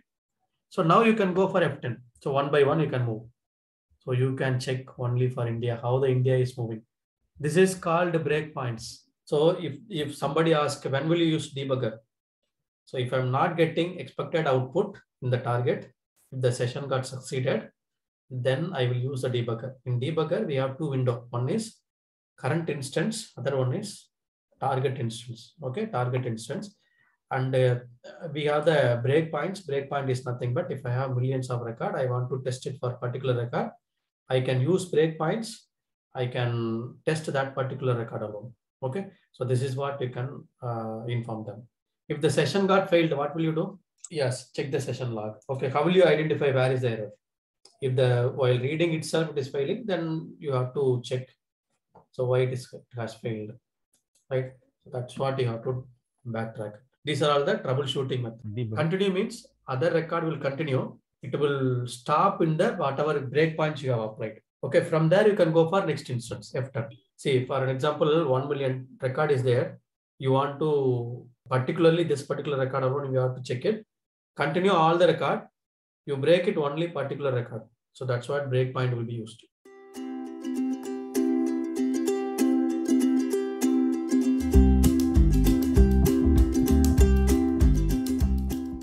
So welcome to the session. In our today's session, we are going to learn about performance tuning. See, whenever in the real-time project, right? Whenever we are going for any real-time project, so definitely we will be handling huge volume of data. So one thing is huge volume. The other one is the number of columns will be there. Okay, more number of columns, huge volume, and complex business logic. So in Informatica, just here we are using maximum 5 to 10 transformations, but in real time we'll be having a lot of transformation logic. That time it may take some time, okay, to implement logic for all the records. It will take some time. To avoid this kind of scenarios, we have to do the performance tuning. So if we are using, normally we are using these transformations in our Informatica, so definitely we will face performance issue. These transformations, like if you use aggregator, yeah, definitely we will face a lot of performance issue. So why? Because aggregator will consider all the record to aggregate the values. Okay, it will take all the records to aggregate the values, and sorter. Yeah, this is also, it will consider all the records, and rank transformation. So all these transformation, right? So every record it will compare and it will give you the results. So aggregation, lot of cache memory will be used, sorter, rank, joiner, lookup. So everything the cache memory will be used.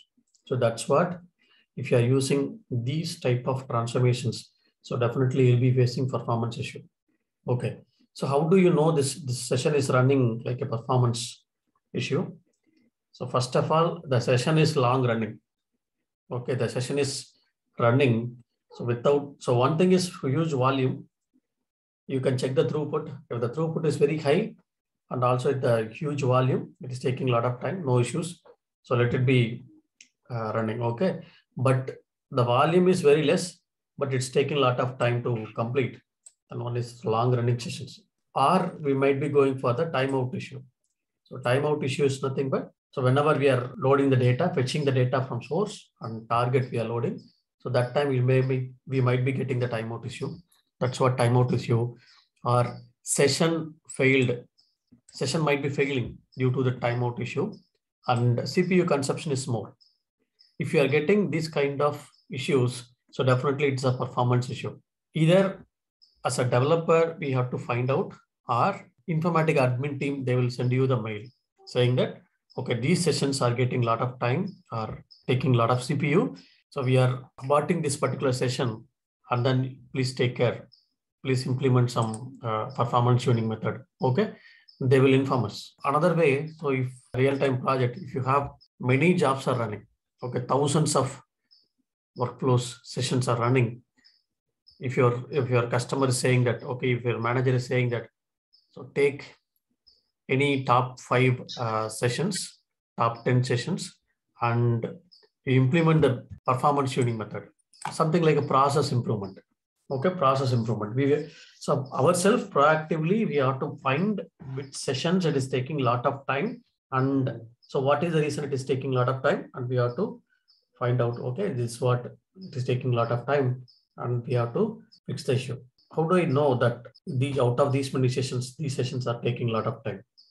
Okay, we do have metadata repositories. Okay, so admin repositories in our system, we have created, right, repository in admin schema or info schema. The same way, in real time, the Informatica admin team, you can get the repository queries from them. So a lot of repository tables are there. Okay, metadata tables are there in Informatica. So we can go to the repository tables. Say for an example, whichever the table we are getting, like OPB. So this is the table starting with OPB is nothing but it's a repository tables. So OPB subject is nothing but, so these are all the metadata tables. If you look at here, select star from this table, it will give subject is nothing but folder name. See, whatever the folder which is available in our repository, all the folders it will be displaying here. Okay, you can query it. So this is the backend query. We can execute it and then we can find how many folders are there. So what are the different folders and when it has been created, all this you can able to see here. Okay, like this, we used to have a lot of tables. We used to have the OPB subject, task, instance run, and workflow run. So you can take this workflow run. So if you look at here, when the workflow has been executed, and that you can see here, select start from this one. If you look at here, so this is what you are saying. All the subject ID is nothing but the folder ID. Then workflow ID. So by using that workflow ID, you can find the workflow name. And each and every workflow will have the separate workflow ID. If you look at here, workflow IDs. What is the server ID? And when the start time, end time of this workflow, and where the workflow log has been created. Okay, then you can find where the workflow log has been created, and you can find different informations in this table. Same way, we used to have a lot of tables here in our Informatica repository. I have given one repository query.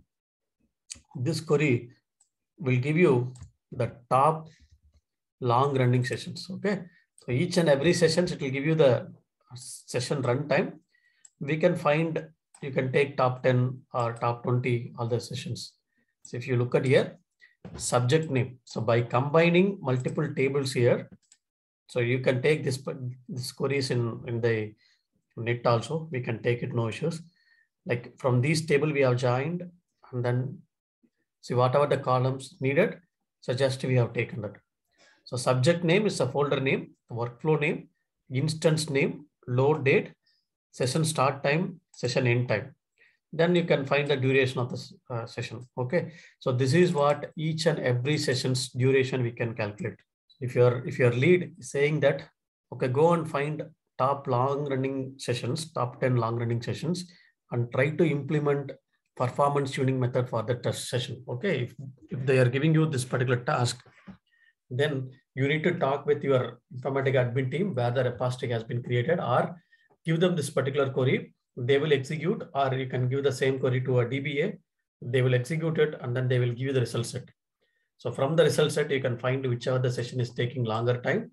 You can take 5 sessions or 10 sessions. You can go to the subject, you can go to the folder. Okay, this is the folder, workflow, and instance.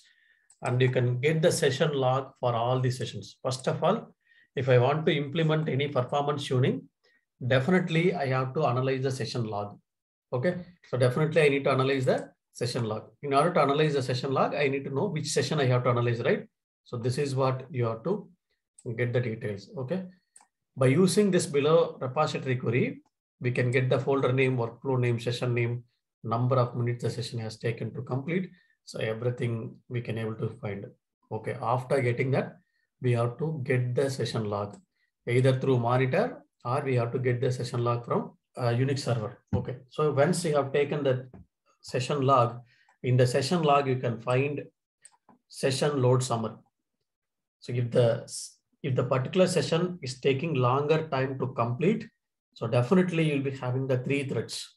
This load summary, you'll be having the 3 threads. One is called reader thread, transformation thread, and writer thread. So reader thread, there will be idle time and busy percentage. So what is this idle time means? Idle time means, okay, it is waiting for the data. So it's being idle. And then busy means, so it is using all the resource, 90% of the resources to read the data. So if the reader, we are getting more than 50, that means lot of resources it is using. Bottleneck, we'll say it's a bottleneck. We might be getting timeout based commit point in the target side, in our writer side. Why? Because here, the source side, it is completely busy, occupied. Then target will be idle. So it will be idle. It is idle for 90%. Here busy for 90%, right? Here idle for 90%, only 10%, right? So this is what you'll be having the busy percentage. If you look at here, this is one sample session log. In any of the session log, if you are finding busy percentage is 100, that means there is a bottleneck. Where the bottleneck? Here, in the reader thread, there is a bottleneck. While reading, we are finding a lot of bottleneck issues. If you look at here, if the busy percentage is 100, then idle time will be 0. That means it is not idle. Completely it's busy. Okay. This is a writer thread. Writer thread, there is no busy percentage, 0 only. Okay. This is what total idle time. Why? Because, so here completely occupied, right? So that's what we are finding the idle time. Okay. So this is what you will be finding in session log, you will be finding the bottleneck, either source side or transformation side or target side. This is called a bottleneck. So mostly in our real-time project where we will be finding the bottleneck, right, on the source side only. Okay, while reading the data, we might be getting the bottleneck. The second highest bottleneck in the target side. Okay, it depends on the scenario, which depends on the tables. So which table you are loading and from which table we are fetching, and databases also, and server capability also. It depends on these factors and the cache memory size and everything. It depends. First of all, if they are asking in interview, how do you find performance issues? So I'll be checking the session log where the bottleneck and finding that, okay, if the busy percentage is more than 70%, there is a bottleneck in either in the source side or in the target side or in the transformation side. Okay, if it is a source side, if it is a source side bottleneck, so we have to analyze the source query, source DB, source table, everything we have to analyze it. Optimize the source qualifier query. So you can use some hints. If it is Oracle table, try to use some hints. Or in the pre-SQL, post-SQL, you can write some collect stats. Before reading the data, you can do the collect stats on the source table and optimize the lookup queries if anything, and the indexes. So if the source table doesn't have indexes, in the pre-SQL you create index. In the post-SQL, we can drop the index and you can go for the partitioning. So these are all the techniques we will be using in the source side. Okay, we'll be using in the source side. Okay.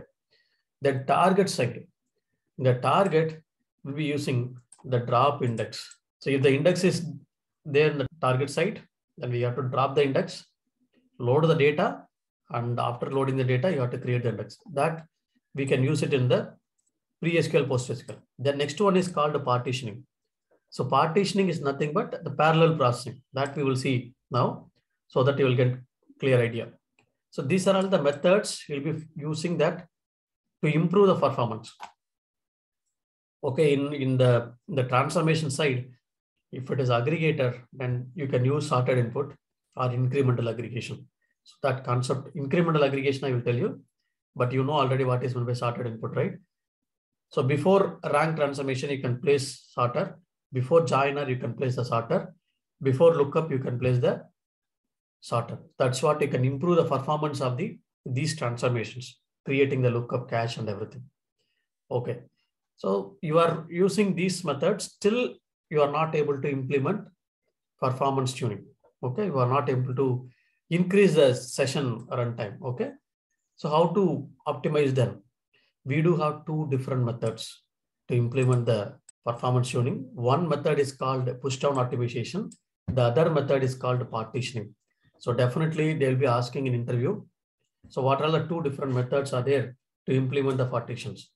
So one method is called push-down optimization. The other method is called partitioning.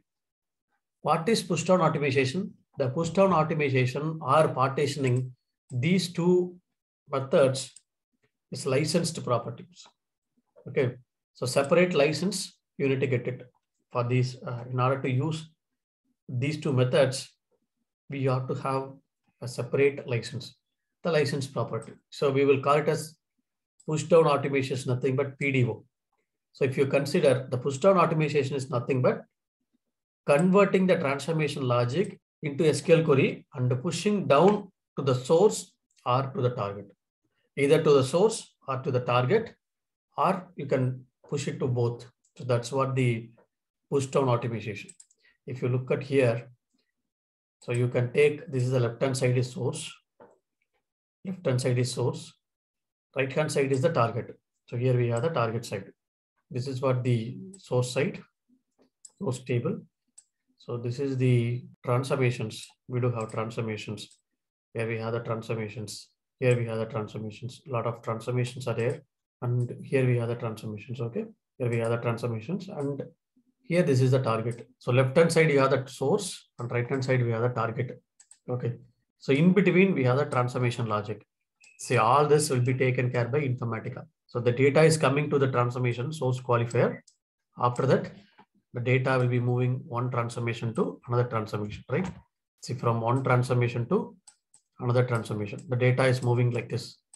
And Informatica will take the data from source, that is source qualifier it is taking, right? Then cache memory, based on the logic, it will transfer the data and then it will load the data into target. So this target it will be loading. Okay, this is source side, this is target side. Okay, this transformation logic where it will be performed in Informatica level. Okay, so instead of doing this transformation into Informatica level, we can convert the transformation logic into SQL queries. So if it is expression or filter or aggregator or rank or anything, you convert that into SQL query. We are not going to convert. Informatica will convert it. Okay, convert this logic into SQL query and pushing down to the source side or target side. So if you look at here, so it traverses from source, and it will push, it will try to convert this transformation logic into SQL query. So as much as possible, it will traverse, it will convert, Informatica will convert it, this transformation logic into SQL query and pushing down to the source side as the select statement, This is what push down optimization on the source side. Okay, the same way from the target side, it will traverse. Okay, the transformation logic tries to convert this transformation logic into SQL query and pushing down to the target side. So what is the query here? Insert. So it will convert insert or update. Okay, so either insert or update. So it will convert. This is what it will go for. So you can do both. Both means like it will try to push the logic from this side and this side. So remember, if I'm implementing push down optimization, then the source or target should be a table. It should not be a flat file.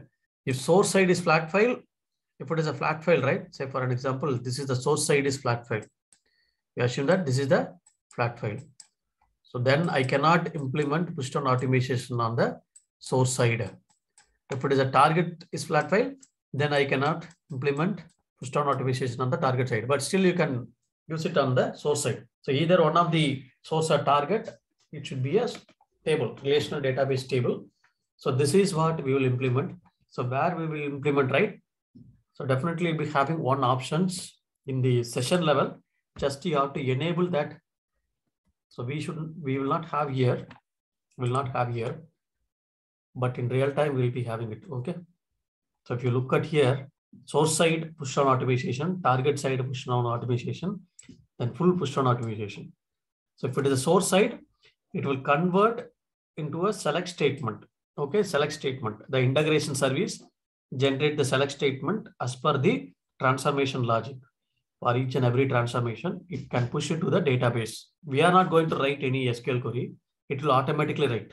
Target side, yes, it will convert this SQL query like a insert, delete, update statements. This is what it will pushing down to the target side. So normally daily statement we will not use, insert or update we will use normally. You can go for both. So where it will be available, if you go to the any session, right? If you double click on the session, you can go to the properties. In the properties, you can find push down optimization. Okay, this is what the push down optimization. You can see here, you'll be having option called source to a source, to target, to full, or you can pass this value as parameter. So you want to use a source or target side or full. It's based on the logic. Bottleneck, we can give the data in the runtime. Okay, this is what you'll be having it. Once you have selected, so this one, then if you go to the properties here, so you'll be seeing the mapping push down optimization. If you click on this, you'll be having view push down optimization. If you click on this, you can able to see the queries. We are not going to write any query. Informatica will write the queries. Okay. So this is what we have to implement the push down optimization methods. So just I have given the separate documents already. Please go through the document. You will get clear idea about push down optimization. If somebody asks in interview, so what is push down optimization? Have you implemented in your project? Yes, push down optimization is nothing but it's a converting business logic into a SQL queries and pushing down to the source or target or both. It's one of the performance improvement technique I have used in my project. Whenever I'm facing some issues on the source side or target side, as a trial and error method, I will implement push down optimization. I will check that, okay, whether it is improving the runtime of the particular session. If it is increased, then I will use this push down optimization. If not, I will go for the another method called partitioning. Normally, in most of the real-time project, we will go for partitioning.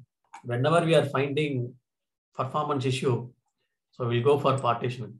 So partitioning also a licensed property. Here in our Informatica, we do have partition. We will do it practically. So partitioning is nothing but we can go to the Informatica, then we can implement some partitioning. So partitioning is nothing but it's a parallel processing. It is a parallel processing. So we do have, normally we have only one parallel thread. Like we have reader thread, read the data from integration service. We'll have the 3 threads, handles. So reader thread will read the data from source. Transformation thread will transform the data. Writer thread will write the data into a target. Okay, this is what we'll be having the 3 different threads. Okay. Then we'll be having, if you are going to increase the number of thread, parallel processing in the sense, we are increasing the number of thread. So instead of having 1 reader, we are going to make 3 readers. That means the same work, we are splitting the work to multiple persons, right? So if one person is taking 30 minutes to complete, if the same work given to three members, then it will be reduced to 10 minutes, right? The same way here also. Instead of 1 thread, we are going for parallel thread. How many number of thread? Here we are creating 3 threads, 3 parallel threads. First thread, it will run. Second thread, it will run parallelly. The third thread will run parallelly. These 3 will run parallel. Simultaneously on the cycle based, it will run. So first reader thread will read the data. Then transformation thread, writer thread will wait for that. It will read. Then next instance, next instance, the transformation thread will transform the data. At the same time, the reader thread will read the data, second data. Okay, this is what we'll go for the threads, number of threads, parallel processing. Sequential run. Okay, this is what the parallel processing. The same way, reader 2 will read the another data. Reader 3 will read the another data. So this is what number of thread. So first thing is we need to consider 3 things whenever we are going to implement partitioning. You can also explain in the interview. So whenever I'm going to implement the partitioning, I will consider three things. One is number of partitions. Number of partitions means number of thread. So here, for an example, I'm using 3. So this is the default. Normally, we'll go for 3 threads, parallel threads. You can go for 3 or 4 or 5, so, or 6 or 8 or 10 also. Normally, we used to go up to 10 different parallel processing.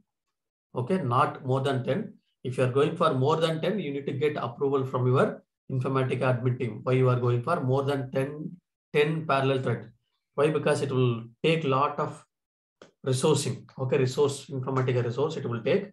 So that's what we should not go. Normally we'll go for 3 threads or 4 or 5. Okay, maximum. That's what we'll go with.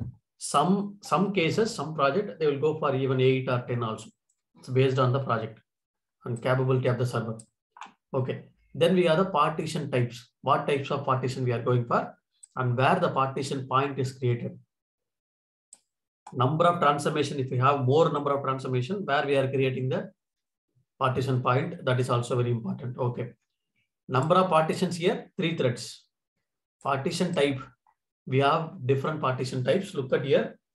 So one is TB level partitions. So if the database table has partitioned, then Informatica, we have to tell that, okay, database level partition already done. Okay, not in Informatica, you have to do it on the database level. You have to do the partitioning on the database level, then you can do it on the Informatica level. And range partition. So if you have the data, definite range from 1 to 10, 10 to 20, 20 to 30. So like this, you have the definite range of data, some product IDs or department ID or anything, you know only these ranges you will get, then go for range partition.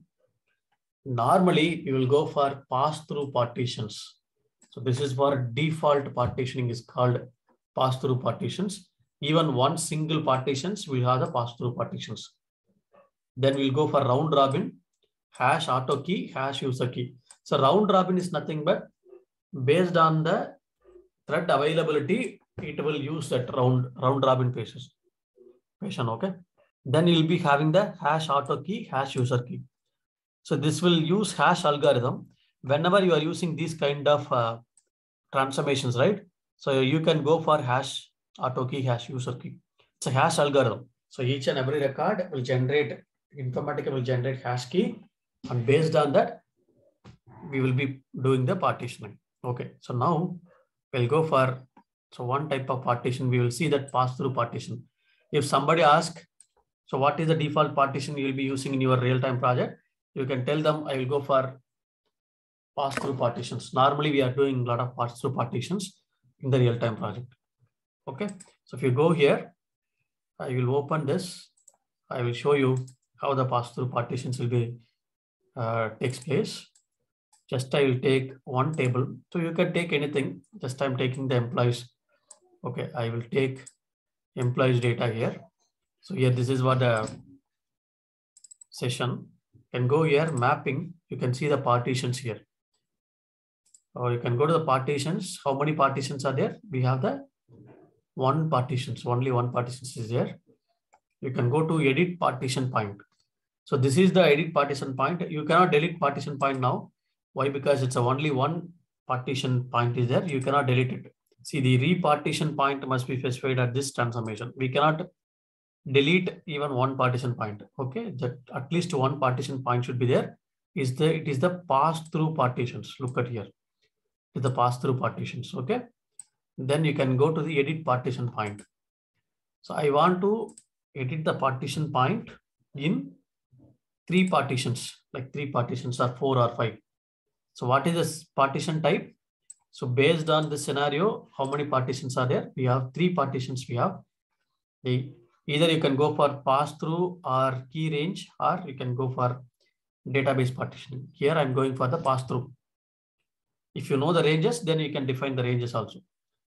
So just click on OK. This is nothing but order of the partitions, which partitions we have to order. Then this is what I can go for 100%. Okay, this is nothing but window size.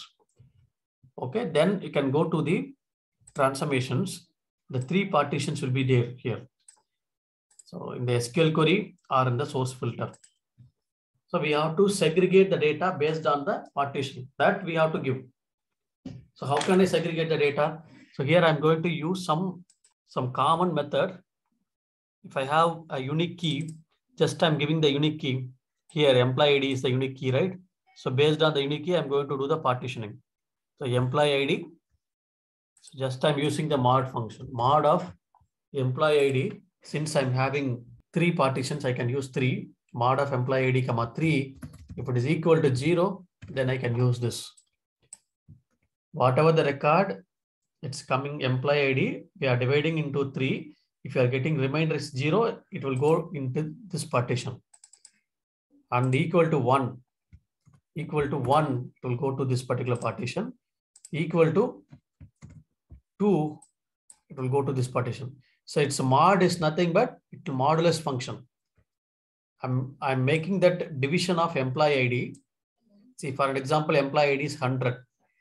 If you are dividing by 3, so what is the remainder? It's a 1, right? So 1. So that 1, that 100 employee ID, it will go to this particular partition only. 2. So whichever the record is coming like employee ID 2 remainder, then it will go to this partition. Like this, data will be moving from one partition to other partitions. So this is what we are going with the partitions. Okay. Then I'm going with target. No need to do any changes. Just you can give all the details. Then apply OK. If I'm going to run this, you can see this. Normally, this is what the partition will go for. Pass-through partitions. If you look at here, parallelly, it will run 3 threads. Okay, if you double click on this, normally we'll be finding that source and target statistic, right? Okay, surprise that why there is no node or apply node or anything. You can see the plus symbol here. If you click on the plus symbol, you can see the partitions, number of partitions. The 107 record is equally partitioned in multiple layers, right? So you can see. So you may ask question here, the throughput is very less instead of high. So still we are having like 1 minute to 1 second to execute, right? So previously 107 record also 1 second. Now also 1 second, then what is the use? See, if you have huge volume of data, then this will increase. Okay, while starting, this is what the throughput. After that, it will get increased while session running. Okay, it will get increased automatically. So that is what it will be running. See, even a lot of sessions we are doing performance improvement method in our real-time project. The session is taking a lot of time. Okay, based on the source data, target data, we will go for the partitions like this. Okay, so this is what one of the partition method. So you can go for the other method is called, so instead of pass through, we can go for some range partitions. So what is range partitions here? So I can go here. So instead of pass through, I can go for range partitions. Click on the partitions here, edit partitions. So instead of this pass through, can go for key range. I will delete it. You go for key range. I'll add the key range here. Apply. See here, if you are applying it, you will be having the key here, edit keys, right? So you can go for edit keys.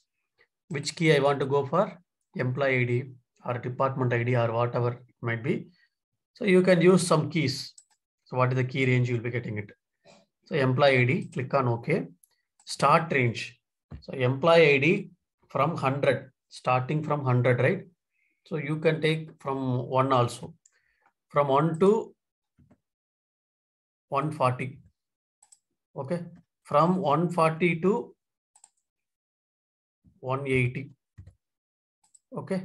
From 180 to, so you can use this 250. So like this, I'm just making that. We will check it, how the data is flowing. So apply. Okay. It should not get duplicated. So make sure that it should not get duplicated. Okay. So no need to mention this logic here. Just we have made it like here, no need to mention. So we can remove this. So just we have applied already, right? The ranges we have applied. No need to mention anything here. Okay. So this is what partitions you can apply, save it. Okay. Then run it. you look at here, so this time we are running on the range partitions. We are giving some definite range, but make sure that in the future, it should not change. The range should not change. That's what you have to go for, the range partitions. In future, if the range is changing, go for pass-through partition. That's the best method. Okay, normally you go for best method. You can see here 40, 40 and 27. Okay, record has been 107 record has been split into multiple layers. So this is what you can find the range partitions. And if you have any other transformations, right? So for an example, I'm using sorter transformation. Sorter, as I told, if you are using any of this transformation, definitely you can go for the hash auto key, hash user key. If you double click on this, you can go to the mapping. You can see here you can see, and go to the partitions. You can implement the partition point. So partition point is nothing but, so here we have 1 and 2, right? We can add partition points here also. Just we can add it. So I want to add 3 partitions. So here I want to go for hash auto key. Hash auto key. Look at here, hash auto key. 3 partitions. Now here, what is the partitions? Pass-through partitions. Source side, we have the pass-through partitions. In the transformation side, we have hash auto key. So based on that, then you can go to the transformations. Here you can implement the source side. We can implement the same type of partitions.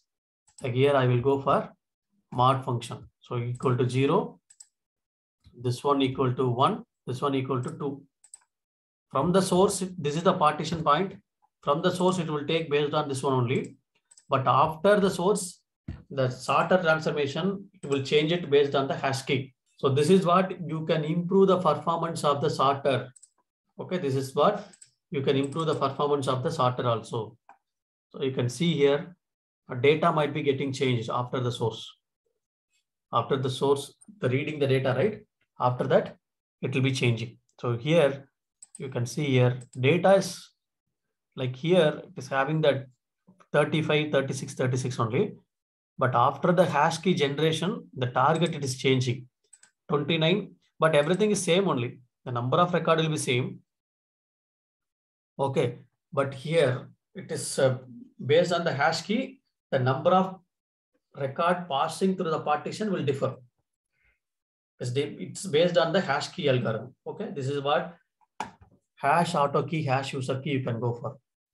Okay, if they're asking, have you implemented any performance tuning method? You can tell them, yes, I have. First of all, what will you do? I will analyze the session log.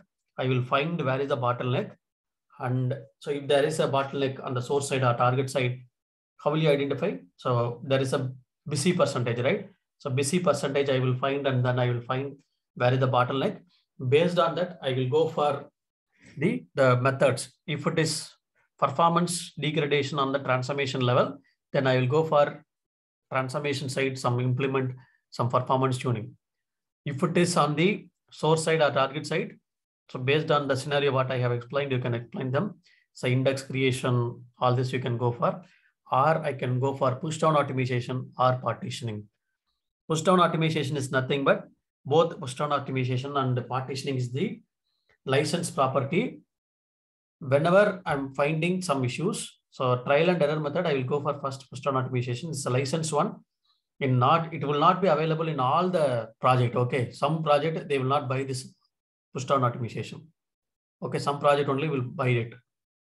It's based on the company. Okay, and here the partitioning is nothing but parallel processing. Parallel processing, we do have different partition types. We have to consider 3 things. One is number of partitions, partition type, partition point. Just how I have explained here, pass through partitions, range partition, hash auto key, so that you can explain them. So they will get convinced. Okay, this is what you have to explain, the partitioning and performance improvement method and push down optimization in the real-time project and also in the interview. See, this is what you have to explain. So just we have seen, so that you have to explain them very clearly. This is what the partitioning is. They will just ask, what is partitioning? Have you done the partitioning? Performance tuning, what is metadata queries? So I will give you this document please go through the document, go through the video and practice it. So completely practices. This is what they will ask in interview. Whatever I have explained here, if you are explaining them, then they will not ask any questions. They will get convinced.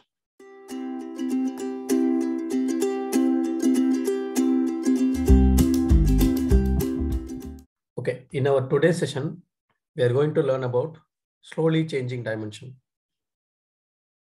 We have seen already what is dimension table. Dimension table is nothing but it will have a primary key and attributes. This is what the dimension table. It will have a primary key and attributes. We do have many dimension table in our real-time project. So if you look at here, we have customer table, product table, account table, user table, employee, regions, locations, time dimension, store dimension, merchant dimension. Like this, we have a lot of different dimension table. So these dimension table, we will extract the data from source and we will load it into a target table. That's what we will maintain it in our data warehouse. How are we going to maintain? That's what the slowly changing dimension you will have. Okay. In order to maintain this table in target, we have different types. 3 types we are going to learn about here. The first one is type 1. No history will be maintained. That means whenever there is a change in the OLTP side, so just we are going to change in the target side, OLAP side also. Okay, simply we will update it. We have already seen this in update strategy session. So if you haven't watched, please watch that session, practice the session, then you can practice the next one. Okay. So this is update second type. Type 2. Type 2 is nothing but history will be maintained. So this is what definitely we will use in our real-time project. History will be maintained, that to row level history. So entire row will be taken for history. So we do have different methods. So first method is flag method. By using the flag, we will maintain the history. By using the version, we will maintain the history. Then we have something like effective date and end date. So date method. By using date method, we will maintain the history. So that we will see one by one. What is that? Then type 3. So here entire row will be maintained for history. So it is taking a lot of space. To avoid that, we are going for the column level history. Okay, only recent level history will be maintained. Okay, recent history. So last changes only will be available. The other changes, we will overwrite the data. So that's what we will maintain. So we have 3 different types, mainly type 1, type 2, and type 3. So type 1, no history will be maintained. Type 2 history will be maintained, that to row level. So we do have 3 methods. We will see one by one all the method. And then type 3, only recent history will be maintained. Column level history will be maintained. Okay. So type 1 we have already seen. Just I will explain.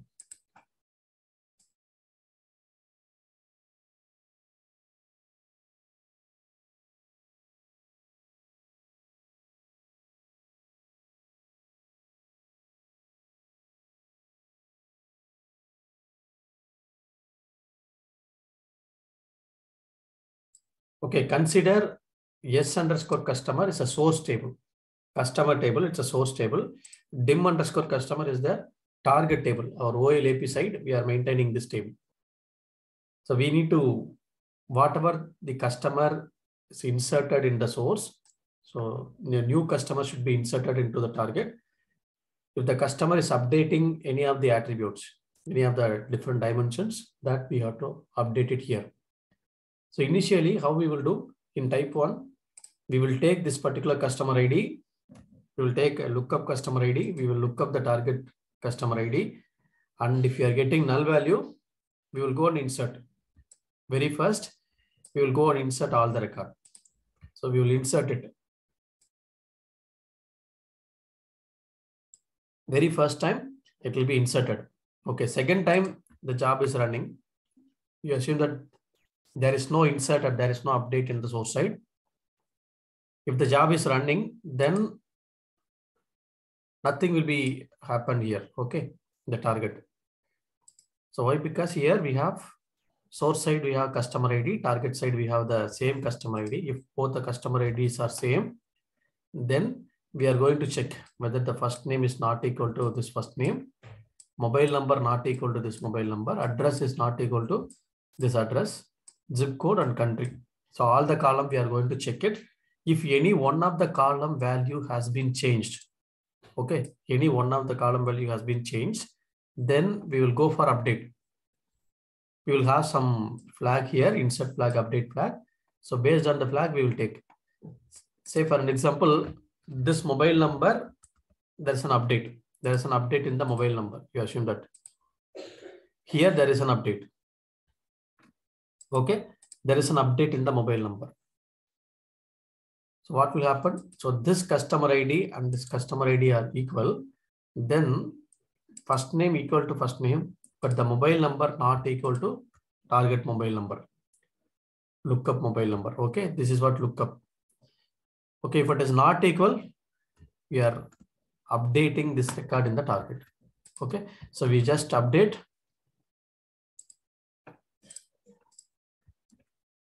We just update this record in the target.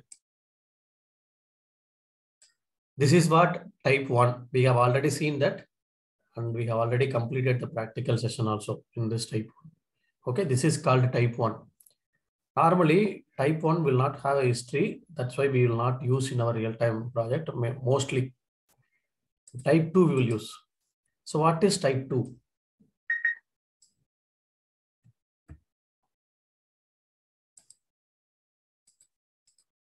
So if you look at here,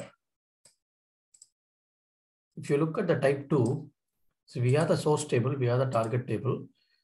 So I'm going to check whether this particular record is there in target or not. If it is not there, I'm going to insert the record. Okay. So very first time, all the record will get inserted. Okay. All the record will get inserted. After that, if there is a change, if there is a change in the, there is a change in the source side, mobile number has been changed. You assume that this change should be taken as a history in the target. Okay. So if one customer is changing any one of the attributes, either the first name or mobile number, address, zip code or country, any one of the attributes is getting changed. So we will take this particular record. Okay, we will take this particular record. If there is an update, in order to maintain the history, we will take the entire record. Okay, again, we will go and insert it here. Okay, we will go and insert it here. Even though if it is an update here, on the source side, we will insert it in the target. Okay, so here, 2 records are present for this particular customer, right? We may get confused which one is the latest one. So whenever there is an insert, so we will maintain one column called flag. In the flag, we will maintain flag equal to 1. Okay, we will maintain whenever there is an insert, we will make flag equal to 1. Okay, so the existing flag, right? This flag we have to maintain like as a 0. We have to update like a 0. So this column we cannot make it like a primary key. Why? Because there is a duplicate and I cannot update with this column. I cannot update this one. So we have 2 records, right? So we will maintain, in order to maintain the history, in order to go for update, we will maintain one more key column called surrogate key. This is called surrogate key. Okay, this column is called surrogate key, SURROGATE, surrogate key. Okay, it's nothing but in addition to the natural key column, that's a primary key column. In order to maintain the history, we will maintain one more key column that is called a surrogate key. This key column is nothing but it's a unique column. By using sequence generator, we will create a surrogate key. Okay, so here we will maintain the key column, key values. Okay, like this, we will maintain the key values. Okay, this one this record, we will maintain as update 0. We will update it like 0. We are updating the flag as 0 here. Okay. So new record, we will insert it with the flag equal to 1. Okay. With the flag equal to 1. For update record, we will insert flag equal to 1. Okay. We will insert it flag equal to 1. Then update the existing record, the flag equal to 0. Okay. Again, the same record is going to change. You assume that the zip code is going to change. If there is a change in the record, so which record I have to compare? Either this record or this record. There is a confusion, right? So always we have to compare with flag equal to 1. So this record we have to compare. Okay. So that's why we will take lookup. Always lookup we will take active record. Always we will take lookup as a active record. Look at here. If there is a new record in the source, we will insert the record with the flag equal to 1. Okay, if there is an update in the source, we will insert the record with the flag equal to 1 and update the existing record with flag equal to 0. And always look up the active record. Lookup is nothing but flag equal to 1. So this is what SCD type 2 flag method. We will create a mapping for this, then you can able to understand. Then type 2 version. So how we will maintain in our Word document and all the version, right? So in the project and all, we will maintain version equal to 1. Then if there is a change, so 1 plus 1, you will make 2, right? So again, you are going to change it, then 3, version equal to 3. That's what we will maintain, right? The same way, if there is a change, very first time if the record is coming up, then you will be maintaining version equal to 1. Okay, version equal to 1. If there is a change in the existing record, we will maintain one more version, one more record here, version equal to version plus 1, existing version plus 1.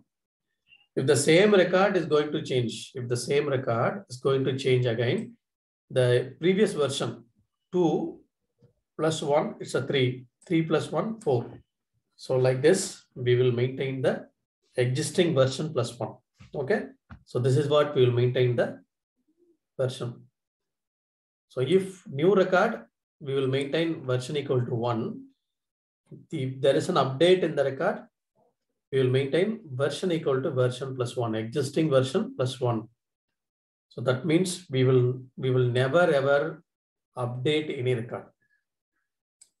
So there is no need of update strategy in version method. There is no need of update strategy. Simply insert only, but we will check what is the existing version, then that version we will maintain. So for an example, this Nega is going, again, the record is going to change. Then already version is 4.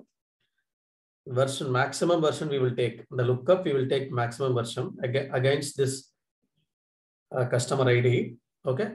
Customer ID, we will take the version, maximum version.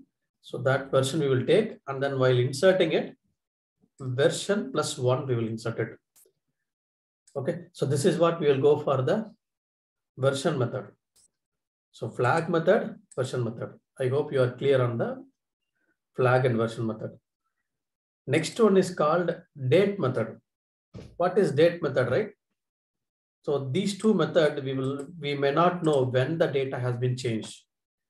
Okay. When the data has been changed, you do not have any idea. But in version method, in the date method, right, we will maintain this. We will maintain the column like effective date and end date. So what is that effective date? Say for an example, today, the record you are changing, this new record is added into the source. Then effective date will be system date. So this date will be effective date. End date will be default date, 999 we will maintain. So we may not know when the record is going to change. Okay, when the record is going to change, we may not know, right? So that's why End date, we will maintain like 999. If there is a change in the source, we will insert the record effective date equal to today's date. Say for an example, today's date. This date is the today's date. And end date is the 999.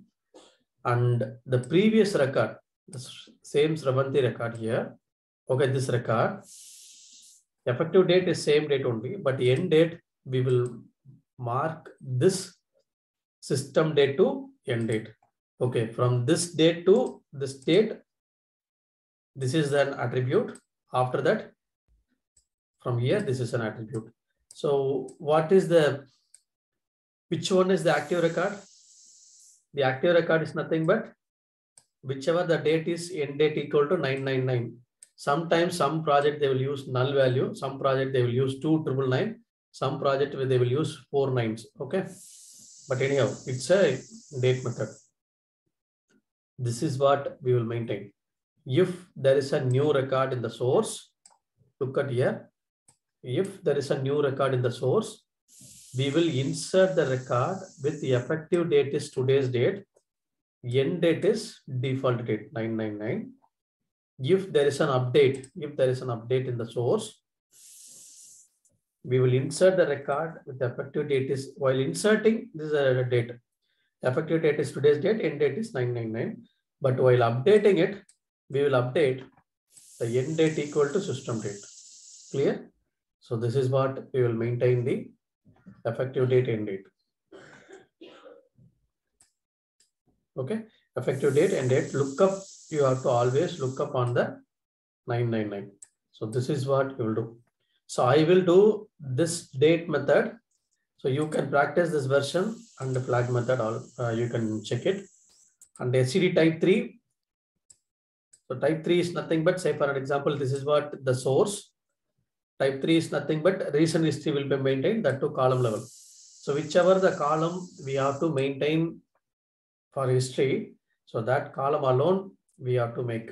Say for an example, I want to maintain a history for mobile number, history for address, history for zip code, and everything. So that column alone I will maintain here. So previous mobile, previous address, previous zip code, all this. Okay. So this is what I will maintain.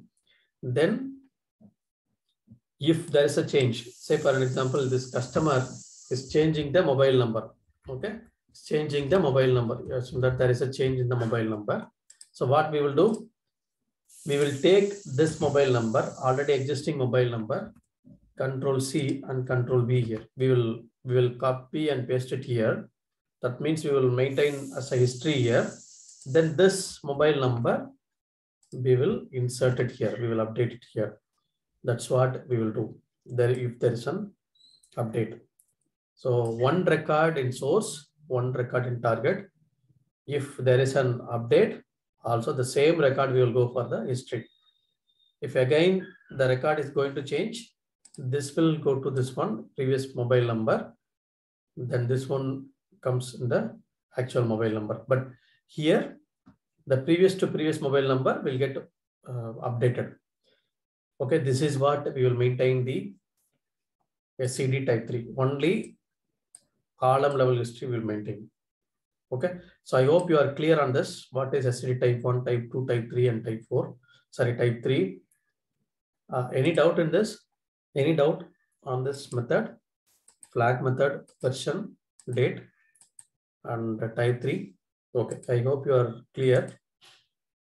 We will take, so the mapping, if you look at here, so if you have practiced, if you have already practiced the update strategy, then this is very, very easy. Okay, it's very, very easy. The extension to that particular update strategy only, this SCD type 2 history. So look at here. I'm taking the source table and target table. Select star from S underscore customer underscore SCD. Okay. So this is the table we have in our source.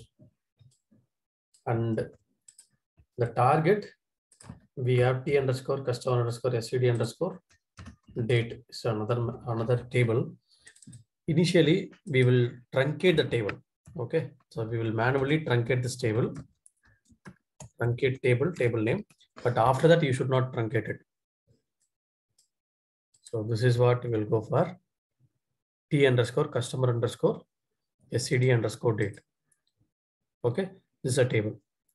We will go for, we will take these two tables for source and target.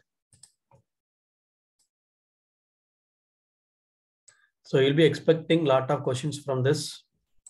So if you have any questions, please ask me. And by today itself, you have to practice all this, okay? We can go to mapping M underscore customer SCD type to date method, okay? Date method, I will do it. Other method, you can do it. SCD type 3, I have already posted video on YouTube. So please watch it. You can able to complete. The source, I'm going to take the source table. The source, I'm going to import it, HR. And I can take the source table, S underscore customer underscore SCD.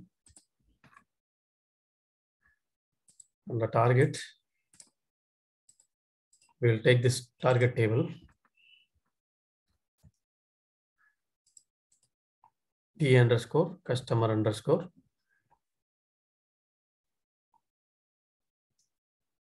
SCD date in this table. So make sure that target has primary key. Okay. So this is called surrogate key here. And we have one more key column. This is not key column. In order to maintain the history, we are maintaining one more column. Okay. Effective date and date. Then go to mapping. It's very simple only. The same like update strategy only. So we will take S underscore customer underscore SCD, this table, source table. Okay.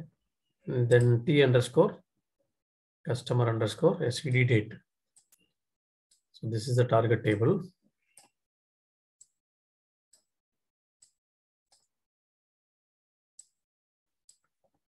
Okay. So this is the target table, and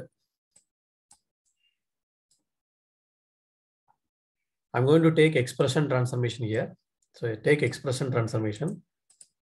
So we have to find whether this particular record will go for insert or update. Just I have taken expression transformation. Then look up on the target, right? So we have to look up on the target against this customer ID. So take the lookup here on the target table. So this is a target table. Choose a target table and look up against source customer ID. Okay. This customer ID and this customer ID, we have to match it. The condition customer ID, I have matched it. So from the lookup, I will take all the columns. Okay. So these columns are from lookup. Customer key I need to take. I do not want this effective date end date. Just you can take from customer key. You can take all this column. Okay. So we will create two port. One is insert flag, update flag. So as we have seen in our update strategy transformation, we will take new record flag. So this flag, we will set this flag whenever new record, the source, new record flag. This is update record flag. So we will set this particular flag whenever there is an update in the source, update record flag. Then we have here the expression. In the expression, we will have the new record is nothing but, okay, if is null of, if is null of customer ID. Okay, if is null of lookup customer ID. These columns, the one is nothing but lookup. So if you want, you can make it like LKP underscore also. So if you are thinking that no need, then leave it. if is null of lookup customer key, if is null of lookup customer ID, then I'm making like true, otherwise I'm making like false. So this is what we have to maintain. This is what we have to maintain for new record flag.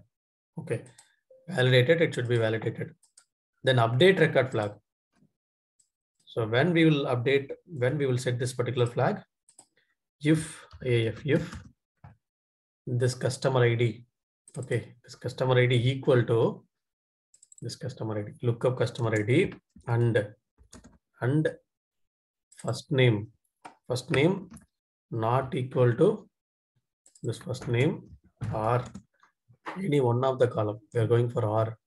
Okay, mobile number or not equal to lookup mobile number or address not equal to lookup address or zip code not equal to this zip code or country not equal to this country. Okay, if it is any one of the column is not equal, then we will maintain like true, otherwise false. Okay, so validate it. It should be valid. Then click on OK. That's all. Then we will maintain two more columns. One is called effective date, end date. So effective date, we can mention like date and time column. Effective date is nothing but your system date only, sys date. You can maintain as sys date. Okay, sys date here, and end date. End date will be your default date. So it's also date and time. You can go for date and time is nothing but, so we will maintain like this 2_ date of 12/31/999 single quotes, comma, single quotes, MMDD YYYY format 4Y. Okay, this is what we will maintain. Okay, validate, apply, okay here. So we have to take next level source column along with customer key. So we have to take customer key also next level. Why? Because customer key is the primary key column, which by using this key only we are going to update. That's why we will take customer key. Other lookup column no need to take. Okay, I'm going to take a router transformation to route it. So look at here, I'm going to route it. So take all the source column and customer key also, and we will take all these 4 columns. Okay, so these 4 columns only, these 2 columns are driving columns like new record flag, update record flag. So here the target, if you look at here, this target, double click on the router, go to groups. I'll create a 2 group. One is insert group, one is another update group. So this is what insert group. This is what update group. Okay. So in insert group, we will insert it. We will make new record group. New record flag is true. So this is like update record flag is true. Okay. Apply. Okay here. Then the insert, we will insert it.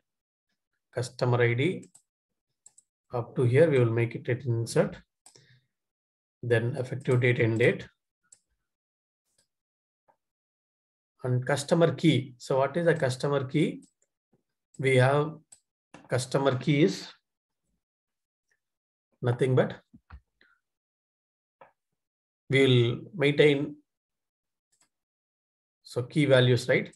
So here we will maintain the sequence of numbers. So for this, we have to use sequence generator.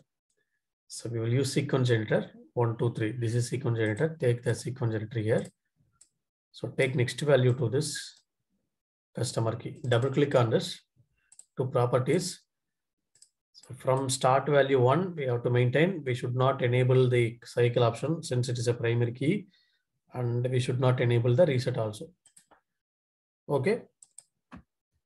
So control yes. Then, so this one we have completed. This logic we have completed. Okay. New record we have inserted. Effective date is today's date. End date is 999. Okay. We will update it. For update logic, we have to insert and update. So take this, Control C, Control V 2 times. Okay. So we'll maintain 2 times here. So for update, we will insert, right? We'll go for insert. So for update insert, we will directly insert it. Okay, we'll insert it. Here we have to take it from the update group. Okay, remember, we have to take it from update group. So this is update insert, effective date, end date. So look at here, effective date, end date. Then the same sequence we have to maintain. Take this next value from the same sequence number from here also, here also. So why? Because here, if you look at here, already 5 records has been inserted. For update insert also, we have to maintain the same key only. If you are maintaining a different key for update insert, then again it will go for 1 only. It's a primary key, it will fail. So that's why we are going to use same sequence generator. So we have to use same sequence generator for this. Okay. Update, update. So this is update, update, right? For update, update, we have to update the date column. So we will take update strategy here by using the key value. By using this key value, we will update by using the key value. Say for example, this record here, right? By using this key value, we will update end date equal to effective date. Okay, take effective date from here. Okay, double click on this update strategy, go to update. So we can mention that DD update, that is 1. Okay, DD update is 1. Then by using this customer key, with this primary key, we will update. So this end date equal to the effective date. That's all. Okay, that's all we will maintain. So this is for insert logic. This is for insert. This is, sorry, this is update insert. This is update. Okay. So here in lookup, we have to look up only active record, right? We have to look up always active record. So go to lookup SQL override. So here, just click on generate SQL. The SQL will be generated. You can mention that where clause. Where, so look at here, where end date equal to, so this is what the end date, right? Where end date equal to 2_date of 12/31/999 single quotes. Then we will make mm/td/yy4y single quotes. Close it. So this is what we will maintain for. We will always take only the active record. So this query will be executed on target schema in the core schema, right? So if you want, you can execute it from here also. So from here also you can execute. You can check it whether this query is executing fine or not.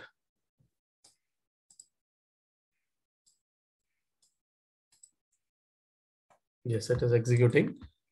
So we can make it like, so control yes, apply here. So one more time I will tell you. First we are looking up the target table. Okay, we are looking up the target table. So against customer ID, this customer ID we are matching it. And here we are creating new record flag, update record flag. If it's null of customer, that lookup customer ID, then we are making this flag as true. Then this flag, if all the columns are equal, if any one of the, if key columns are equal, if customer ID equal to If source customer ID equal to target customer ID, okay, then any one of the column is not equal, we are setting up this flag. If the new record flag set up, then we will go and insert the flag, insert the record. The update record is set up, then we will go and update the record in the target. Okay. So for update logic, we will insert it and update it.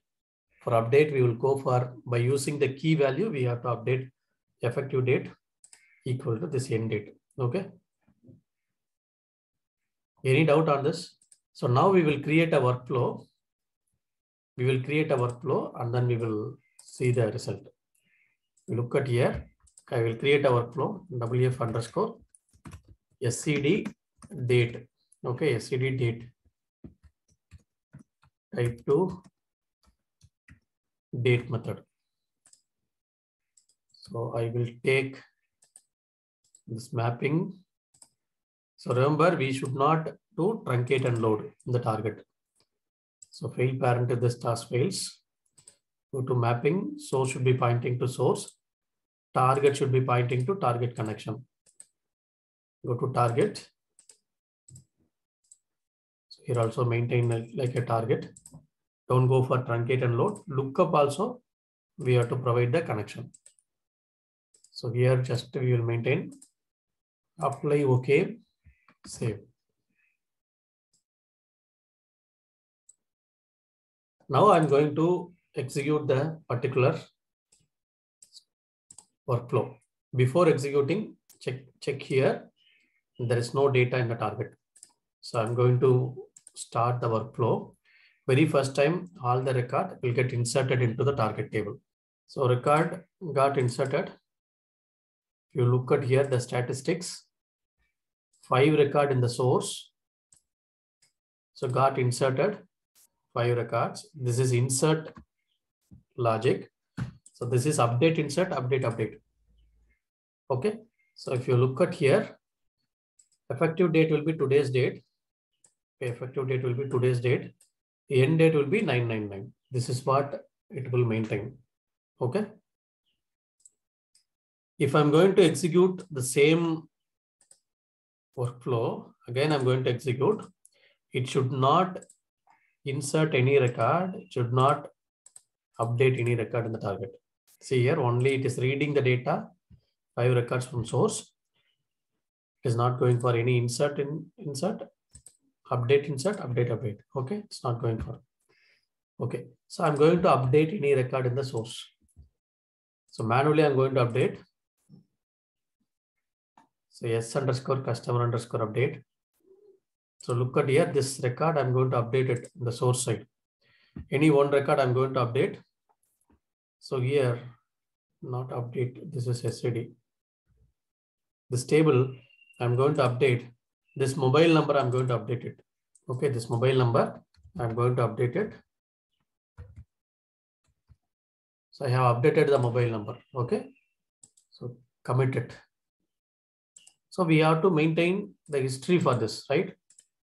So it should be 5011.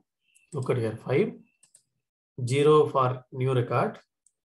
So this one for update, insert, update, update. So you can see here. So this mobile number, so previous mobile number, this is new mobile number. Okay. This is the new mobile number. Okay, 70100804. So this is what it has updated, right? So you can see here. So effective date. So since we have updated on the same date, it is making today's date. So this is what. So which one is active record? So these are the active record.